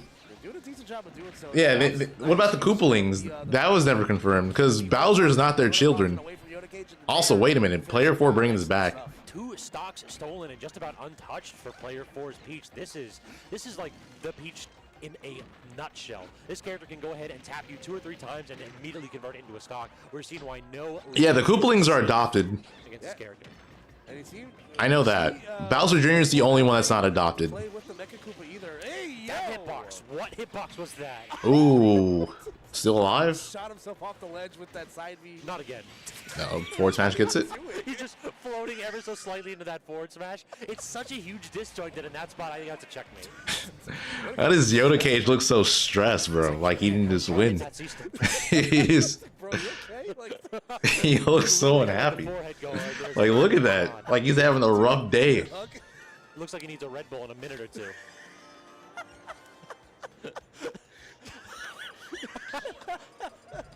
A random question. I think if Yoda Cage was bald, he'd look like you. Listen, No. All I'll say to anyone who ever plays, if you're going to a tournament, House is streaming it. But like you guys have different facial features. We will see it. We will slow it down. Head shape, maybe. He might have the same head shape as you. You are never safe. Nobody is safe. That's about it. Everyone can catch the smoke. Game 2. Back on small battlefield here. Kind of like the same tale of the match is that Peach grabs you, deals 80 damage, resets the situation. It's like, all right, now do I get to play neutral, or is neutral even a fantasy? Yeah, ooh, nice catch. Bowser Jr. is kind of like a bad version of Are we Steve. just dead? We are 0 to 10 Oh. from player 4 with the I don't think so. Except for the up air. The up air is very similar. That might be what you're going off of. But I feel like aside from that, there's not really No, he's the big generational talent. a crazy amount of things they have in common. Except, I guess, Koopa Kart. But even then, it's like... Again, if you're player 4, couldn't ask for a better start right now. So now you can play a little Wait a more minute. defensively to see if this Morton's going to try to be Nah. aggressive or toss out these projectiles. Nah, yeah, I don't see it. The side being the up air, sure, but that's like it. And I'm noticing Yoda Cage is using a lot of the cannonball here. And it was very curious as to why, but I kind of get it. You know, Peach is only ever going to come at you from a very specific angle, just like kind of directly in front of you. So, you know, at least using that that cannonball to create some space, force Peach to maybe take the higher ground and, you know, punish accordingly.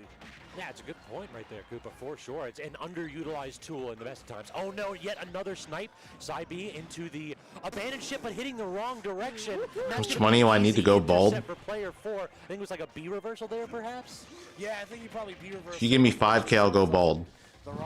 Very cheap. Very cheap price. If you give me 10, I'll shave my head on stream. You kind of saw him like kind of rise a little bit in the player camp, but you get Using a Manscaped razor. Happen throughout the course of a tournament. You know, nobody ever plays the perfect bracket, so you gotta just have to clean things up and you know, move on to the next one. Nobody may play a perfect bracket, but player 4 looking to play a perfect 5K. Yeah, that's what I said. It's cheap. That is actually cheap. Yeah, no, he's looks very sharp this game for sure.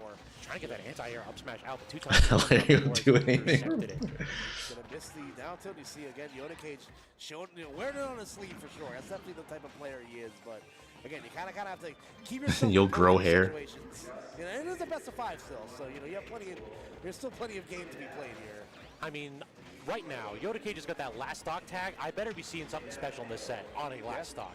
So if we're going to go ahead and get like one of these crazy comebacks, now's the time to start it. Oh, missed tech, but good roll in from player 4 at that time. Yoda Cage in an awkward spot here, just has to get one strong hit so he can reset this situation. It just feels like it's all like trades and weak hits, nothing meaty enough to claim the stock. Yeah, player 4 is going in. That'll do, I guess. Run off Mecha Koopa. Take that.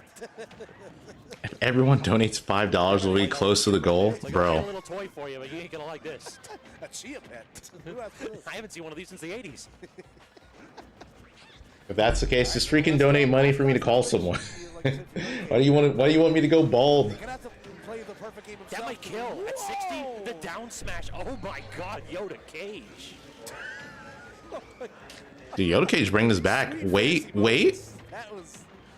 I mean, I asked him to show me something on the last stock, and he showed me something extra. He showed you something. Now if you're in player 4, now the tilt kind of comes. Oh no, that's dead. No, he's living. Not enough. The warning track Now he's dead. coming through, but delivers a strike to home plate.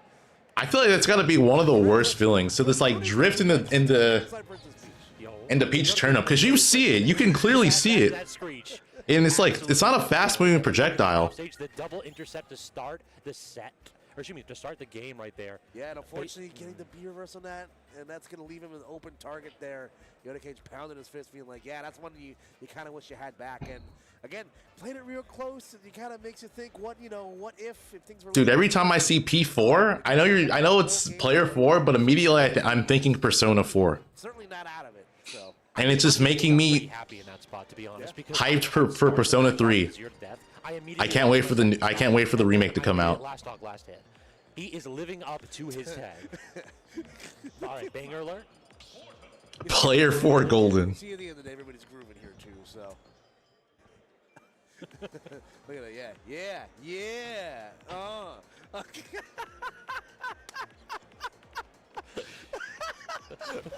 Both of them at the exact in sync right there, bobbing to the beat. Oh my God! It's like Yeah, dude, the Persona 3 remix looks really, really good. How mid 2000s? Isn't Persona 4 dark? That's perfect. I feel like Oh man, I love it. like all the Persona games are pretty dark. Exactly. Alrighty, here we go. Potentially last game of the set here. They're like relatively, you know, like if you think about what's happening, it's like, oh, it's kind of messed up. Or not kind of, but you know, pretty like it's just messed up. Yeah, are we 1-1 or 2-0 right now? 1-1, right? I think we are. Because yeah, Reggie got the last one, and Yoda Gage got game one. What day is it? Tuesday, right? Okay, yeah. All right, there we go. Yeah, this is the big house. Am I in the correct place? Oh, got shot with the cannon. Nonetheless, though, rubber game here coming up big. So, and again, if you're Yoda Cage, gonna ask for a better start there. So. Yeah, definitely a statement. Photoshop bald Larry. Like, let player 4 know that was a fluke. You're not going to zero death me into immediately take my second stock. Playing with a little bit more fire, a little bit more aggression. Hit him with the 1,000 fists right there into the cannonball. Oh, dude, that's such good coverage. Resource out for player 4, but cannot land that killing blow with the abandoned. Isn't Yoda Cage also going to Terra? Right there, but if you're a player 4, you're like, all right, cool. I think I saw him commenting on it, like jump fair, but Yoda Cage doing the smart thing. saying something like he has like a really hard bracket. And actually misses the edge, holds down right there to make sure he gets back onto stage to land that blast after the up B. Yoda Cage is cooking right now. So this is the point where they're just destroying each other, back and forth. Yeah, do unto others as they have done unto you. That's how it works, right? Everybody gets one. Here you go. Again, going for the down air. There you go. It's still not enough to get the KO. Unfortunately, Bowser Jr. He's Bowser Jr. It's impossible to have an easy bracket. Yeah, deceptively considering the size of the actual character. Yeah. But to be honest, the clown car's got just about as much personality as the Koopalings. It's true. Alrighty. So player 4 getting on the board. Tweak should pick up Bowser Jr. again? No, he shouldn't. I want Tweak to do well. Very nearly getting clipped right there with the clown car explosion. Yeah, jab into I dare you to jump out of He chose his life. Double dare you to jump out of that corner. Alrighty, so good stuff there from Yoda Cage. Again, kind of a rough game, that last game. Oh, you're back on the grind. 100 days of Smash. Yo, nice. Going up in the rubber game. You have counter pick advantage and things don't work out for you here. So Yeah, my power just it randomly went out. It randomly went out for some reason. If possible, so. And can we talk about how different the tempo was between when player 4 wins and Yoda Cage wins? Oh yeah. It feels like whenever Yoda Cage gets up a full head of steam, whenever he gets a little bit of that momentum, it is just such a quick match. Yeah, we're going back to the real highlight right there. Perfect. No, dead serious. No. Yeah, no more joking around, no more laughing. We're here 9 to 5 to get our money. What exactly is a Yoda? I don't know, bro. You think hi? Someone needs to ask him. Are you asking for help? Whoa! What did he say? I don't see it. What did he say? What if it's just the clown card? What if the Yoda Cage is a clown card? All right, yeah, we're back to the player cam. He's trying to get us an infraction. Yoda fused with Nicolas Cage.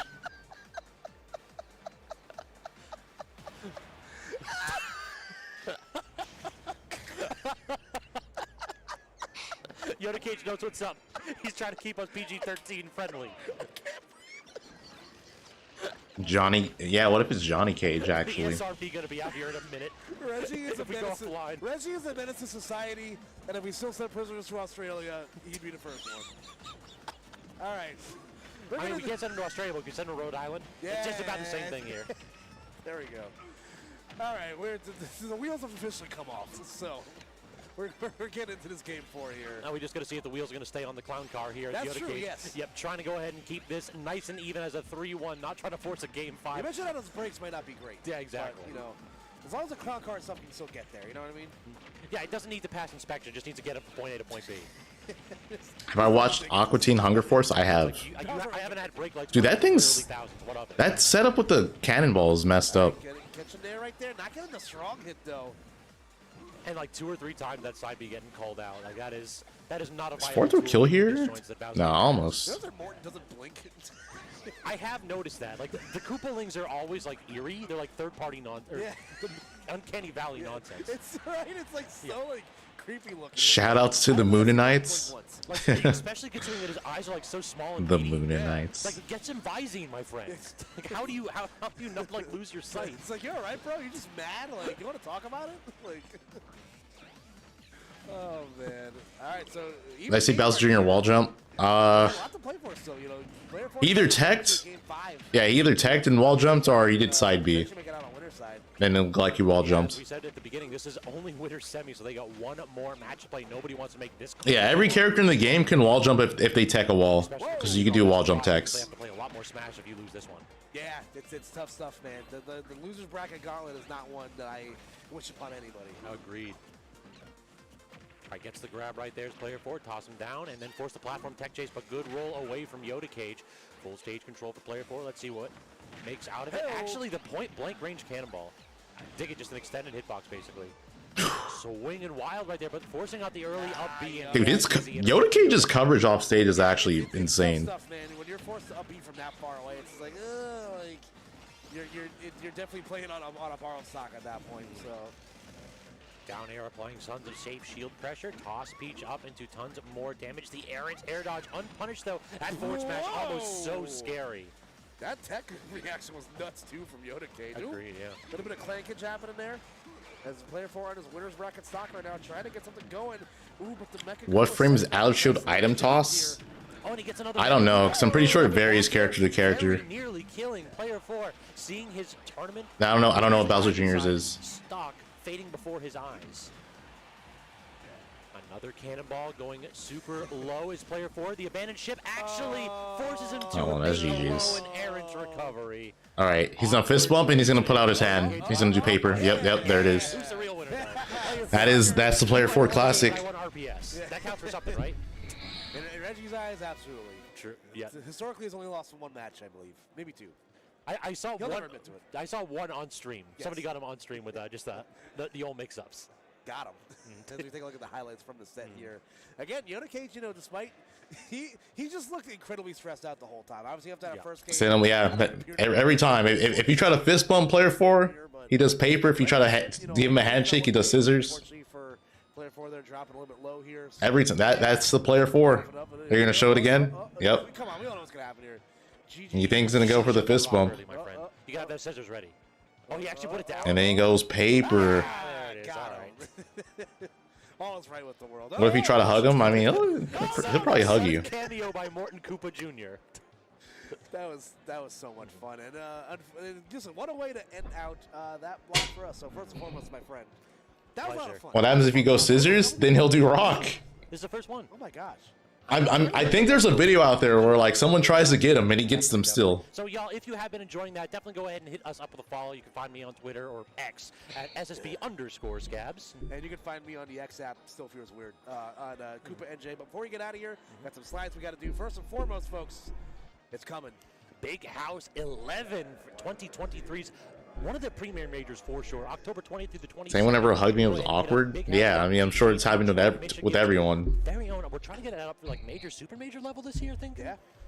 Tag yourself on the screen. I am therapy dogs. All right, guys. Reminder: don't forget to like the stream.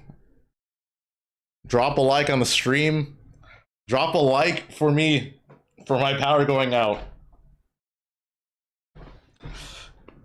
and me still going back. Or going live again. I was actually afraid my power was going to be out completely. Let's check Melee, actually.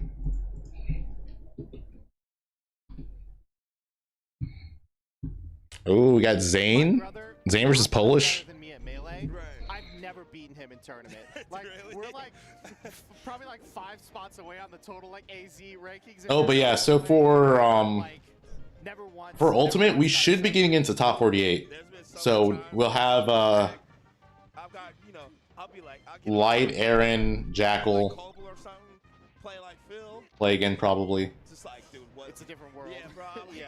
I'll like play Phil and then be like, man, this match is just like actually just like impossible. Fox Falcon. Zane said he's bored AF. I mean, he keeps winning. I don't know. I'll play like.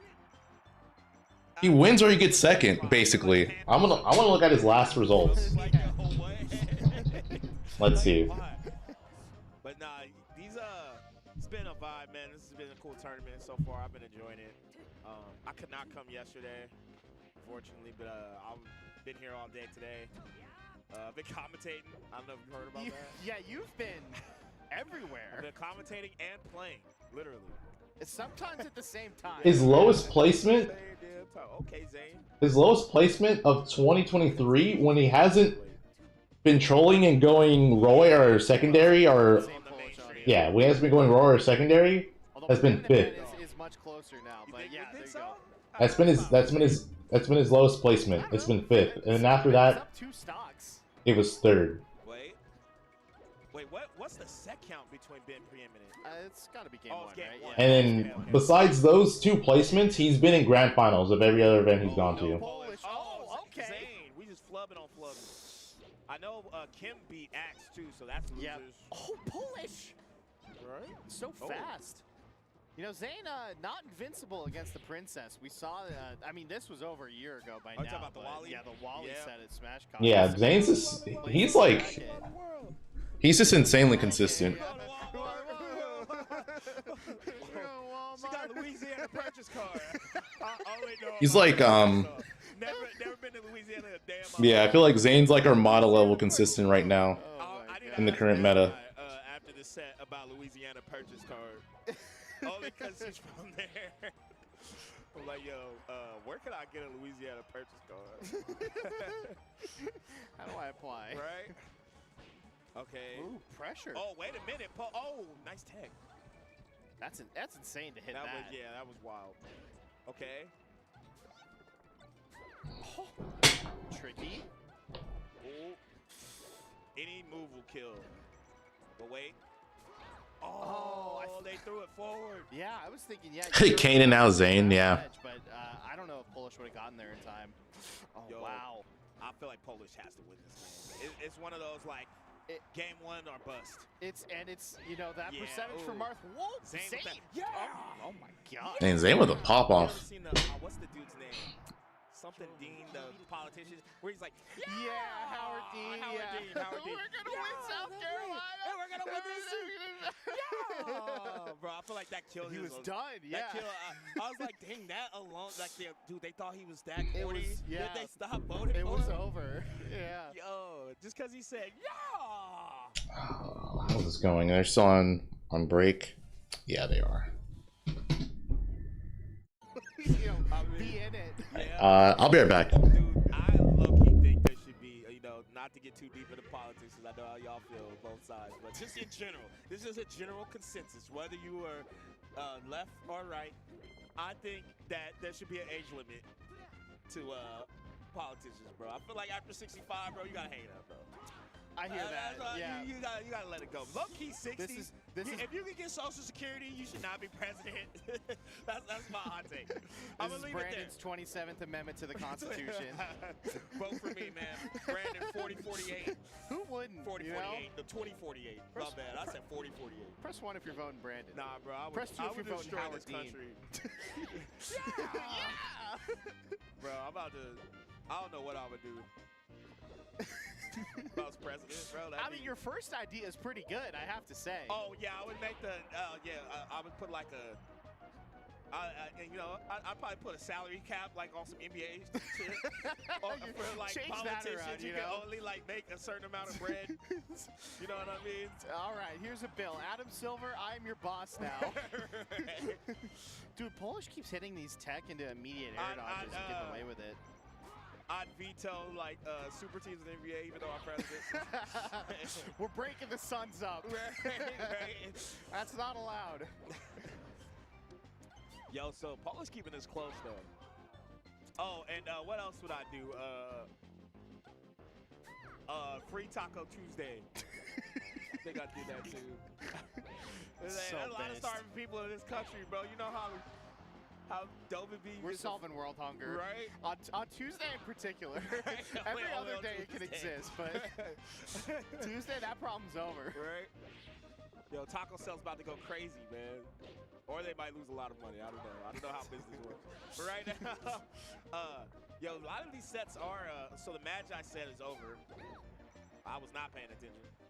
Yo, Axe out here. Yo, Paladin, though, keeping this Took a game, respectable. But yeah. Yo, man, Fox Pikachu is tough for Pikachu. I feel like the Foxes they've been catching up in that matchup for sure. Yeah, it kind of feels like, I don't know, man. It just feels tough if you're a Pikachu player. And Hex just ran off stage, I almost think that like Ralph, Swift, and J-Chu like messed the game up. Because now it's just like everybody can practice against Pikachu now. Remember it was like you just only had to play Axe back in the day. Now it's just like, I mean, Axe is still like that. He's still him, but it's tough now. Stitch face. Almost. Oh, whiffed. If you ain't stitching, you ain't win. Okay, Zane. Yeah. Is Zane the favorite? He's a favorite. Why'd I ask that? I'm talking about to win this tournament. I'm pretty sure Zane's the favorite. I feel but like I saw J-Mook in the building. I'm like, yo, I ain't seen J-Mook in a minute. That's a lie too. I seen him at Gommel. J-Mook's kind of due for a good performance, you know. Even in doubles here, J-Mook and Cody got 7th. Right. That's crazy. All right. But sorry about that. Just getting water. Yeah. Remember to stay hydrated, guys. Drink water. But it's kind of been, you know, a couple Cody wins mixed in there, but other than that, it's kind of been all Zane. Yeah, for most of the year. Yeah. I don't know. We'll see. Zane won the home game, you know. He won Smash Town. Yeah, He's super happy that was about nice. that. I think it would be. Imagine you won a major at Phoenix. Oh my How would you feel? I can't even. That's so far removed from my reality. You couldn't tell me shit if I won Genesis. Oh bro. my god. Zane's gonna win another shine. I'm going back to Oakland. He could lose to Cody. Cody probably has the best chance of beating him. Actually, you know, J-Mook does. Cannot stop me, bro. Yeah, J-Mook has a really good shot. Pew and SFAT played to make it into top 8. It feels like though recently he kind of has been getting upset more, so he kind of has to just make sure he doesn't get upset. Sorry, NorCal, we did. We just, you know, hey, maybe. You know how Phoenix, you know, they had Steve Nash, and then there was a drought for a while. No, that too. Amsa's also has given Zane trouble in the past. What's the projected bracket looking like? Or left the bay because they don't have a tech job. That's how it is. Which way, Western man? Yeah. Right. It's like, yo, you move there, stop playing because you got the tech job. You know about the Google theory? What's what that? I call the Google theory. Okay, yeah. As long as J-Mook or Amsa don't get upset, he's gonna play one of them in winter semis. Leave Google. I mean, it's Keizu worked at Google, stop playing. Left Google for another job, start playing. Or I should say, as long as both of them don't get upset. Yeah. At Genesis, Oh, whoops.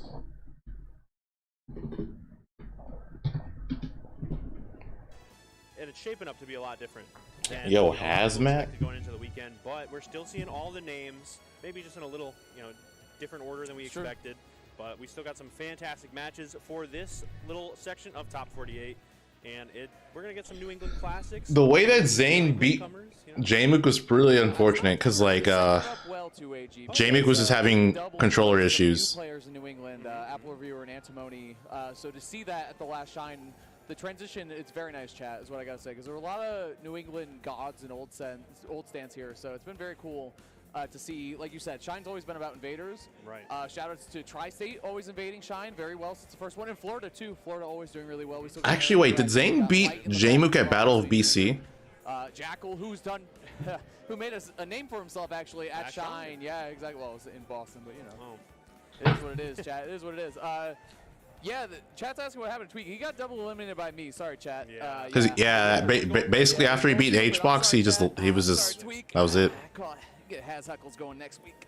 That's what it is. But there's plenty of other things to experience at Shine as well. That's true. And not just the game. It's an experience for all of the event goers. And I think one thing we want to highlight real quick, maybe. We got some time? Metal stuck here. Are you good?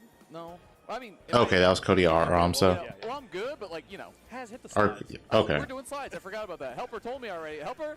It's not that I forgot the slides are here. I forgot I have to do them, and now we're going to kill them, obviously. Shine 2023. You got the Can we expect to see me at any Smash tournaments providing commentary? Absolutely not. No. No.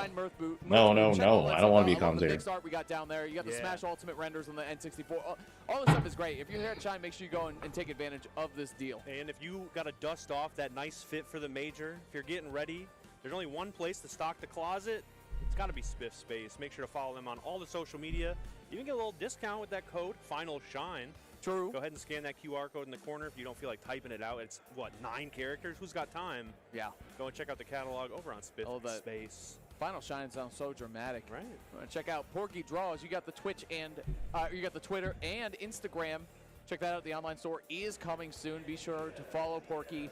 Use that QR code or use the @ that you see down below there. I'm gonna tweak.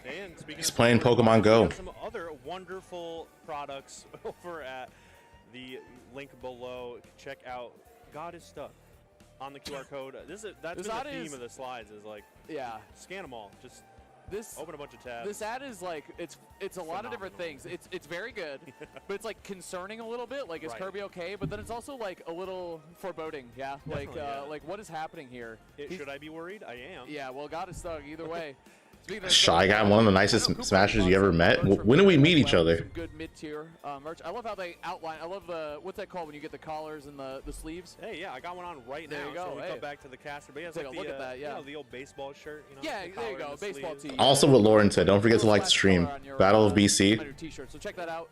Some great hats with some great text on them. Very fun stuff there. And if you're looking for some stuff, you know, the closet's packed. You're moving on to some other stuff. You want to decorate the walls? Make sure. Oh, the group photo? That was good. I like that. Stickers Livia's got to offer. Check out the Twitter, the Instagram, and all the wonderful samples on the slide. You know, got to pick at least a couple. Clean art right there. Yeah. Those are a couple like the. You met me in Fire and Ice at the local. I like all those. So. You know, I was being with Yoshi. Done doing ads. Who cares about? Well, I'm glad you didn't. We are done. Was that? I thought it was 5. All right. It was. Oh, good. I trust production. All right. Rounding up. But like you said, and you mentioned as we were getting into the block, we got some locals. We got some people from just outside of New England and some people from all over the place. And we got a little. All right, Aaron versus PK Chris. Ooh, Aaron, okay. Winner of this play is Jakal. PK Chris just outside of New England. Gonna go into it here on this lovely Game 1 on Pokemon Stadium. Oh. That's my guy Aaron right there, by the way. Has come to many shines actually too. I think it's good to acknowledge that as we go forward here. So. PK Chris though also. Not a stranger to Shine. Yeah. So the winner of this plays Jakal, and then the winner of that will make winner semis. I don't know why it says quarters there. You know, still making a run in singles as well. Really good movement here, using the platforms to kind of do these low risk, high reward nest openings. We're seeing some percentage tack on, but it's still pretty even. Yeah, I guess they're just using the start GG thing, but this is around before quarters technically. Important to call out on the bottom two. Oh, and then there's Jakal versus Craftus. Multi-screening the whole way. And Light versus DM. Firing up on the bottom left there. Sonic versus Wolf. Dude, Shine's not playing around. In like 2 or 3 minutes when the game's about to end. Right. Shine is not playing around. They said we're here to run the tournament. This is the last Shine. We're running this. We're running this. We're doing it quick. You know, more of a New England local where we're doing it quick. We're getting all the matches on stream. I'm curious to see that set. Shine 2023. The bracket path was looking for this matchup, but also PK Chris. We got to check back in on the mainstream, the main setup. PK Chris taking the first stock from Aaron. This could be a huge upset for PK Chris. It's looking good so far. Yeah, not surprising, but still unexpected, I would say. It's still pretty close. Obviously, Aaron looking for. I feel like especially off stage here. Why the hell is Paris wearing the wash tag? Come on, man. What is that? That is so garbage. Oh my God, Jakal's going off. I was gonna say, I feel like the person who has the best chance of upsetting Jakal, in my opinion, is probably PK Chris. What the hell? You think Mars didn't hear that? He was like, oh, nice W, 3-0. See you, Jim. You know, maybe it's just the mentality that's bad, but we are going to see Pikachu against Fox too, which is notorious. Dude, Jakal's playing hot right now. Those of you who don't know, DM does play a trifecta of deadly characters. Pikachu. But yeah, the reason why I say PK Chris is because I feel like Jakal, being a Sonic player and in Smash 4 and also playing Sonic a bit in Ultimate, he understands the character better than most people would. I think the X factor against And then always is you go to Aaron. Can your opponent attack? Can the opponent attack? Jakal's main training partner is Tweak, so oh my god, that was brutal. But yeah, Jakal's main training partner is Tweak, so there's nothing that Aaron would do that would throw him off, in my opinion, just because of how Tweak is. We'd be talking shit about Sonic, but his game just finished first. So yeah, I think the best shot of Jakal getting upset is PK Chris. DM Light. I forgot DM plays Pikachu too, because he's been going mostly Pirate Mythra, but yeah, his Pikachu's solid. I feel like Jakal and Craftus have a little bit of a history. So. Oh yeah. And this is an annoying match to play as Fox. Smash 4 Sonic as well as Craftus, so Light off to a good start here. That was actually risky. The up tilt that Light was doing, in between, pretty sure DM could have up smashed out of shield, but he gets the edge guard with fair there. Who's gonna pull out the stock lead here, AG? You know. Right, and so far it's PK Chris, another slight lead with the stock, 102%. But these hits, if he could tack on some more damage, Aaron is Apple reviewers and losers, so they're probably not going to stream their sets for like a minute. Aaron is so good at banana conversions, like getting the perfect charge on them, whether it's forward smash or up smash. He's very good at those hit confirms. Right. And the confidence, too, is so important. There's no second guessing, which really helps with those follow-ups right there, too, already knowing exactly. Oh, you're dead. Yeah, you can't do that. DM with a couple fumbles right there. That is very unsafe on shield. Dash attack is Pikachu. You got to get a bigger punish than just neutral or nothing. Shouts to Light's SDI, though. But then also, additionally, getting punished and giving Light an up smash for a kill is just, can't afford those mistakes against him. Exactly. He might say he's washed, but we know the truth. Come on. Right. I think that's like the X factor with the good players and the great players, or the great players and the fantastic ones. Okay. Is keeping that momentum. Ooh. A lot of players look so good out of the gate, but to look so good for all 6 minutes, all 3 games, 5 games, what have you, that's the difference for sure. Like, Light's still looking confident with this pressure, but good routes from DM all sets so far. Same theme here. We got last hit, basically, game 1 up top, Aaron, PK Chris. A couple guys with regular names plus a PK. Thunder? Nope. Back air, yeah. See, that's the thing. We've called it out. PK Chris getting the first stock. Oh, that's a stock, yeah. Whiffed up smash. Okay, DM could bring this back with one Pikachu combo / edge guard. Usually Light, he says he's watched, but he's using the gun. That's how I know he's woke up. You know what I mean? Oh, that's it. Yep. Light taking game 1. DM trying to jump away and Light just getting his jump, because that dash attack was basically like a 50-50-esque situation, because if you jump, you're gonna get hit by the up air. If you don't jump in like air dodge or something, there's a chance Fox can still get like a landing punish, maybe not a kill. And if you aerial, there's still a chance he can hit you with an aerial or with his up air first. Going for something a little wild, but also the banana is so important too in that dynamic. Watching Aaron be able to play like reactively to that last ledge situation was all the difference. Oh, nice. Good pressure. I'm pretty sure, too, something important to note here. Huge stock lead, by the way, for PK Chris. Very nice. But, again, it's all about how you close the game out against. When you're the player trying to cause the upset, it's one of the most important key factors, you know, in general to winning, but especially when you're put in that clutch position where you're trying to make a big upset. So, down there. God, that barely whiffed. Yeah, Aaron shaking his head a little bit. Wanted that to come back. And I think, Aaron, incredible player. One of my favorite players, honestly. Not immune to tilting, for sure. And you can see it coming to effect just a little bit here, but I'm sure he's going to shake it off. You got 5 games, obviously. You make a lot work. Like I said, his banana conversions are perfect. Doesn't get the spike, and yeah, Light techs.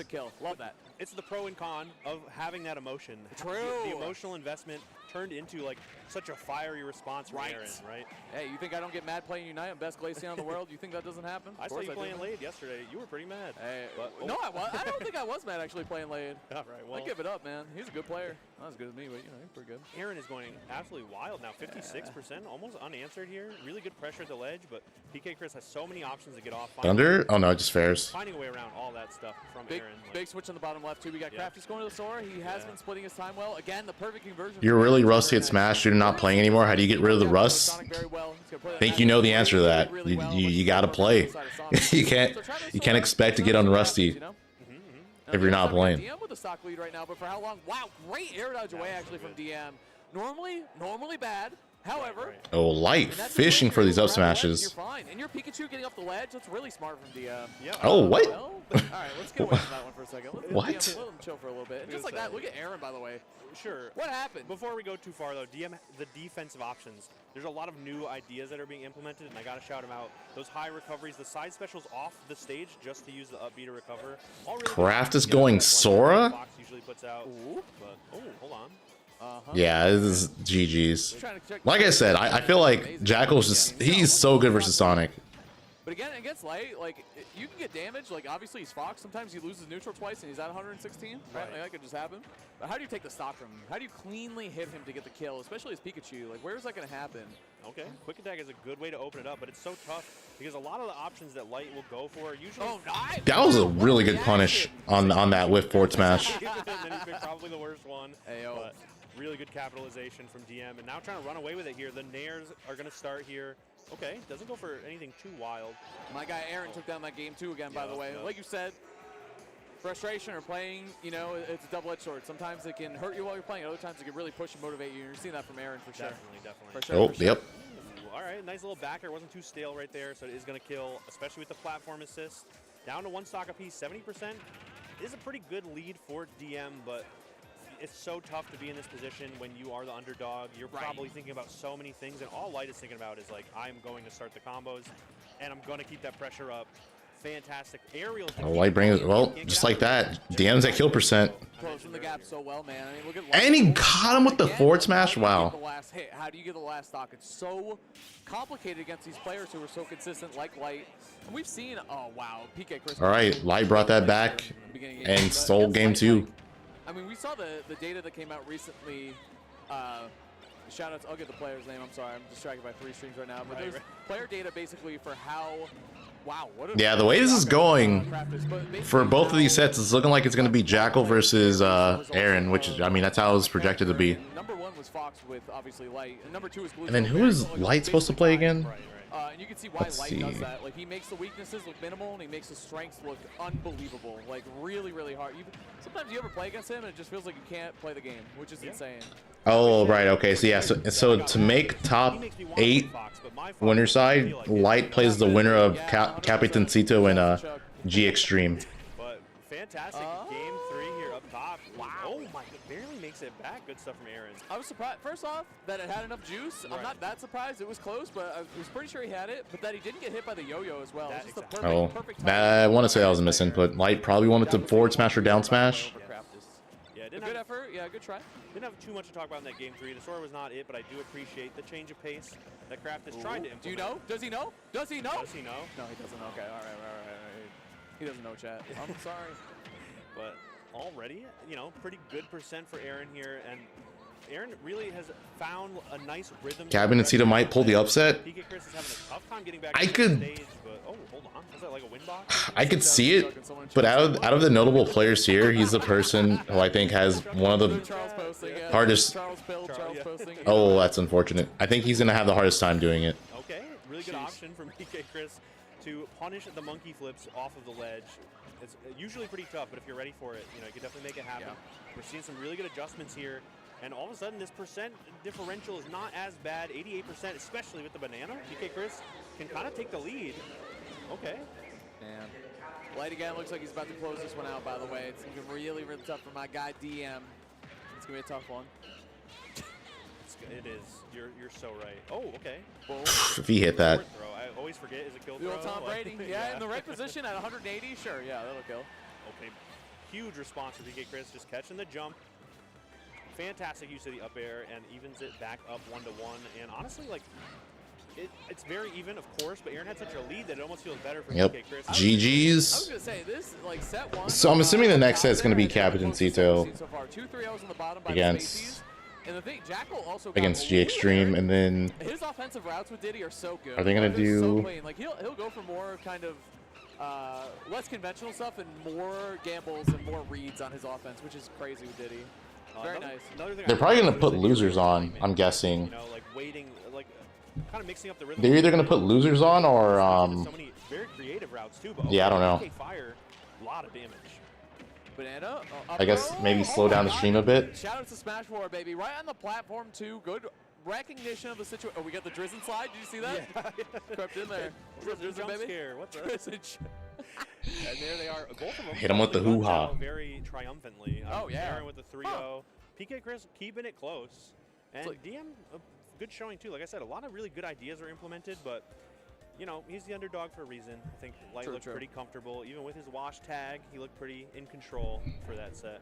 It's a classic tale of 3-0, but it's close on both those, except for Game 3 against DM. Like all the other ones were. But Jakal, Chak pointed out that it was an 8 stock by Jakal, 2 3 stocks, and a 2 It's stock. happening in Melee. Sora did do better, but in that case, it was making it harder for like every state in the country, bro. Ja Ryden is at this tournament? Yeah, I was talking to Ja. That's crazy. He said, okay, that's crazy. Because he was like, yeah, I got Zio next. And that was like 2 hours ago. I just want to see how this match ends. I mean, I guess you finish your pool and this is your losers round 1. So I'm still in the tournament. Yeah, I guess he must have finished his round. Sweet. He must have finished his round when I started. Oh, Aklo picks up Alright, the one and a clincher. Play so like reserved and reactive, you know, that it's tough to just like try and throw in a Oh, okay, they are doing some loser sets. Unleashed versus Brujo. Yeah, I think that's why he stuck with Sonic Game 1 and 2, even though he got 3 stock Game 1, so it's all good. But we got Unleashed against Brujo. Team kill, Team New England kill, but that's okay. Actually, 2 wild characters, by the way. Right. Unleashed actually. Tweak had to DQ in order to get to eat. No. He didn't DQ to get to France. That's not why he DQ'd. He just didn't want to do 2 back-to-back tournaments, I'm pretty sure. Doubles player with K. Rool, which you wouldn't expect. So definitely keep your eyes on that bottom left stream chat because the player down there, whoever wins, could definitely cause an upset against the top player here. Like make a top 8 appearance potentially. Brujo as well. Brujo's amazing. Made a statement last Shine, the breakout tournament, if you will. So I know that Brujo wants to come back to Shine, make another statement. I'm really surprised Unleashed is just so solid. Unleashed isn't going Sora against K. Rool. Because I feel like this is a matchup where you would expect Sora in. Because Sora has like those loops, and it's like way easier to do on K. Rool because he's a big body and has bad air dodge. K. Rool, just wild stuff. Wow, the delay! Still streaming, yep. Yo, welcome back, Beach. So confident too, and speaking of confident, what a follow-up to off of the grenade. Joe. You thought Sockter could beat Brujo? Yeah, he did. This is losers. He does say that. That's so true. Okay. Go ahead. I was gonna say this seems like a nightmare matchup if you just go the Briggle Blast, you know? Yeah. The BB. If you will, yeah. Okay. A little change of pace. He's throwing. Don't worry, we gotta adjust, baby. Here we go. Production. They'll be serving us up. We gotta hit it out of the park. Oh, I love that. Catching the grenade, having time to throw it back, trying to put the pressure on. But That could have been big for Brujo. All of that, you know, dodge back from Brujo. Oh, what the heck? That was the most Banjo-Kazooie thing that's ever happened in Ultimate. Grenade down. Go. Forward smash it. Hit him with it. Oh no! I like the idea. A lot of stuff coming. The grenade trying to look for the platform too. That was beautiful. I'm assuming. Oh. I mean, K. Rool obviously the hitbox. I think he could have held down and like hit him. Maybe that's what he was going for and just messed up. Exactly. So many good options too. You have the up special, the grenade as well. You can already see Unleashed. It's pretty much pulling out all the stops, trying to keep the pressure even with the edge guards. Oh, the command grab. You hit the wall. Oh, do you bounce? Okay. This is where Brujo makes his. Oh my God! The reverse. Wow. Up air. The mix on this is crazy. What's funny because up air and up smash weirdly. Okay, all right, we're just down throwing each other. We're just rare down throwing each other. Okay, there we go. Okay. It's a good mix. You know. All right, Capitancito G Extreme starting. Conquer in this game. Conks, man. That's my guy. Conks, man. That's my rare guy. Everyone else like Banjo. Come on, what a goofball. You can conquer, man. This is just a very funny dynamic. And speaking of funny dynamics, real quick, shouts to Red Burbo on the zombie. Okay. I would assume this isn't too bad for Pikachu because Pikachu doesn't really have to deal with let's trapping as much because Pikachu can use quick attack and just Pikachu's hard to hit in general. Yep, this is all losers except for the top screen there. Winner's quarter. Wow, dang. Wow. Well, that's a solid run. What the heck? That can't be right. He go in slightly at least? Okay. Yeah. I did not know the Capitan was in the building. All right. For sure. I didn't know. Is this the right tournament? Like, where is this camera from? Unbelievable. Against G Extreme, Yeah. good Pikachu player. Yep, Okay, yep. all right. Let's get into it. Kirby Kid changed his tag to lukewarm. Wait, did he actually? Yeah, yeah. Again, another character, another player who plays a lot of characters. His Meat Gunner's name is Laquisha. Yeah, that's his Gunner's name. That's his Gunner's name. Well, it would be a waste of time. We have precisely none. I was gonna say, I was so ready for the lore. No, there it are just none. did not. That is his new tag. Okay. But still, you know, G Extreme is just so knowledgeable about the game in general. I'm sure we'll see some implementation there, some improvisation as well. Wait, we got Rareware last stock here. Oh, that should be a punish. Yup. Only forward air though. I thought down throw. You know, Bruno's been so good with it. I'm surprised he didn't go for a down throw. 2 for 2 so far. It seems like a sure thing, but going for a little bit too much. What a scramble. Oh my goodness. Up tilt was a crazy call out. Trying to catch him jumping at him. Right. Forward air. God, no, he went nowhere. Charge shot? No. K-roll, baby. 141. Regrab, but the propeller. Good stuff. Parry down. Yeah, Quick Attack's so good at preventing the ledge trapping. That's like one of the most annoying things of having to fight Meat Gunner in this matchup is just they can just trap you at the ledge, similar to Samus, and I feel like in some ways better. Back down, bottom right, 2 stocks to But yeah, Pikachu doesn't have to deal with it as much. Honestly, yeah, he's just so funny that I'm a fan.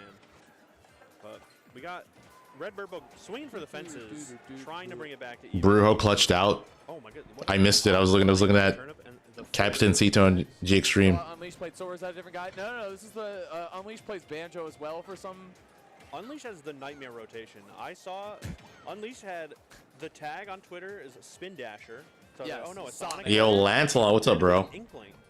Yes. Then all of a sudden Banjo came. How are you doing? Are you ready? Are you ready for Terra next week?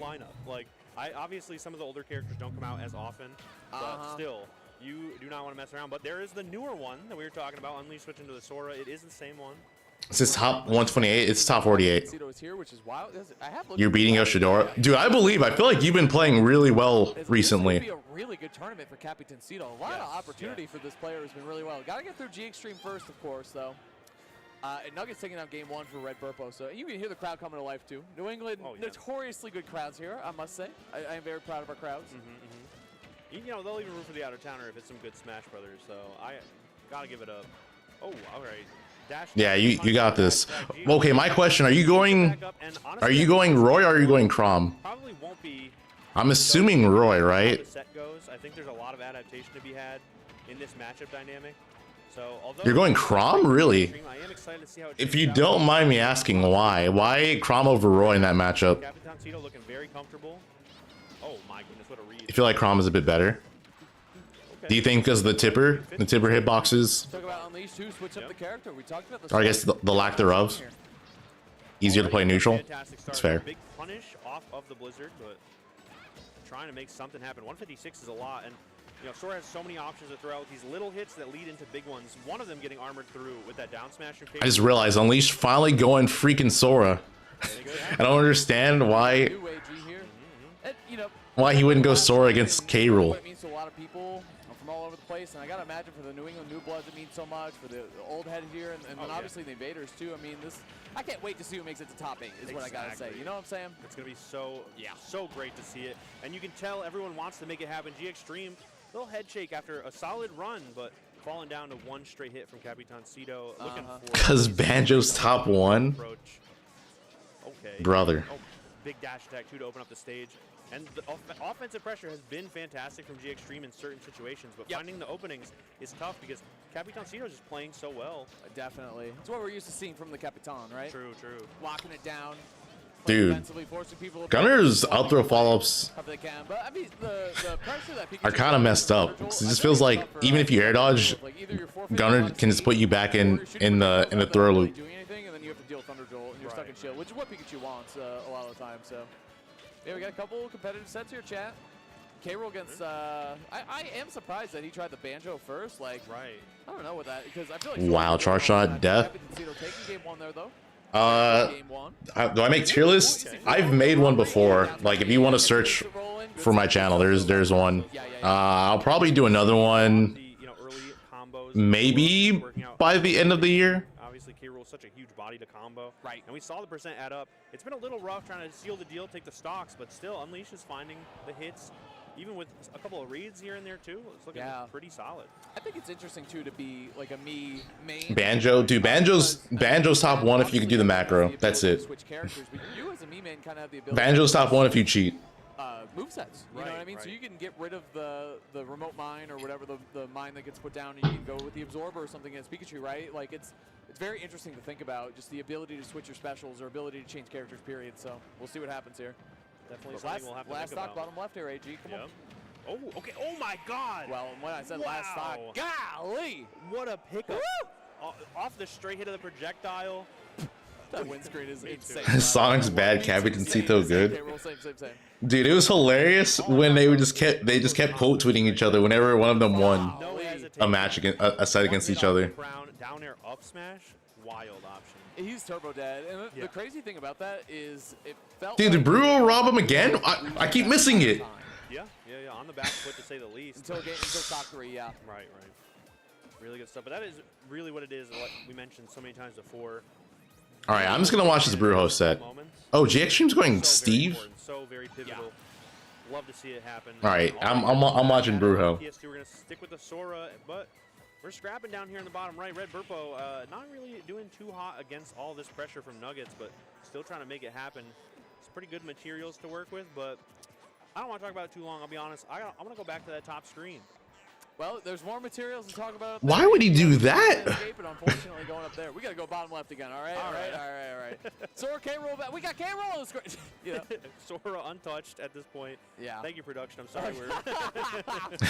So, dude, that's what I'm saying. I'm so surprised he didn't just back air or something. Percentage is so easy to tack on. Brujo already on the back foot. A lot different than the last game, but we could still see a couple of those moments turn around. All of a sudden, this opening right here. Almost scary, but really good air dodge from Unleash to break it up. Ooh, okay. Wow, forward air to forward air.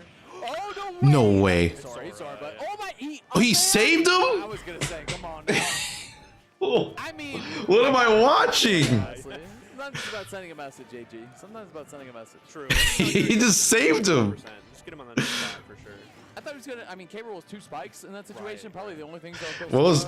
I'm guessing that was supposed to be back air, right? I feel like that's the only thing. All right, nice.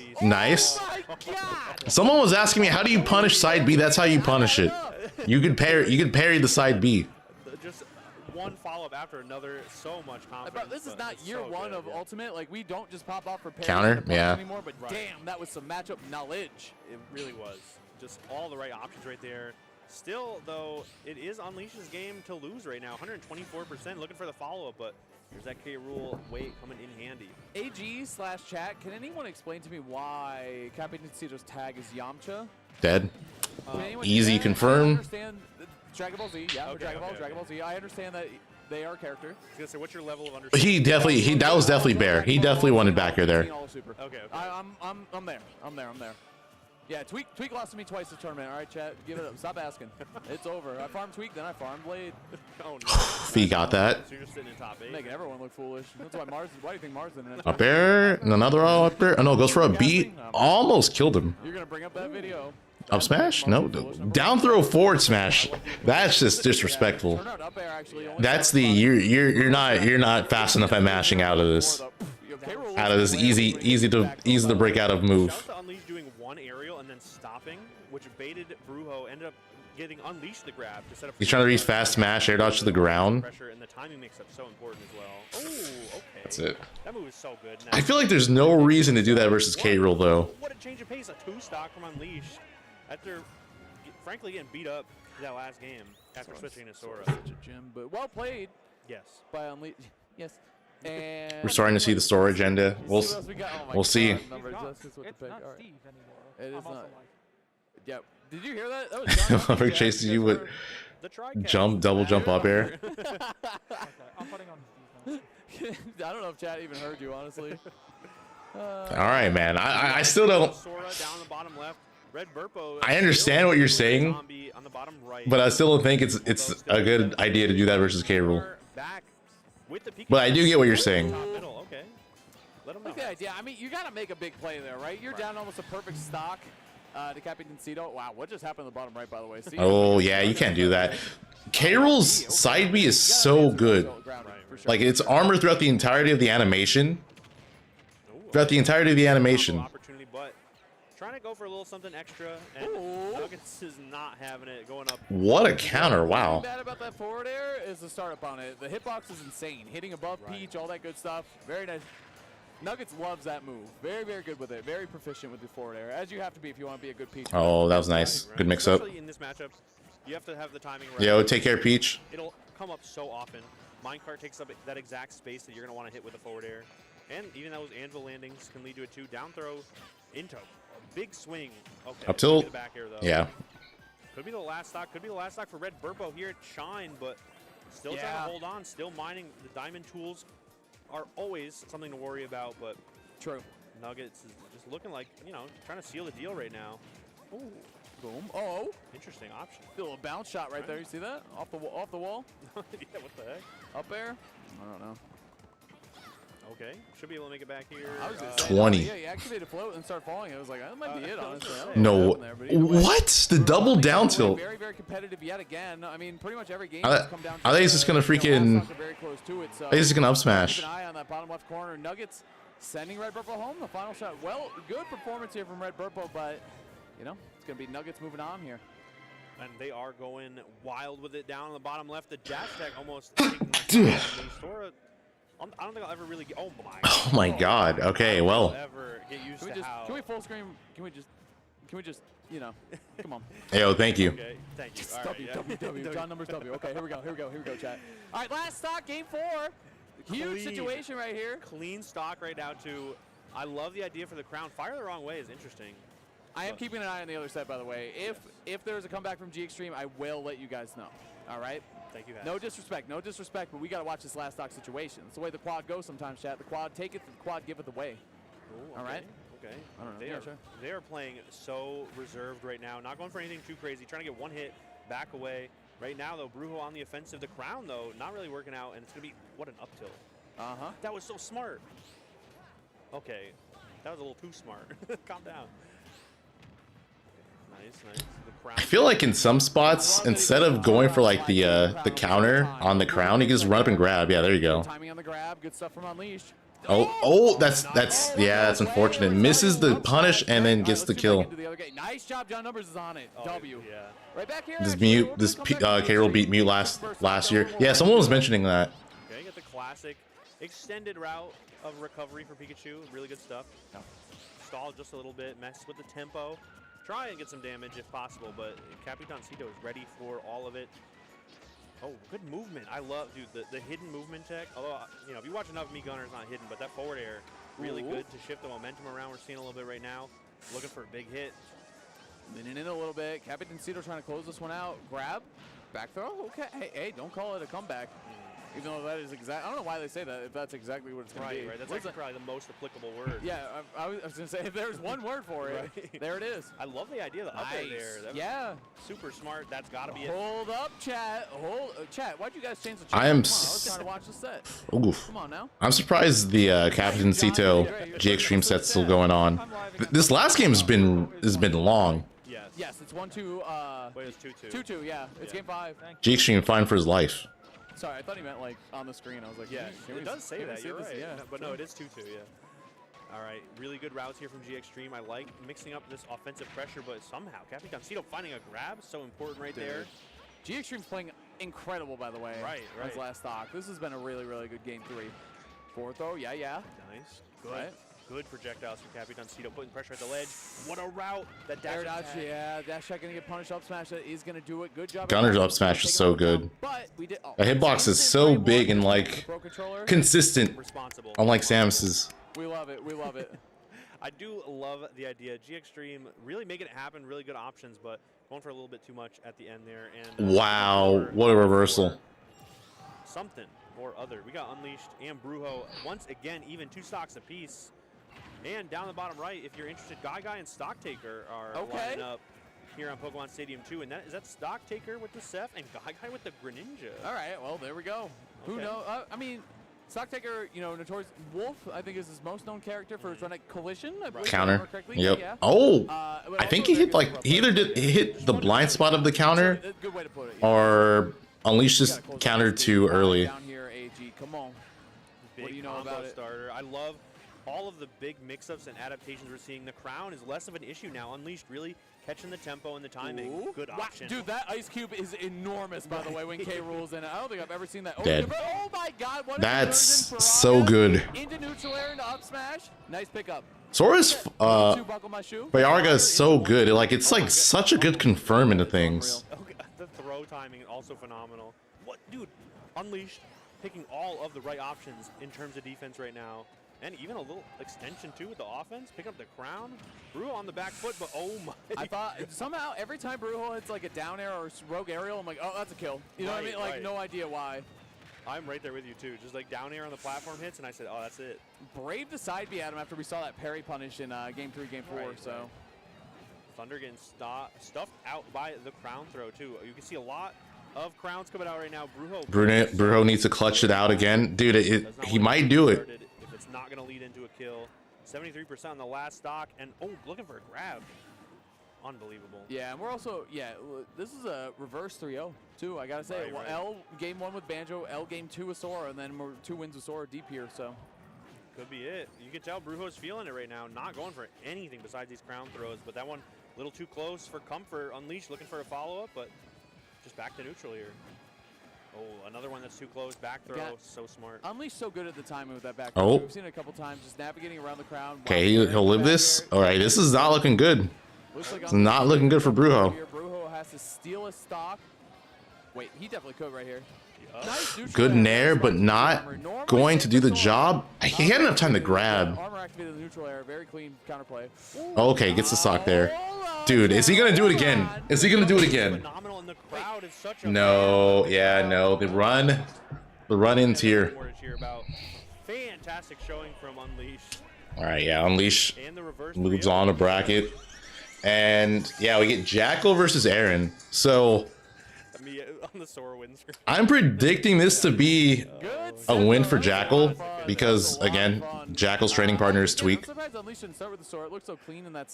I feel like if anyone's going to teach you how to play against a character, it is definitely going to be Tweak. Well, yeah, right. And also, bottom right, fantastic set so far. Already, Guy with, you know. How far in the bracket is this going? They're going up to top 8. Looking so very good. So, yeah, Jakal versus Aaron is a top 8 qualifying set. Whoever makes it, whoever wins this set is going to be in winter semis.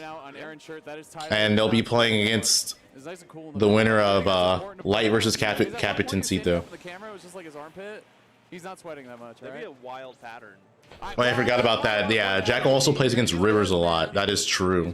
He's feeling good. And Guy is playing well, by the way. Yes. Bottom right-hand corner. Guy's feeling good, too, I'm sure. Stocktaker, like I said, pretty solid start to it, but Guy really good adaptations and really solid combo routes as well. And the defensive timing.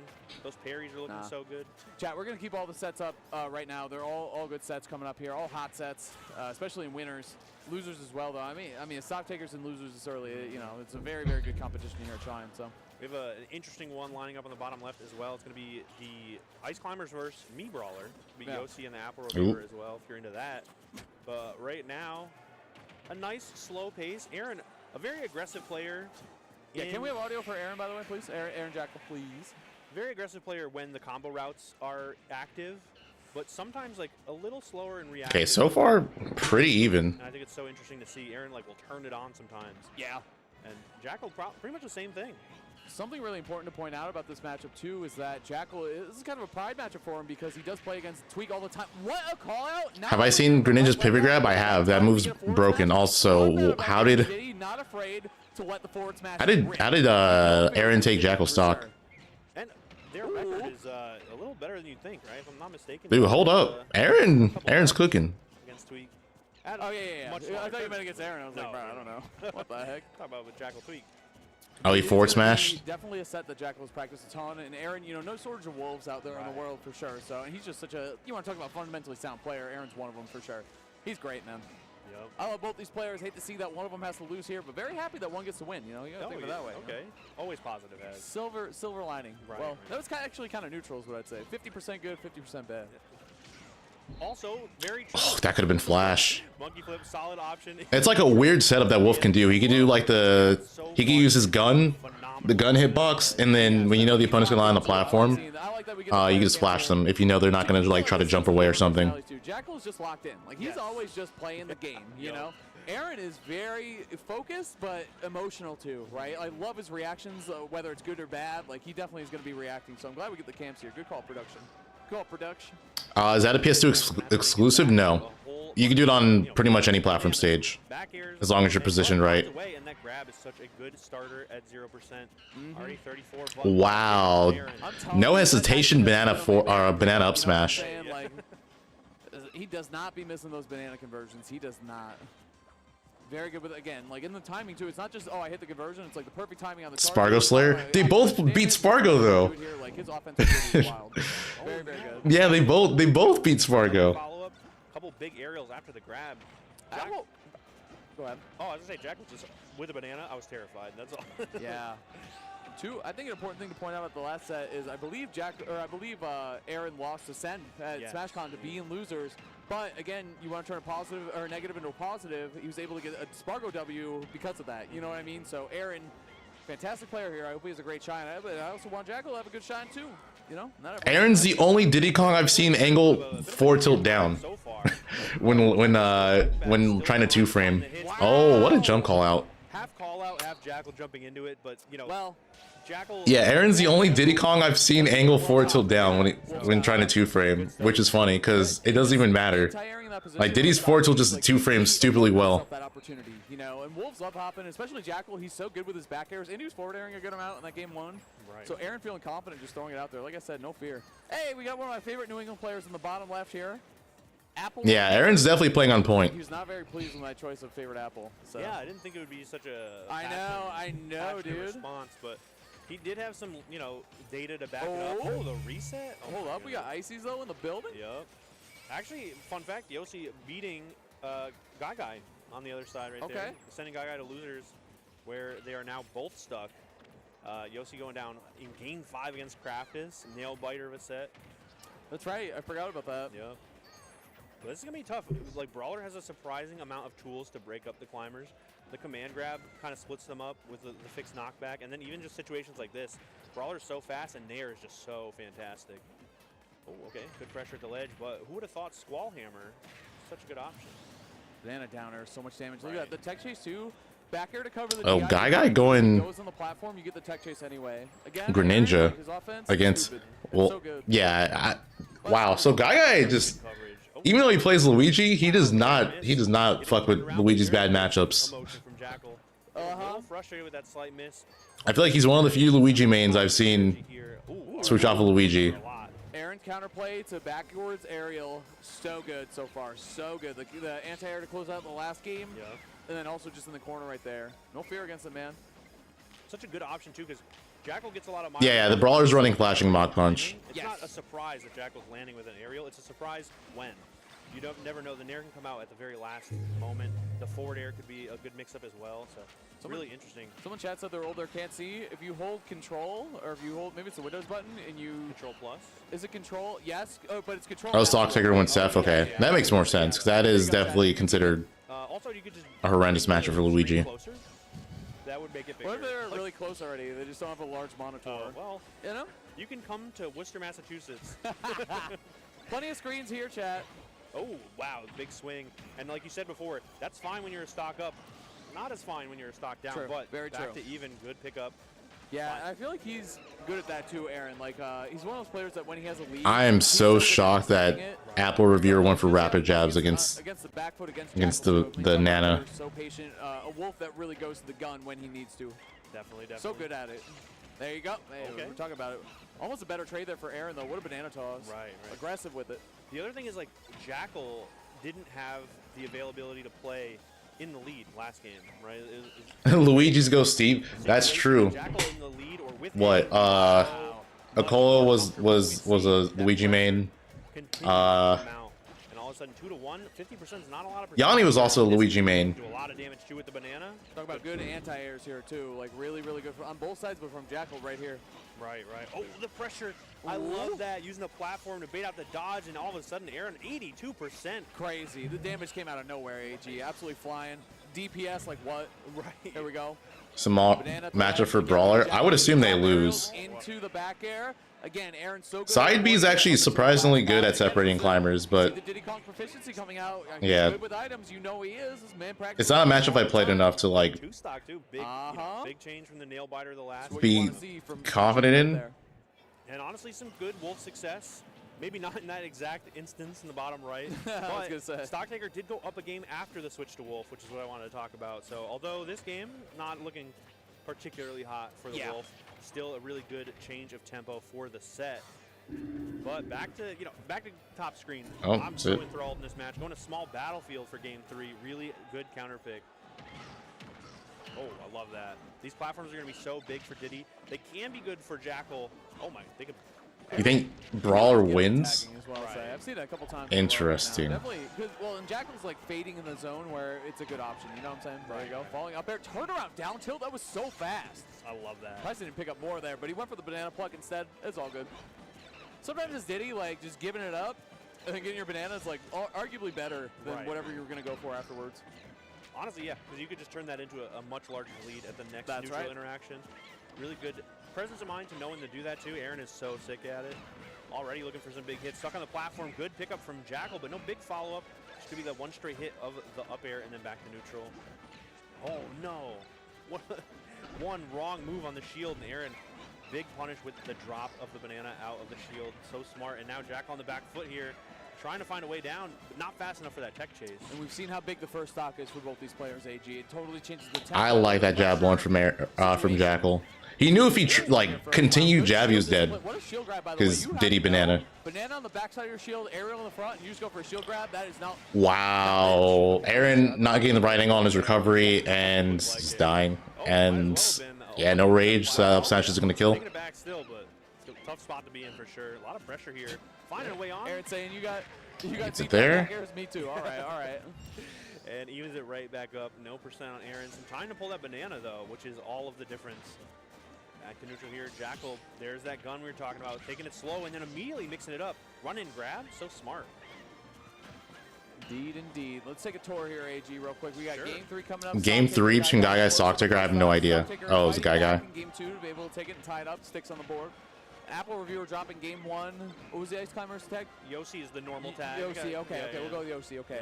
Yeah. Yossi with a clean stock to close that one out, too. So take a little tour there, chat. What's going on? Check in on you as well. Do the full tour. Ooh, okay. Just about dead even until a nice little string from Jakal and the gun to punish the monkey kick approach as well. But Aaron, every little straight hit. If I could see a neutral air with a banana in hand, I'm still worried for Jakal. Despite the percent deficit. Really good opportunity here. Trying for the forward smash again. We've seen Air do before. That could have been Flash when Aaron landed on the platform. Smart. Oh my God. Smart to put the shield up, keep the pressure on. Even if it's not a big hit, setting up for another edge guard is so important for Jakal here. But what a route from Aaron. Yeah, you saw Aaron recoil because I think if both hits of that forward tilt hit him, I think that was curtains. It was very close. Anyway, wow, I like that back air from Jakal. Because he did like a jump retreating one. He's like, I know you're going to jump here. I know you want to jump and punish me. From the player cam, but Jakal, something shifted for Jakal. Something shifted. Still so stoic, but playing very different. Wow, good cross up. But Aaron is not putting on the brakes. Regardless, still finding these hits, evens it right back up. But man, these Flash optimization is terrifying and also so difficult. It's just like not where you want to be. Oh my goodness. A lot of the times to get like the Wolf Flash setups, you have to hit a certain way, or for a lot of them. Sometimes it doesn't matter, but for a good amount of the setups, you just need to hit a certain way. Good stuff from Aaron, and evens it right back up. Right, again, neutral B coming out, and both these players happy to take their time, take their space here, coming around to the last hit situation in this game 3. Good stuff from Jakal, kind of sticking to the platforms to try and invalidate the banana ever so slightly. Still, obviously, a very dangerous tool, but a little, a little worse vertically. Dead even though, 90% to 85. next big opening could really. So many nairs coming out from Jakal. I mean, right now, Aaron's at a percent where Nair can set up for a kill. Banana getting the conversions there can be really, really strong. Okay, bit of a scramble here. The Nair is so huge. Oh, he dashed a little bit too much. That's why the down smash didn't work. Okay, Aaron kind of going for a lot with I guess he could have also let it go earlier, but still, he could have spaced it a little bit better. Just kind of fighting over the banana here. What a swing, Aaron reeling in the chair. That up smash, almost connecting. Right now for sure. Banana off stage. Oh, he's dead. That was just a huge SD from Jakal. He could have made that back easily. Don't think the OP's gonna reach, and it didn't. So good coverage there from Aaron. You saw him pop off just a little bit. Way to close that one out, because again, it looked like a game where Jakal had the lead and he wasn't gonna let go of it. Right. Really good stuff though. Good job, Aaron. All right. Side B, I think he meant up B, but yeah, side B there, side B in that spot was too risky because he would have gotten punished if Aaron threw out something. Take each and every percent I can, each and every opportunity I can, even that small edge guard, that little list banana hit was all the difference, and it changes the pace of the whole set. Now Jakal's gonna have to go in 2 in a row. Got mixed up. Which, judging by the last couple games, kind of a tall order. Ooh, hold on though. But yeah, both of these people have been light before. Kind of going crazy. Apple reviewer? Well, he's reviewing them. Does he like what he sees is the question, AG. I love, too, the tag, I heart anime. I think that's so funny because everyone's like, Mikasa heart, you know? Yeah, like, all right, what are you talking about here, bro? Just, I love anime, period. Like, that, it is what it is, right? I can't narrow it down. Yeah, exactly. I love it all. Akira. That's the only one I know, I'm sorry. Get out of my head. Interesting game 5 situation on the bottom right as well. Stocktaker finding the groove after a little bit of a deficit, but Guy still putting the pressure on. Looking a little bit better for Stocktaker, though. A lot of percent. This back throw could have been it, but grabbing the wrong way, unfortunately. This back throw could also be it. Oh, I was going to say, wow, 164 still living. Great DI. Got to look at the top screen here, though, of course. Going to be focusing on winner's side. Set. Either going to a game 5. All right, I like the idea. Converting into a dash attack, getting some damage. Knows he's not going to kill quite yet. You know, if he hits Jakal a couple more times, he's going to be looking for a charge forward smash. Right. That could have been up smash for Jakal. If he just like held shield a little bit longer. Whoa, that pressure was crazy. He was hitting buttons. Shout out to Jakal for avoiding a lot of that. Crazy. Unbelievable. That's crazy. I can't believe he went for that. Yep. See how Aaron reels it in here. Like that was that covered like 2 things. And like I feel like not even very well. Unless maybe that was a misinput and he just like worked with it. Game 4 AG. I think you can kind of tell that Jakal knows that, right? We see Jakal play a little more laid back with that lead in that last stock. Does Greninja's forward tilt 2-frame? It does. But not really pushing the neutral. It also kills. Hard. I think that may have been a problem that Jakal noticed in the last game. Probably trying not to go for too much in this game. Trying to even it up in the set. We see a lot more gun as well. Good avoidance right here. Wow, so good. Oh, that was a nice up smash. Such a good hitbox, even hitting from behind Diddy's head right there. Apple reviewer taking game 3 from Deku. Diddy, all right, he'll shoot you down. Yep, and we see so many jumps because they lead into fantastic openings like this. But what a reversal. The landing nair from Aaron has been phenomenal all day, and we see exactly why right there. 60% off of one slight misstep from Jakal. Apple Revere on the board as well. It's good stuff. All right. There's that gun coming in. Really good timing on that dash. Stays put banana roll distance, more active covering ledge. Throws it at him. Yeah, I mean, a little less effective. I think Jakal's kind of catching on to the timing a little bit. I can understand why they don't though. But yeah, doing that is also really solid. You know, you got your opponent respect sometimes. Like Jakal's here for up throw, up air. Oh no, he goes for down throw. The DI mix up. Good wolf flash too. Great damage on the shield to get off me. Back off my ledge option. Oh, fantastic defensive timing from Aaron. Fighting over the banana here now because Aaron knows one banana hit onto Jakal could be the stock, but not if we get a little trade like that. Really good up smash. Oh, doesn't go for it. What? All right. Aaron's got the Mom Mario. Dude, I feel like Jakal is fumbling some kills. Out of there. I will not hit this banana peel. All right. Okay. Covering the regrab with the banana pull is so smart. They both are feeling the tension right now. Down till into the back air, not sealing the deal. Sets up for a very good edge guard here, though.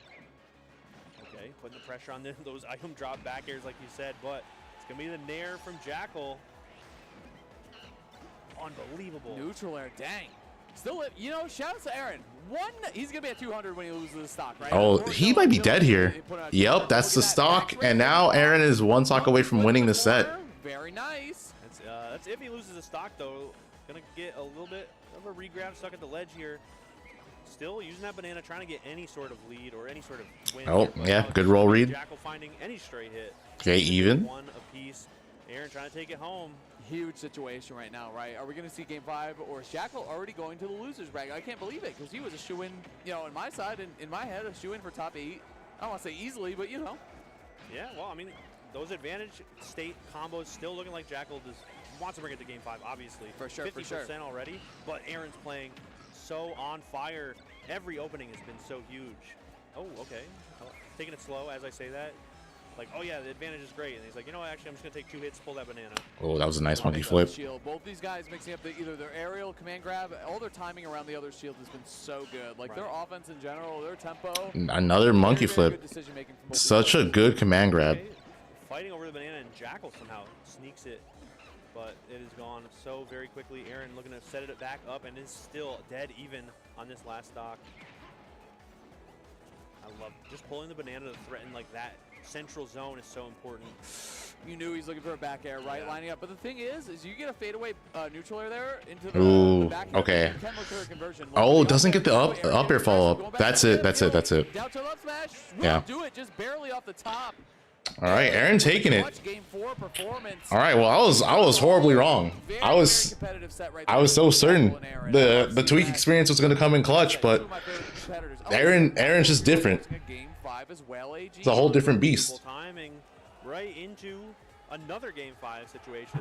Well, still fantastic showing from Aaron and from Jakal. All right, so now Aaron plays against the winner of Capitancito versus Light. Most likely gonna be Light. That's what I'm guessing, but we'll see. Capitancito might make the upset. That would by far be the biggest upset of the tournament if Capitancito were to beat Light. But as we said too, AG, I mean, we talk about Jakal, like we both expect Jakal to get top 8 here for sure, but that is not gonna be free by any means. So Aaron been playing great, chat. It's true, very, very true. Win on Spargo, and I think Apple might make the reverse 3-0. Apple was down. Was down 2-0. Has been supporting Shine for a very long time as well, showing for the first one in big numbers. So, but here we have our unconventional match that started out, and it's a possible reverse 3-0. If I'm not mistaken, Yossi had a sizable lead in the set. But I think Apple Reviewer has been making some adjustments. Really, you know. Oh my God! And the tech chase. Dang, maybe we should have full screen this one. What the heck? I'm live. This is a potential reverse 3-0 in progress. Potential reverse 3-0 for Apple Reviewer because he was down a big 0-2. Right. Okay, all right. Yeah, going for a lot right there. I like it though because the gamble is I'm going to try to down air if I get it. I'm in trouble, but boom, I know you're going to try to capitalize. So Forward smash? No. Up B. Very, very quick up B on me Brawler here. Well, that's it. What the heck? The Nana betrayal? What happened? She was busy. I'm busy, yeah. I'm doing my hair, yeah. Sorry. But really good options. Chat. What the heck? Really good options from Apple Reviewer. The jab to delay Nana from interacting with the belay when they were stuck at the ledge. You can tell there's a large chunk of knowledge that is involved. Nana is busy. She just parried that? What the heck? She tries really hard when she wants to. All right. Apple's kind of fucking up Nana. She's always, it's just if she wants to put the effort in or not, right? Right. Okay, nice use of that flip kick to get out of that situation. Those Ice Climber up airs are dangerous. They add on a lot of damage and can take the stocks deceptively early. Big swing right there, and there's that command grab. Dude, that thing is so good. Like the command grab. So good at separating them. So well. There's just some wild hitbox that really has no business being in the move, but it works out so well in this particular matchup. He doesn't review Apple products. He reviews apples, the fruit. Apples themselves. Yes, exactly. Yeah, like he has a whole. And I asked him. I was like, "Well, what is the best?" Brawler wins, especially with shot put. I don't know. I was like, "What the hell?" Yeah. Are you serious? Like I said, what did you say? He's a fan of the product, not the process. Yes, you know? exactly. Well, I feel like if you're a fan of the product, you gotta know. You know what I mean? Right. Up B. I need to see it more. I need to see shot put. It would be the beginning of fall. True. But the thing is, John Numbers, I either go and all the apples are not ripe, like, you know, they're baby. Okay, I thought that was gonna be a stock. You know, there's the sweet spot is hard to find. You gotta go up, Shade. Oh, you gotta go real upstate. good spot. What the heck? Damn, Numby's got the tech. He likes the process. All right, next house team building exercise. We're gonna go to map 1. But this is so dangerous. Like this neutral situation when Yossi has all the time in the world to set up these sort of like desyncs and setups, it is just absolutely wild. So for Apple Reviewer to just stay. Oh, good save, but gets the forward smash. Yeah, could have done just about anything to kill Popo there. At least I can still recover. Like it was a good gamble, but the coverage was there from Apple Reviewer on the verge of a reverse 30. And looking pretty confident. Like I said, a lot of knowledge either already existed or has been implemented and improvised here. Interesting interaction right there. The command. Crap. No, it goes for a B. Reviewer just knows pretty much all of the ins and outs in some of these neutral interactions. Okay. Tough spot to get around here. Wow. Looked like that neutral area got scouted out.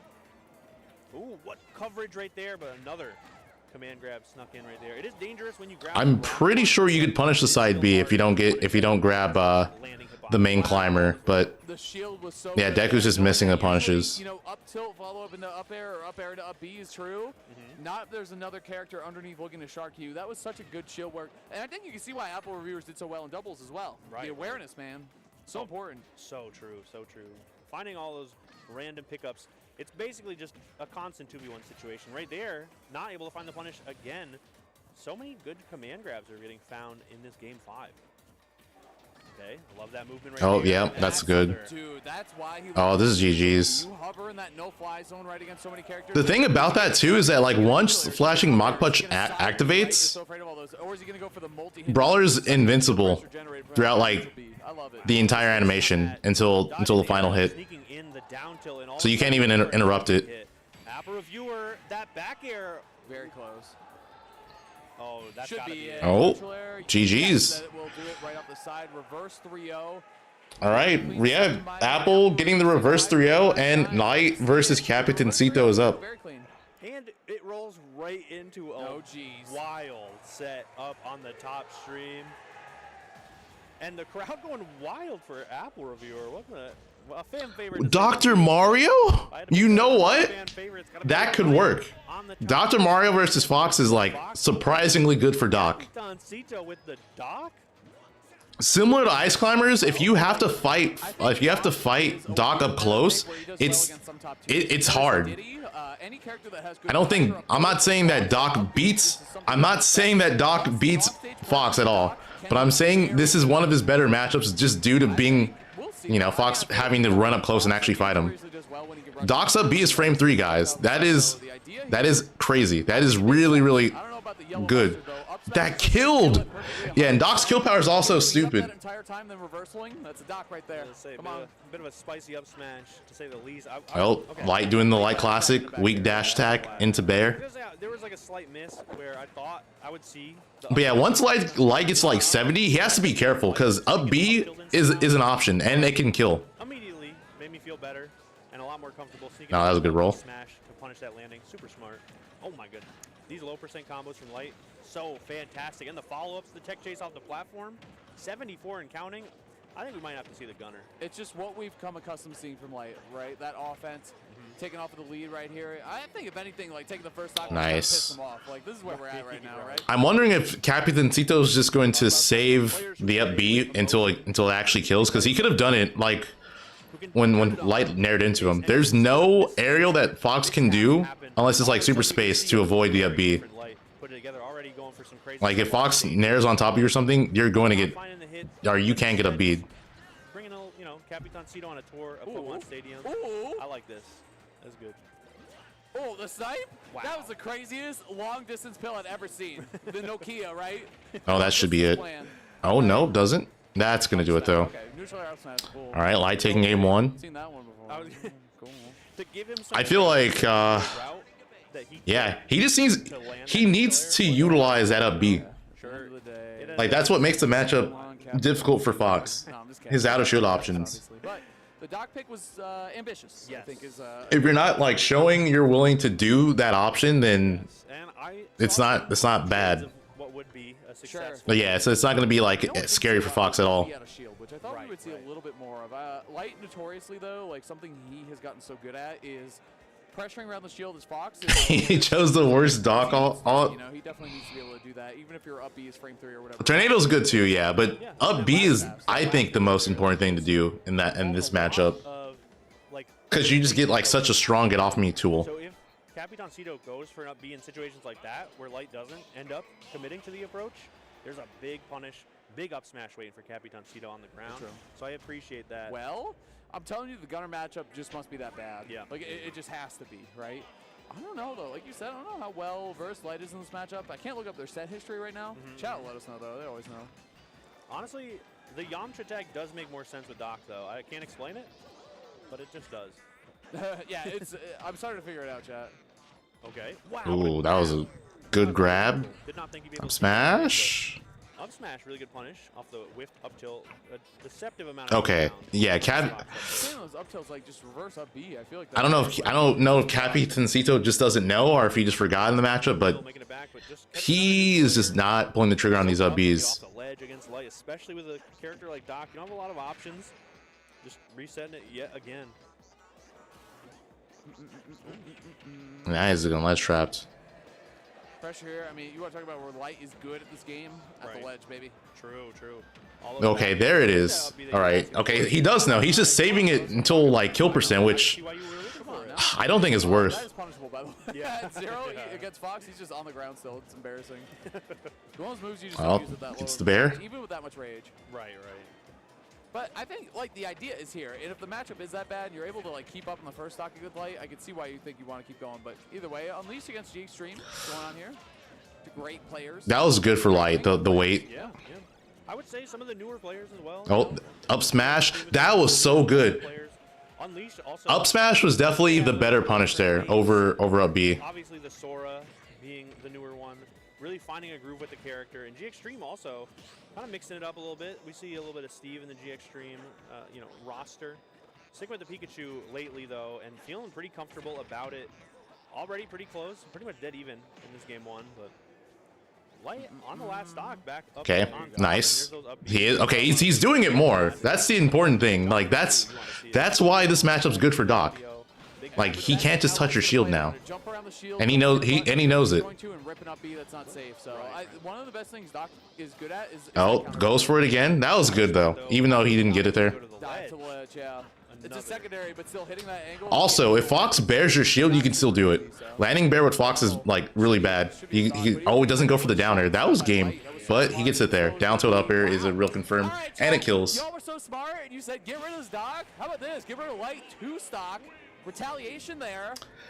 Wait, can you DI away from lingering dash attack and not get bared? No, you can still get bared. If you're at like a low enough percent, it'll still work. But how warmed up is your Doc if you're playing Gunner the entire time? At like really high percents, maybe, but low percents, no, it'll still work. All the DQs that were there. Capitancito, as the person trying to cause an upset, must have looked at No me Gunner. I'm gonna go Doc, like have a game plan. Right. All right, chat. I'm sure it's. Yeah, I was saying earlier, I feel like Light would do well versus the Gunner because Fox Gunner is just like really intuitively good for Fox, and I'm assuming Capitancito thinks that as well, and that's why he's going Doc, which is a matchup that, as you mentioned in that game, there were some adaptations. Is better than Gunner Fox, and it's just like it's a scary matchup to play as Fox. You can't touch Dr. Mario's shield really well because he kills you off of it. Oh, he could have forward smash. Why is he at 66%? That'll happen, man. That'll happen. I'm telling you, Doc's DPS is wild. It's something to be trifled with, man. We saw who's the good. Did you watch last weekend? Oh, back though, he might die. Delfino? Oh, he barely lives. That move's so strong. I forget their name right now. Very, very good player though. Jazzar, something like that. Right. Yeah. Okay. Good player, yeah. The platforms though coming in, I can see why the counter pick was counter picked, but the Nair trade killing him, and yes, Dr. Mario's Nair is it's a weird one. The longer it's out, the stronger he gets. So. Yeah, if you're wondering why he killed there. Oh, that should be the stock, right? Actually, no, you can make this. Should be able to make it back here. Trying to go for a trump, but nice tech chase up smash from Light. Trying to force the option by grabbing the ledge, smart. You know, and Doc doing well against Fox, this is something Light is going to have to think about for the rest of his time competing in this game because good players can pick up counter characters to Fox and then not that Light can't pick up a secondary either, but where he's at right now, he is very committed, and I'd say to a stubborn level of playing Fox only. So it's be something we're going to see a lot here, and I love seeing this from Capitancito. Very, like you said, very foundational, a good fundies player, all that good stuff. So This is scary. From Light, though. I'm liking these sort of gaps in the offensive pressure we see. Okay. That was such a scary fair from Light, but he made it work. Expend the air dodge, yeah. He's got the double Nice edge guard. Yep, and good job by Light. that's one of the reasons why Doc is seen as a not so good character. His recovery is just really, really exploitable. That knock Doc ever so slightly away from the stage, and that'll be enough. This is a rough spot, though. These side Bs are not making it back to the stage. Oh, that was so good. That was so good. Very nice, just catching Light, maybe snoozing a little bit. I saw Light on the way into the venue. I was late to commentary. He's late to his pool. He goes, They did the exact same thing. Wow, how many times have you seen that ultimate? Damn. Oh no, that whipped up B is gonna be cost Captancito. Yeah, he's like, wow, I learned this one from Chuck. These platforms, though, coming in pretty clutch for these vertical combos. The up air. All right, this is scary. Still. Oh, never mind. I was gonna say this is still scary for Light, but no, he brought it back. Or didn't bring it back, but you know, he just clutched up. So many moves, right? Up air hit so many times that the back air wasn't going to be that stale. And when it's completely unstale, it's not a bad move. I'm not gonna say that it would kill early or anything. Yeah, but yeah. Also, something I'm noticing from Capitancito is some of his combos seem slightly off. So I don't know if he's used to comboing a fast faller, or a Fox, because yeah, it seems like he's dropping some confirms. Or again, it could just be that this isn't the character he's as practiced with compared to Gunner. Be really strong in all aspects. Okay, but if you spam it, it's gonna be weaker. It's actually good balancing. Stale moves. W. Kraft is starting up in the bottom left here against Metamo. Fox is hard to combo. Yeah, I would guess. I saw that. Or at the very least, I feel like the way you'd want to approach it, you probably want to do like down tilt or something. Rolando, thanks for the $2. Hope I'm doing okay. Yeah, I'm doing fine. How are you doing, man? But it is a very good stage for Doc as well. Think about this though, like the reason Light likes it is for a couple different reasons. One is you get the walls to recover too, right? You can mix up the recovery, you could tech intentionally DI. Jason, thanks for becoming a member. Appreciate it. More options, more mix on your recovery, which is his weakest. Capitancito used to main Doc. Did he really? I thought he was originally a Wolf main. At multiple angles, plus the base knockback on like Doc Tornado, right? Like so strong. Neutral air, all these options he can use to cover off stage. So Capitancito really good DI on that sour spot of the dash attack at the ledge. Usually not finding the follow-up. Good pressure here. The kill approach, though, kind of messing up a lot of that offensive opportunity that Light had, and a little bit of a snapback. Light definitely misinputting. You probably wanted to grab into the backdoor or something. Oh no, Capitancito messing up. I think he's not expecting Light to recover, because Light's recovering slightly lower than most Fox players would.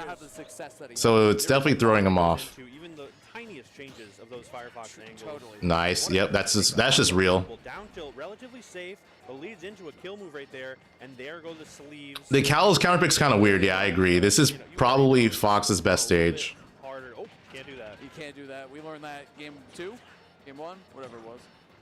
Off stage, huge opportunity. Spike. Almost got it. The jukes are either, am I going to drop down and down B, or am I going to down air you? Like, really, really scary for Light, because even if you go into the wall, you might be flying so fast you can't tech it. Like, with the offense, though, I mean, how many times have we seen that before? Right. Another great angle, riding the wall a little bit, but getting called out, and no big follow-up off the down tilt. A beat, yep, that's it. That's just real. That is just a real confirm. Shoutouts to the patch update that gave Doc that buff. Oh, I love that follow-up, barely missing the up air. Capitancito stuck in the corner. Unbelievable. Somehow a dash tag not getting punished in 26. Nice up smash. Opponents at low percentages is so strange because they get hit and makes a It was a 7.0, okay. Like nothing happens. Especially Fox too. He ends up hitting you and you're like, it's like the wrong sound effect. You know what I'm saying? Oh, punishes the fair. He has no jump. Okay, Light doesn't press it anymore. So smooth. Even that up smash. Oh yeah. Okay. It's up smash. Light's at kill percent now. He's like, all right, I don't want you to hit me out of this. All right, I need some charge. What a good oh! Reversal though. Oh, he has no jump. Back air catching the jump. What's gonna do? Here and a nice angle. Oh, he messed up. He wanted to drop faster. Okay, wait. Such a rough spot. Light going Oh, up B. Oh, he went for up smash. A B would have been much easier. Dude. Oh, that's it. That's it. That's it. Yep. Game 5. We are going to game 5. Light Capitancito, Fox Doc. I am so astonished. Like after game 1, like Chad was saying, I was right there with him. Like Chad was saying, what the hell? Yeah, put away the Doc. And here Chad I am. did say put away the Doc. Hit him with the Tims. Like Capitancito knows. The size 17s. Like we said, this could be a great bracket for Capitancito, looking to make probably the biggest upset of his life right Light looks stressed. Dude, this matchup's not fun to play as Fox. You're fighting someone that like basically Sonics, you gotta be a hell of a player. just hits you and you could die sometimes. Not messing around. The sleeves have been up, AG, but And then like also has really fast buttons like you. Full screen. I think that's not a bad idea. We could. Yeah, if we could, production, you know, shouts to Metamo and Craftus. I appreciate you both. G Extreme and Unleashed, of course, but I'm trying to see this possible upset. We see the lasers come out. How is this for Wolf? I mean, it's not bad. You kind of just play it slow as Wolf. I'm always waiting for the day where he rolls up the sleeves. And Oh, no jump. You know what I mean? Right, like he just like he like Hulk rips. It's gonna be big damage. Yep. Could kill him off of this. Yep. Oh, back air. Okay. Up tilt, very rarely used, I think, as intended as the anti-air, but we saw it right there. Up smash. Yep.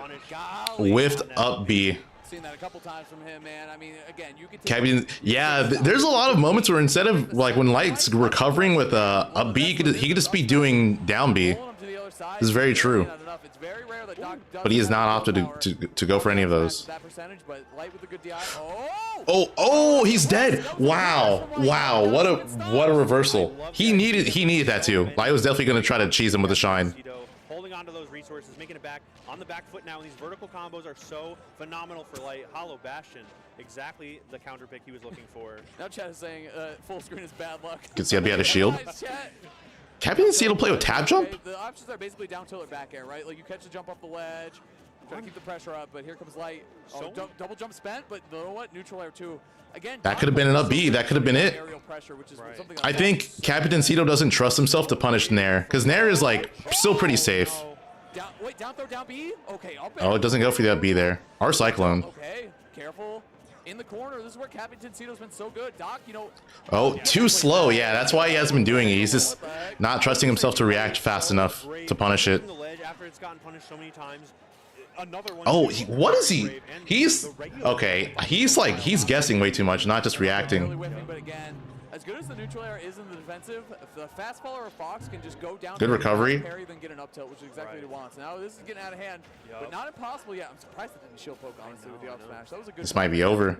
Up B. Almost shield broke even. Yeah. Okay, lasers the wrong way. I love that. Sneaking under the pill, getting the up tilt, getting some extra damage. Now looking for that nair. Good use of all these jumps. Yeah, Light's not going to touch the shield. Not finding it though. Or at least he's not going to do it in an obvious way.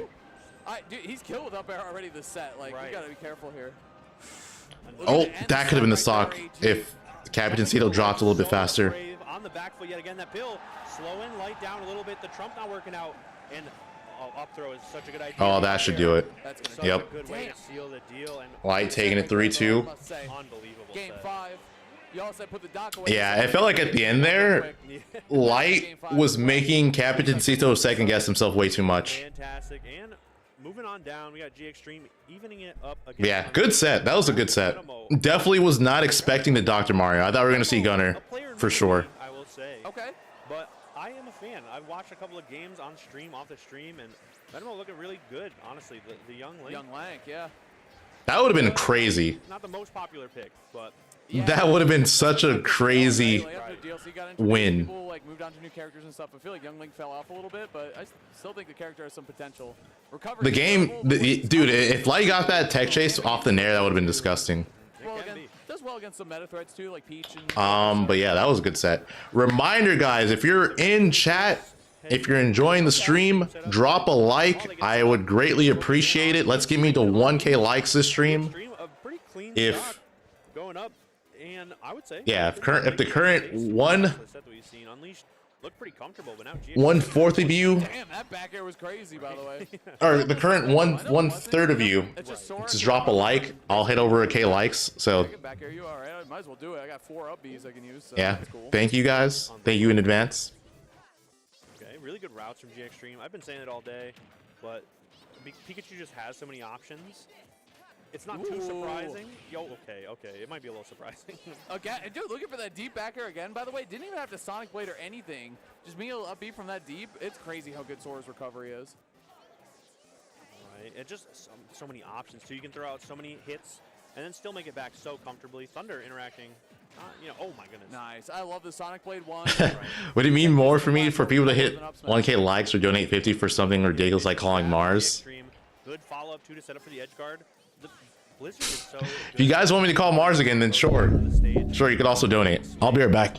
There it is. All of those special moves to avoid getting punished. What? Unbelievable. He said, gotcha. Dude, his offstage play has been insanity. It's been wild, to say the least. And we got Stocktaker and PK Chris setting up on the main stream. That's phenomenal. Can't wait to see that one. Be a good set. Yeah, Stocktaker going with the Sephiroth. Not surprised. Want that range against Ness, wherever you can get it. Oh, true. That is a big problem for Ness, as always. But Sephiroth, such a long range with all the moves that matter, right? Forward air, so good in that matchup. But right now, a lot of good moves to name. Quick attack, got to be the star of the show. Unbelievable. All right, we're back. Raptors were going to return 3-stock, by the way, after losing game 1 to Metamo. So this counter pick looks at, he dropped game 1. The counter pick was looking good. There we go, man. All right, I want to say Losers round 2. probably in like 10-ish minutes, or probably once I wonder where Jakal is, by the way. one of these sets finish, we're probably going to get the other half of top 48. But yeah, so for top 8 winners, or at least the half of top 8 winners, we're going to get Light versus Aaron, and that's going to be tomorrow. We'll see PK Chris try and go for these low-risk, high-reward approaches with the PK Fires, of course, but it's going to be up to Stocktaker. What the heck? Yeah, what 10K likes? Absolutely not. Like, oh, I meant to jump. I'm not risking that. I don't even know if I could tell you all 3 Sephiroth taunts, honestly. No? I don't think I could. Like, I feel like he's a character that doesn't really need to taunt, Like, he just does it, like, existing. He's Sephiroth, bro. You don't 100K? Sure, 100K, why not? That's very true, yeah. Yeah. Throw out your aerials that are 48 frames, right? Interesting down air. Will they finish this first or move on to the next? They'll probably finish one of the sets and then go on to like the other half of top 48. But I mean, they're still multi-streaming, so they're gonna have part of it. Force some options and air dodges on the back foot, but something is definitely up with his controller. You can see like it's how what the heck is going on? Will I call Mars a bozo? If it worked though. I did say for 2K likes I would call Mars again if we hit 2K likes. Best when it happens for you, worst when it happens against you is like they clearly miss input. Like, We gotta hit it this stream though, otherwise it's a donation thing again. What the heck?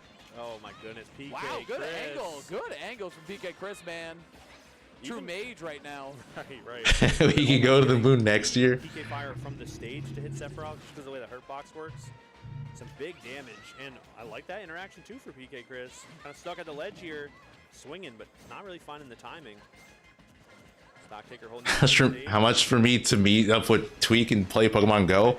I mean, if you guys are willing to fund my flight to go to New Jersey, sure. Yep, give it up. I wonder if he's gonna unplug his controller or something. It's so weird. I'll do it. If you guys fully fund my flight to go to New Jersey to play Pokemon Go with Tweak, I was gonna say Cheek with Tweak. I'll go. Pro controller user, if I'm not mistaken. Which also, I don't know. Stocktaker? Yeah, I think it might be anecdotal, but I know that a couple other pro controller users that I know do get that misinput taunt semi-frequently. It's just the way the controller happens to sit in your hands. It can happen, but Cheek talks. Change of buttons completely. In fact, so maybe it might have been a totally Only to New Jersey, not back. Well, of course, a round trip flight. Like, how do you get taunt by accident? Like, it's not easy. Spirit Airlines be okay? Absolutely not. Buttons, yeah?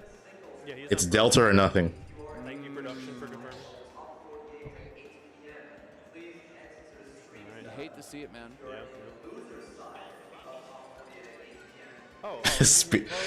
It's not gonna fly on Spirit. Freaking. I see. It is what it is, then, I suppose. Spirit, dude. Spirit's a scam. G Extreme going up 2-1 over Unleashed. They're back at it in Game 4 on Small Battlefield, and Metamo Craft is still looking pretty close, but now Metamo taking the initiative as well. But going back to the mainstream here on Pokemon Stadium 2, see if that sort of like momentum reservation that Stocktaker decided to. Spirit gets you there. That's all you need. Running off the stage and going to the next. See if it works out. Nah, dude, you see the videos? So fast. Yeah, a couple things to check in for Stocktaker. It was one, check in controller, right? Yeah, so yeah, exactly. The 7-hour delay. Going into the next couple games, right? You have to have confidence. Like, you don't have a choice. You still need to go for these things, even if you think a controller might plug. Like, that's the Spirit's actually crazy. Even if like your inputs are off that day, you gotta go for something, or try to get creative and figure out something else. So we'll see. He's getting creative, all right. Those up airs are looking phenomenal. Edge guard opportunity here could be big. Spirit business class or no deal. But what do you do off the Nah, bro. Just give me a regular flight. I got diamond medallion. The auto upgrade. Okay. What a parry. Super sick. Chris playing very well, by the way. Very well in a matchup that can be tough. A couple parries on these aerials from Sephiroth, and a couple grabs for his rewards. Yeah. Okay, Octo Slash interacting with the PK Thunder. A good forward tilt to open up the stage. Not really finding the follow-up, but finally punishes PK. Take a 7-hour delay over a cancellation. That's wild. I would take neither. I don't want any of those.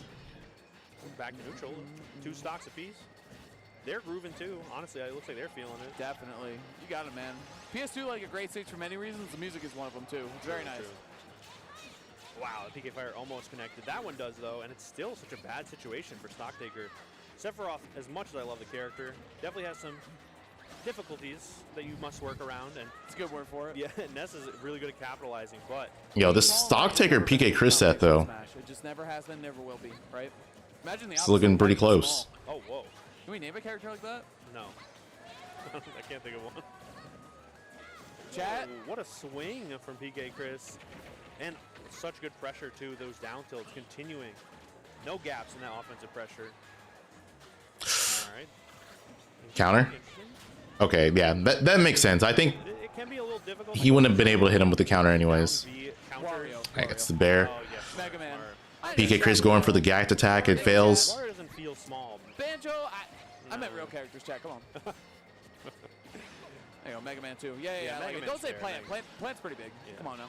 Don't say Mario's like slightly above average weight. Isn't he average weight?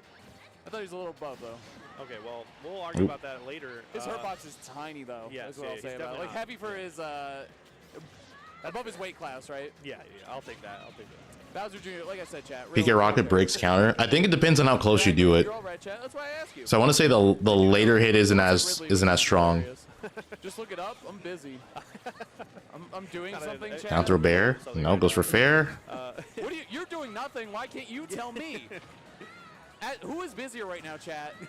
Don't say me smile. Don't say me smile. I was actually in the middle of typing it. Me smile. Me smile. I'm busier, smile.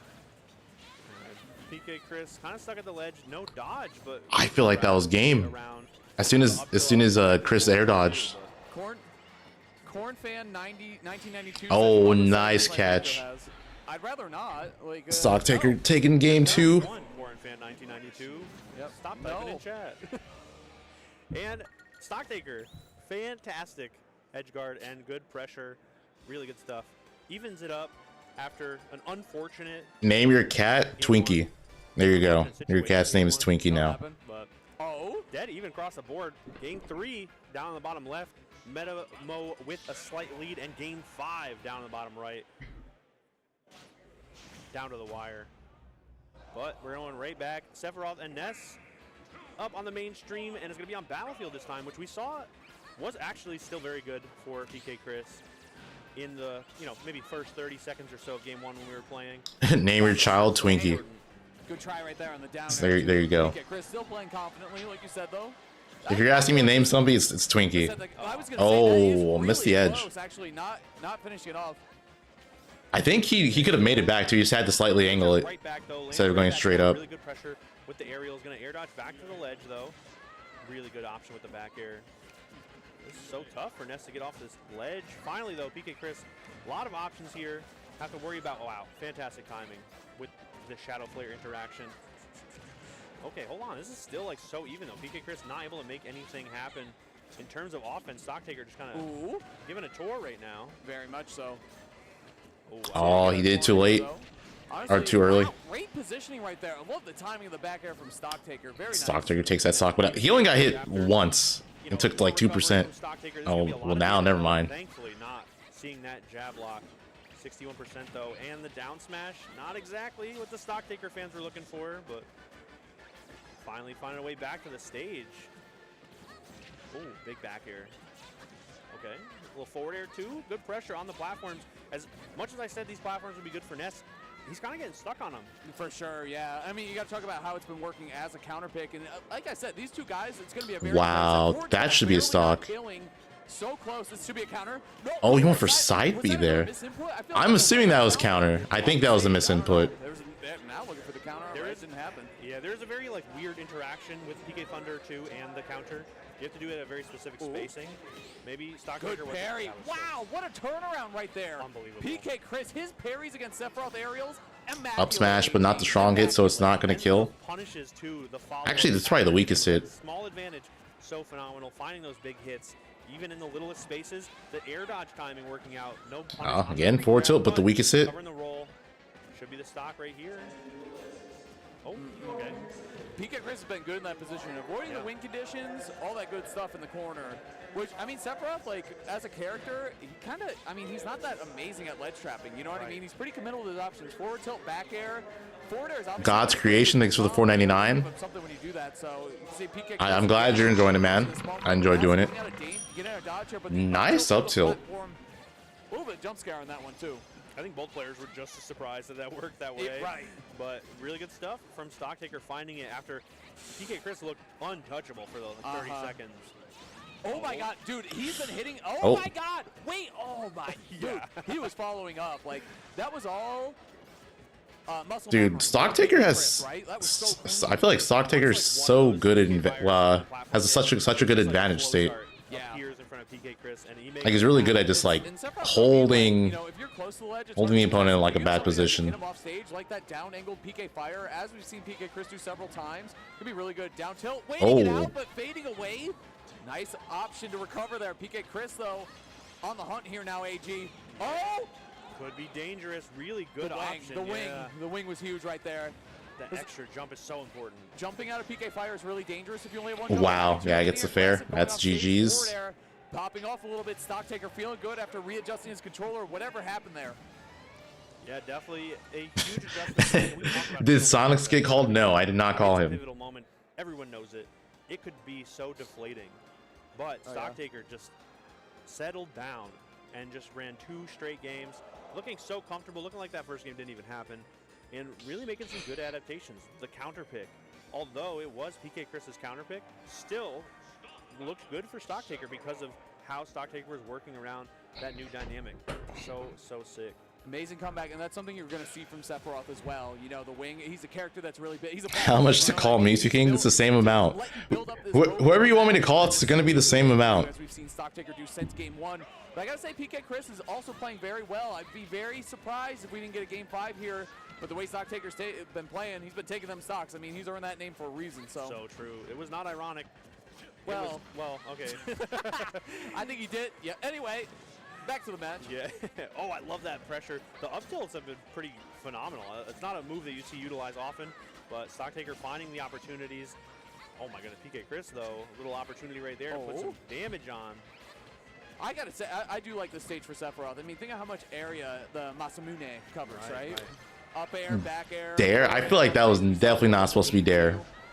And up tilt through the platform and the center platform as well. Probably down tilt maybe? And usually for Ness, what I think of on this stage and with PS2 is the downward, oh my god. Wow, another sweet spot up tilt kill. 2 stocks in a row. So phenomenal because you can see the pressure, right? PK Chris has to worry about those jumping up airs, but instead, the air dodge to the platform is getting punished by the up tilts.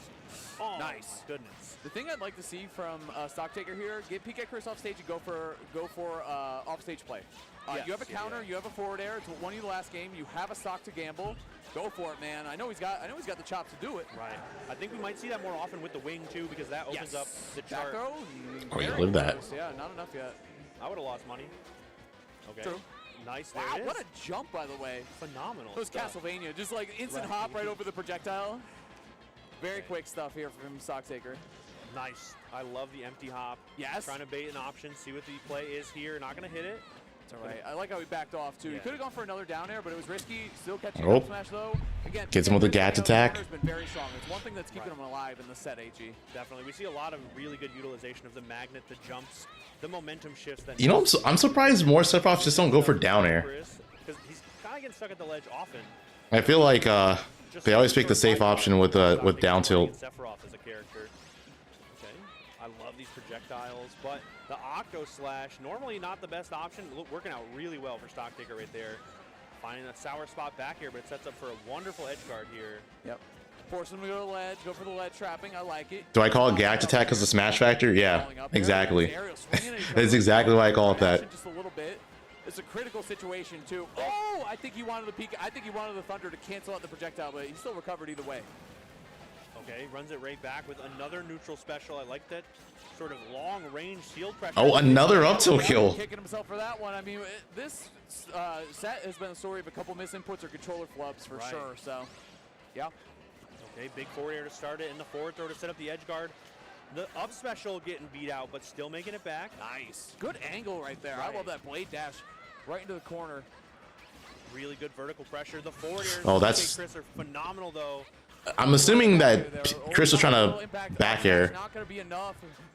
You get Chris coming to life, though. You can see in his camera. He's got the passion. Can he close it out, though, AG? Got to get this stock. It's going to be tough against this winged Sephiroth. It's going to be tough. Oh, okay, thanks. Okay, just gets the bear. Hold up. The back air. PK Chris trying to Oh, bro, he just ran into the fire. Just all of that offensive pressure gone from Stock Taker. Now PK Chris. Oh, boy. A lot of damage right there. Good try again. You can see going for the straight angle there, trying to avoid the PK fires that have been so good for PK Chris. Misses attack, though.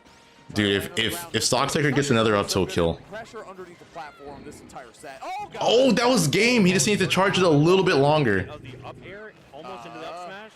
Dash attack, really dangerous spot, especially with the wing. Let's see what the play is looking. Nice. For the ledge trap. Taking the long route there on the PK Thunder. Snapping the ledge after the F tilt had come out. Good stall there from PK Chris. Unbelievable scramble. Whoa, dude, the scrambles in the air, so close to each other. Up smash, good air dodge out though, the wing, and being able to get the Phantom Footstool. Okay, PK Chris. Oh, my God. Does he know? the Gact attack coming in clutch. PK Chris, what a clutch comeback there, forcing a game 5. I was gonna say, someone let him know. There's still another. He's been chugging that water. All right, he wants water. I'm pretty sure he said he wants water. I can see why. I mean, it's physically demanding. He doesn't know. He doesn't know. Air to air is insane that they miss each other so much. And, like, it's just credit to both of them. How they're spacing, where they're hitting their buttons, and what they're avoiding from each other has been so good. These guys playing really well right now, AG. Phenomenal. Honestly, you can see those center stage scrambles. What a way to signal. Yeah, dude. He definitely could have done that a little bit better. May be. When you're stuck getting hit in your shield, you don't have a huge array of things to do. It's generally going to be jumping. It's generally going We need the Gact pop off where he headbutts the camera. Put the pressure on and then sort of position in a way where forward air is not as big a worry. Sephiroth back air is not as big a worry. Just staying either low to the ground or going so high to get away from the up air. All really good stuff, really good adaptations, and it's just so wild that they are so neck and neck as the set goes on. Waiting for some water right now, AG, like we said. You audibly say doesn't know. Yeah, so in case you're wondering what they're talking about, when Ness is charging up smash, as soon as it's like fully charged, you can jump out and the hitbox will be gone. Cause like there's a certain amount of hits to it.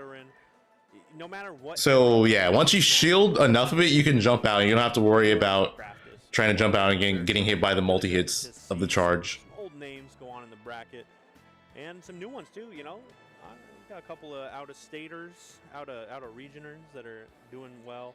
Some new players, some old players. I was talking to a couple people at this event, and someone, clipboards actually, I think. Okay. Put it as elegantly as possible. It feels like a high school reunion at Shine. It's true. You know, everyone. Very true.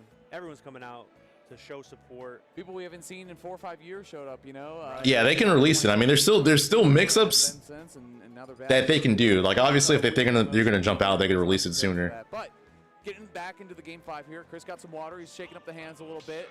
He's ready to go. Locking it in. I like the intensity. All right, let's go. Let's go. Oh, okay, a little more water. Okay, there go the heads. Okay, well, we got to do this all over again. All right, hold on. Shake it out again. All right, now the hands. Yep. Oh, Okay, there the goes the headphones are, headset again. yeah, the Okay, headphones are hold falling on, off. hold on a The chair second. has moved a little bit. Boy, Okay. is that instant replay? I was gonna say, is this a No, replay? it's not a replay. It's Oh, just okay. it's just continually happening actually. Why did they replay that? Oh, because he dropped the water, or he dropped his headphones. Oh no! Okay, Dude, that was like okay, all right. that was like the greatest sip of the water of his life. Like the way he reacted to taking that sip. Especially on Hollow Bastion too. This is gonna be really interesting. That was a life-changing sip of water. This one singular platform is going to be very interesting as well. Kind of for the same reason, it's going to still let PK Chris do these sort of platform cancel. His thirst was quenched. But not towards center stage, so it'll give Stocktaker a little house to kind of set up. Oh my God! Dude, it's wait, that water sip changed everything. The forward air will. Very nice stuff with the up smash. Golly, did not kill. Another fantastic feature of that center platform. Still going for these ledge traps, not really finding the timing, but still good. Dude, his water was laced with glitch. So to not sit on the ledge It had to have been. And there's Stocktaker holding down center stage with that wing too. It's so dangerous. So many different routes he could take. Ooh, okay. Wow. Really swinging right now. Both of them looking for something. Finally, though, sweet spot forward tilt set up for the edge guard. Wing helps. Nice. Yo, you're out, alright, Beer. Take care. I love that. That second jump was so important. Forcing the air dodge with the first, taking the stock with the second. We've been talking how important the wing is for the edge guarding in this matchup. It's been so good. Wow, Sephiroth's one of those characters too, where if you can, take the tail, then just jump closer to the stage, right? Some characters are so afraid of it because it's into this bad angle, but since you had the two jumps, or at the point he did, and a great up E. Dude, but Stocktaker doesn't care. Again, really good. He just wants the set to be over. Okay, some good defensive options. PK Chris finally finding an opening. Good attack. Yep. Oh, okay. He knows. Smart. Up air not connecting though. As big as that move is, it does have some blind spots, especially in a tight scramble. Ooh, I like that. Dude, it's so crazy to me that so many players from freaking Smash Factor, or not Smash Factor, Delfino, Mazza didn't get up attack. He's a little eager to even the stocks up. Like over half the players didn't get up attack with gadgets running up charging up smash. You know, Sephiroth very tall, susceptible to getting hit by things like Ness's up air, but his positioning and his fadeaways have been so good. He's just barely avoiding and being able to survive. Stocktaker confirmed beating Gak, dude. 100% being gacked. Right, finally finding that forward tilt to set up for the edge guard, but the timing on these two-frame attempts are just not there. That, Oh, this might be it. Is a very important hit. Nope. Are we going to see any counter? No, it's going to be another down tilt. His down tilts are hitting, by the way. I like that a lot. Yeah, no need to counter right there. You get the lead, take it nice and easy. Going nice and high, air dodging too. Octo Slash also very good in that situation since it sends straight out. If you do happen to catch PK Chris with the recovery. But Oh, it just runs up and grabs him. He teleported, yeah. He went back to the Little Mermaid level, you know what I'm saying? He went far back, Neverland or whatever. Right. He gone. Oh, all right. I like the attempt there, but good stuff from PK Chris. We've seen enough of those from Stocktaker. Kind of had the read on it. Oh, wow. Looking for the up tilt. The grounded up tilt. Still probably would have killed there. Okay. Another ledge trap, yep. Go with the blue one, too. That is actually the name of it. Blue one, yeah. It's like the Powerade flavor, right? Oh, finally gets him, yeah. That blue one. That move's so active. Exactly what PK Chris was looking for. Going down to the last stock of the set, possibly moving down to the alternative bracket. Oh, hold on a second. Yeah, I mean, after that game one, I mean, Stocktaker's just been hitting so hard. Oh, this is looking like GG's. Especially, he's closed out games with him.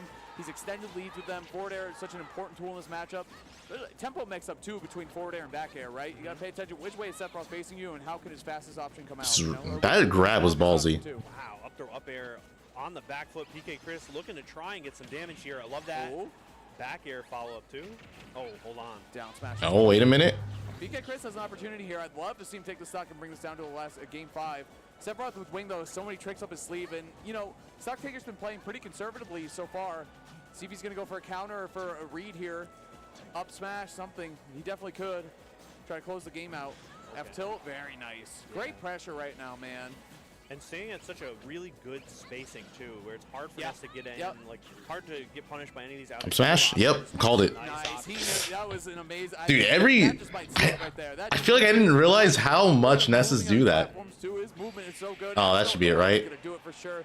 2-set victory. Great set by Stock Taker. And like we said earlier, like Oh, PK Chris is saying stuff. and having the controller malfunction or like whatever had happened there. Dude, he was not happy. Resetting it, whatever you had to do, then mentally just readjust. It's like, bro, I got up, I got the water and everything that didn't work. That was clean stuff, man. We're running ads production or what? 6 slides. 6 slides. Okay, All well, right, let's go. All right, chat. All right, chat. Stocktaker had a bit of a issue. All right, I'll be back. So what if we got a new controller from Super Slab? This would have Stocktaker would not have dropped that game. No, if he it was would on have been Super Slab. it would have That's been true. 3-1. Are we sure it's not Super Slab? All right. Anyway, here we go. Why don't you go to prong.studio and find out? That's right. Next one there, we got some QR codes for you. You already know the Button Bender, another one of the fantastic booths here at Shine. But if you're not here, you're watching at home, check out the QR codes, pick up some fantastic stickers, buttons, anything you're looking for. You can check it out at the Button Bender. And we're looking for some more merch. That's right. You got Gatekeep.us. Opening very soon. They got apparel. They got charms. They got death mats. They got Alright, what's happening for Melee? only. So check that out.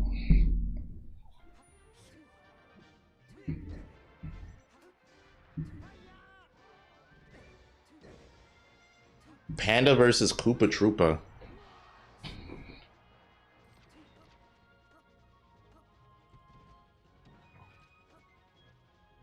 Oh. Amsa beat Jmook 3-1. Okay, so that means Amsa's playing against oh yeah, that means Amsa's playing against Zane tomorrow.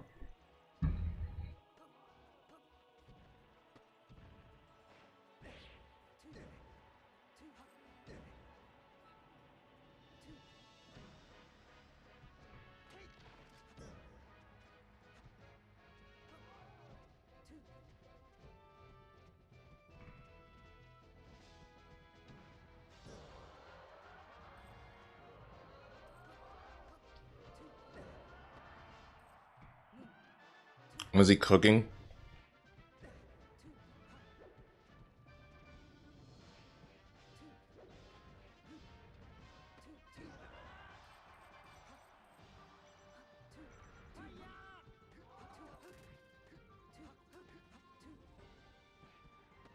Is Ganon viable in Melee? He's mid tier.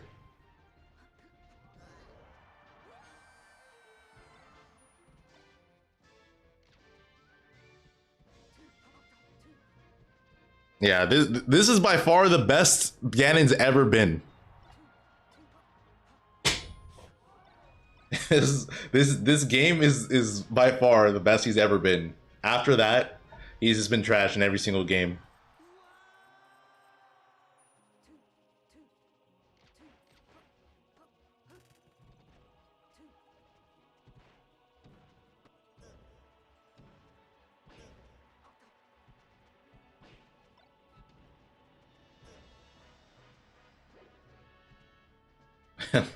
It's actually, dude, it's so sad. Like,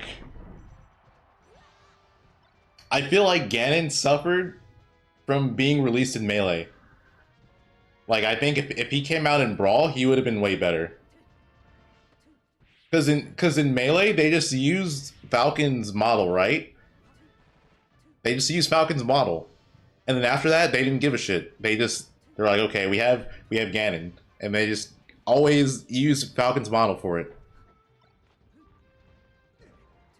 There's like so many characters that if they had been released in a different time, they would have been different. They would have been way different design-wise. Like Sonic's another perfect example. I feel like if Sonic wasn't released in Brawl and he came out in Smash 4, he would have been a noticeably different character. They probably would have utilized the boost mechanics, but instead we have spin dash, spin dash, and spin dash, and spin dash, and spin charge.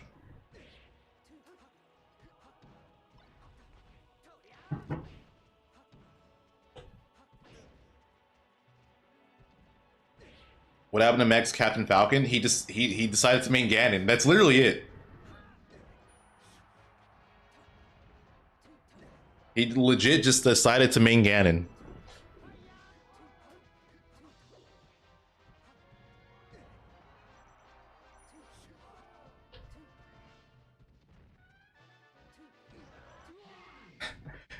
At least it's not as bad as Brawl, because in Brawl, Sonic had more spinning attacks.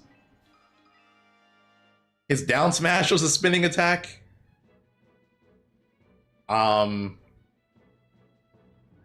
His Nair, his dash attack was a spinning attack.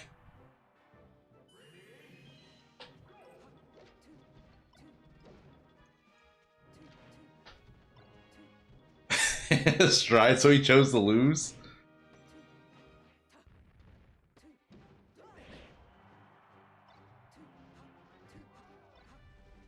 I'm pretty sure Mech's gotten some good wins with Ganon. He's gotten some pretty good wins.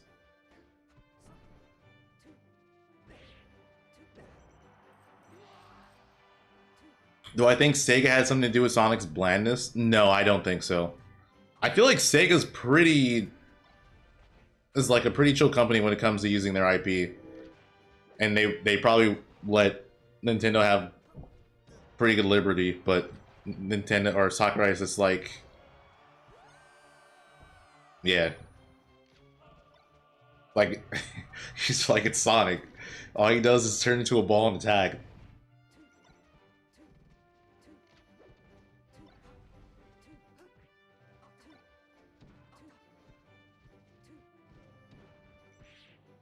Yeah, Mech did get ninth. He almost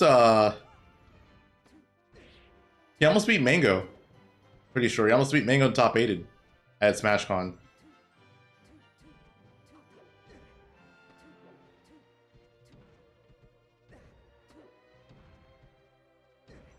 Kaido, I have no idea. That is a very good question. Yeah, if you guys don't know, they used Sonic the Fighter's moveset for Sonic, which, yeah, Sonic the Fighters is a fighting game for Sonic. If you guys have seen my Twitch profile picture, that's where it's from. It's from Sonic the Fighters. Well, I mean, also that character is just like a Sonic character in the comics, but yeah, there's that. But there's also Sonic Battle. Sonic Battle, like, legit had such better movesets for him. And it came out before Brawl.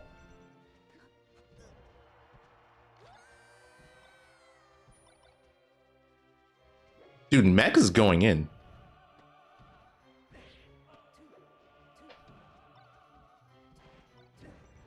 All right, anyways, let's switch. Let's see what's happening here now. Still on break. All right, someone in chat, let me know when they're off a break.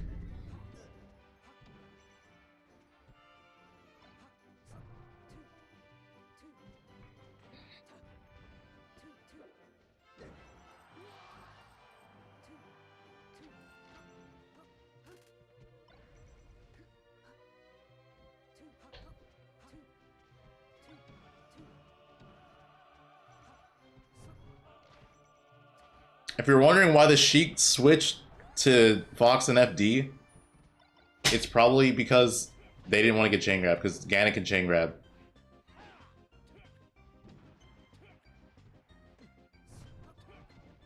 It's actually crazy to think Ganon actually had chain grabs in Melee.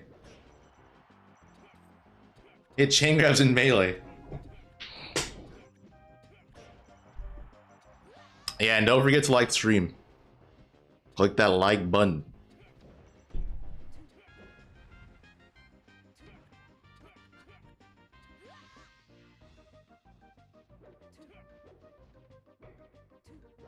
Sakurai mentioned not wanting to change movesets for legacy characters. He changed Luigi's moveset though. He gave Luigi a tether grab.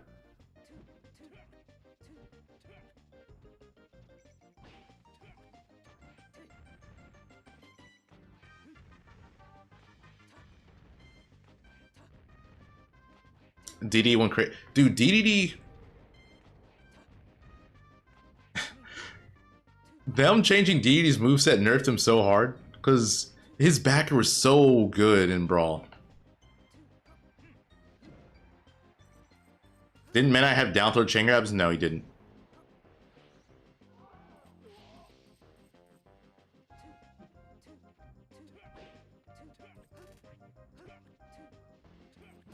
DD's down tilt? Yeah, DD's down tilt was really good too.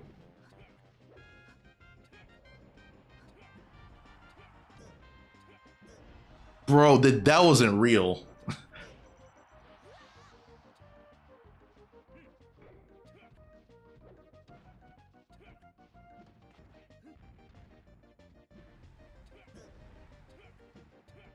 DD? Yeah, DD could have been so much. DD was a menace. DD was like a gatekeeper for good characters in Brawl.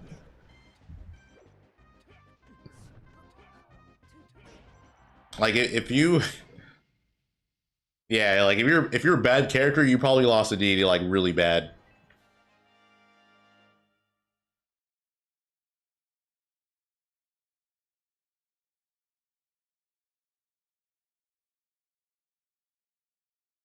All right, well, let's switch because there's nothing else happening here anyways. I think oh, okay, here it is. To say about both of these players is that they have been around for a long time, both of them, right, across multiple games. And I feel like I've only ever really seen John Numbers on the Wii Fit, and I feel like I've only ever seen Ling on Peach and sometimes the King DDD. What did DDD do in Brawl? DDD chain grabbed you. That was it. That was DDD's main benefit. He just grabbed you, and then he down threw you. And then he grabbed you again, and then he down threw you, and then he grabbed you again, and he down threw you. And on some characters, he could combo into down tilt. They all have a QR code, so just get out your camera right now. Oh yeah, and he had like one of the best spot dodges in the game because I bought a couple pins. It was better than it looked frame data wise because he went to the Z axis. So there's also that. But you also do have some great Meta Knight and King DDD pins. All of these vendors that we're showing are also here at Shine right now. So if you're watching back at your hotel room, make sure you guys come on in and support the local artist alley. Also, please support mid-tier apparel/lifestyle. They have some incredible pieces, especially that center one. Please be patient with me. I don't know how to wave shine. Incredible design. Truly peak. It does not get better than this. Go ahead, follow them, get some stuff. Only really good moves. D infinite, yeah, DD had infinites on characters. Prints and stickers as well. Once again, we are just loving the Kirby's. We just love Kirby's in the Artist Alley. Of course, great prints too. Once again, got the QR code up top. But let's go on ahead and talk about one of the premier events that's happening in the later half of this year. Yeah, DD was an interesting character. He had October 20th through the 22nd in Detroit, Michigan. You got everything going on. I mean, you got cosplay contests, open arcade, squad. He was like one of the easiest characters to play in the beginning of Brawl. Do you need to go? No, that's about it. You've listed them all. That was the most comprehensive list to go to a major thus far. Additionally, everybody, we have a new box coming onto the scene, and that is going to be the Super Slab, now available on Prong.studio. I'm curious to know about that functionality of that third little modifier button on the bottom left. I'm a box player. I would love to know more about this tool myself. Go ahead and check them out. This looks like a very oh yeah. He had Waddle D's and was it Waddle Doos? Great, cool. Let's just go on ahead and Waddle D's, Waddle Doos. Gordo was like a legitimate kill move. Like it was really strong. And his side, yeah, his Gordo or his side B throw was a RNG. So I'm really excited about this one because yeah, sometimes you got Waddle D's, sometimes you got Waddle Doos, and then you got Gordo. And if Gordo hit you, it was super strong and fast. Leading the charge on that one. And then the Waddle Doos could do like the beam attack, like the Kirby beam move, and DDD can combo out of it. I'm not gonna lie, I am distracted by Zomba's tag. But yeah, DDD was some shit in Brawl. Maybe it should have been left unsaid. Actually, my fault, guys. A little unprofessional of me. Still also do have Ling once again and John Numbers on the mainstream, and this is kind of the perks of having quad stream capabilities, is that we can really just kind of jump around from match to match, see what's going on here. But once again, we got Ling and John Numbers. You got New York City versus New England happening on New England's very own home turf, and I feel like a lot of times when players think about New England, they're thinking about Light, Mars, but Ling has been here and been here for a long time. Yeah, and we're all just kind of like really waiting for that moment. If there is any player who is capable of, you know, eventually like top 4, it is. Did I predict how top 8 will play out? I feel like for the most part, the seeds are going to be. It's going to go exactly how it's seeded. To get started, we do get to witness a little bit of Ling and John Numbers going at it. This is winners quarterfinals of top 48. Winning 2 sets will allow you to find Ling, John Numbers. Kind of huge, and already such a huge opening. Yeah, I'm liking the opening coming out from Ling, right? Getting really aggressive. But I could definitely see John Numbers making the upset, actually. his home, and he tends to not leave home too often. But when he does, it gets very scary. Ling, though, ready for it here. No tech by John. Yeah, we got Yoda Cage versus Zomba. Brutal up smash punish. That's not one way you want to start the set, Dara. Yeah, no, not at all. Numbers in a bit of a nasty position off stage here. And now wait, where is Yoda Cage from? I don't. I feel like I've seen him at so many events, but I don't know where he's from. I would assume he's in Tri-State or like nearby Tri-State. Bleeding at the ledge, as one often does against Peach. Oh, he's Philly. Okay. I like the way that we're doing coverage by Ling. Okay, so he's We're Tri-State. about to try and catch the jump with potential up air or forward air, but we're also dropping down really low and just trying to get the tech chase. Ling gonna be able to find the back air in center stage and gets the turn up snipe here. John could potentially For Melee, they're doing up to top 12, and for Ultimate, they're doing up to top 8. Oh, yeah.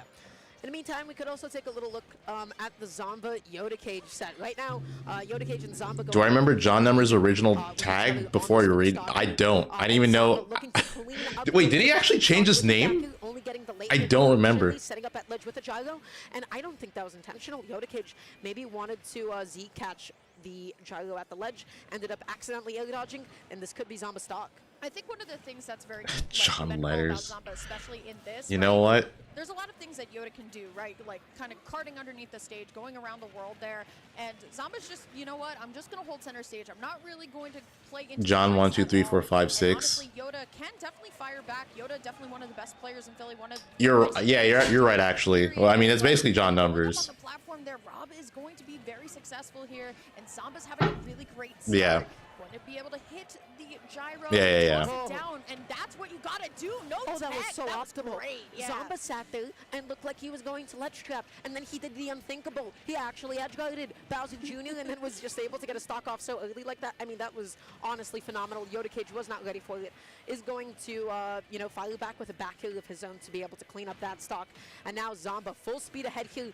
Wanted to get the double. All right, well, comes back on with an up air. Yoda Cage is suffering. at least for game 1, this Zomba Ling set, or not Zomba Yoda Cage set, not looking very close. I like the burnout idea from Yoda Cage, and this rapid jab is not going to net the stock, but it could potentially lead into something. I love the passiveness from Zomba to recognizing, you know what, he's going to be searching for the hammer swing there, and now Yoda trying to get something started, but unfortunately it's just very far behind on this first game. Yeah, there's not a lot that you can do at this position. Glab has so many tools to actually get a stock off on you. Yoda Cage, though, went for the preemptive up B into the forward just in case Zomba ended up getting hit by the explosion. He did, but just... Actually, I want to see how Losers is looking. Trying to potentially stuff out. Alright, so Jakal has to play the winner of DM and Unleashed, and Capitancito has to play the winner of Craftus and Stocktaker. And that's to make top 8 losers. That whole thing was just a slow chip at the end, right? I mean, Zomba did not need to go in there and get his hands dirty, right? All he really needed to do was zone with lasers and Alright, and then they have and just wait out Anathema Smock just kind of fell into place when it on deck. Going down there, recognizing that I don't think Yoda Cage was ready for the tech during seconds. And, all looking very, very fine and good, but I gotta bring it back up to our mainstream. We gotta talk about Exiled, the fact that Ling and John Numbers still Antimony on game 1, but now actually back to even. Yeah, we gotta see what's going on here. We gotta catch up a little bit. In the meantime, right now, John is at the best place he could possibly be, which is at the ledge, and a little bit different from the previous game. He is actually able to fight his way back on, no longer taking so much damage there, and now Ling just trying to look for this next big opening against John. Really nice ledge jump to be able to get back on, backing off just in case Ling decided to overextend, and able to... Yeah, I mean, I would assume Zomba and Yoda Cage have played a good amount. At this point of the game. So, he just has look like a really how the good record is. perception of when it's safe to go in and out. And I know I've been talking about that a lot, but once again, John Numbers edge guarding so scary, but Ling gonna be able to figure out a way to just send and launch John off. The dash attack doesn't connect though, so Ling gonna be able to combo in and back air as now John, great header placement, going to be able to land back on stage, but look at this, Ling just sharking for the opportunity. There's the Nair, going to pull the turn up here, going to punish the deep breathing actually with a turn up toss. Might not be enough just yet, but there's the down air still propping up John. It looks like the last time Zomba lost to Yoda Cage was Glitch 8.5. That was the very last time that Zomba lost to him, and then he's won 5 straight. it is who is going to kind of win at the ledge here. That is where Ling excels. That's where he's able to get a lot of chip damage, right?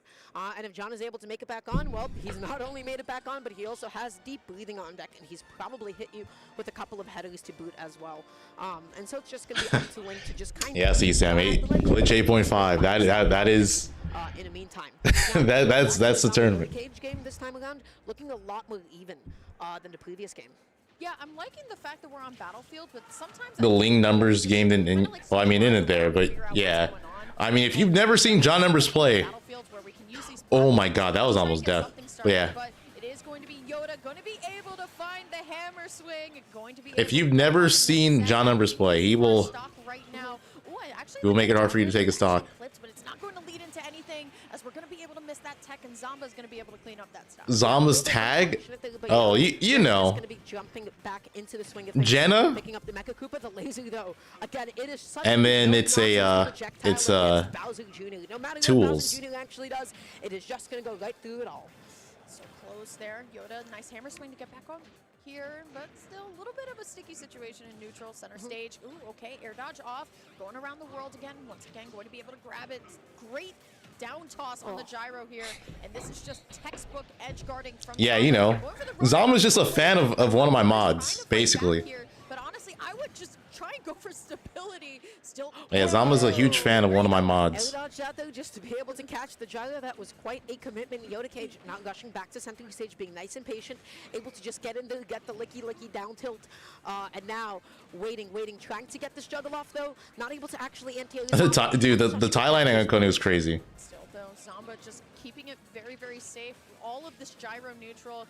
Yoda once again going to kind of do a little bit of a fake out. Zomba stuck in center stage right now. Yoda trying to find a way to like loop in an aerial, potentially a forward air. It's just Zomba's really not giving him much to work with right now. But anything from Rob at this point could potentially do it. 171 on Bowser Jr.'s a lot of percent. Again, you set the ledge who's on, but he's not getting hit by the day. Oh, that might be death. If he knows to sit and shield, he's even able to find a parry out of it as well. Okay, back. Oh, that's definitely it. Down is safe, but unfortunately, Zomba was just totally prepared for it. Said, "What? You think you're gonna fake me out? You think that I was gonna think that you're gonna land on the platform? Bro, they're freaking catch the landing and then find that stuff." Past the 5-minute mark, and John still has his full all 3 stocks. Ling's at 2 stocks 0. New England players that are kind of like tried and They're going to time. Been here for a long time, playing 2 very popular DLC sword people, especially in New England. There's a lot of Soras up here. Oh, this is, oh my God. I hope they're having fun. But right now, Unleashed just trying to lock down DM at the ledge here, backing off a little bit, looking for this next opening with a rising up. Capitancito Light was probably the best set of the tournament so far. Just going to be eating 3 hits of those side Bs, and that is so nasty because it just lets you put them back on stage, off stage, excuse me. It is such a good reversal tool. Yeah, I think one thing to kind of know about Unleashed is that he has always played DLC characters. I mean, back in the Wi-Fi days, the dude was playing Banjo. Like, it just kind of happens here, but Unleashed on the Pyramithra. I love timeouts. I love timing out people when they have stupid rule sets on Elite Smash. If you play with 3 stocks 3 minutes, you're getting timed out. Another huge throw, just able to get the throw into the up B as well, getting a bit of damage out there. Falling off stage, unfortunately, and this can probably be the end of that stock. You have to use up that air dodge. You don't have any other options left at that point, and that was just, you know, a checkmated stock. Still though, once again, looking really good for game number 2 over on the left side. I do want to go back to our main event match up there with our player cams. Got Ling and John Numbers. Once again, just going stock for stock. Okay, well, it doesn't look like this is going in time, Ling actually but to be the one who picked it. Still, and honestly, look at John. It's gonna be a long set. Uneasy going to a stage like Kalos, because the moment that John gets that, you know, deep breathing up air, Ling could be in big trouble. But right now, Ling does not look like he is in much trouble at the moment. He is just keeping Number. He's locked at the ledge again. He's getting a little bit of chip damage, a little bit of extra credit on the stock. Number is not actually able to. You play with 3 stocks 3 minutes on Battlefield with the tag Lord Sonic. That's what you're playing. Bro, we know what you're doing. As Ling, you're just being a villain. Yet again, and Numbers in. He just had enough of that floating. Stop it. Cut it out, man. It's true, right? A lot of the times Peaches really kind of are tempo makers, and they kind of get to decide when they want to go in or not.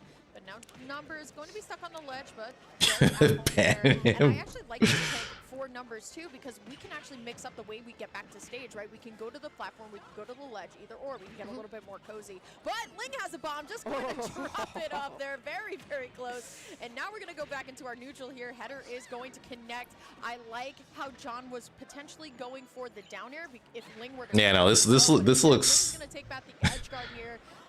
This looks stressful. I remember Tilde constantly complaining about playing John. The ledge trapping and the edge guarding. We have seen this entire situation repeat itself countless times. On the bottom right, though, Zomba is going to take All right, out Zomba's already done with his set, 3-0. With a very confident 2-stock. I haven't even finished game 2. Yeah, Zomba going over Yoda Cage 3-0. Yeah, I mean, not too much of a surprise. I know Yoda works really, really hard, but it is going All right. to be John numbers, going to be able 2-0 Ling, or sorry, 2-0 John. Going up in the set 2-0. I want to kind of like bring it back to the Zomba Yoda Cage match just for a moment while we're kind of in between games. Yoda works extremely hard. You have that's true. You could play Minmin. Very dominant win from Minmin makes it. Minmin makes it so you can't do that to her. But we got to talk about Unleashed and DM as well, who are now 1-1. Okay, just looking to see. Go DD is not the wave, bro. Super safe with a lot of this aerial spacing, just fading back on a DM shield, not able to get the full combo follow up thing. With Soil, it's like as soon as they find that big hit, as soon as they find like that, rising. Anathema lost to Smuck. They didn't stream it. Are you kidding me? Why didn't they stream that? DM is not really playing inside of that area. He's not. Damn, bro. Inside of that zone. The disrespect on Smuck's name. Smuck's really good, by the way. Just kind of some of these niche matchups, right? Yeah, he's one of Canada's best players. Like the punish on Pyra neutral B with He's one of Canada's best players, and he plays a bunch of characters.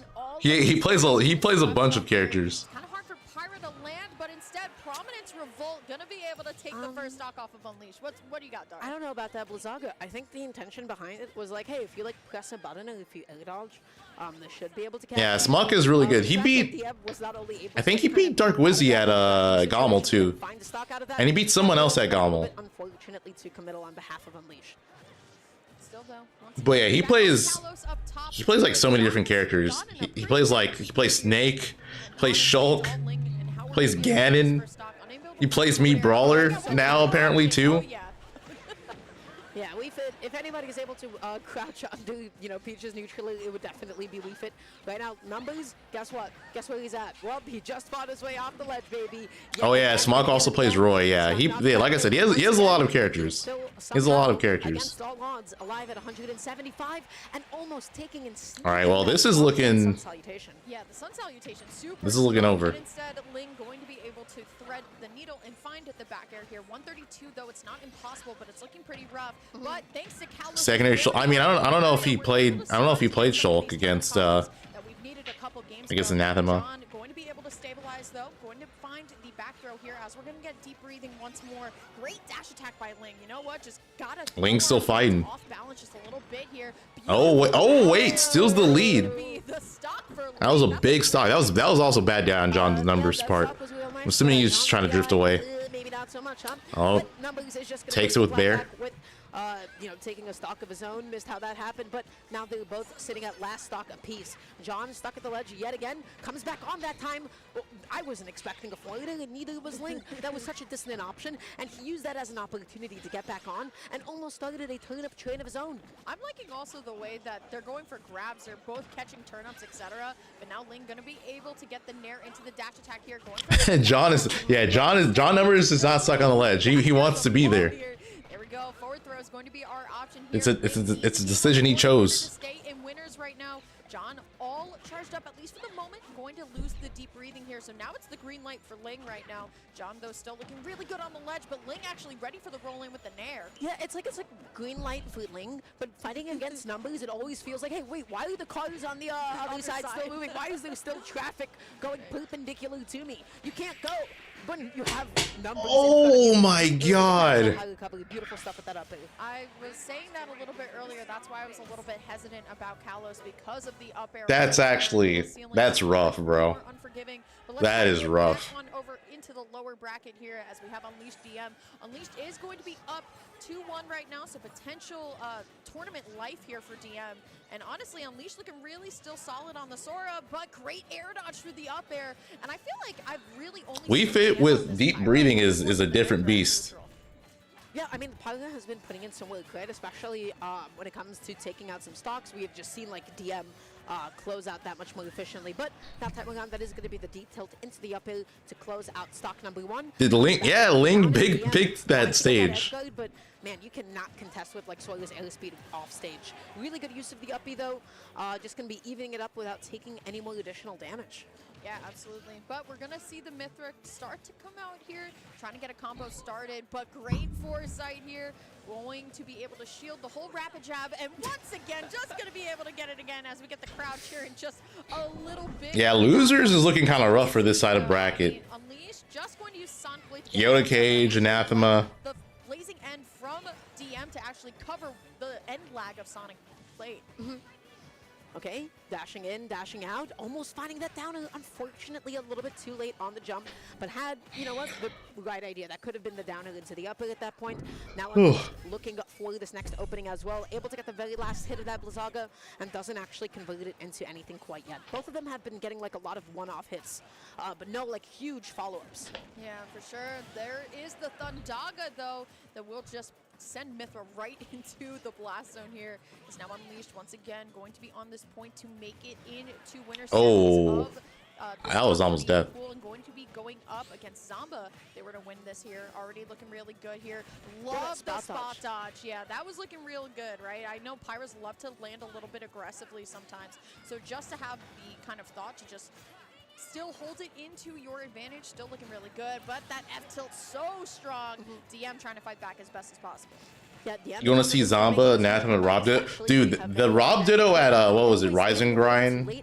That was a good Rob Ditto.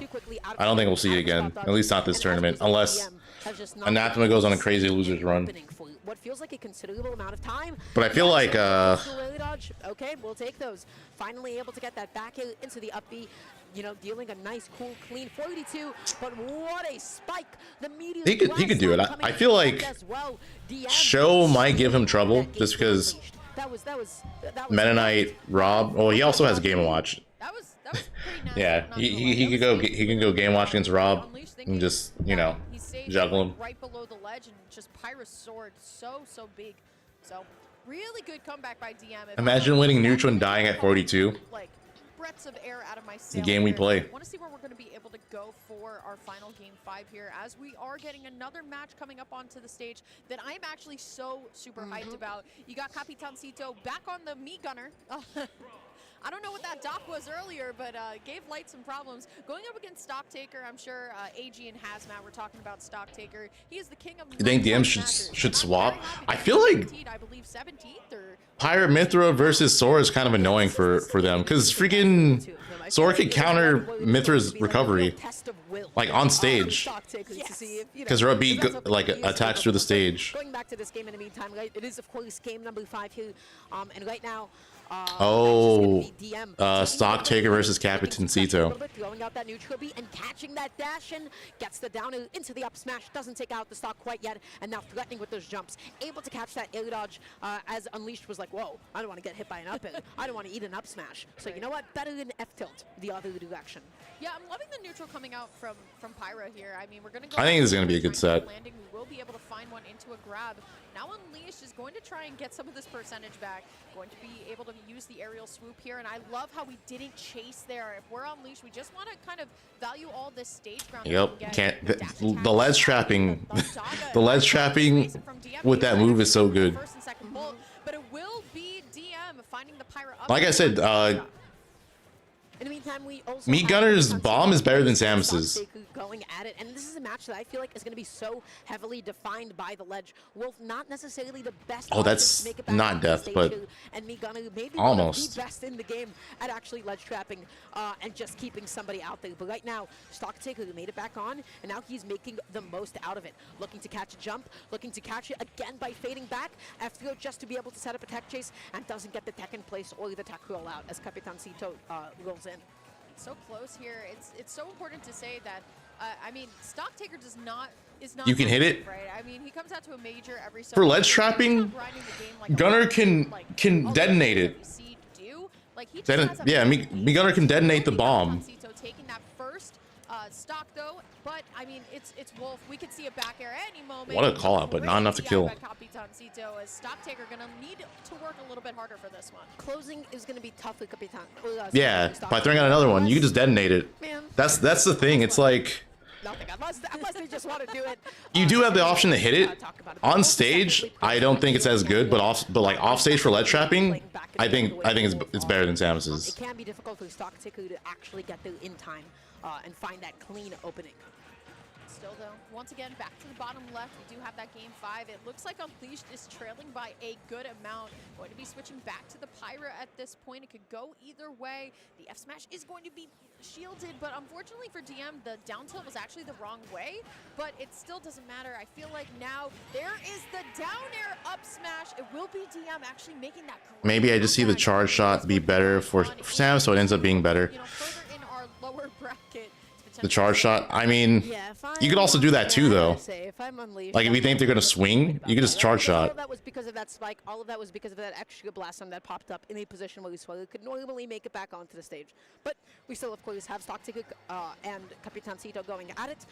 Meanwhile, there's also Ling and Tony Pajamas, right? Classic NE staple match. Yeah, absolutely. I feel like getting to visit New England a couple times a year now, we're kind of seeing all the classic. Wow, it's cottage jump. Like Ling and like Tony, but I definitely want to bring it back up to our Capitancito Stock Taker match because it is last stock in this game 1. No tech. That's going to allow for Stock Taker to keep the combo going. That was almost the F smash. That was almost it.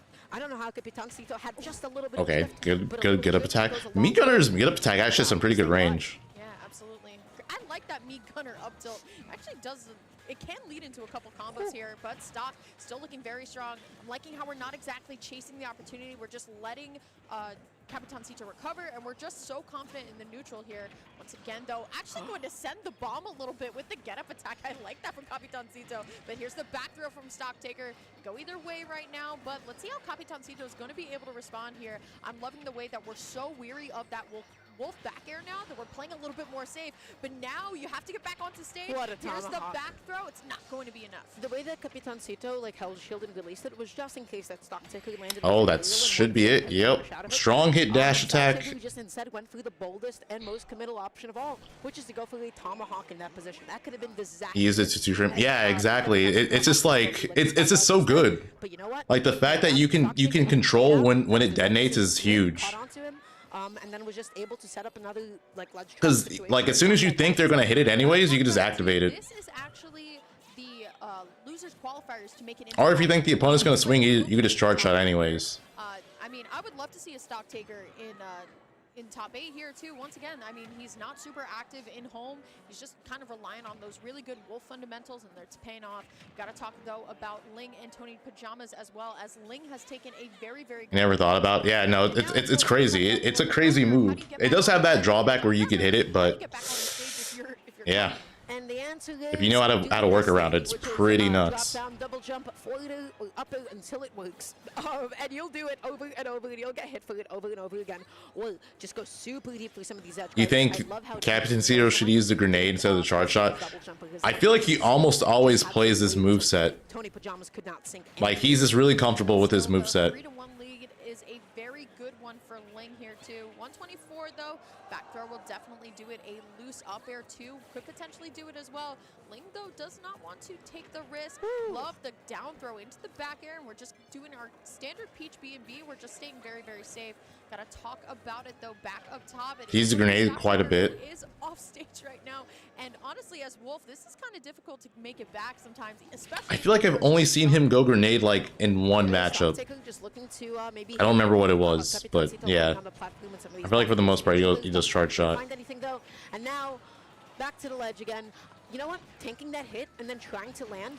Wow, back hit of up smash connecting. Onto the stage from off stage. That being said, though, Stock Taker not anticipating the last hit of me. That was such a good spot dodge. That shield, a little bit unfortunate. Happens. Dude, spot dodge is actually broken in this game.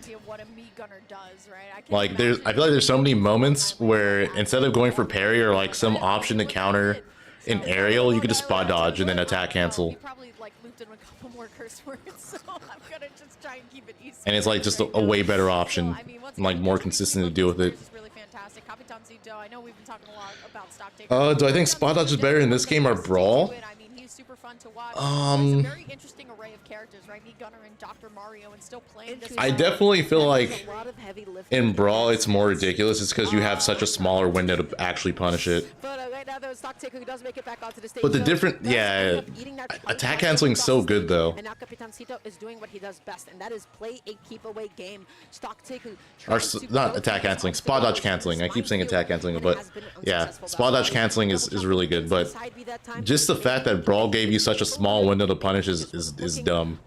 It happens. There's a lot to actually consider when it comes to getting out of disadvantage against such a projectile-heavy character. And this is kind of the Yeah, that's another thing. The dodging doesn't stale. Back into center stage. Did see stock going to be able to find that stock here, but good spot dodge over the up tilt. Once again, that up tilt can be a little bit deceptive, and I like the forward air onto the bomb as well. Here we go, though, down throw into the dash attack and the F tilt. So now stock trying to feel himself again, but still Capitan Zito just playing extremely well. But How many people did I call today? I called Mars, and then Tweet called me. So yeah, 2 people. Capitan Zito setting up another edge guard situation, and now stock has to make it back on. Ooh, I like that. Capitan Zito was not expecting him to upbeat over the ledge and make it back onto the stage. Capitan Zito thought he could just... I did. You're right. I did call Tweak back. Great dash attack there. I know stock is down a whole one, but honestly, it's not too far. You missed Tweak. Check the earlier part of the stream. Opening off of the jump from ledge. 85%, like I said, not looking too great, but it's still very, very doable. Once again, though, just going to actually play the projectile game himself. Slowing down, right? Slowing down a little bit, no longer going through such aggressive jump-ins, using his jump, then double jumping back just to fade back a little bit, and really mix up Capitan Zito's tempo here. And now, Stock Taker has to be careful about up smash. Capitan Zito is definitely going to be looking for it. That hitbox is just really, really good at scooping. Oh, well, doesn't even need it. Just dash attacks. As the game count goes to 1-1. Yeah, the parry was also really good by stock, but once again, Capitan Zito, a master of this character, really, really great coverage. Are going 1-1 as we're going to jump. Did Mars take the call? Yeah, Mars answered. On the lower half of your screen, we got Ling and Tony Pajamas still, and we're seeing, as we once again direct our attention there, we're still seeing the same stock lead for Ling. It's going to be 2-1 now, but this is looking really, really tough. I know you main Mess. How do you win this matchup? It's tough. Oh man, it's tough. Sometimes when you fight Peach, it's like, wow, you do what I want to do with floats. Essentially, my double jump cancels, but better, and you get to land safely than I do. So it's a little bit tough. You know, grass is always greener on the other side, and that's what it feels like with this matchup. It feels like you're watching your neighbor with a mansion, and you're sitting there cheering for Stock Taker so we can see Doc again. I think the only way we're gonna see Doc again is if Capitan Zito plays light again. I don't think he'll go Doc against Wolf. Okay, up smash, unfortunately, for Tony, it's not going to be able to connect, but still, we're not letting go of this edge guard. Great turn-up toss by Ling. Unfortunately, for Tony, not going to be able to find the grab until just now. We are going to be able to make up for it, at least for the moment. 96%. Oh my god, I almost hit. Tony Pajamas was not comfortable with double jump cancel PK firing on those platforms, as Ling is just occupying them and threatening them, saying, hey, you want to jump here? Congratulations, buddy. I am making this as unsafe for you as possible. Picking up the turnip, trying to use that as the way to get back onto the stage here, but really the challenge is getting off the ledge against Peach here. Tony tried to do the same thing. It did not work out the first time. The second time, he died for it. It happens. Going to see where that set goes on the bottom, but let's look right back up at Capitan. Damn, that's crazy.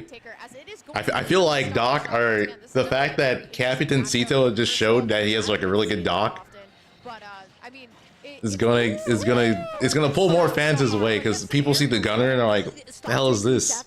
We're like, oh wait, this guy has a Doc. Everyone's gonna be like, oh man, bring out the Doc. That was kind of hot. That was a very cool reset, and ended up getting a lot of damage for it too.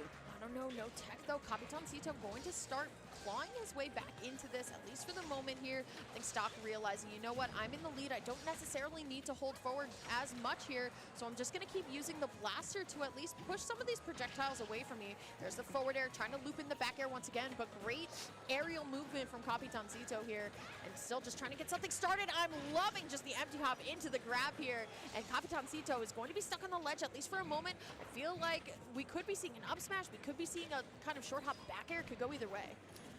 Right now, Capitancito is looking to bait out a reflector and seeing Ooh, what yeah, Stock that's it. Taker will do after it.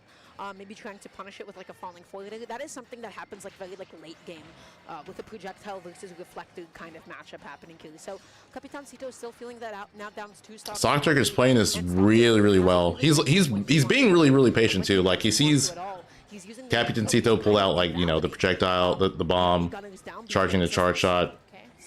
He's like willing to pressure him, but he's not gonna do anything super crazy. Gonna be able to read the jump with the back air and also get the Oh, bad angle on the recovery. He could have made that back. And now we're going back down to last stock here, but I mean Stock Taker just immediately down for the Angel platform. We got to start scrapping again, but he's getting a little bit too up close. Accidental air dodge here, going to be able to loop in the back air, coming down from the platform here. Is now Capitancito going to play it a little bit more. That's so much damage. Find the opening, and we have just a little bit. You know what? Capitancito is now seeing Stock Taker actually reflect the side B, then he is jumping and then throwing out a down B and using that as the time to actually do it, because Stock Taker is never holding his reflector long enough to also reflect back the down B. Right now, love the use of the footstool there. Don't know if it was intentional or not, but now Capitancito, how do you actually make it off the ledge? This isn't looking so good. Oh no, I like the idea from Oh, and Stock Taker with a pop off. Literally just taking the fist to knee. Yeah, that was a good bear. Also, I feel like Capitancito kind of just forcing it with the down smash there. I'm like, yes. I'm so good. I waited for you to mess up, and I punished it. It's the best feeling alive. But right now, going back down to the game below us, this is the closest game that we've had between Ling and Tony Pajamas thus far. Tony Pajamas looking for that up smash at the ledge. Does not actually hit. Oh, my bad. Like that. She's just there you able go. to kind of hold out and then fall out of those multi-hits. Yeah, I mean, now if I'm I'll put it here. We're going to be looking for that back throw, obviously, but now we got to figure out a way that we can get Ling off the ledge here. He's going to be able to read the movement just a little bit. Like you said, Dara, this is right the here. closest that we've seen I think this this is so fine. far. But look at this, Ling just running right in, hitting the nair. But here comes Tony, the PK Fire, unable to capitalize off of it. That's very unfortunate. Yeah, thank you. For the full hop instead of the short hop forward, not really sure what the intention was. Maybe trying to catch a double jump from Ling out of the PK Fire, but I feel like Such a gunner hater. that wants to do that. That being said, though, does get the double forward. Okay, looking for a little PK Thunder action. Ling able to land and shield in time, though. F throw to send Ness back off stage. That's going to be the turnip. Still has that dodge. Nice angle to make it back on, but that is okay. Does Tony Pajamas have a double jump? He's got the stitch face in I've moved my camera, my webcam everywhere. Left, right, up, down. Do you know what happened, Emily? You tell me what happened, Dara. Tony Pajamas did the Ness thing, which is, ooh, I'm at the ledge and I might die. Ooh, okay, I know what I'm going to do. Drop down, double jump, something. Be it drop down, double jump forward or up here. And guess what? Tony Pajamas got hit out of it and then was put off stage and then was at 90% with no double jump. You just dead, buddy. You dead. You got nothing that you can do. In the meantime, Stock Taker to Capitancito, 2-1 games respectively. What do we got? I mean, so far we got an edge guard coming out from Capitancito. I think this is one of the first times that I'm really kind of seeing Stock right here. really far down here on at least this game in total here. We're going to find the up throw up air. We're going to be able to get the forward air, but great DI from Capitancito to avoid the back air here. But look at this. I mean, trying to get something started here. This is that like really kind of hands-on neutral that like you're just looking for one hit. I think Stock Taker could have killed Capitancito because he could have done. I think he could have gotten nair run off down air. Now with no double jump here, has to back off and shield just in case the down B came back on. Was nice and afraid of that. Up throw neutral. Show on game 5 against 2. Oh, against Exiled. So far away that it was too relevant at that So now he plays the winner of Anathema and Scott. Oh. You know what Stock Taker pressed? A nice, delicious F smash. Yeah, up tilt there from Capitancito, trying to read the landing with another one, but Stock Taker wants no part of it. Dude, Scott might make the upset considering how he played against Zomba. The bomb away as well. I feel like Stock Taker is playing playing very aggressively on the ledge. He's always, that's like the second or third time I've seen him go for the dash attack on there, and Capitancito is able to get the reversal here. Still though, has not kind of shaken him up at all. There's the up tilt, not going to even be able to find the up air, but instead the back air, not going to do it, but there's the bomb, and now Stock just needs to find a way back onto stage. Oh, that's a kill, yep. There's nothing that you can do. The down B covers neutral get up. The side B able to cover goals and neutral get ups as well. Stock Ticker was in a really nasty position, and sometimes against me Gunner, there really is no choice besides to take the hit and hope you're not at such a high percent that it does kill you off the top. That Nair is insane, dude. That Nair is so good. They really took Cloud Smash 4 Nair and gave it to Gunner. Yeah, this me Gunner Nair has been catching Wolf like right at the top right corner of the jump here, and that's been a pain in Stock Taker's side the entire time here. Still a lot of pressure right now. There's the Nair. I love. Oh my God. All right, looks like we're going to game 5. Just enough time to get the turnaround, recognize, you know what, you're jumping again, bet I'm gonna hit the back air. We are going to game number 5 here as Capitancito going to send out the bans here. It will be a Stock Taker stage choice. I'm interested to see how it's gonna go. I'm trying to think about what happened this game. I'm really chalking a lot of this up to how It's abysmal comparison. Nah, bro. Actually have left. Because It's the same Nair. Games, it seemed like Capitancito was like really successfully adapting to him and catching a lot of especially really antsy jumps at the ledge. I feel like the thing to integrate now would be to, once you do actually make it back off the ledge and onto the stage, shielding a little, like a little longer, just waiting before you do commit to jumping on in. Capitancito consistently punished that as an option. Okay, game number 5, Stock Taker Capitancito. Winner goes on into top 8. Loser gets 9th on Smashville. So we are taking Capitancito's ability to run away. Up smash to the shield. 22% into the Nair as well. Honestly, not phased at all so far. And that was a really, really strong start for Stock Taker, but then Capitancito's response was much louder. Okay. Again, just going to be sitting at the ledge here. Same exact situation. Capitancito puts out a down B, waits for Stock Taker to do something with it, and then tries to make it back on after that. I will say that is a crutch that Capitancito has not been given, right? Because of the fact that Stock Taker has been reflecting it and thus kind of taking it out of play. It's not like that extra little nice tool that you have to help you get back on it anymore. But what a follow-up. Yeah, I was about to say, the bomb into the back air too, that's gotta hurt, but it is still very even. I'm loving just the fact that we're shielding the up air right below the ledge. We gotta watch the shield of your Capitancito. It is Stock who's gonna be able to find the dash attack in very, very close quarters right now. Will be Capitancito getting the back throw here. And can we get Stock right now? So important, but Stock actually going to take Oh, nice. out. But instead, This is even in, I'm pretty sure this isn't even to make top 8. This is like a round before, I'm pretty sure. Actually, no. This is to make top 8 for sure. Yeah, no. This is definitely to make top 8. My bad. So close here, but once again, Yeah. So yeah, the winner of this makes top 8 losers, and then the other half of that is Jakal versus DM. Stock gonna be able to find a couple of forward airs, but not much else. This Nair, this me Gunner Nair, has been hitting Stock Taker from like. Yeah. I don't know why I said that. It definitely is. Right now. What a pivot grab. Dashing on in there, able to get that reaction pivot grab to punish the ledge roll as well. Stock Taker has just taken so much damage at the ledge here. You saw Capitancito go for the preemptive jump neutral just in case Stock Taker double jumped out of disadvantage again. It didn't happen this time. Maybe some adaptation. So close here. Trying to get just the panic jump, but Capitancito not giving Stock Taker much to work with right now.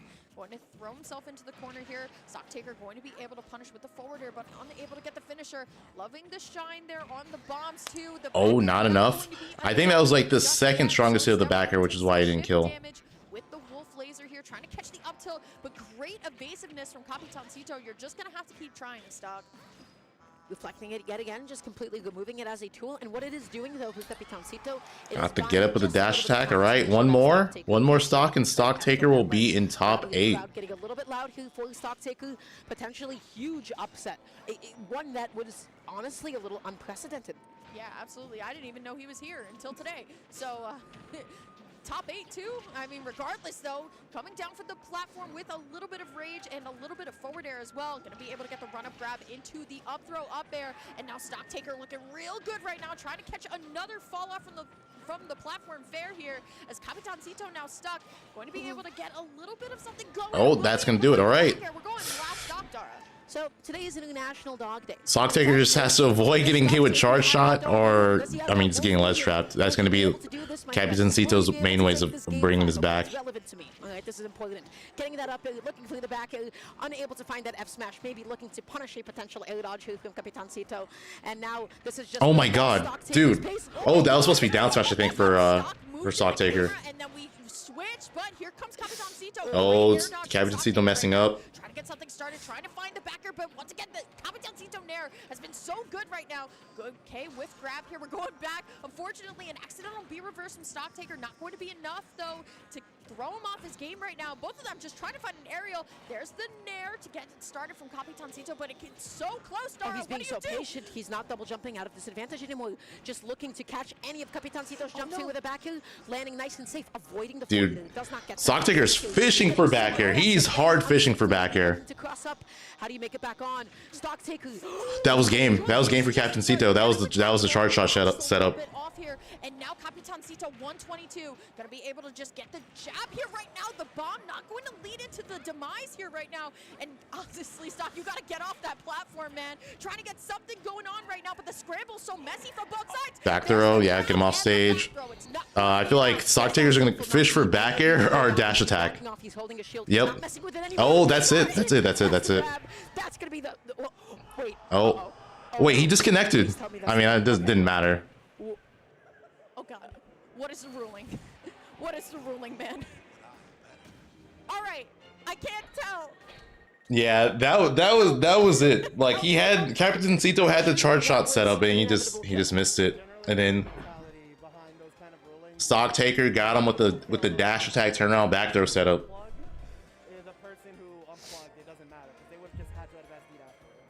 Okay. So it should still be Stocktaker's win, although we'll have No DI for you. I mean, it didn't matter. It didn't matter if he DI'd or not. It was an inevitable kill, so it's very unlikely that it'll be a DQ. Okay. I am pretty sure that was an inevitable KO. I'm fairly certain that. What if he actually could have lived? It was Wolf with 140 rage on me, Gunner with 120 on Smashville. Did you see the amount of a launch speed that had? Yeah, that was pretty good. That was a little less than I thought it would. Okay, we're getting show anathema now. I was like, surely there's no way that Capitancito lives this way. I think it was like a universe. Anyways, congratulations to Stocktaker, who popped off so hard. Like that. I don't like that. Anyway, let's drop it back down into the lower hot bracket. set, baby. Oh, this is a hot set. Why is this a hot set? We got show from New York going up against Anathema from Florida. This is crazy. Little Meta Knight Rob action. One of the only Meta Knights to be doing it. Yeah, show opting to go Meta Knight. I feel like depending on how this goes, we could see the switch to Game & Watch though. I'm just like waiting for that moment for him to like pop off at like an out of region thing. If anybody is capable, it is show. Yeah, I mean, show from New York City as well. Definitely a region that has he dead here? Kind of great players here. Yeah. Great conversion though for show. Not going to be able to find it off of the. Is he out of fuel? And I like the way that Anathema is actually just going to reset neutral here. Dude, that's crazy. He almost died. Anathema trying to get something started. Here we go. Down throw is going to be the option. Up tilt, up there. Going to pass it. There we go, show. Yeah, pass that test, and you know what? Lives another day here. Down tilts, spot dodge. Nice punish. Yeah, show messing that up. That down tilt to dash attack can be guaranteed, but. So close here. Show now trying to get didn't get it. I actually think the back air could have potentially done it too. Can't believe that down air whiffed. Yeah, it's looking a little bit odd there, but show still, you know, putting on a really good neutral game here, trying to get something started. Anathema going to be stuck on this ledge at least for a moment here before gyro toss into the Nair. Dude, Anathema's combo game is crazy. At least send it back. I feel like the challenge. The Nair to up air drag down. Actually consistently close against. Oh, and show's playing wild.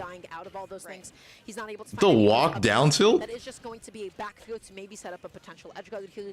But Anathema has just so many tools to make it back onto the stage. If there is anybody that Meta Knight would struggle with edge guarding, it is Rob. That time around though, up B, that's the move of choice. Catches Anathema up in the skies. Yeah, absolutely. Looking good so far now from Anathema, though.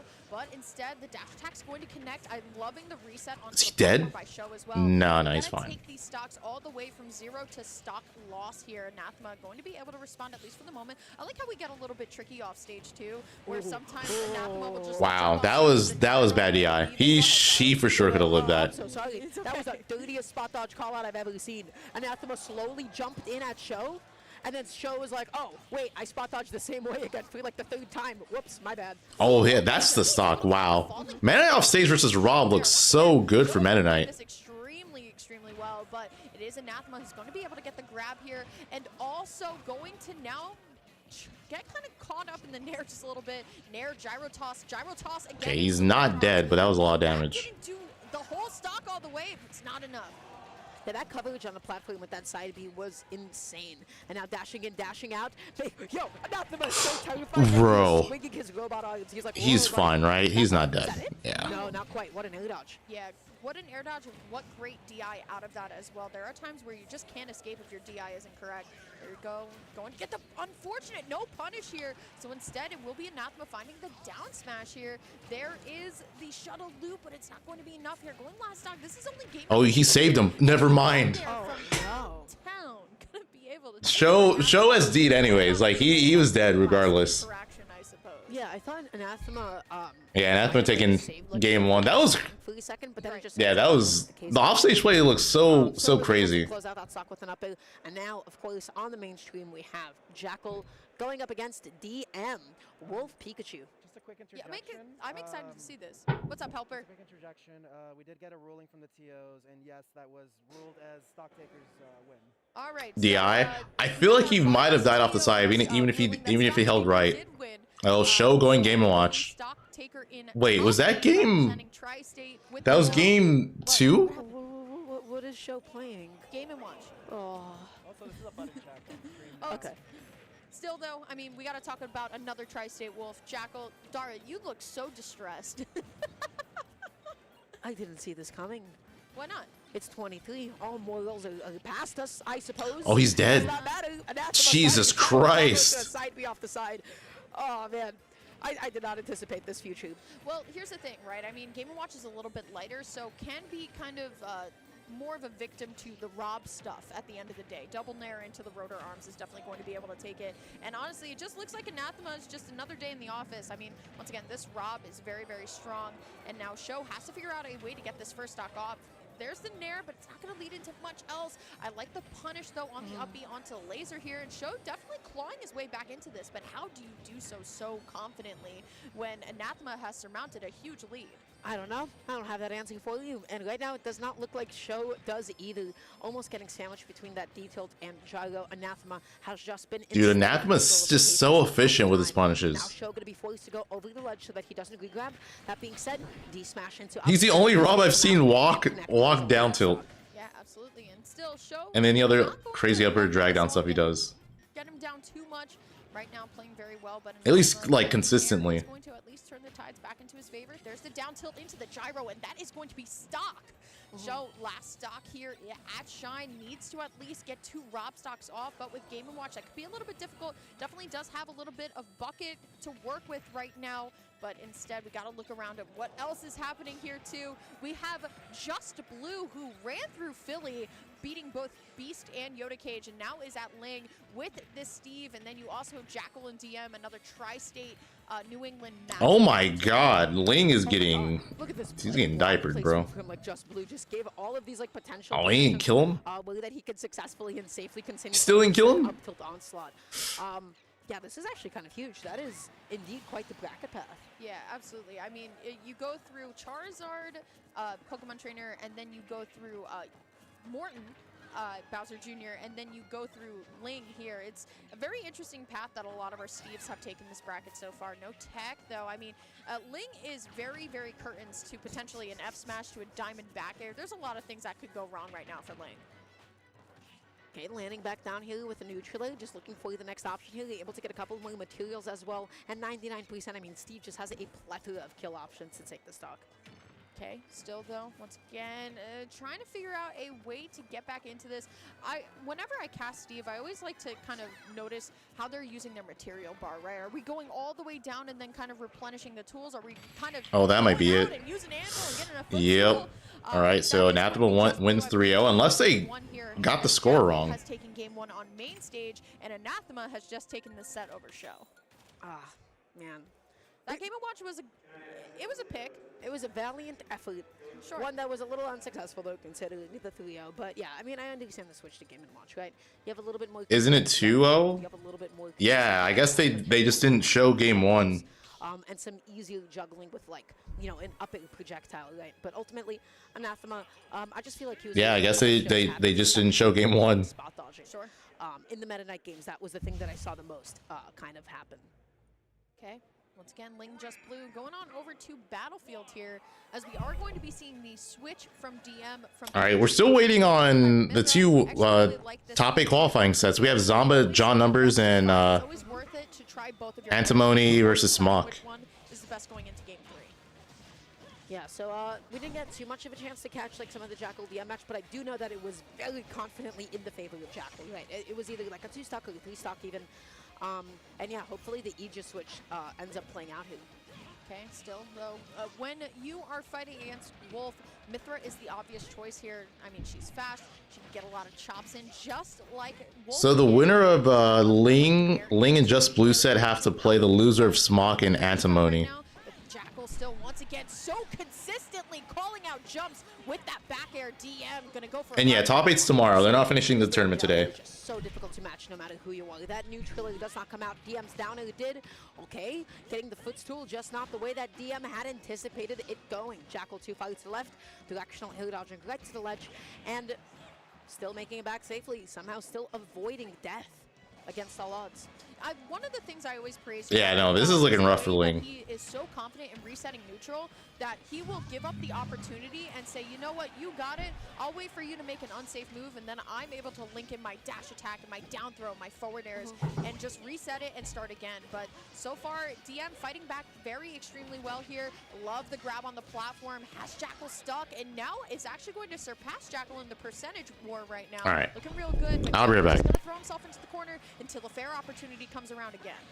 Yeah, Jakal is so ambiguous with his jumps in neutral. I mean, I gotta say, sometimes he's jumping and double jumping back, and then you dash in, and then he catches you, dash in with you rising forward as well. And that's what happened this time around, and that's why DM has been taking so much damage, and why Jakal even got into advantage state to begin with.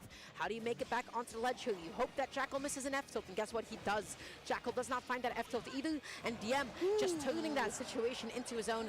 Jakal giving it a respectable nod, knowing that his low recovery was successfully caught.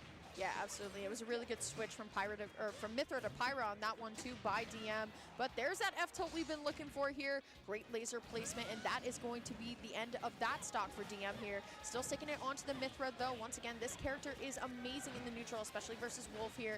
And it seems like DM all needs is one aerial to get something started. These grabs, Dara, have been fantastic from DM. DM has been getting so much mileage off of them, just has been catching Jakal shielding in a couple of vulnerable positions, backing off a little bit, again, doing his short hop double jump backwards shtick, and just seeing if DM is going to dash in and take that bait again, and not too significantly that time around, does catch that anti-roll, and not sure what DM was looking for with that, does quite committal. Yeah, absolutely. Still, Jakal going to be able to land with the forward air, but the foresight into the lightning buster by DM, getting a little bit stylish here. Here comes the Pyra, though. We have the finisher ready to go. The blazing end going to be able to catch the Wolf recovery right now. And now all DM needs to do is just find a way to end this. And it is going to be, I believe that was Nair that will take game number 2 for DM, and we're going even 1-1. Yeah, a lot of that game kind of boiled down to, is DM going to be able to call out Jakal jumping? Great. Can DM actually execute on some of these edge guards? Fantastic. If you got those 2 boxes checked, then you've kind of got like a good chunk of that matchup, and I feel like that is what indeed happened, right? So we'll see what happens in the next game. Also, additionally, just below us, Just Blue took game number 2 over Ling.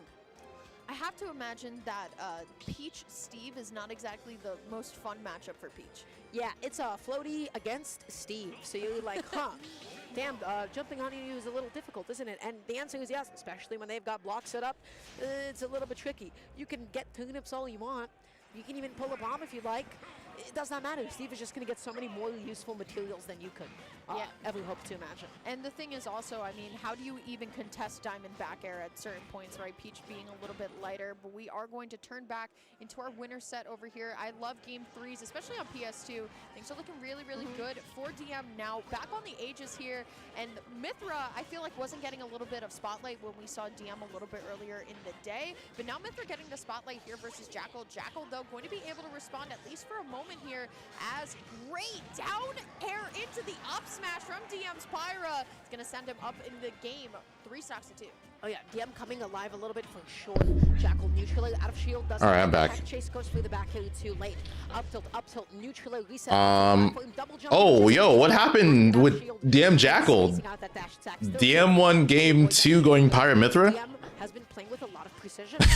Yeah, what the hell happened? Like, Jakal obliterated him game 1, and then, yeah. I can't tell if misinput or just trying to read the potential no Pirate? Did you just get Pirate dared? Instead is going to be able to get that stock as Jakal's just going to slap the leg, trying to get some life back into this gameplay. Yeah, slapping his knee, keeping himself into the game and keeping himself alive here. And again, the way that DM has just been playing out of shield and moving so safely, Jakal has been struggling so hard to find any big significant openings. Still, though, going to be able to find the dash attack in, unable to find the double dash here. I feel like for every single time that I've seen... I'm surprised. I feel like Wolf does really well versus Pirate Mythra. I think that DM is purposely like not going to the ledge, but instead rolling in, and I feel like Jakal hasn't caught on to that just yet. DM, though... Oh, what an up smash. The up smash here, as we're getting the ultimate crowd a little bit lively for this one. Jakal needs to find a way to get this stock off. I will say this, DM is from New England, so he definitely has the crowd on his side. DM was like playing a little second beat there, not trying to punish Jakal landing on his shield, but trying to punish the option after.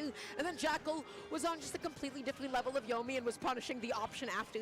This is some layered gameplay, my friends, but missing that side B like that. DM a little too lost in that sauce and not able to punish it on reaction. I've seen Jakal hit the side special 100 times, right? And it's hype when it works. But Oh, that was game. That was game for DM. He could have upbeat.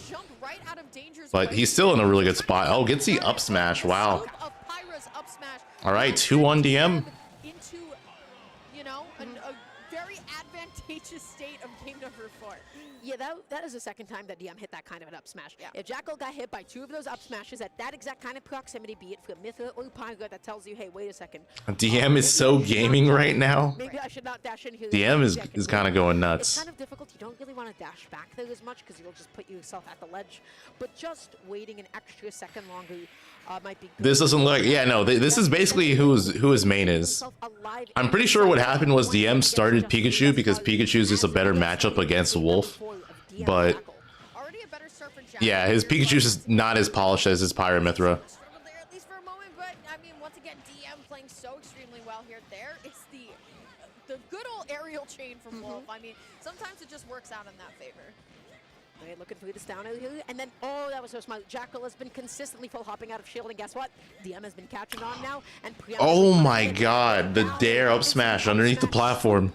My goodness, that felt like when you take a teaspoon and you go in a bucket of ice cream and you just get a massive scoop out of it, and it's so satisfying. It is 4 times its volume, and yet it's somehow able to do it. Yeah, I mean, not too far behind. The up smash with no rage is not, unfortunately, going to do it for Jakal. But I'm loving the way that, once again, DM just always going for the passive approach to get back onto stage. Finding the nair, a couple of areas. Oh, that should be a stock.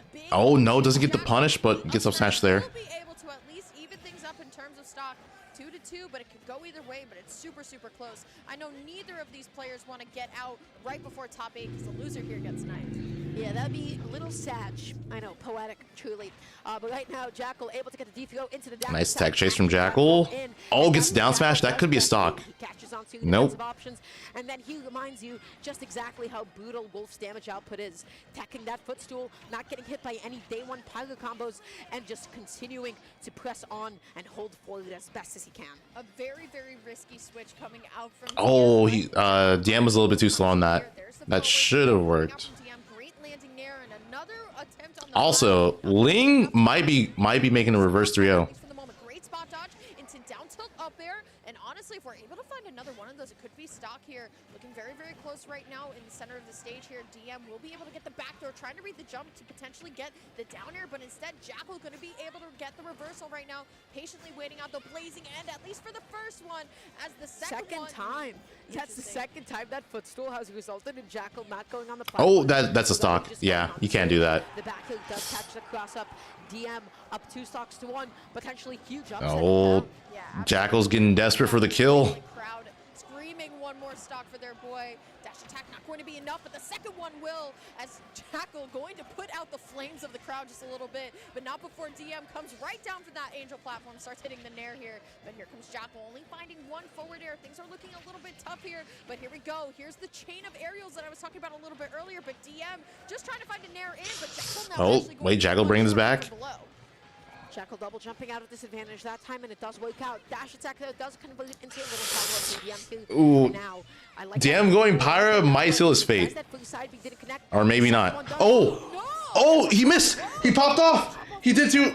He should have put bead. Jakal trying to line up for a back air, not going to be able to find it. We're stuck on Pyra, but instead the down air nair battle actually leads into Jakal's victory on that one, though. So we're on the right side of the stage now. We got to be able to find something here, but instead Jakal going to be able to get the back throw right now. DM only a couple more chances to live this out. 126 on the Pyra. This is a lot of reach to work with right now, but it could go so close with grab. I like the grab from Jakal. Able to get a down throw. A dash attack could potentially do it right now. It's getting so super close. It's all about the decision. Okay, dash attack not gonna kill.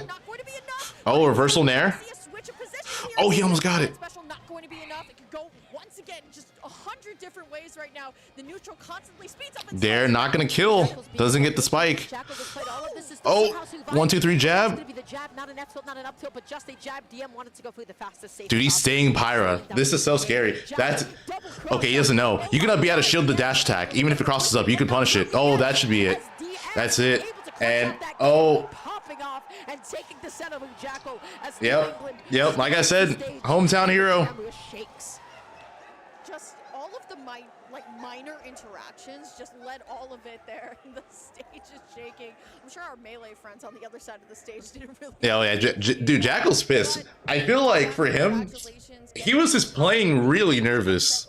Like he was getting really desperate for kills. Hometown hero right now. What a great way to send off New England's premier major with, you know, more New England in that top 8. He had enough. All right, Ling just blew. Said you did that twice. That's it, buddy. Back heel out of shield, catch a new jump, and new Dunskies. Yeah, congratulations to DM. That is not only a good win, that is a huge win against Jakal, who is a player that's only been getting better. That being said, though, just Blue and Ling, last stock, last hit. What's going on? Yeah, honestly, it could go either way here, too. I mean, like, all of our matches have been so extremely close. Ling has been doing an amazing job of clawing back into this. Turnup will be... I can't believe that Dare won. I cannot believe the Dare won there. I cannot believe that Dare won. Because honestly, anything from Steve at this point can do it. Going for the footstool again at this point. We have Diamond back air at least ready to go here. I mean, Ling is playing this very well. It's so hard to get out of the corner. Oh, that's it. But it will be just Blue moving forward in this. Ling is out at, I believe, 13th. Yeah, Ling is out at 13th. And now we're just waiting on the loser of Zomba, John Numbers, and Antimony and Smock to see who Just Blue and Anathema will have to play for the top 8 qualifier and loser side. Could be moving on to losers quarterfinals of top 48 and waiting on losing of a couple of winner side matches that we'll have coming up shortly. Wow. Gotta look at the quad, literal quad stream. Two DLC wins in a row. I am gonna play Sonic 06. Yeah, I keep holding it off. I have the game. I bought a new copy of the game. I have the PS3. I'm going to play it. Going up against production's very own John Numbers. We just saw this set happen. I put off playing it because of Bomb Rush Cyberpunk. So for that I apologize, but I needed to play that game. Meta Knight is just not here. Gone. He's gone. What happened to him? Gone. He was so sick of it. He won and he just left. Why do I do this? Dude, this was a sub goal on Twitch a long ass time ago. So this is a long time coming. As Bowser's just sitting there just like when will he come back? Cool. Turn the lights off. Yeah. All right, but yeah, finally Zomba, John Numbers. to get into top 8 here. It's going to be Zomba going up against John numbers. Oh, are we finally just doing one set at a time? Because there's literally only 4 sets left at this point. Up to play against Just Blue, I believe, and then the loser of Antimony and Smock will have to go up and play against Anathema. Oh no, I got that totally backwards. My fault. Antimony and Smock, the loser of that. Nintendo released Steve with almost no patches to destroy the. No, I think what happened was that when Steve released, it was the online. Because I know you're from New York. It was like online only, and so we didn't realize how ridiculous Steve actually was. Zomba kind of wins a lot. That's a lot. Yeah, that's a you know kind of. There's no offline meta to push Steve. As well. There's a couple of ROMs in New York. There's Hogeta as well from time to Like time. I feel like all of the Fighter Pass 2 characters were kind of just like in a really it was a weird spot because there was no offline events. Like the only place that was doing offline events was Japan mostly, and they were complaining about Min Min. Like they didn't really have Steve's. Him talking a little bit earlier that he's like starting college next week, and I'm like, oh my god, oh god, man, oh my god. Remember when he had like those chubby cheeks, like playing Lincoln Incineroar, man? Oh, man, my back I'm convinced still that Fighter Pass 2 was just like it's not easy being 28. the people who balanced Fighter Pass 2 were using it as a coping mechanism for quarantine. I know that for sure. I have to apologize. They were just like, all right, you know what? I distinctly remember in Smash 4, the first time that I'm gonna hurt people.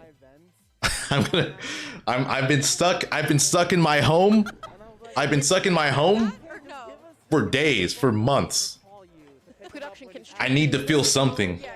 I need to feel Min Min hurting the souls of these children in this game. It's funny because the old Fusion venue was like across the Verrazano Bridge, and you had to Why does Sephiroth suck? Because everyone wanted him to be good. Everyone wanted Sephiroth to be good. They're like, oh, Sephiroth's the boss character. They laughed and said, yeah, he's the boss. He's the boss of McDonald's. He's the manager. I would love for you to cast the Zomba match with the Zomba voice, but I won't. You could not pay me enough. Anyway, we're gonna get it started with the New York City El Clasico happening right now. Got John Numbers versus Zomba here. Winner will be going on into winner side top 8, as Zomba definitely one of the favorites to win it all this weekend. And I just love the way that Zomba's just not afraid of John on the ledge. He's had enough of these hula hoops. He's like, that's it, buddy. Get D-tilted. Get forwarded over and over again. Get up tilted. McDonald's management gives paid it. I mean, that was, you know. So dominant here. He has had enough. He is sick of this. Yeah, absolutely. Sometimes, like when you're Boss character, he's manager. He's not the CEO. If he's the CEO of McDonald's, be different. Like you see, Pyra Mithra, she's the CEO of Wendy's. Yeah, the all-covered jumps, neutral get-ups, and Steve as well. There is not a lot that Numbers could actually. He's the CEO of McDonald's. But jumping right into that sun salutation. Steve's the CEO of McDonald's. John has been keeping this game even, running back off. Microsoft, nah, McDonald's. They're all the CEOs of fast food companies.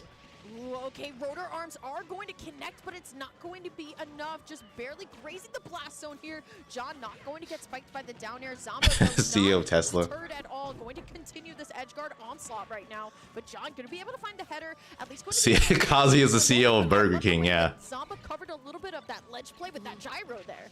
He has those have it your way combos, bro. Not get a lot out of those ledge trims. Hence why like Zomba waited a little bit after he got one on John. John is still going to be living that up tilt into the up. It's like the whole stall a little bit longer, waiting. How do you make it back on? The whole Burger King commercials like electric guard fist into drag it down there or fast fall there. Electric wind guard fist. Forward smash, you're dead. Something. Have BK, have it your way. You're dead. Forward air and getting something started here. There's the gyro toss from John, but now we're back into this very interesting neutral, Dara. Zomba backing off a little bit, tossing out that gyro, comboing, excuse me, into the laser as well, jumping out there and tossing the gyro again and again and again, dealing. That was terrible. Hey, bro.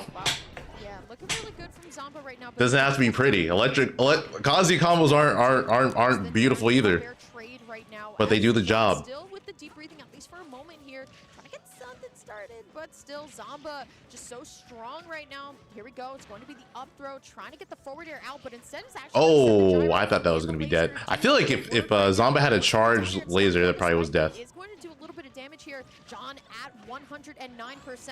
And for a stock that was so close in stock 2 for John and Zomba, it seems like Zomba's just had enough. Yeah, Zomba's had enough. Okay. Ooh, nice forward tilt. John said it. Okay, you whipped 2 down beat. That's cool. He didn't have a Jago in hand. I'm just going to find that F tilt. Zomba, Jago in hand yet again. Probably just going to toss it down here. Oh, okay. Dude, I need someone to mod. I need someone to mod the game so that whenever Kazuya Electric and Godfist, it says Whopper. But it's about getting back. But look I need that. I need someone to just do it. Like from the BK song. Just him hitting Electric and Godfist. It says Whopper. That was a little tough for John. I can't lie. Even if like that stop 2 was close, ultimately, I mean, Zomba's ledge off. Yo, Miguel, thank you for becoming a member. Specifically, all those D tilts. The way that he's been going in the yeah, we need that. That would murder my soul.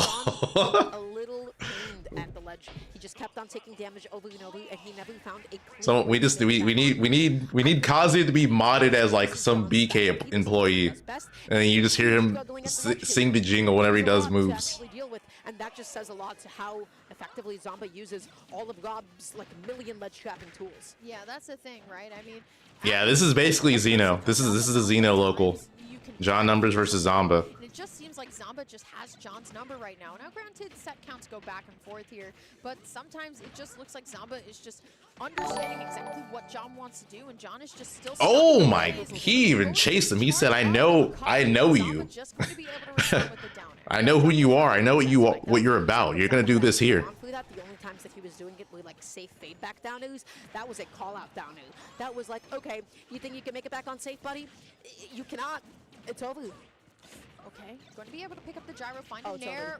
Oh, no, Okay, I thought we were gonna see the side B, but probably it was just too far away for it to connect. Recover here, but Zomba threatening that down air as usual here. Looking for an option, trying to read where John is going to get back onto the stage, and we'll be able to weave in a back air. It's not going to be enough to KO, but that's definitely a nice way that you can get back stage control. Yeah, God was somehow heavy enough to live that back air.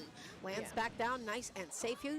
Okay, shielding that sun salutation until last possible second, knowing just how tricky John likes to be. Drop down, double jump up air, will just successfully swat away. Nice crouch to avoid the laser. He comes back in with a double detailed dash attack. Down air. Finally does it, but look at how much damage John took. 82 and climbing. 82 and climbing for sure. I mean, Zomba already trying to line up a back air. There's the down tilt. Great header. Oh my. Stop the potential wow, what an up smash. Actually going to scoop up Zomba a little bit, and now John is able to bring John brought this back. Fight back into this match here, as now Zomba, great spot dodge, but still up tilt actually going to stop Zomba from going down from the ledge with the up tilt up air. Waiting a little bit at the ledge yet again. Here, that time around, jumps and neutral air dodges. Zomba finally finds the up tilt 2 hitbox. And again, the same situation keeps on. Oh my, he barely lived that. Still able to live that sun salutation where many cannot. Yeah, I feel like we're nice down smash. Very close stock twos, that was really good coverage. Be able to keep the same trend from stock and then John is calling him out with the up air. John going to be able to respond really well right now. I'd like the get up attack there to reclaim a little bit of stage here. Here we go, up tilt up air once again, going to be able to just beat that Rob B&B that Zomba needs to stay in this set right now. There's the tilt, not going to be able to hit the big laser here, but John now once again stuck on the ledge. Dara, what do you do? Slow it down. I don't know. That's my answer to you. I do not know. Zomba keeps on hitting him over and over again. Coming back down with a neutral air, getting a couple of forwarders. But you know what? If anything, you have to make every single hit count. Oof. And Leaf It with deep breathing on can absolutely. Zomba has to be careful. Up central kill, I'm pretty sure. Tilt up air. Not going to be enough. Great DI coming out from John, but Zomba trying to line up. Good air dodge from John too. And still, once again, John going to have a couple more chances to get something started here. But there is the deep breathing here. That's going to be a big problem for Zomba too, especially now above 100%. You know, John is sharking for something here. But instead, what's going to win? A giant sunball or a gyro. Ooh, okay. Down smashes. Able to squeak out that game number 2. Shoutouts to Gyro. Shoutouts Who to would Gyro. win? One magical, massive ball of fire and sun, or perhaps a little top that goes spin. Well, clearly we have an answer. Yeah, there we go. Gyro is one of the best projectiles in this game. Oh, it's lovely, isn't it? How does a toy beat the sun? Sets up into stuff for you. It's so good at sniping. It's not the actual sun though. It's just I don't know what it is. It's like spiritual energy or something. Still though. It has to be. Back, same characters, same stage, same matchup. Game number 3 here as John Numbers instantly just going to It's Hamon. You know what? She does do deep breathing. That actually makes sense. John's like, wait, hold on, I'm not ready yet. Confirmed. Wii Fit Trainer's a Hamon user. It will always be the same gameplay that we've come to know and feel things about. But right now, Zomba, yet again here at the ledge, and ooh, John, that time again, totally mixing up his recovery, going for the Oh, nice. Just down to the up smashes. Zomba puts him right back into the gyro up smash sandwich. Yeah, absolutely. I mean, Zomba's starting off extremely well right now. His number is going to be able to get the parry here. What happened with LG? Zomba and Apollo Kage were like partially sponsored by LG. They're doing like a I forget what it's called. It's some sort of trial run. But they weren't like 100% on the team. They were just like getting covered for like a set number of events. And SmashCon was the last one. Sometimes, occasionally. And then you know what? Sometimes when he does, he gets like a nice, delicious neutral. Will there be a brawl best worst for each kit? Yeah, I will be making that video. I think though, instead of doing like the full video first, I'm gonna do shorts. So I would follow me on TikTok because I'm gonna put them on there first, most likely. That and Fresh Cut. Zomba still with these gyro tricks, ready to go. No tech though. Yeah, if you want to watch the whole thing, it will be on there, or there'll be video on it. Gyro to up air. That was beautiful, huh? So clean, so efficient. Wanted to get that gyro toss as well, but numbers just a little bit too high up as Zomba missed space. Do I have the Fresh Cut on here? Yeah, here's Fresh Cut.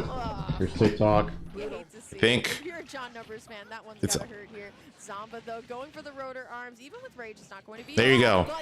There's the Fresh Cut link. There's the Nightbot link. Just click the links.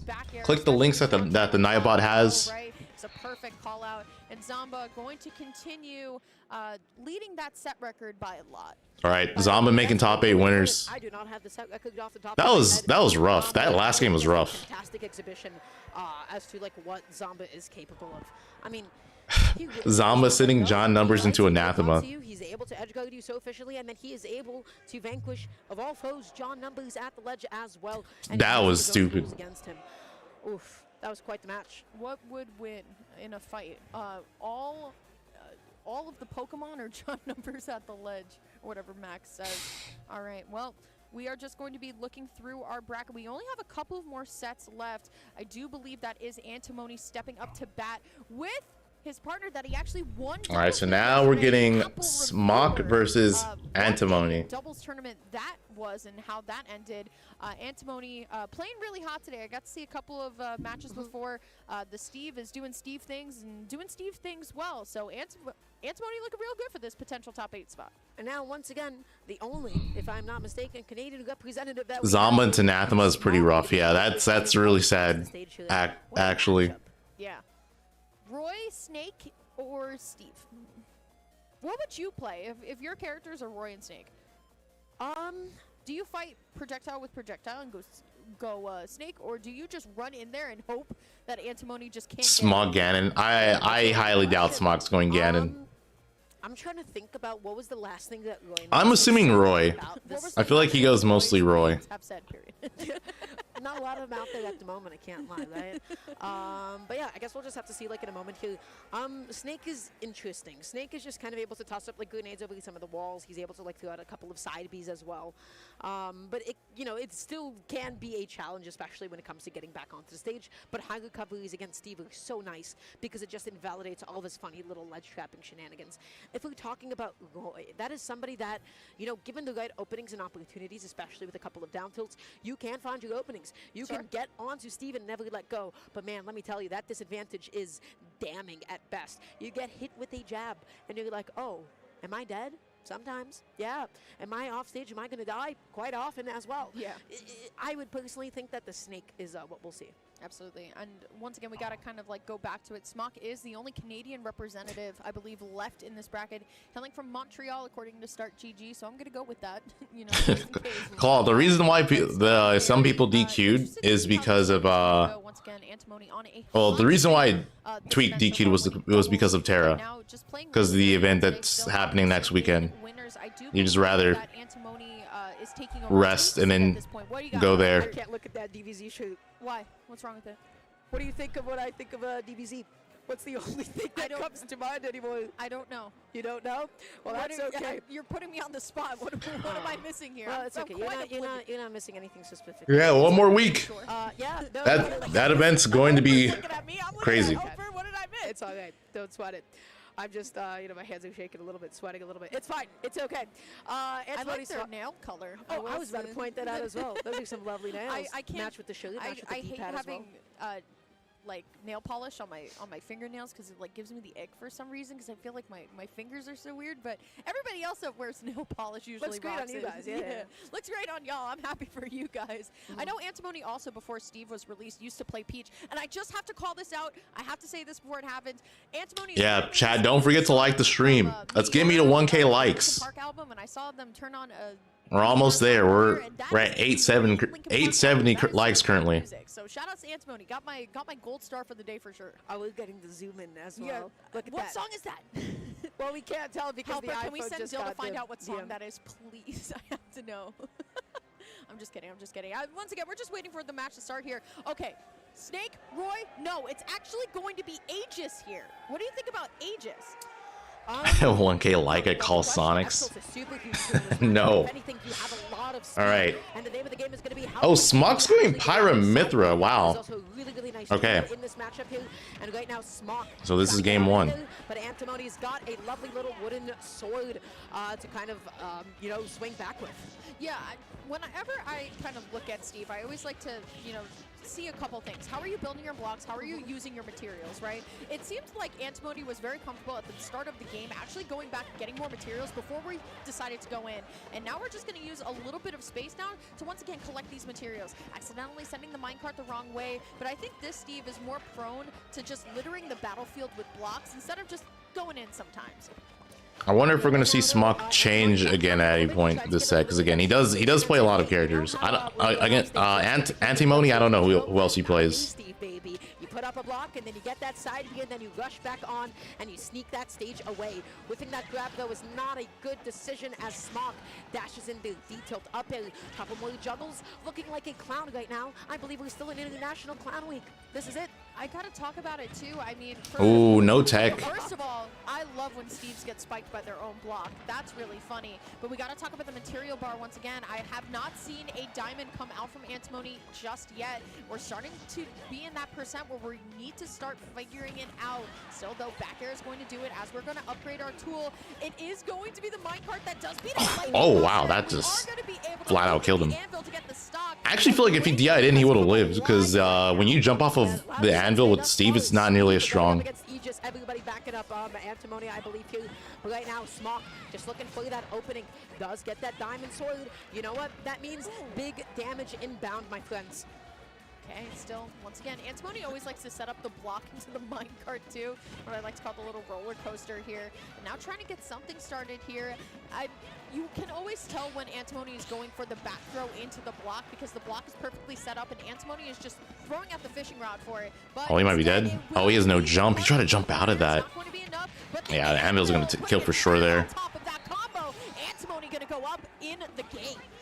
Goes up in the lead. Smock losing his stock off the top though, and little block sandwich. The Antimony though staying nice and alive. Sandwich between all of them, avoiding. Oh, that's almost it. Up comes out once again here. Okay, not getting anything lost though. Somehow able to still shield in time and avoid that up tilt completely, and using the blocks just to buy time. Look what Antimony did. Antimony didn't mind, just in case Smock went for like a preemptive dash attack or like a jump in, maybe try to bait and punish it. Unsuccessful, but Antimony is showcasing like a lot of you know, patience in that position. Absolutely. Now we're going to just go back to stage. I like how Smock just throwing out the aerial as a threat, as kind of a little treat there, but still will be able to find the Okay, up tilt, yeah, reversal nair so good with Pyra. I feel like in that moment, if you know you're not on point with your combos, you just have to respect that option. Instead, Antimony going to slow down the pace of the match, which is the correct choice. Oh, didn't get the last hit, so it was negative on hit. But unfortunately, there is so much end lag on that. That was a free minecart for Antimony. That's so sad. Did Smog's side B get stopped because of the blocks? Like the swings kept happening, but did he stop advancing forward because of them? I believe that's what happened, and the last hits didn't connect. Or you know what? Sometimes you just fall out of moldy hits, baby. Such is the nature of Super Smash Brothers Ultimate. But right now, though, setting up a huge trap there in the form of that minecart and those blocks. Antimony cooking something suspicious. Yeah, honestly, I like when players just recognize, you know what, the tool's about to break. Let me just go on ahead and get my diamond here. This is a great material bar from Antimony here. We'll be able to find the diamond. Okay, barely lived that. Going to be enough. Great DI from Smock. Going in. Nice footstool dare. Instead, it will be Antimony responding with the anvil drop and getting this first game on the board, as once again, New England has come alive for Antimony on this Steve. Yeah, Antimony was just ready for that. This is it, late meta Steve. You thought that you can get away with landing safely on shield. Legit just waiting for Smock to do that. Footstool out of shield into the anvil. I mean, it is such an incredible level of Steve optimization because it is. The scary thing about Steve is I feel like if you're fighting one, you have to just assume they know how to do footstool dare, especially if they made it far in bracket. So I feel like Steve has one of the easiest footstools to get because his jump is really low to the ground, so it's pretty consistent to footstool. You cannot do that against Steve anymore, and Antimony is just showcasing why you cannot do that. This is the correct character choice, I believe. I mean, game one, as kind of explosive as it was for Antimony, I'm liking the Aegis pick. We can definitely contest Steve, but I wouldn't blame Smock if we go a different route, right? I mean, I saw the Roy, I saw the snake in the Twitter bio, so I'm assuming that we are going to stick on the Aegis, but once again, you gotta fight DLC with DLC sometimes. Smock just needs to find the openings and get. Same with Zeph, yeah, he has a low jump too. Okay, and he's staying Pyra. Starting Pyra though. Yeah, I'm assuming because of the side B, or side B and just big hitboxes in general that Pyra has. Running away, saying, "Hey man, just let me mine. I'm trying to chill and hang out here. Look what you're doing to me. You in my space. Cut it out." Yes, Mock starting on the Pyra as well because Pyra's sword actually breaks through the dirt blocks very well. Still surprising. Antimony trying to get a little bit of damage on the board here, but Smock very well. I feel like this is the only time I've seen someone start Pyra at a high level. But great recovery and great response from Smock. Oh, he switches to Mithra. Now going to switch on over to Mithra, so now we're going to try and get some more damage on the board here, but Antimony just being a little bit stuttery in the steps and still just trying to get something started here, but not too much. Shoot on ice climb. Oh, okay. You're right. I forgot about that. Very, very true. Not able to find it. That's a down into the up. Down there, up here. Classic finally coming out and able to take out one of Antimony's stocks. Who up tilt into back hill just to be able to knock Smock away. Q comes in with the side B, able to bait that. And just like that, answers right back with fair up smash. We'll get zoned, baby. Get you option read and punished. Absolutely.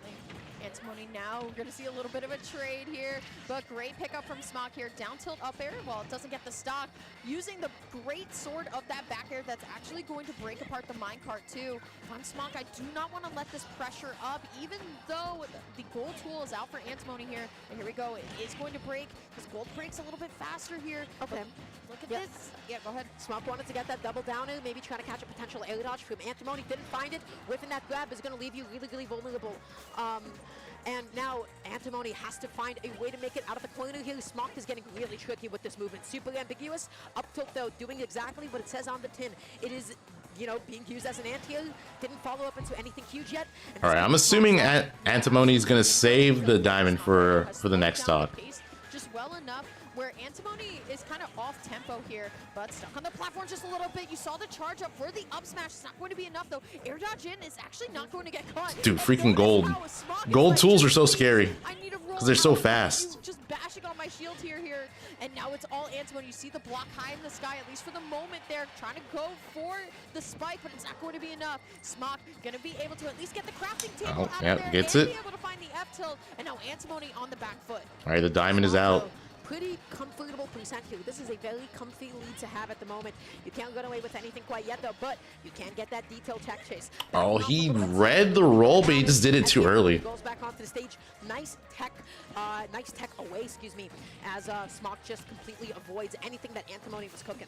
This is a great way for Smock to get back into this mentally, too. I mean, it feels like Antimony's trying to get, like, take the tempo back into his favor, but not going to be able to find anything here. Great parry, though, as now both players just waiting for their proper time to strike. Here we go, Antimony back throw. Still needs to take a whole stock out of this, but I'm loving the Blazing End option coming out from Smock, as now Antimony's now the one trying to chase around just a little bit. Yeah, Antimony's really looking for the jump lead. Those are 3 consecutive rising forwarders. None of them actually went punished from Smock, but none of them actually connected. I wonder if this is something that Smock is going to be able to it's another diamond tool. Something similar again with those blocks and into the side B as well. Dashing, shielding. Smock is jumping into Antimony's face a little bit, trying to bait something. Going in there, being nice and non-committal. Please, somebody. Oh, that's a stock. Yep, just dash attacks. Is going to be the minecart that has enough stun. It is going to lead right into the dash attack, and this gives Antimony a lot of time to get more materials back here. Here comes Smock, though, back throw, trying to read the jump with the back air. It's not going to be enough here. Now it's all Antimony and how you're going to be able to stop the Smock show right now. Smock, though, doing a really good job of chasing. Oh my, that hit from so high up. 1-1. Beautiful spacing. That hit from so high up, but yeah, anyways, Smock taking game number 2. And Smock going to be taking out that game in a very, very elegant fashion to boot as well. I feel like Antimony was struggling stock 2 and stock 3 to solo pirate. He went mostly pirate, but he definitely switched to Mithra sometimes. Antimony was swinging a lot of rising side Bs, a lot of rising forwarders as well, and Smock was actually kind of playing a grounded game. The time that Smock was actually jumping in was when Smock was already fairly far away enough from Antimony that none of those rising options would actually hit you. So how do you catch somebody as slippery as Smock? Well, we're gonna have to just see in the next game. I'm loving the way also we're on Pyro too, because we're able to break apart some of the dirt blocks just a little bit faster here too. I mean, it's looking really, really good for Smock once again. Just playing so close that Antimony doesn't necessarily feel comfortable just building a block, because there's a potential that we could get punished for it. We are going to see the same matchup here as we are going on into game number 3. Smock doing it. Do I enjoy a good fruit salad? Antimony, who doesn't? the crowd right behind him. Who doesn't like fruit? Like there's at least one fruit everyone likes. See how this plays out here. Yeah, I'm actually quite curious. So right now, though, just backing off a little bit, doing the same Steve shenanigans. That time around, though, Antimony didn't back off in mine, just simply put one up and then side B on in, but not getting too much reward off these mine cards quite yet. Nice catch on the tech end, though.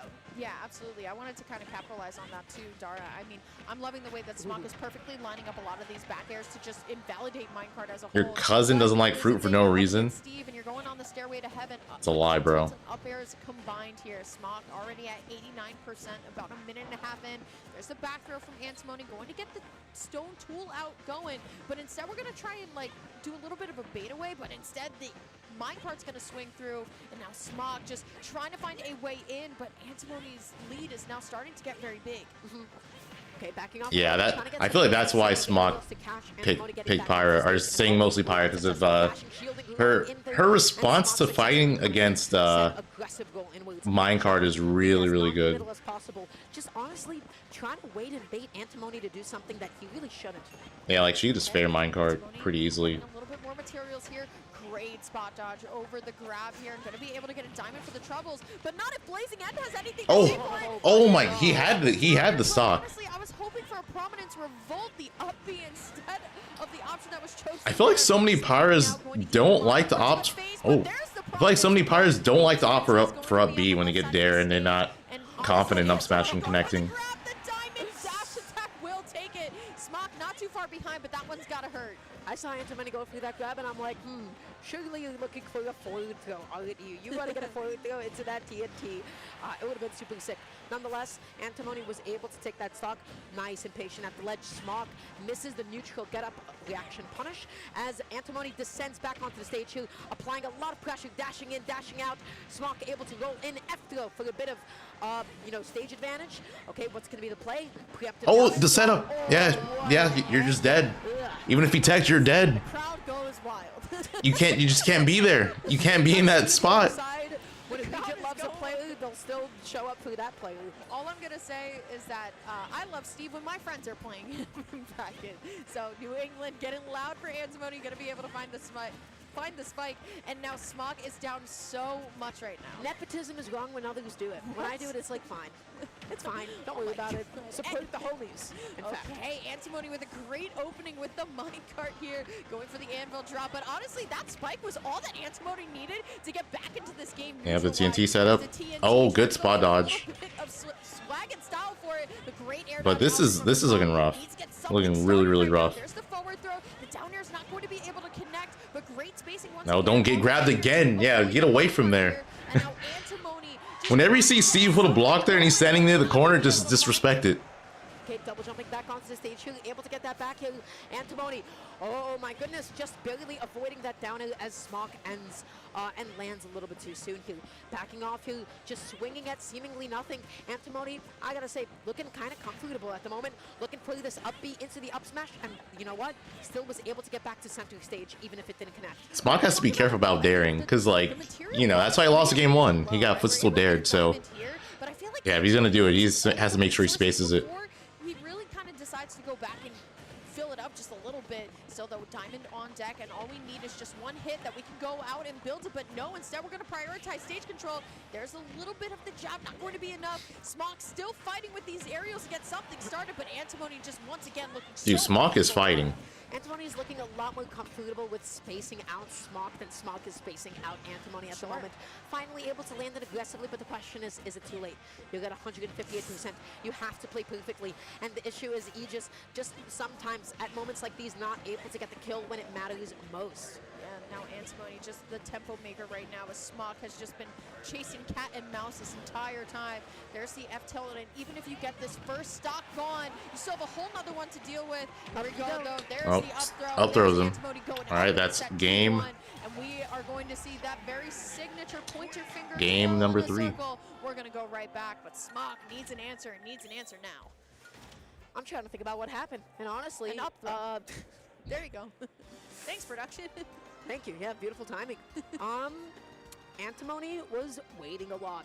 Antimony was waiting for Smog to kind of land with something and was like, okay, cool, you kind of whip this thing. Yeah, that's just you can never be near Steve when he has that setup ready. For Smog, that is such a nasty place to be in, my friends. Oof. Yeah, it's tough. Okay, the question is Smog going to stay Pyre Myth, or is he going to switch? Little second too. There it is. There's the twirl. Everybody's got it. Everybody knows it. No matter what language you speak, you already know it. It's like Helper's drawing the little swirl there. I'm thinking of the Disney Channel, like Mickey ears. Like, regardless though, got all of New England in the front 3 They're rows. showing it again. Love to see that there. Yeah, I love a good region camaraderie. just replaying stuff. Especially New England, especially it being the last shine. I mean, there's a lot of things that are falling into place for a lot of these New England players, and Antimony only needing one more game on Smog here to go into top 8 and potentially get another medal this weekend.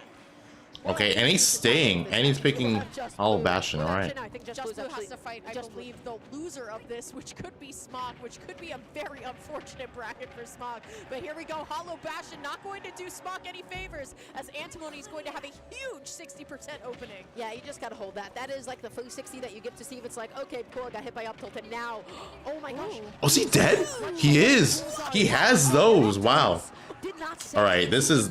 I think this is over. That you were still able to restand Aegis, get those up tilts, and still find that up smash. If that was yeah, this is definitely over. Actually, just have a tech situation instead.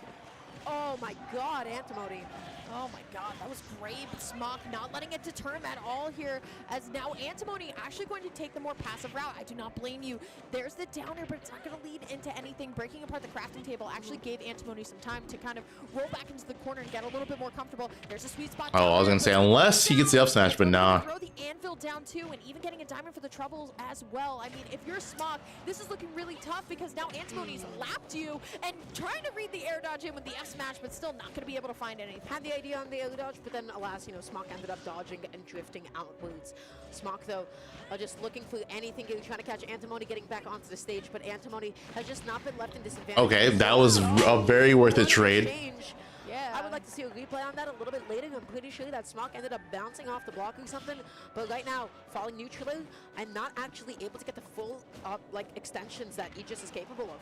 Yeah, I mean, if you're Smock, you're just saying that and saying, you know what, all right, W, let's keep going here. On the Mithrin now, trying to get something started. We need to get all this damage back. But look at this. This just gives Antimony some time to mine here. There's the Nair, though, into a couple of the aerials. So things are looking so good, but you have to be careful of this anvil drop. I have to say, if it's something that Antimony has been getting a lot, it's just reading the jumps with this. He went for it from in that spot. Oh, wait a minute.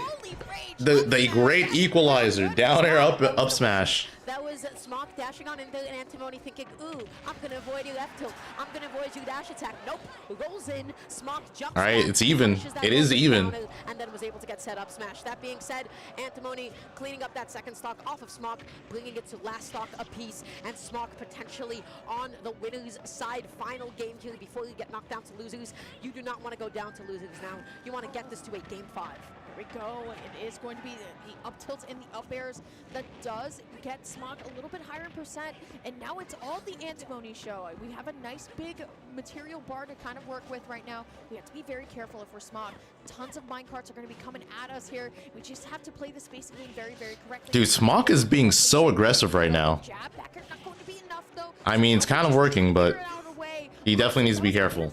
That may have worked, but still, now we're getting a couple of these very sticky micro interactions. Sorry, I'm not liking too much, but you gotta watch the block there. Smock is being so patient. Smock is jumping in Antimony's face over and over again, just waiting for the day that Antimony is the one that presses the button first. Smock is not committing. Smock is not leading into things, not tunnel visioning, F-tilting those blocks anymore. But then again, Antimony just outspacing, dashing back, using the dash attack. Smock not able to find a clean opening as Antimony makes it back to center. Huge F-tilt. Yeah, honestly, this is all that Smock needs. Just play very patient. You cannot get hit by that diving back air. Look at this. Oh, if he got the strong hit, or if he got the spike hit. Find a way to get this stock, but look at this Antimony obviously looking for the even. But here we go. If I'm Smock, I need to figure out that's where was the up air? I think he could have connected it. But now it looks like Smock doesn't want to leave. Dash attack's still not going to do it. It's not going to be enough. It could go either way right now. Smock very key decisions right now, but Antimony going to be able to make it back on stage. Just slowing down the pace of the game again with block in hand, and now you also have Diamond to worry about as well. The minecart just perfectly lay on the block. Any funny business here, as Antimony now has to use up those iron. Oh my god. Thank God that broke the block. Thank God that broke the Antimony has so much iron. Dash attack, but that does not do it either. Smock is alive. Oh, the Wow. keeps this set going. I can't believe that's how it ended. I also can't believe he brought that back. You can't believe it. I can't believe it. Oh my god. That's actually crazy. That was insane. Right? Because the up B should connect, the second hit of it on the way down should connect, and then the TNT should explode. The TNT doesn't necessarily explode immediately. So he actually brought that back. And was like, yeah, I'm gonna die second here. Or was like, okay, it's now or never, baby. I'm gonna up B, and I'm gonna hit send. I'm gonna send out, I'm gonna see what happens. And guess what? It panned out. Smock. That was crazy, dude. I can't believe he actually went for that. Only detonated. Dude, look at his face. He's cringing. He's like, did I live? He's like, did I make it? The up B and not the actual explosion of the TNT. Oh my goodness. What a micro interaction. That was crazy. That was a macro interaction. That was game That was defining. meta. That was meta. Oh my goodness. All right, game number 5 here. Winner goes on to winner side top 8. Loser will be going down to fighting just blue. I gotta pour one out for Smock. That would be a very tough bracket path to go from one Steve to another, as New England once again going to send their energy to Antimony right now. We are going on to small battle. All right, game 5. What I loved most about Smock's last game was the way that he started jumping in a very non-committal, very patient fashion. No longer going in with any antsy approaches, just jumping over and over and over in Antimony's face, and actually able to stuff out some of these side Bs. And you know what? At the very least, getting hit by less side Bs. But that time around, going in so aggressively with a dash attack, Antimony almost made that his opening, but huge opening here for Smock. Yeah, I was about to say really, really good patience too, right? I mean, Antimony has been catching Smock jumping and But he's trying to run through the block like twice. Just to have Antimony just not get one, and Smock just being so patient, so important here. Using the Nair this time instead of Pyra to actually contest some of these minecarts right now. There's the downer trying to get something started here. Going to be able to punish the dash attack with the grab here. Smock looking really good so far, but Antimony always seems to have an answer right next to him. Smock backing off just a little bit, mining a couple of materials. Antimony spacing out some of these down airs and just swatting away these approaches with incoming. Up smash, yep. That's the down air into the up smash. Uh-oh, indeed. And Smock sitting up in the chair a little bit. It's like, okay, yeah, I'm activated, I'm on. But then he gets put. Yeah, dude, you Smock has to respect Antimony's ability to footstool dare. He's shown him he's capable. At this point. Looking, here we go. It is going to be the down throw. Diamond tools are active though, so honestly, here we go. Yeah, a lot of hit lag. You know what that means, baby? A lot of opportunity to SDI as Smock successfully SDI'd in, avoided any more potential damage as Antimony was not ready to react to said SDI in. And you know what? If I'm Smock, I'm happy about that. I have now made this my, you know, I've reset neutral at the very least. Okay, now Antimony trying to slow it down a little bit, but raining anvils once again for Smock. Has to figure out a way to get back into this because now Antimony with a really great material bar to work with at this point. Now Smock trying to figure out a way to get one hit in, but great parry. Vegas parry. Not going to lead into much else here, but Antimony still just always catching these jumps with a projectile, whether it be a minecart or an anvil. Yeah, I was about to say, Smock's just fishing for down air. He actually could have gotten the stock there too. He could have ran into the platform up smash because Pyro up smash covers everything. Dude, he's still just fishing for dares. Aerial drift from Antimony's down air to just at least get out of there. I think Antimony now realizes that maybe we can't be contesting too much here. Smock with the Oh, he gets the spike through the stage. All right, Smock just needs one more stock and he'll bring it and he'll beat Antimony and make top 8 winners. You have a very gentle lead. Can you get some? I feel like the big thing he needs to do is just not nair on top of Antimony, because yeah, he's shown that he can punish it. Able to pick up gold. Okay, what does this mean? Tries to just swoop in with one of these side Bs, but finally this dash attack does pan out for Smock as they make it their own ledge trap. Yeah, I was about to say, I mean, I think Smock recognizing, you know what, I can play back. Oh, that should be it. Yep, easy stock. All right, 1-1. Whoever takes this wins the set. And we are going down to last stock, game number 5 here. Winner will go on into top 8. Loser will be going down to fight Just Blue here. But look at this. Look at Antimony with the diamond tool in hand, trying to get a couple of materials back here. But look at this, another insurance diamond now too, which is very, very important. Smock is plugged in. Smock is in the game right now. That is Dude, I feel like Smock so desperately wants dare. But no amount of stress will actually save you from the onslaught. Like he wants dare so bad. 74%. He's gonna fish for it. He's gonna fish for it. Just going up and up here, and now with Diamond on deck, any one of these swings can do it. F smash back, you know, you name it. Smock is in a nasty position here. Okay, once again, I have to commend Smock this entire time. There it is. That's it. That's it. That's it. Hitting the sweet spot down there into the. All right, Smug does it. Smug makes top 8 winners. For Canada here, looking real good, but I have to also say what I was originally going to say. Dude, it's so funny because he was literally fishing for it. He was just like, I'm going to end it with down air up smash. That was what he wanted, and that's exactly what he did. That's exactly what he got. I want to see it again. Losers too, but Dara, you want to take us through? Resilient, dude. He wouldn't give it up. Take us through is the pure joy of Smock's face of actually being able to win that game. I have never seen more. His Pyro Dares definitely carried him throughout this set. If it wasn't for Pyro Dare, he would not have won. This is gonna be like the final moment here, right? Smock just backs off a little bit, finds that down. Yeah, he was just like. This is hope. This is hope. This is hope. This is Smock sending out a prayer. Yeah, down air. Down air is very DLC. Be the moment, and then the realization. This is it. All right, guys. I'm gonna end the stream here. I'm getting really hungry. I want to eat. We love to see it.